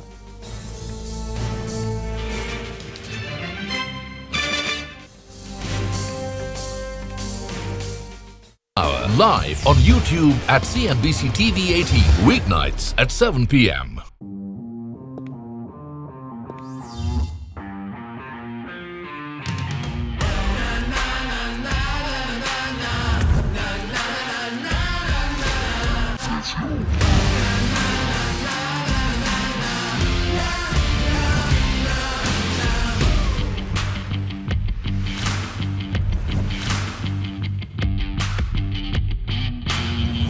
Make informed decisions with comprehensive analysis on the go. Strengthen your portfolio with real-time market updates on the go. Create effective strategies with insightful expert opinions on the go. Grow on the go with CNBC TV18, now streaming live 24/7 on YouTube. We came up with the second tax regime, the new regime as we would call, the alternative regime as we've called, even as the first one continues still today. And that showcased how a transparent, simple, easy to comply system could be brought. Otherwise, today, within 2 years of bringing it in, we wouldn't have had 72% of all the taxpayers moving to the new system. Today, the numbers speak for themselves. 72% moving from the old system to this very clearly shows that this has been now accepted as a very well thought through system, wherein the rates are simple, there are no exemptions, no compliance headaches, and therefore has become very attractive.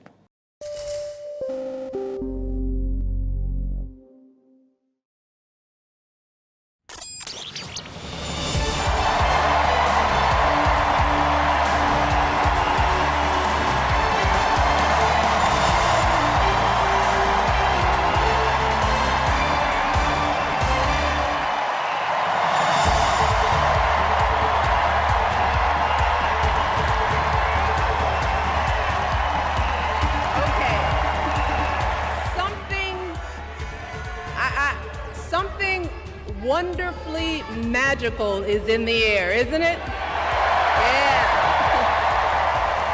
You know, we're feeling it here in this arena, but it's spreading all across this country we love.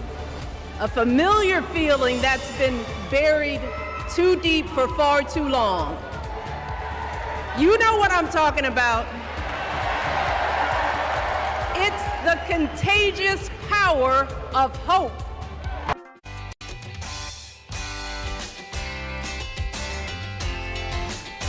A range-bound session sees Dalal Street end with minor gains. The Nifty and the Sensex end marginally in the green. Broader markets outperform. Some GST relief likely for Infosys, foreign airlines and shipping companies. Sources say the government could amend its June circular providing respite on taxing services imported by Indian branches from overseas head offices. IREDA rallies after it considers raising 4,500 crore rupees. Shyam Metallics and Interglobe Aviation soar as brokerages bet on these stocks.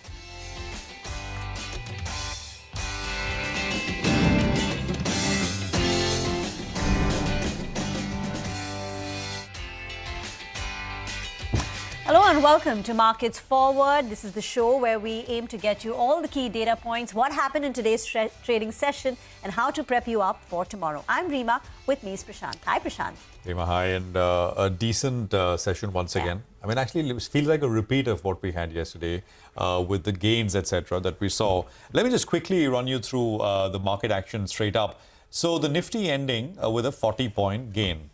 Yesterday, of course, it was 70, but the fact is that this week has been good.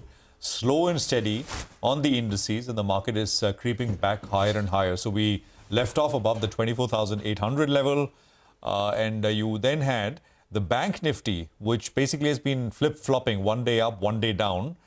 Today it was, of course, up. We are at about 50,985. Mind you, on the Nifty Bank, we, at the day's highest point, came within 7 or 8 points on the upper end of the gap area, and then we sold off. That's important. I mean, for the Nifty, we crossed that a few days back, and then, of course, there's been no looking back since. It was 24,686, that same level. Here for the Nifty Bank, we are yet to do it. So maybe, you need sort of 2 or 3 good days in continuation, but problem has been that momentum gets broken. Small caps have been the part of the market which have done very well. It was the mid caps today. So the mid cap index outperformed what the small caps did. And the index was up about 0.7%. Really, I mean, I say this every day, but it is true. Vibrant stock specific action and the breadth of what was moving, I think has been quite something really. Sectorally speaking, I mean, I think PSU stocks were under pressure, although I think IREDA would disagree. But as an index, you look at the PSC index or the CPSE index, I mean, there was a bit of pressure there. Otherwise, I mean, I think not very much else, which was down as a bunch today. Reema. Well, FMCG, banks and metals were shining in today's trade as the Nifty managed to close up in the green for the 6th day in a row and comfortably holding on to the 24,800 mark. It was still a very ranged sideways kind of a trading session, but every single day markets have been inching up. And this week so far, the mid-cap index has gained about 2%, while the small-cap index has clocked in a rally of 3.5%. So slow and steady wins the race when it comes to our market so far. But let's tell you what we have for you, what's lined up on our show in the next 30 minutes. The top movers and shakers of the day with Hormuz. The stocks of the day were IREDA, Zomato, Shyam Metallics, Indigo. We'll tell you the key reasons why these stocks were active. And our popular segment, D Street Chatter, also on the show.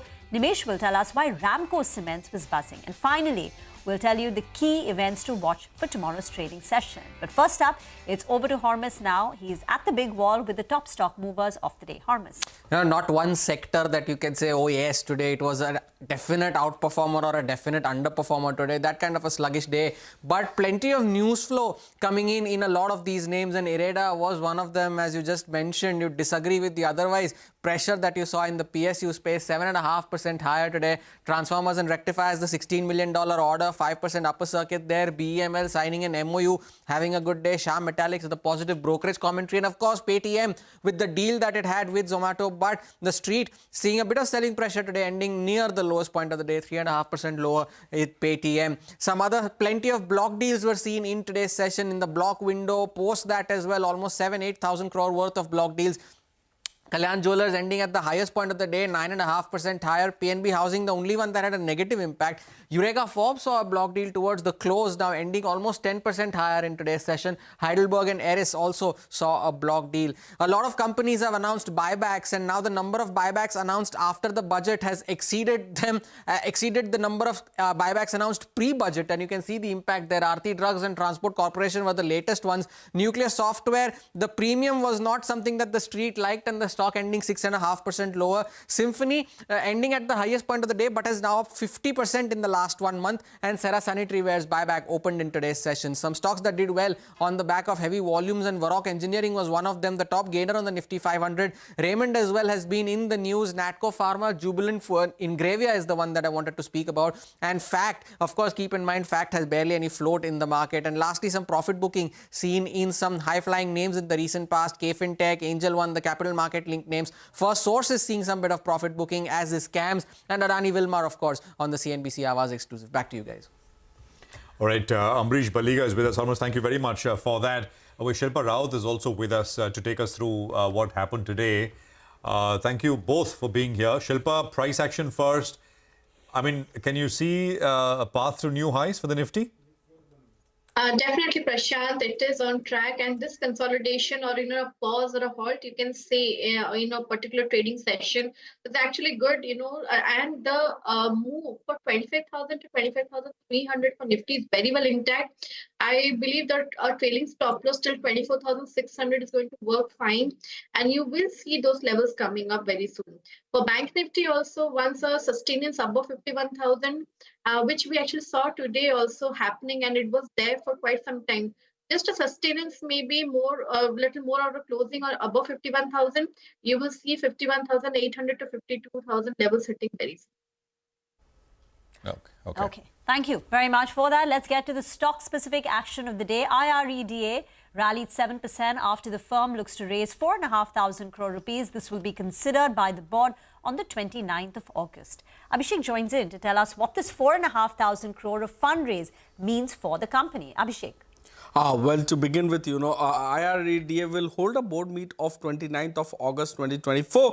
This is to consider fundraise of about 4,500 crore, which could be via various methods like FPO, QIP, rights issue, or even preference issue. So if you take into account this 4,500 crore at CMP, this would translate into CRAR moving up from 19.5% to about 29.2% if you take into account the entire 4,500 crore being raised at one go.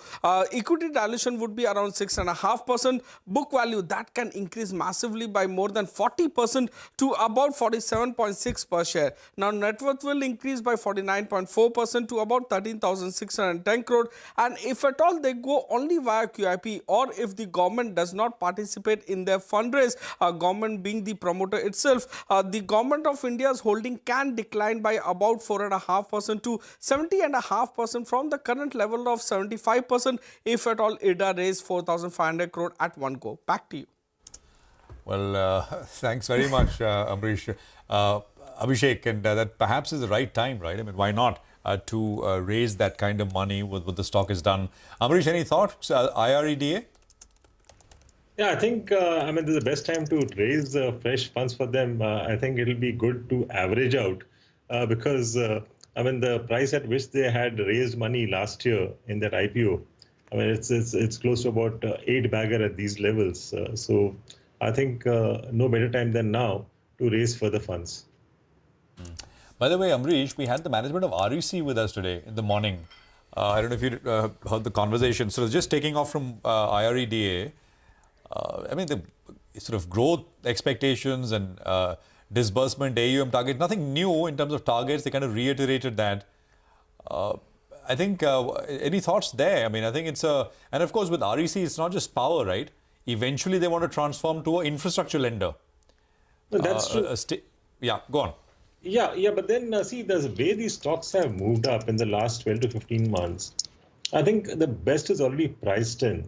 And here the issue is that there's no negative of any sort of execution risks which have been priced in by the market, and it's only been momentum all through.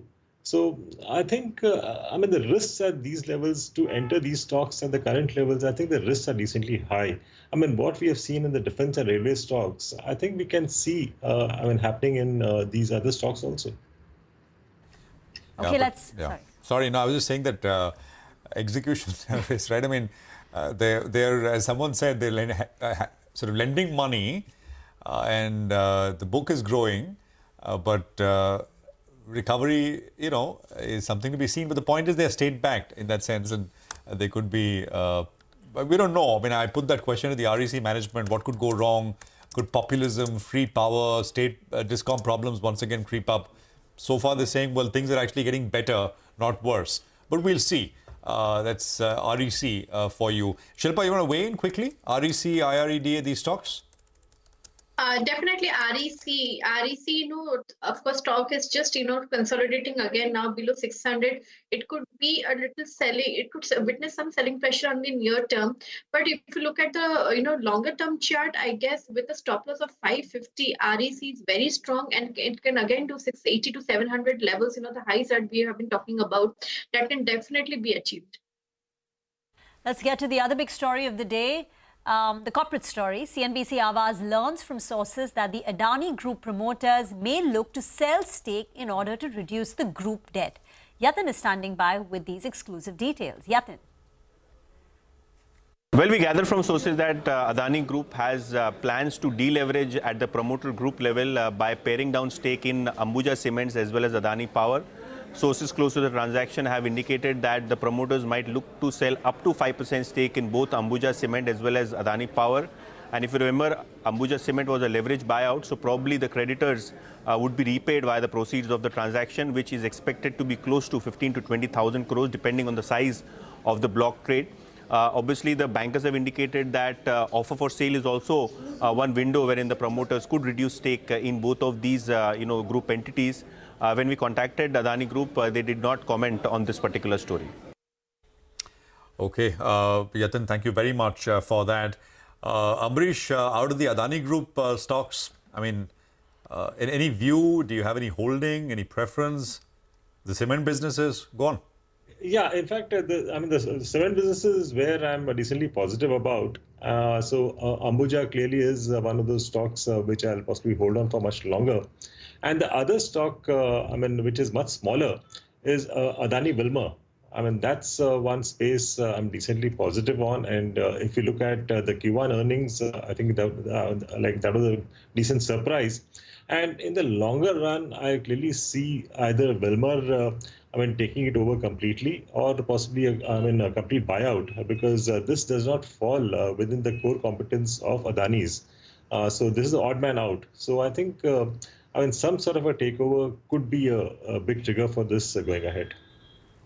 Okay, first at QIP in Adani Energy, and now a fundraise in Adani Power and Ambuja Cements via promoter stake sale. Shilpa, any Adani Group stock that you like, where the chart looks interesting? Definitely Ambuja Cement, yes, we have been talking about, but Adani Enterprises also. Adani Enterprises, I believe it's all set to again test, the levels of 3,200 to 3,250. The stock with a stop loss of around, 3,000 from here, you can definitely look for targets of 30 to 50 from. Thank you. Let's get to the other, stock-specific action that we want to highlight. Brokerages are betting big on Shyam Metallics and Interglobe Aviation with upgrades. Indigo soared nearly 3%. Shyam Metallics had a 5.5% gain. Vamakshi's here with the details. Vamakshi. Well, that's right. Shyam Metallics was in focus today, and that is because UBS has initiated coverage on this counter with a buy rating and a target price of 1,200 per share. They believe that the company is on track for a high profit growth path. They believe that the EBITDA could grow at a CAGR of almost 39% over the next 3 years. They believe that the company stands out due to its pragmatic approach to moving up the value chain, diversification of its product portfolio, as well as backward integration to capture some of the efficiencies. UBS is factoring in better contribution coming in from value-added products towards its revenue as well as EBITDA. ROC is also expected to improve, in their opinion, to 28% by FY27. They also believe that the current market price builds in a much lower EBITDA per ton as per their own expectations. But apart from that, we also had Indigo in focus today, and that is after Jefferies has upgraded its rating on this counter to a buy. They've also gone ahead and raised the target price to 5,225 per share. They believe that the company's operational performance has surprised positively for the past 12 to 18 months. They've gone ahead and raised their spread and EPS estimates by 6 to 7% for FY26 and 27. HSBC2 has a buy call, target price of 5,165. They say that Indigo's business class launch has ended Vistara and Air India's monopoly. It may not be margin accretive in the near term, but could reduce the leakage of corporate traffic and strengthen the company's position. Thank you, Vamakshi, for joining in and filling us in with that. Let's move on to Kalyan Jewellers, where the promoter T.S. Kalyanaraman will buy a 2.3% stake from Warburg Pincus's affiliate Hydel Investment for 1,300 crore rupees. Post this transaction, the promoter and promoter group shareholding in the company will increase to 63%, and the stock ended with a gain of 9.5%. Shilpa, anything in the jewelry stocks which you like? Lots of them have been doing well. So Kalyan is one, but even Senco has had a big rally. Anything that catches your attention? Definitely, if you're talking about the sector, of course, Kalyan Jewellers, have the technical desk from our company has been recommending for targets of 650 to 680. But if you look at Titan also, I believe, Titan also has a lot of space to grow from here. Titan can test 3850 from here. The stock trading at around 3600. It has a very good support at 3500 zones. So on any declines and with the stop loss of 3500, one can stay intact in the stock and look for targets of 38. Gold at $2,500 an ounce, right? I mean, past $2,500 an ounce. Amrish, gold and gold financiers or otherwise, any thoughts here? And Interglobe, just wanted a quick view. Interglobe, this your executive class introduction, I think that's decently positive. Like I just said, I think that will stop the leakages. And the whole sector is doing extremely well, and clearly Interglobe is in the best position to take complete advantage of that. I mean, we have seen SpiceJet on one side. Despite the sort of a growth which we have seen in the sector, SpiceJet is still going down, whereas I think most of the benefit has been got by Interglobe. So still positive on the stock. Okay. And nothing, no gold for you, right? Only stocks. Yeah. or gold stocks. Gold, gold, although people are expecting it to move up further from here, but then I have of a different opinion because if you see the last possibly the last two or three decades, gold actually moves in like a given point of time. I mean, say 6-7 months, it moves really sharply and then holds on, and then you have a consolidation for a while, possibly a correction. So I believe right now we are in that position of possible consolidation to a correction before the next big move up. So I don't see a major move up from here as far as gold is concerned. Right. We leave it there. Thank you very much, Amrish and Shilpa. Thank you for joining in. By the way, Rima, a bar of gold, right? No. Is now cost $1 million for the first time. A bar is how many? Is it like 1 ton? Is it? No, it's I think about 400 ounces. So a standard is $1 million. So it's like, quite something. We'll take a quick commercial break here. We're going to come back with a popular segment, D Street Chatter. So Nimesh is going to help us with some stocks to watch out for. And of course, the events you need to watch as you come back tomorrow. Stay with us.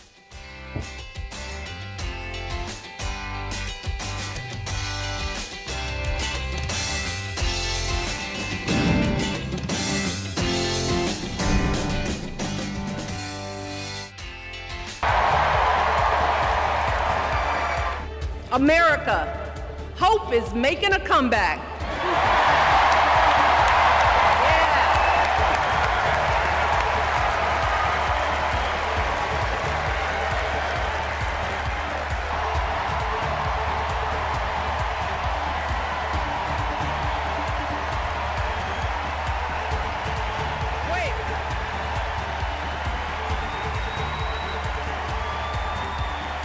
Kamala Harris is more than ready for this moment. She is one of the most qualified people ever to seek the office of the presidency. And she is one of the most dignified. A tribute to her mother, to my mother, and to your mother too. The embodiment.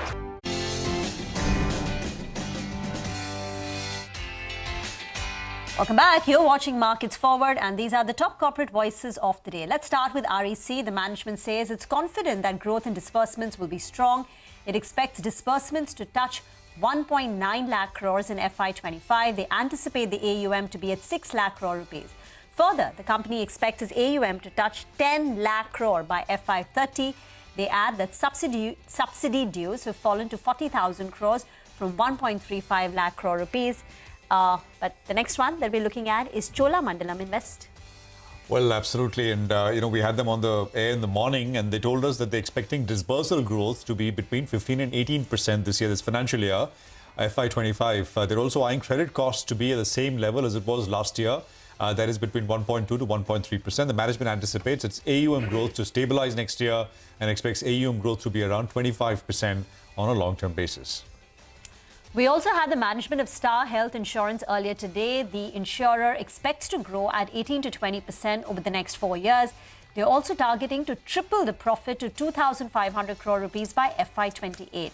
In the coming months, the company is also considering increasing prices, and this hike is expected to support overall growth.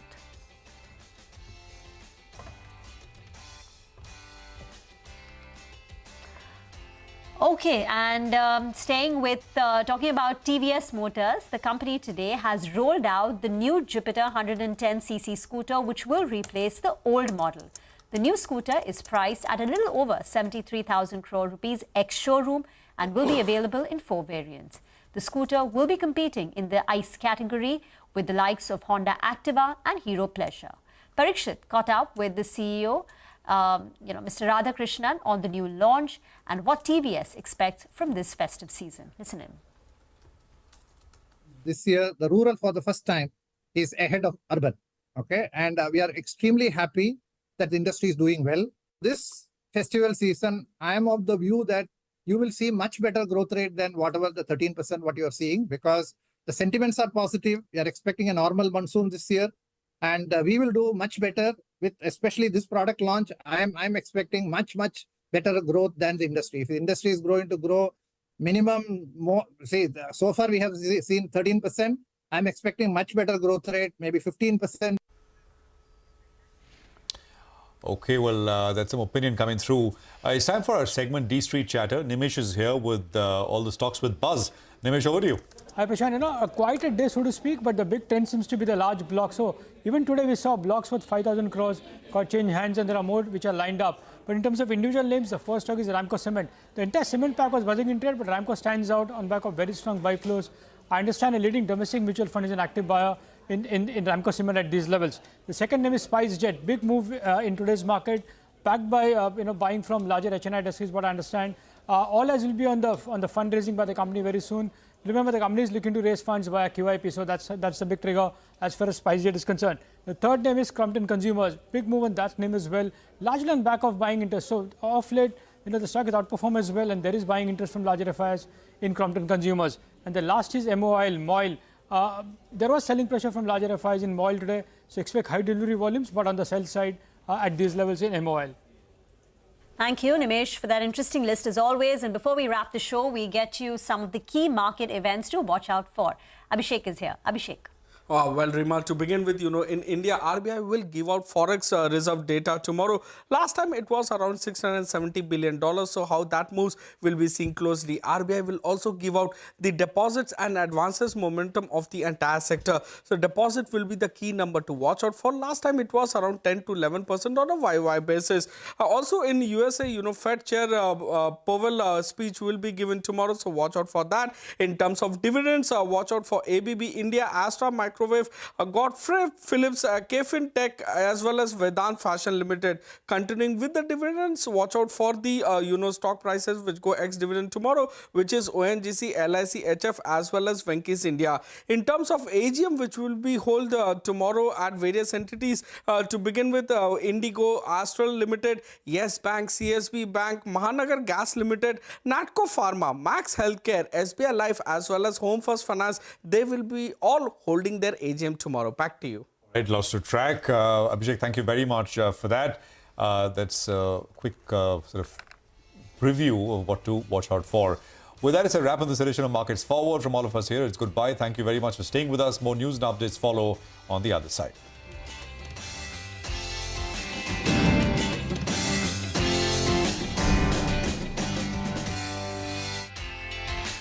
Of the stories we tell ourselves about this country.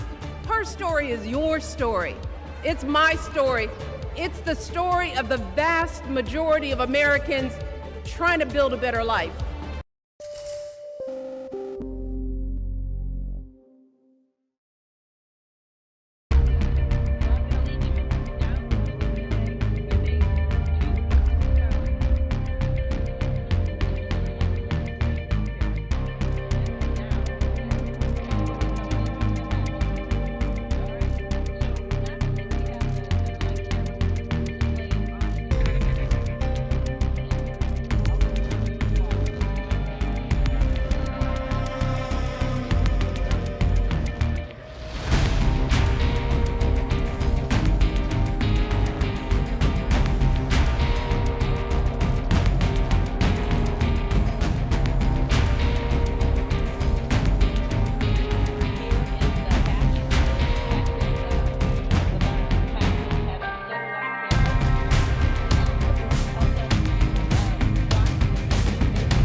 Hello and welcome to Business 360. I'm Shireen Bhan. The headlines that we're tracking for you this evening. The Sensex and the Nifty end with minor gains after a range-bound session.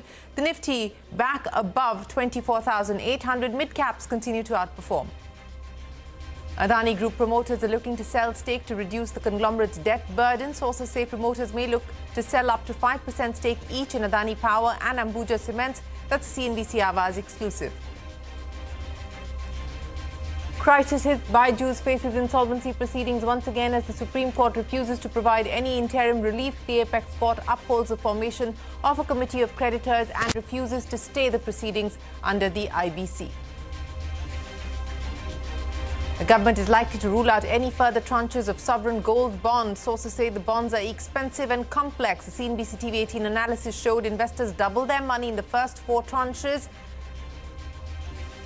Some GST relief likely for Infosys, foreign airlines and shipping companies. Sources say the government could amend its June circular providing respite on taxing services imported by Indian branches from overseas head offices.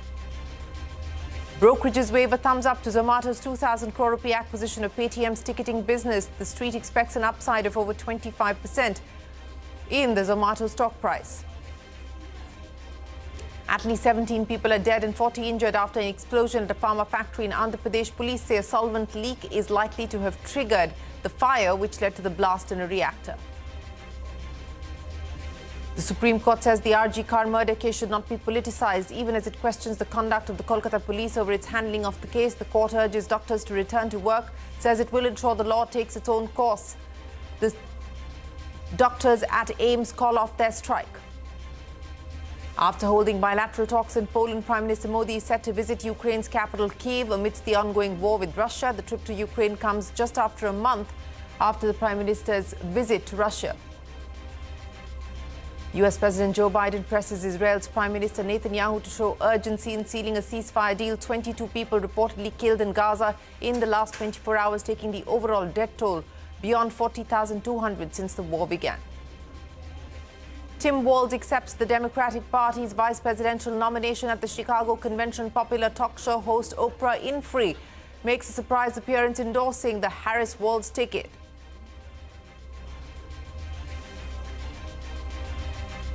Well, let's start with the market action. The Sensex did gain over 100 points today and the Nifty added over 40 points in what was a range-bound session. So the Sensex closing above 81,000, the Nifty 24,811, and for the mid-cap index a gain of 400 points today. And the Nifty Bank added about 300 points. So that was the picture as far as the markets were concerned. The markets across the world, by the way, are awaiting US Fed Chair Jerome Powell's speech at Jackson Hole He will speak tomorrow. The minutes from the US Fed's June meeting suggest that a majority of policymakers believe it would be appropriate to cut rates in September if data trends remain similar. Now, if the Fed cuts rates in September, it would be the first cut since the emergency easing during the COVID-19 pandemic. Block deals galore on the Dalal Street shares of Kalyan Jewellers, Alchem Labs, PNB Housing Finance, Eris Life Sciences and NIIT were in focus after their equity changed hands in deals worth 6,000 crore rupees. 6.4% of equity of Kalyan Jewellers worth over 3,500 crore rupees changed hands. Sources say Warburg Pincus is the likely seller. A promoter of Alchem Labs sold 0.7% equity to rake in nearly 500 crore rupees. Well, a CNBC Awaaz exclusive this evening. Adani Group promoters are looking to sell stake to reduce the conglomerate's debt burden. Yatin is standing by now to take us through the details. Yatin, what's on the cards? Well, we gather from sources that Adani Group has plans to deleverage at the promoter group level by paring down stake in Ambuja Cements as well as Adani Power.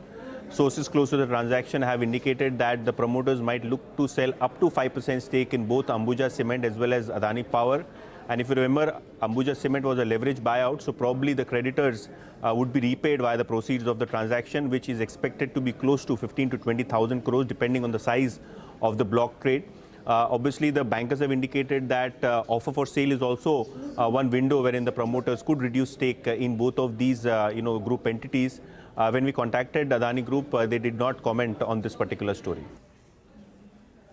Thanks very much, Yatin. Now, trouble mounting for crisis-hit edtech company Bajaj. The resolution professional, the RP, has initiated insolvency proceedings against the company and set up a committee of creditors just ahead of the hearing that took place in the Supreme Court.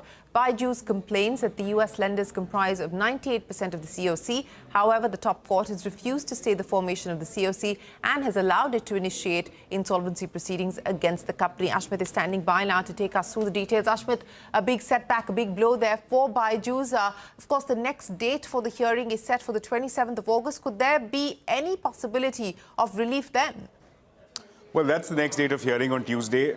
Bajaj will be hoping for some relief, but as of right now, no stay has come. The COC is free to conduct its first meeting, which incidentally is on the same day of the next hearing. So August 27th, which is Tuesday of next week, will be critical. But here's some context to it all. Just earlier this week, just 2 days back on Tuesday, Bajaj had moved the apex court, whereby they had expressed the same concern. They had expressed the concern that the Supreme Court stay of the NCLAT order could be perceived as a green light for the COC for the insolvency proceedings.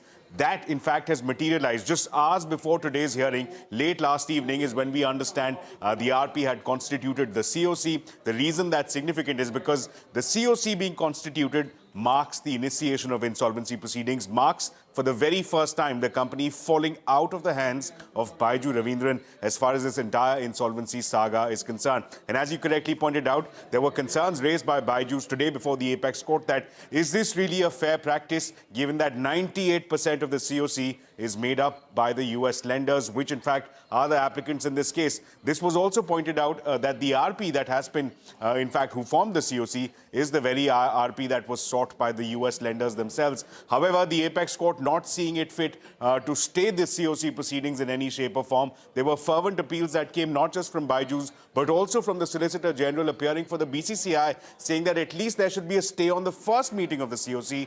The apex court saying that, look, if tomorrow the US lenders appeal is rejected, the COC will anyways have to go. The COC will anyways be set aside. So no grounds made out for a stay of COC proceedings. So COC can continue, but the first meeting is on the same date as the next hearing in this case, which is August 27th. All right, Ashmit, appreciate you joining us. The government is unlikely to sell any more sovereign gold bonds. We learned from sources that the sovereign gold bond scheme is currently one of the most expensive and complex instruments for the government to manage. The scheme was launched in 2015 to curb gold imports that had led to an increase in the current account deficit. Sapna standing by now with more. Sapna, take us through the government's rationale for pausing or putting on hold any further tranches of the sovereign gold bond. Quite some time, North Block has not been very comfortable with the idea of the continuation of the sovereign gold bond scheme. And I suppose the reasons are pretty known by now. Of course, one is the exponential rise in the gold prices, which was not very much anticipated. This coupled with the exchange rate movement, the rupee depreciation in the last 2 odd years, that has also pushed up the cost of the SGB, so to speak. Plus, the bond scheme itself carries a lot of benefits like capital gains tax exemption, then you have a fixed coupon rate, and the other two factors that I've said. So all put together, this is a tidy sum as far as the borrowers are concerned. So, all gains for them. But for the government, the liabilities are really shot up. If you look at the 2019 gold stock that the government was holding through the SGBs, that was worth around 10,000 odd crores, which is now shot up almost 9 times to around 85 odd thousand crores. So keeping all of this in mind, it may just be possible that at the time of the H2 borrowing calendar decided by GOA in consultation with the RBI, they will most likely down the shutters on the SGB. And as of now, what we are given to understand is that there is no alternative that the government has in mind in terms of the sovereign gold bond scheme. So I suppose in future years, only the redemptions are going to continue, but no further tranches will be there. Okay, Sapna, many thanks. Sources also tell us that the government is actively working on simplifying rules for foreign direct investment. Among the decisions under consideration will be encouraging foreign portfolio investors to shift to the FDI route once their investment in a company reaches the 10% beneficial ownership mark. The government may also bring in more tweaks in the FEMA regulations. Now, some GST relief is likely for companies like Infosys, for foreign airlines and shipping companies. Sources tell us that the government could provide respite on taxing services imported by Indian branches from overseas head offices. Timsy is standing by now to take us through the details. Timsy, why the climb down by the government? Well, that's right. What we are given to understand from sources that IT major Infosys, 10 foreign airlines and foreign shipping lines are likely to get a GST breather on the GST demands that they have received from DGGI recently. We are given to understand from sources that the upcoming September 9th meeting is likely to tweak the June circular further on bringing in tax certainty on the services that are imported or received by foreign branch offices or head offices by their Indian branches and head offices in India. So let's see what this breather is, how this circular is further tweaked. But yes, in the case of IT major Infosys, it could bring a 30,000 crore rupees worth of relief. In the case of foreign airlines, it could be a 10,000 crore worth of relief. And in the case of foreign shipping lines, it could be a relief of about 1 lakh crore rupees. This relief is likely to bring in further ease of doing business, and sources say that currently the matter is at the highest level of examination. The circular could be put up for the Council's approval on 9th of September. Back to you. Timsy, many thanks. Now, staying with GST, days after launching its CNG motorcycle, Bajaj Auto has sought a reduction in the GST on the segment. Sources tell us that the automaker wants CNG two-wheelers to be considered on par with electric vehicles. Electric vehicles, remember, attracts 5% GST. Sources also say that the Fitment Committee will consider the proposal soon. Currently, two-wheelers attract a uniform GST rate of 28%. CNG is a cleaner fuel and hence the consideration that is being sought. And speaking of Bajaj Auto, the two-wheeler maker has received an approval for 13 vehicles under the production-linked incentive scheme. Sources tell CNBC TV18 that it is the only company to get a nod for all vehicles that it applied for. Sources add that the approvals include both 2- and 3-wheelers. Earlier this week, Ola Electric said it received PLI benefit certification for 2 of its vehicles.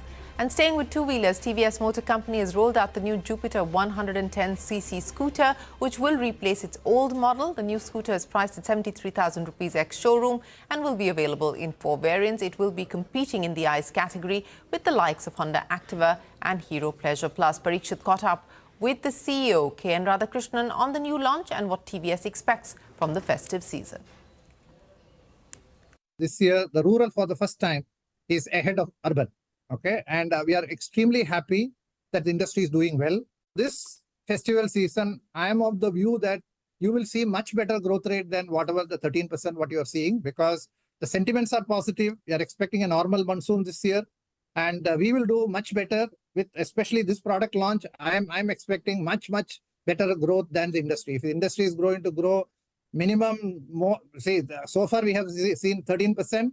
I'm expecting much better growth rate, maybe 15%. Well, that's TVS. Now, Dabur will soon set foot in South India with its first manufacturing unit. The FMCG giant has signed an MOU with the Tamil Nadu government to set up a facility in the state's Sipcot Food Park. Dabur will invest 400 crore rupees over 5 years, of which 135 crore rupees will be for phase 1 of the project. The move is expected to generate 250 jobs. Zomato has acquired Paytm's ticketing business for over 2,000 crore rupees as it looks to expand its presence in the going out segment. Brokerage firms have given a thumbs up to the purchase. They expect an upside of over 25% to the Zomato stock price. The stock has already doubled so far in 2024. Over the last 12 months, it's almost tripled in value. Mangalam is standing by with more. Mangalam, what does this deal mean for Zomato? Well, the script is out. What is that? After 2 months of speculation, reportage, and the companies talking about being in touch with each other, Zomato's acquisition of Paytm's ticketing business for a little over 2,000 crore is their new bet on the going out business itself. Remember, they've announced a foray into that through their third app, which is District, which could launch anytime in the next few weeks, as per Deepinder Goyal itself. This will be their third app after, of course, the roaring success of both Zomato as well as Blinkit. So to understand what Zomato's game plan here is, how big can this be from a shareholder value creation standpoint, let's take a look at a couple of numbers. The business that they've acquired from Paytm, they had a gross merchandise value of close to 2,000 odd crores. They had a revenue of 297 crores as of FY24 with EBITDA of close to 29 crores itself. Now, these numbers imply at 2,048 crore, the deal was done at a one-time GMV and 7 times sales business, which has an implied take rate of 15% and margins of 1.5% of GMV. What does Zomato plan to do post-acquisition? They intend to transition customer traffic from Paytm Insider, Ticket New, all these apps to District, and also incentivize customers to move to District. So you and I as customers could brace for a lot of offers as well. They're targeting FY26 GOV at over 10,000 crore rupees with rapid growth, which implies a 40% CAGR as well. They also see medium to long-term margin potential of anywhere between 4 to 5% as a percentage of GOV. Additionally, they say further scale will depend on newer use cases beyond just ticketing like shopping, staycations, travel, etc. Now, assuming all of this holds true and using conservative estimates versus the company's own guidance and projections, FY27, the GOV could actually be over 20,000 crore with an EBITDA percentage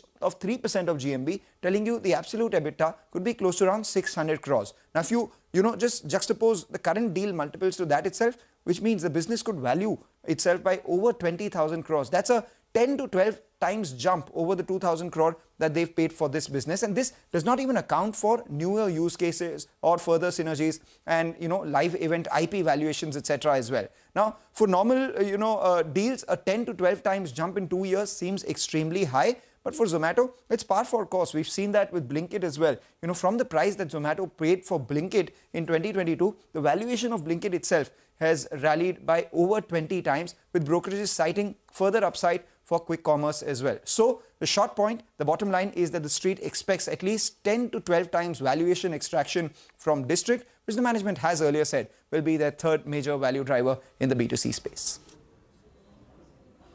All right, Mangalam, many thanks for joining us. We will head into a break, but when we return, Tim Walz accepts the Democratic Party's vice presidential nomination at the Chicago convention, where popular talk show host Oprah Winfrey made a surprise appearance. That and more when we return.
In 1972, a fearless black congresswoman named Shirley Chisholm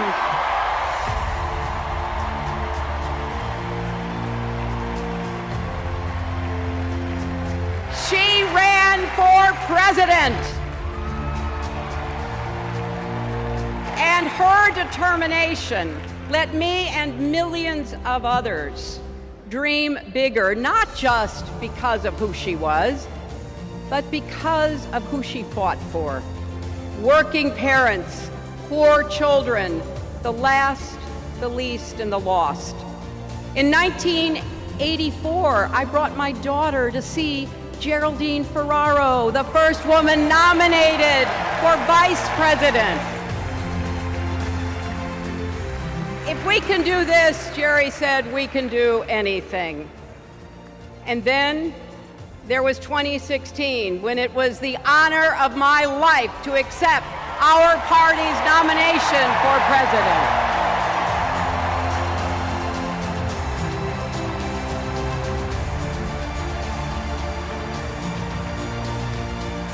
I wish my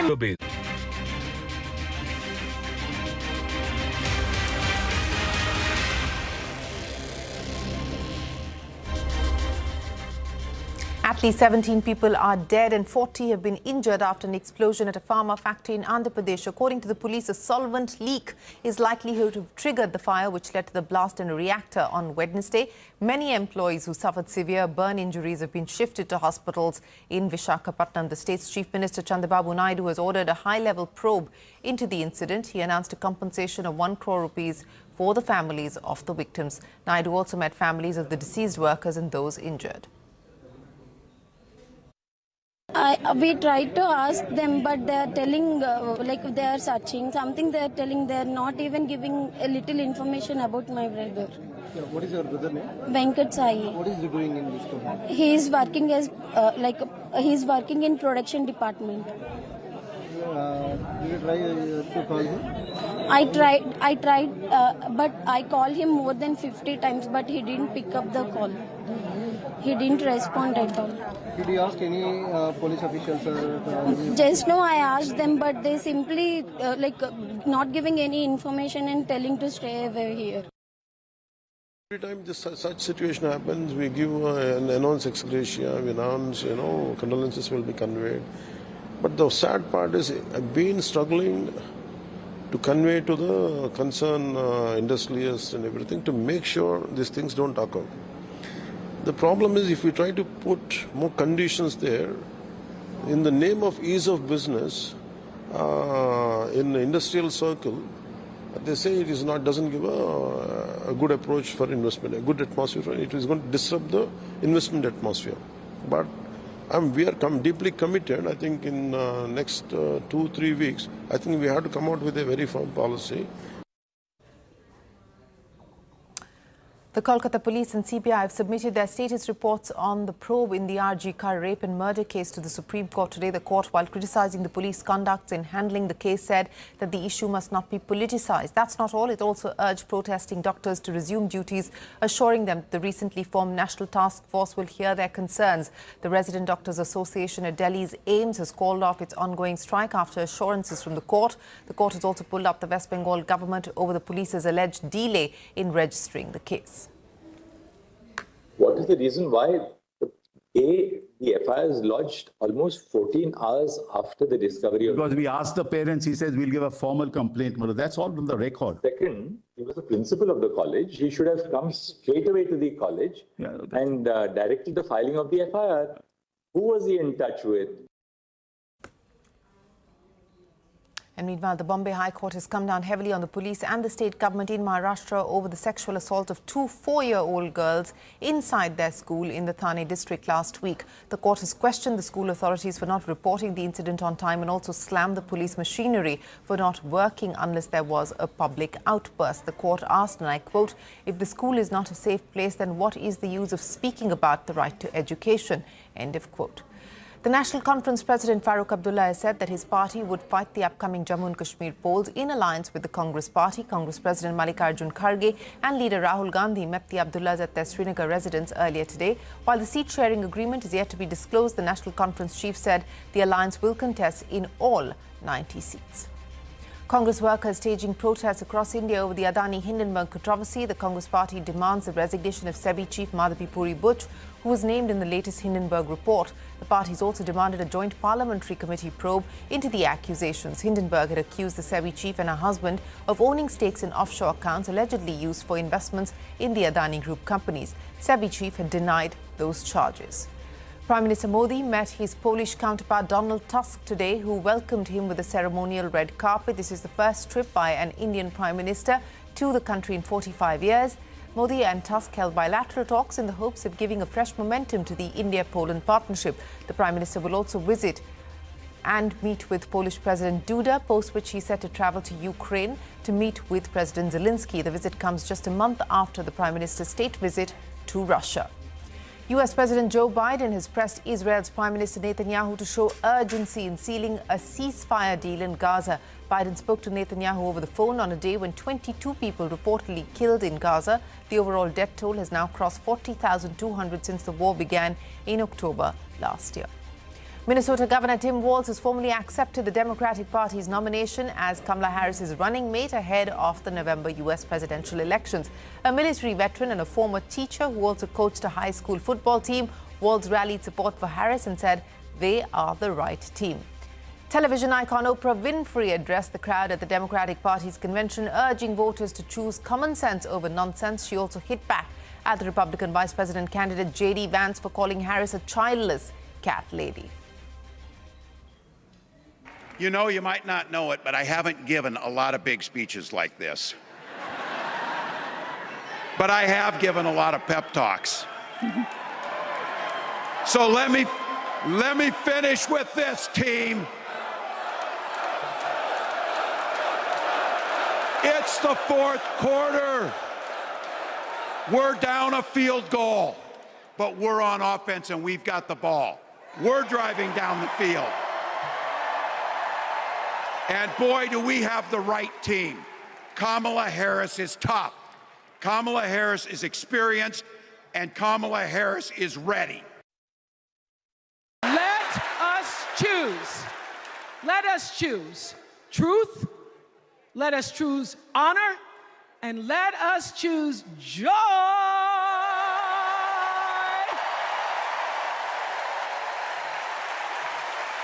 Because that's the best of America.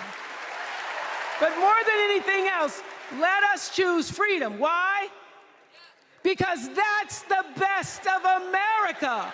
We're all Americans, and together, let's all choose Kamala Harris.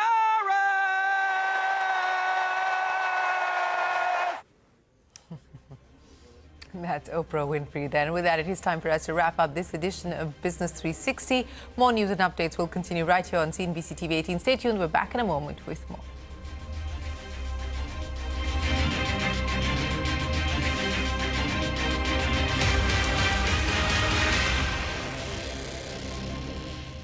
Kamala's mother could see us. They would say, keep going. Shirley and Jerry would say, keep going.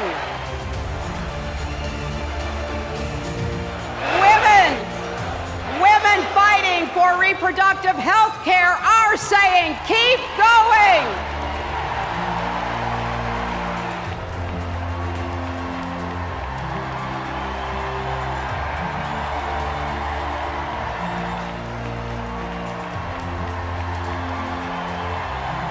Together, we put a lot of cracks in the highest, hardest glass ceiling. On the other side of that glass ceiling is Kamala Harris raising her hand and taking the oath of office as our 47th President of the United States.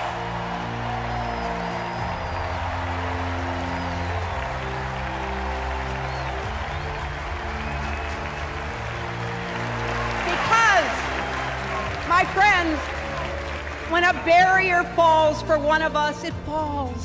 It falls and clears the way for all of us.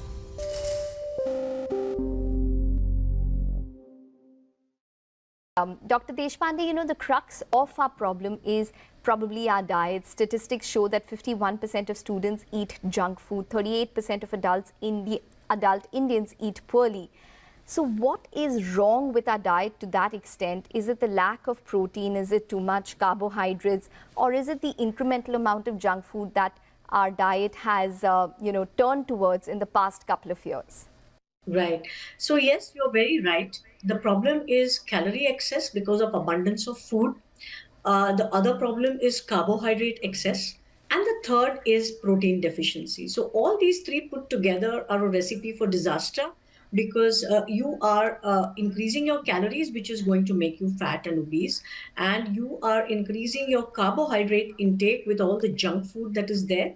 And you're also increasing your fat content. And all of this is ultimately going to lead to a lot of insulin resistance, fatty liver, and this is inviting all the metabolic diseases that are associated with obesity. So junk food is very high on processing, and processing is really bad because it can cause a lot of what we call oxidative damage. What is a good source of vegetarian protein according to you, Dr. Deshpande, and how much protein should one consume? Yeah, so typically if you're really very active, the formula is that you should get 1 gram per kg of your body weight. But if you're not very physically active, if you're much older, you can go to 0.8 grams per kg body weight. If you talk about vegetarian sources, there is no complete protein. So you will have to eat multiple sources of protein because all the amino acids are not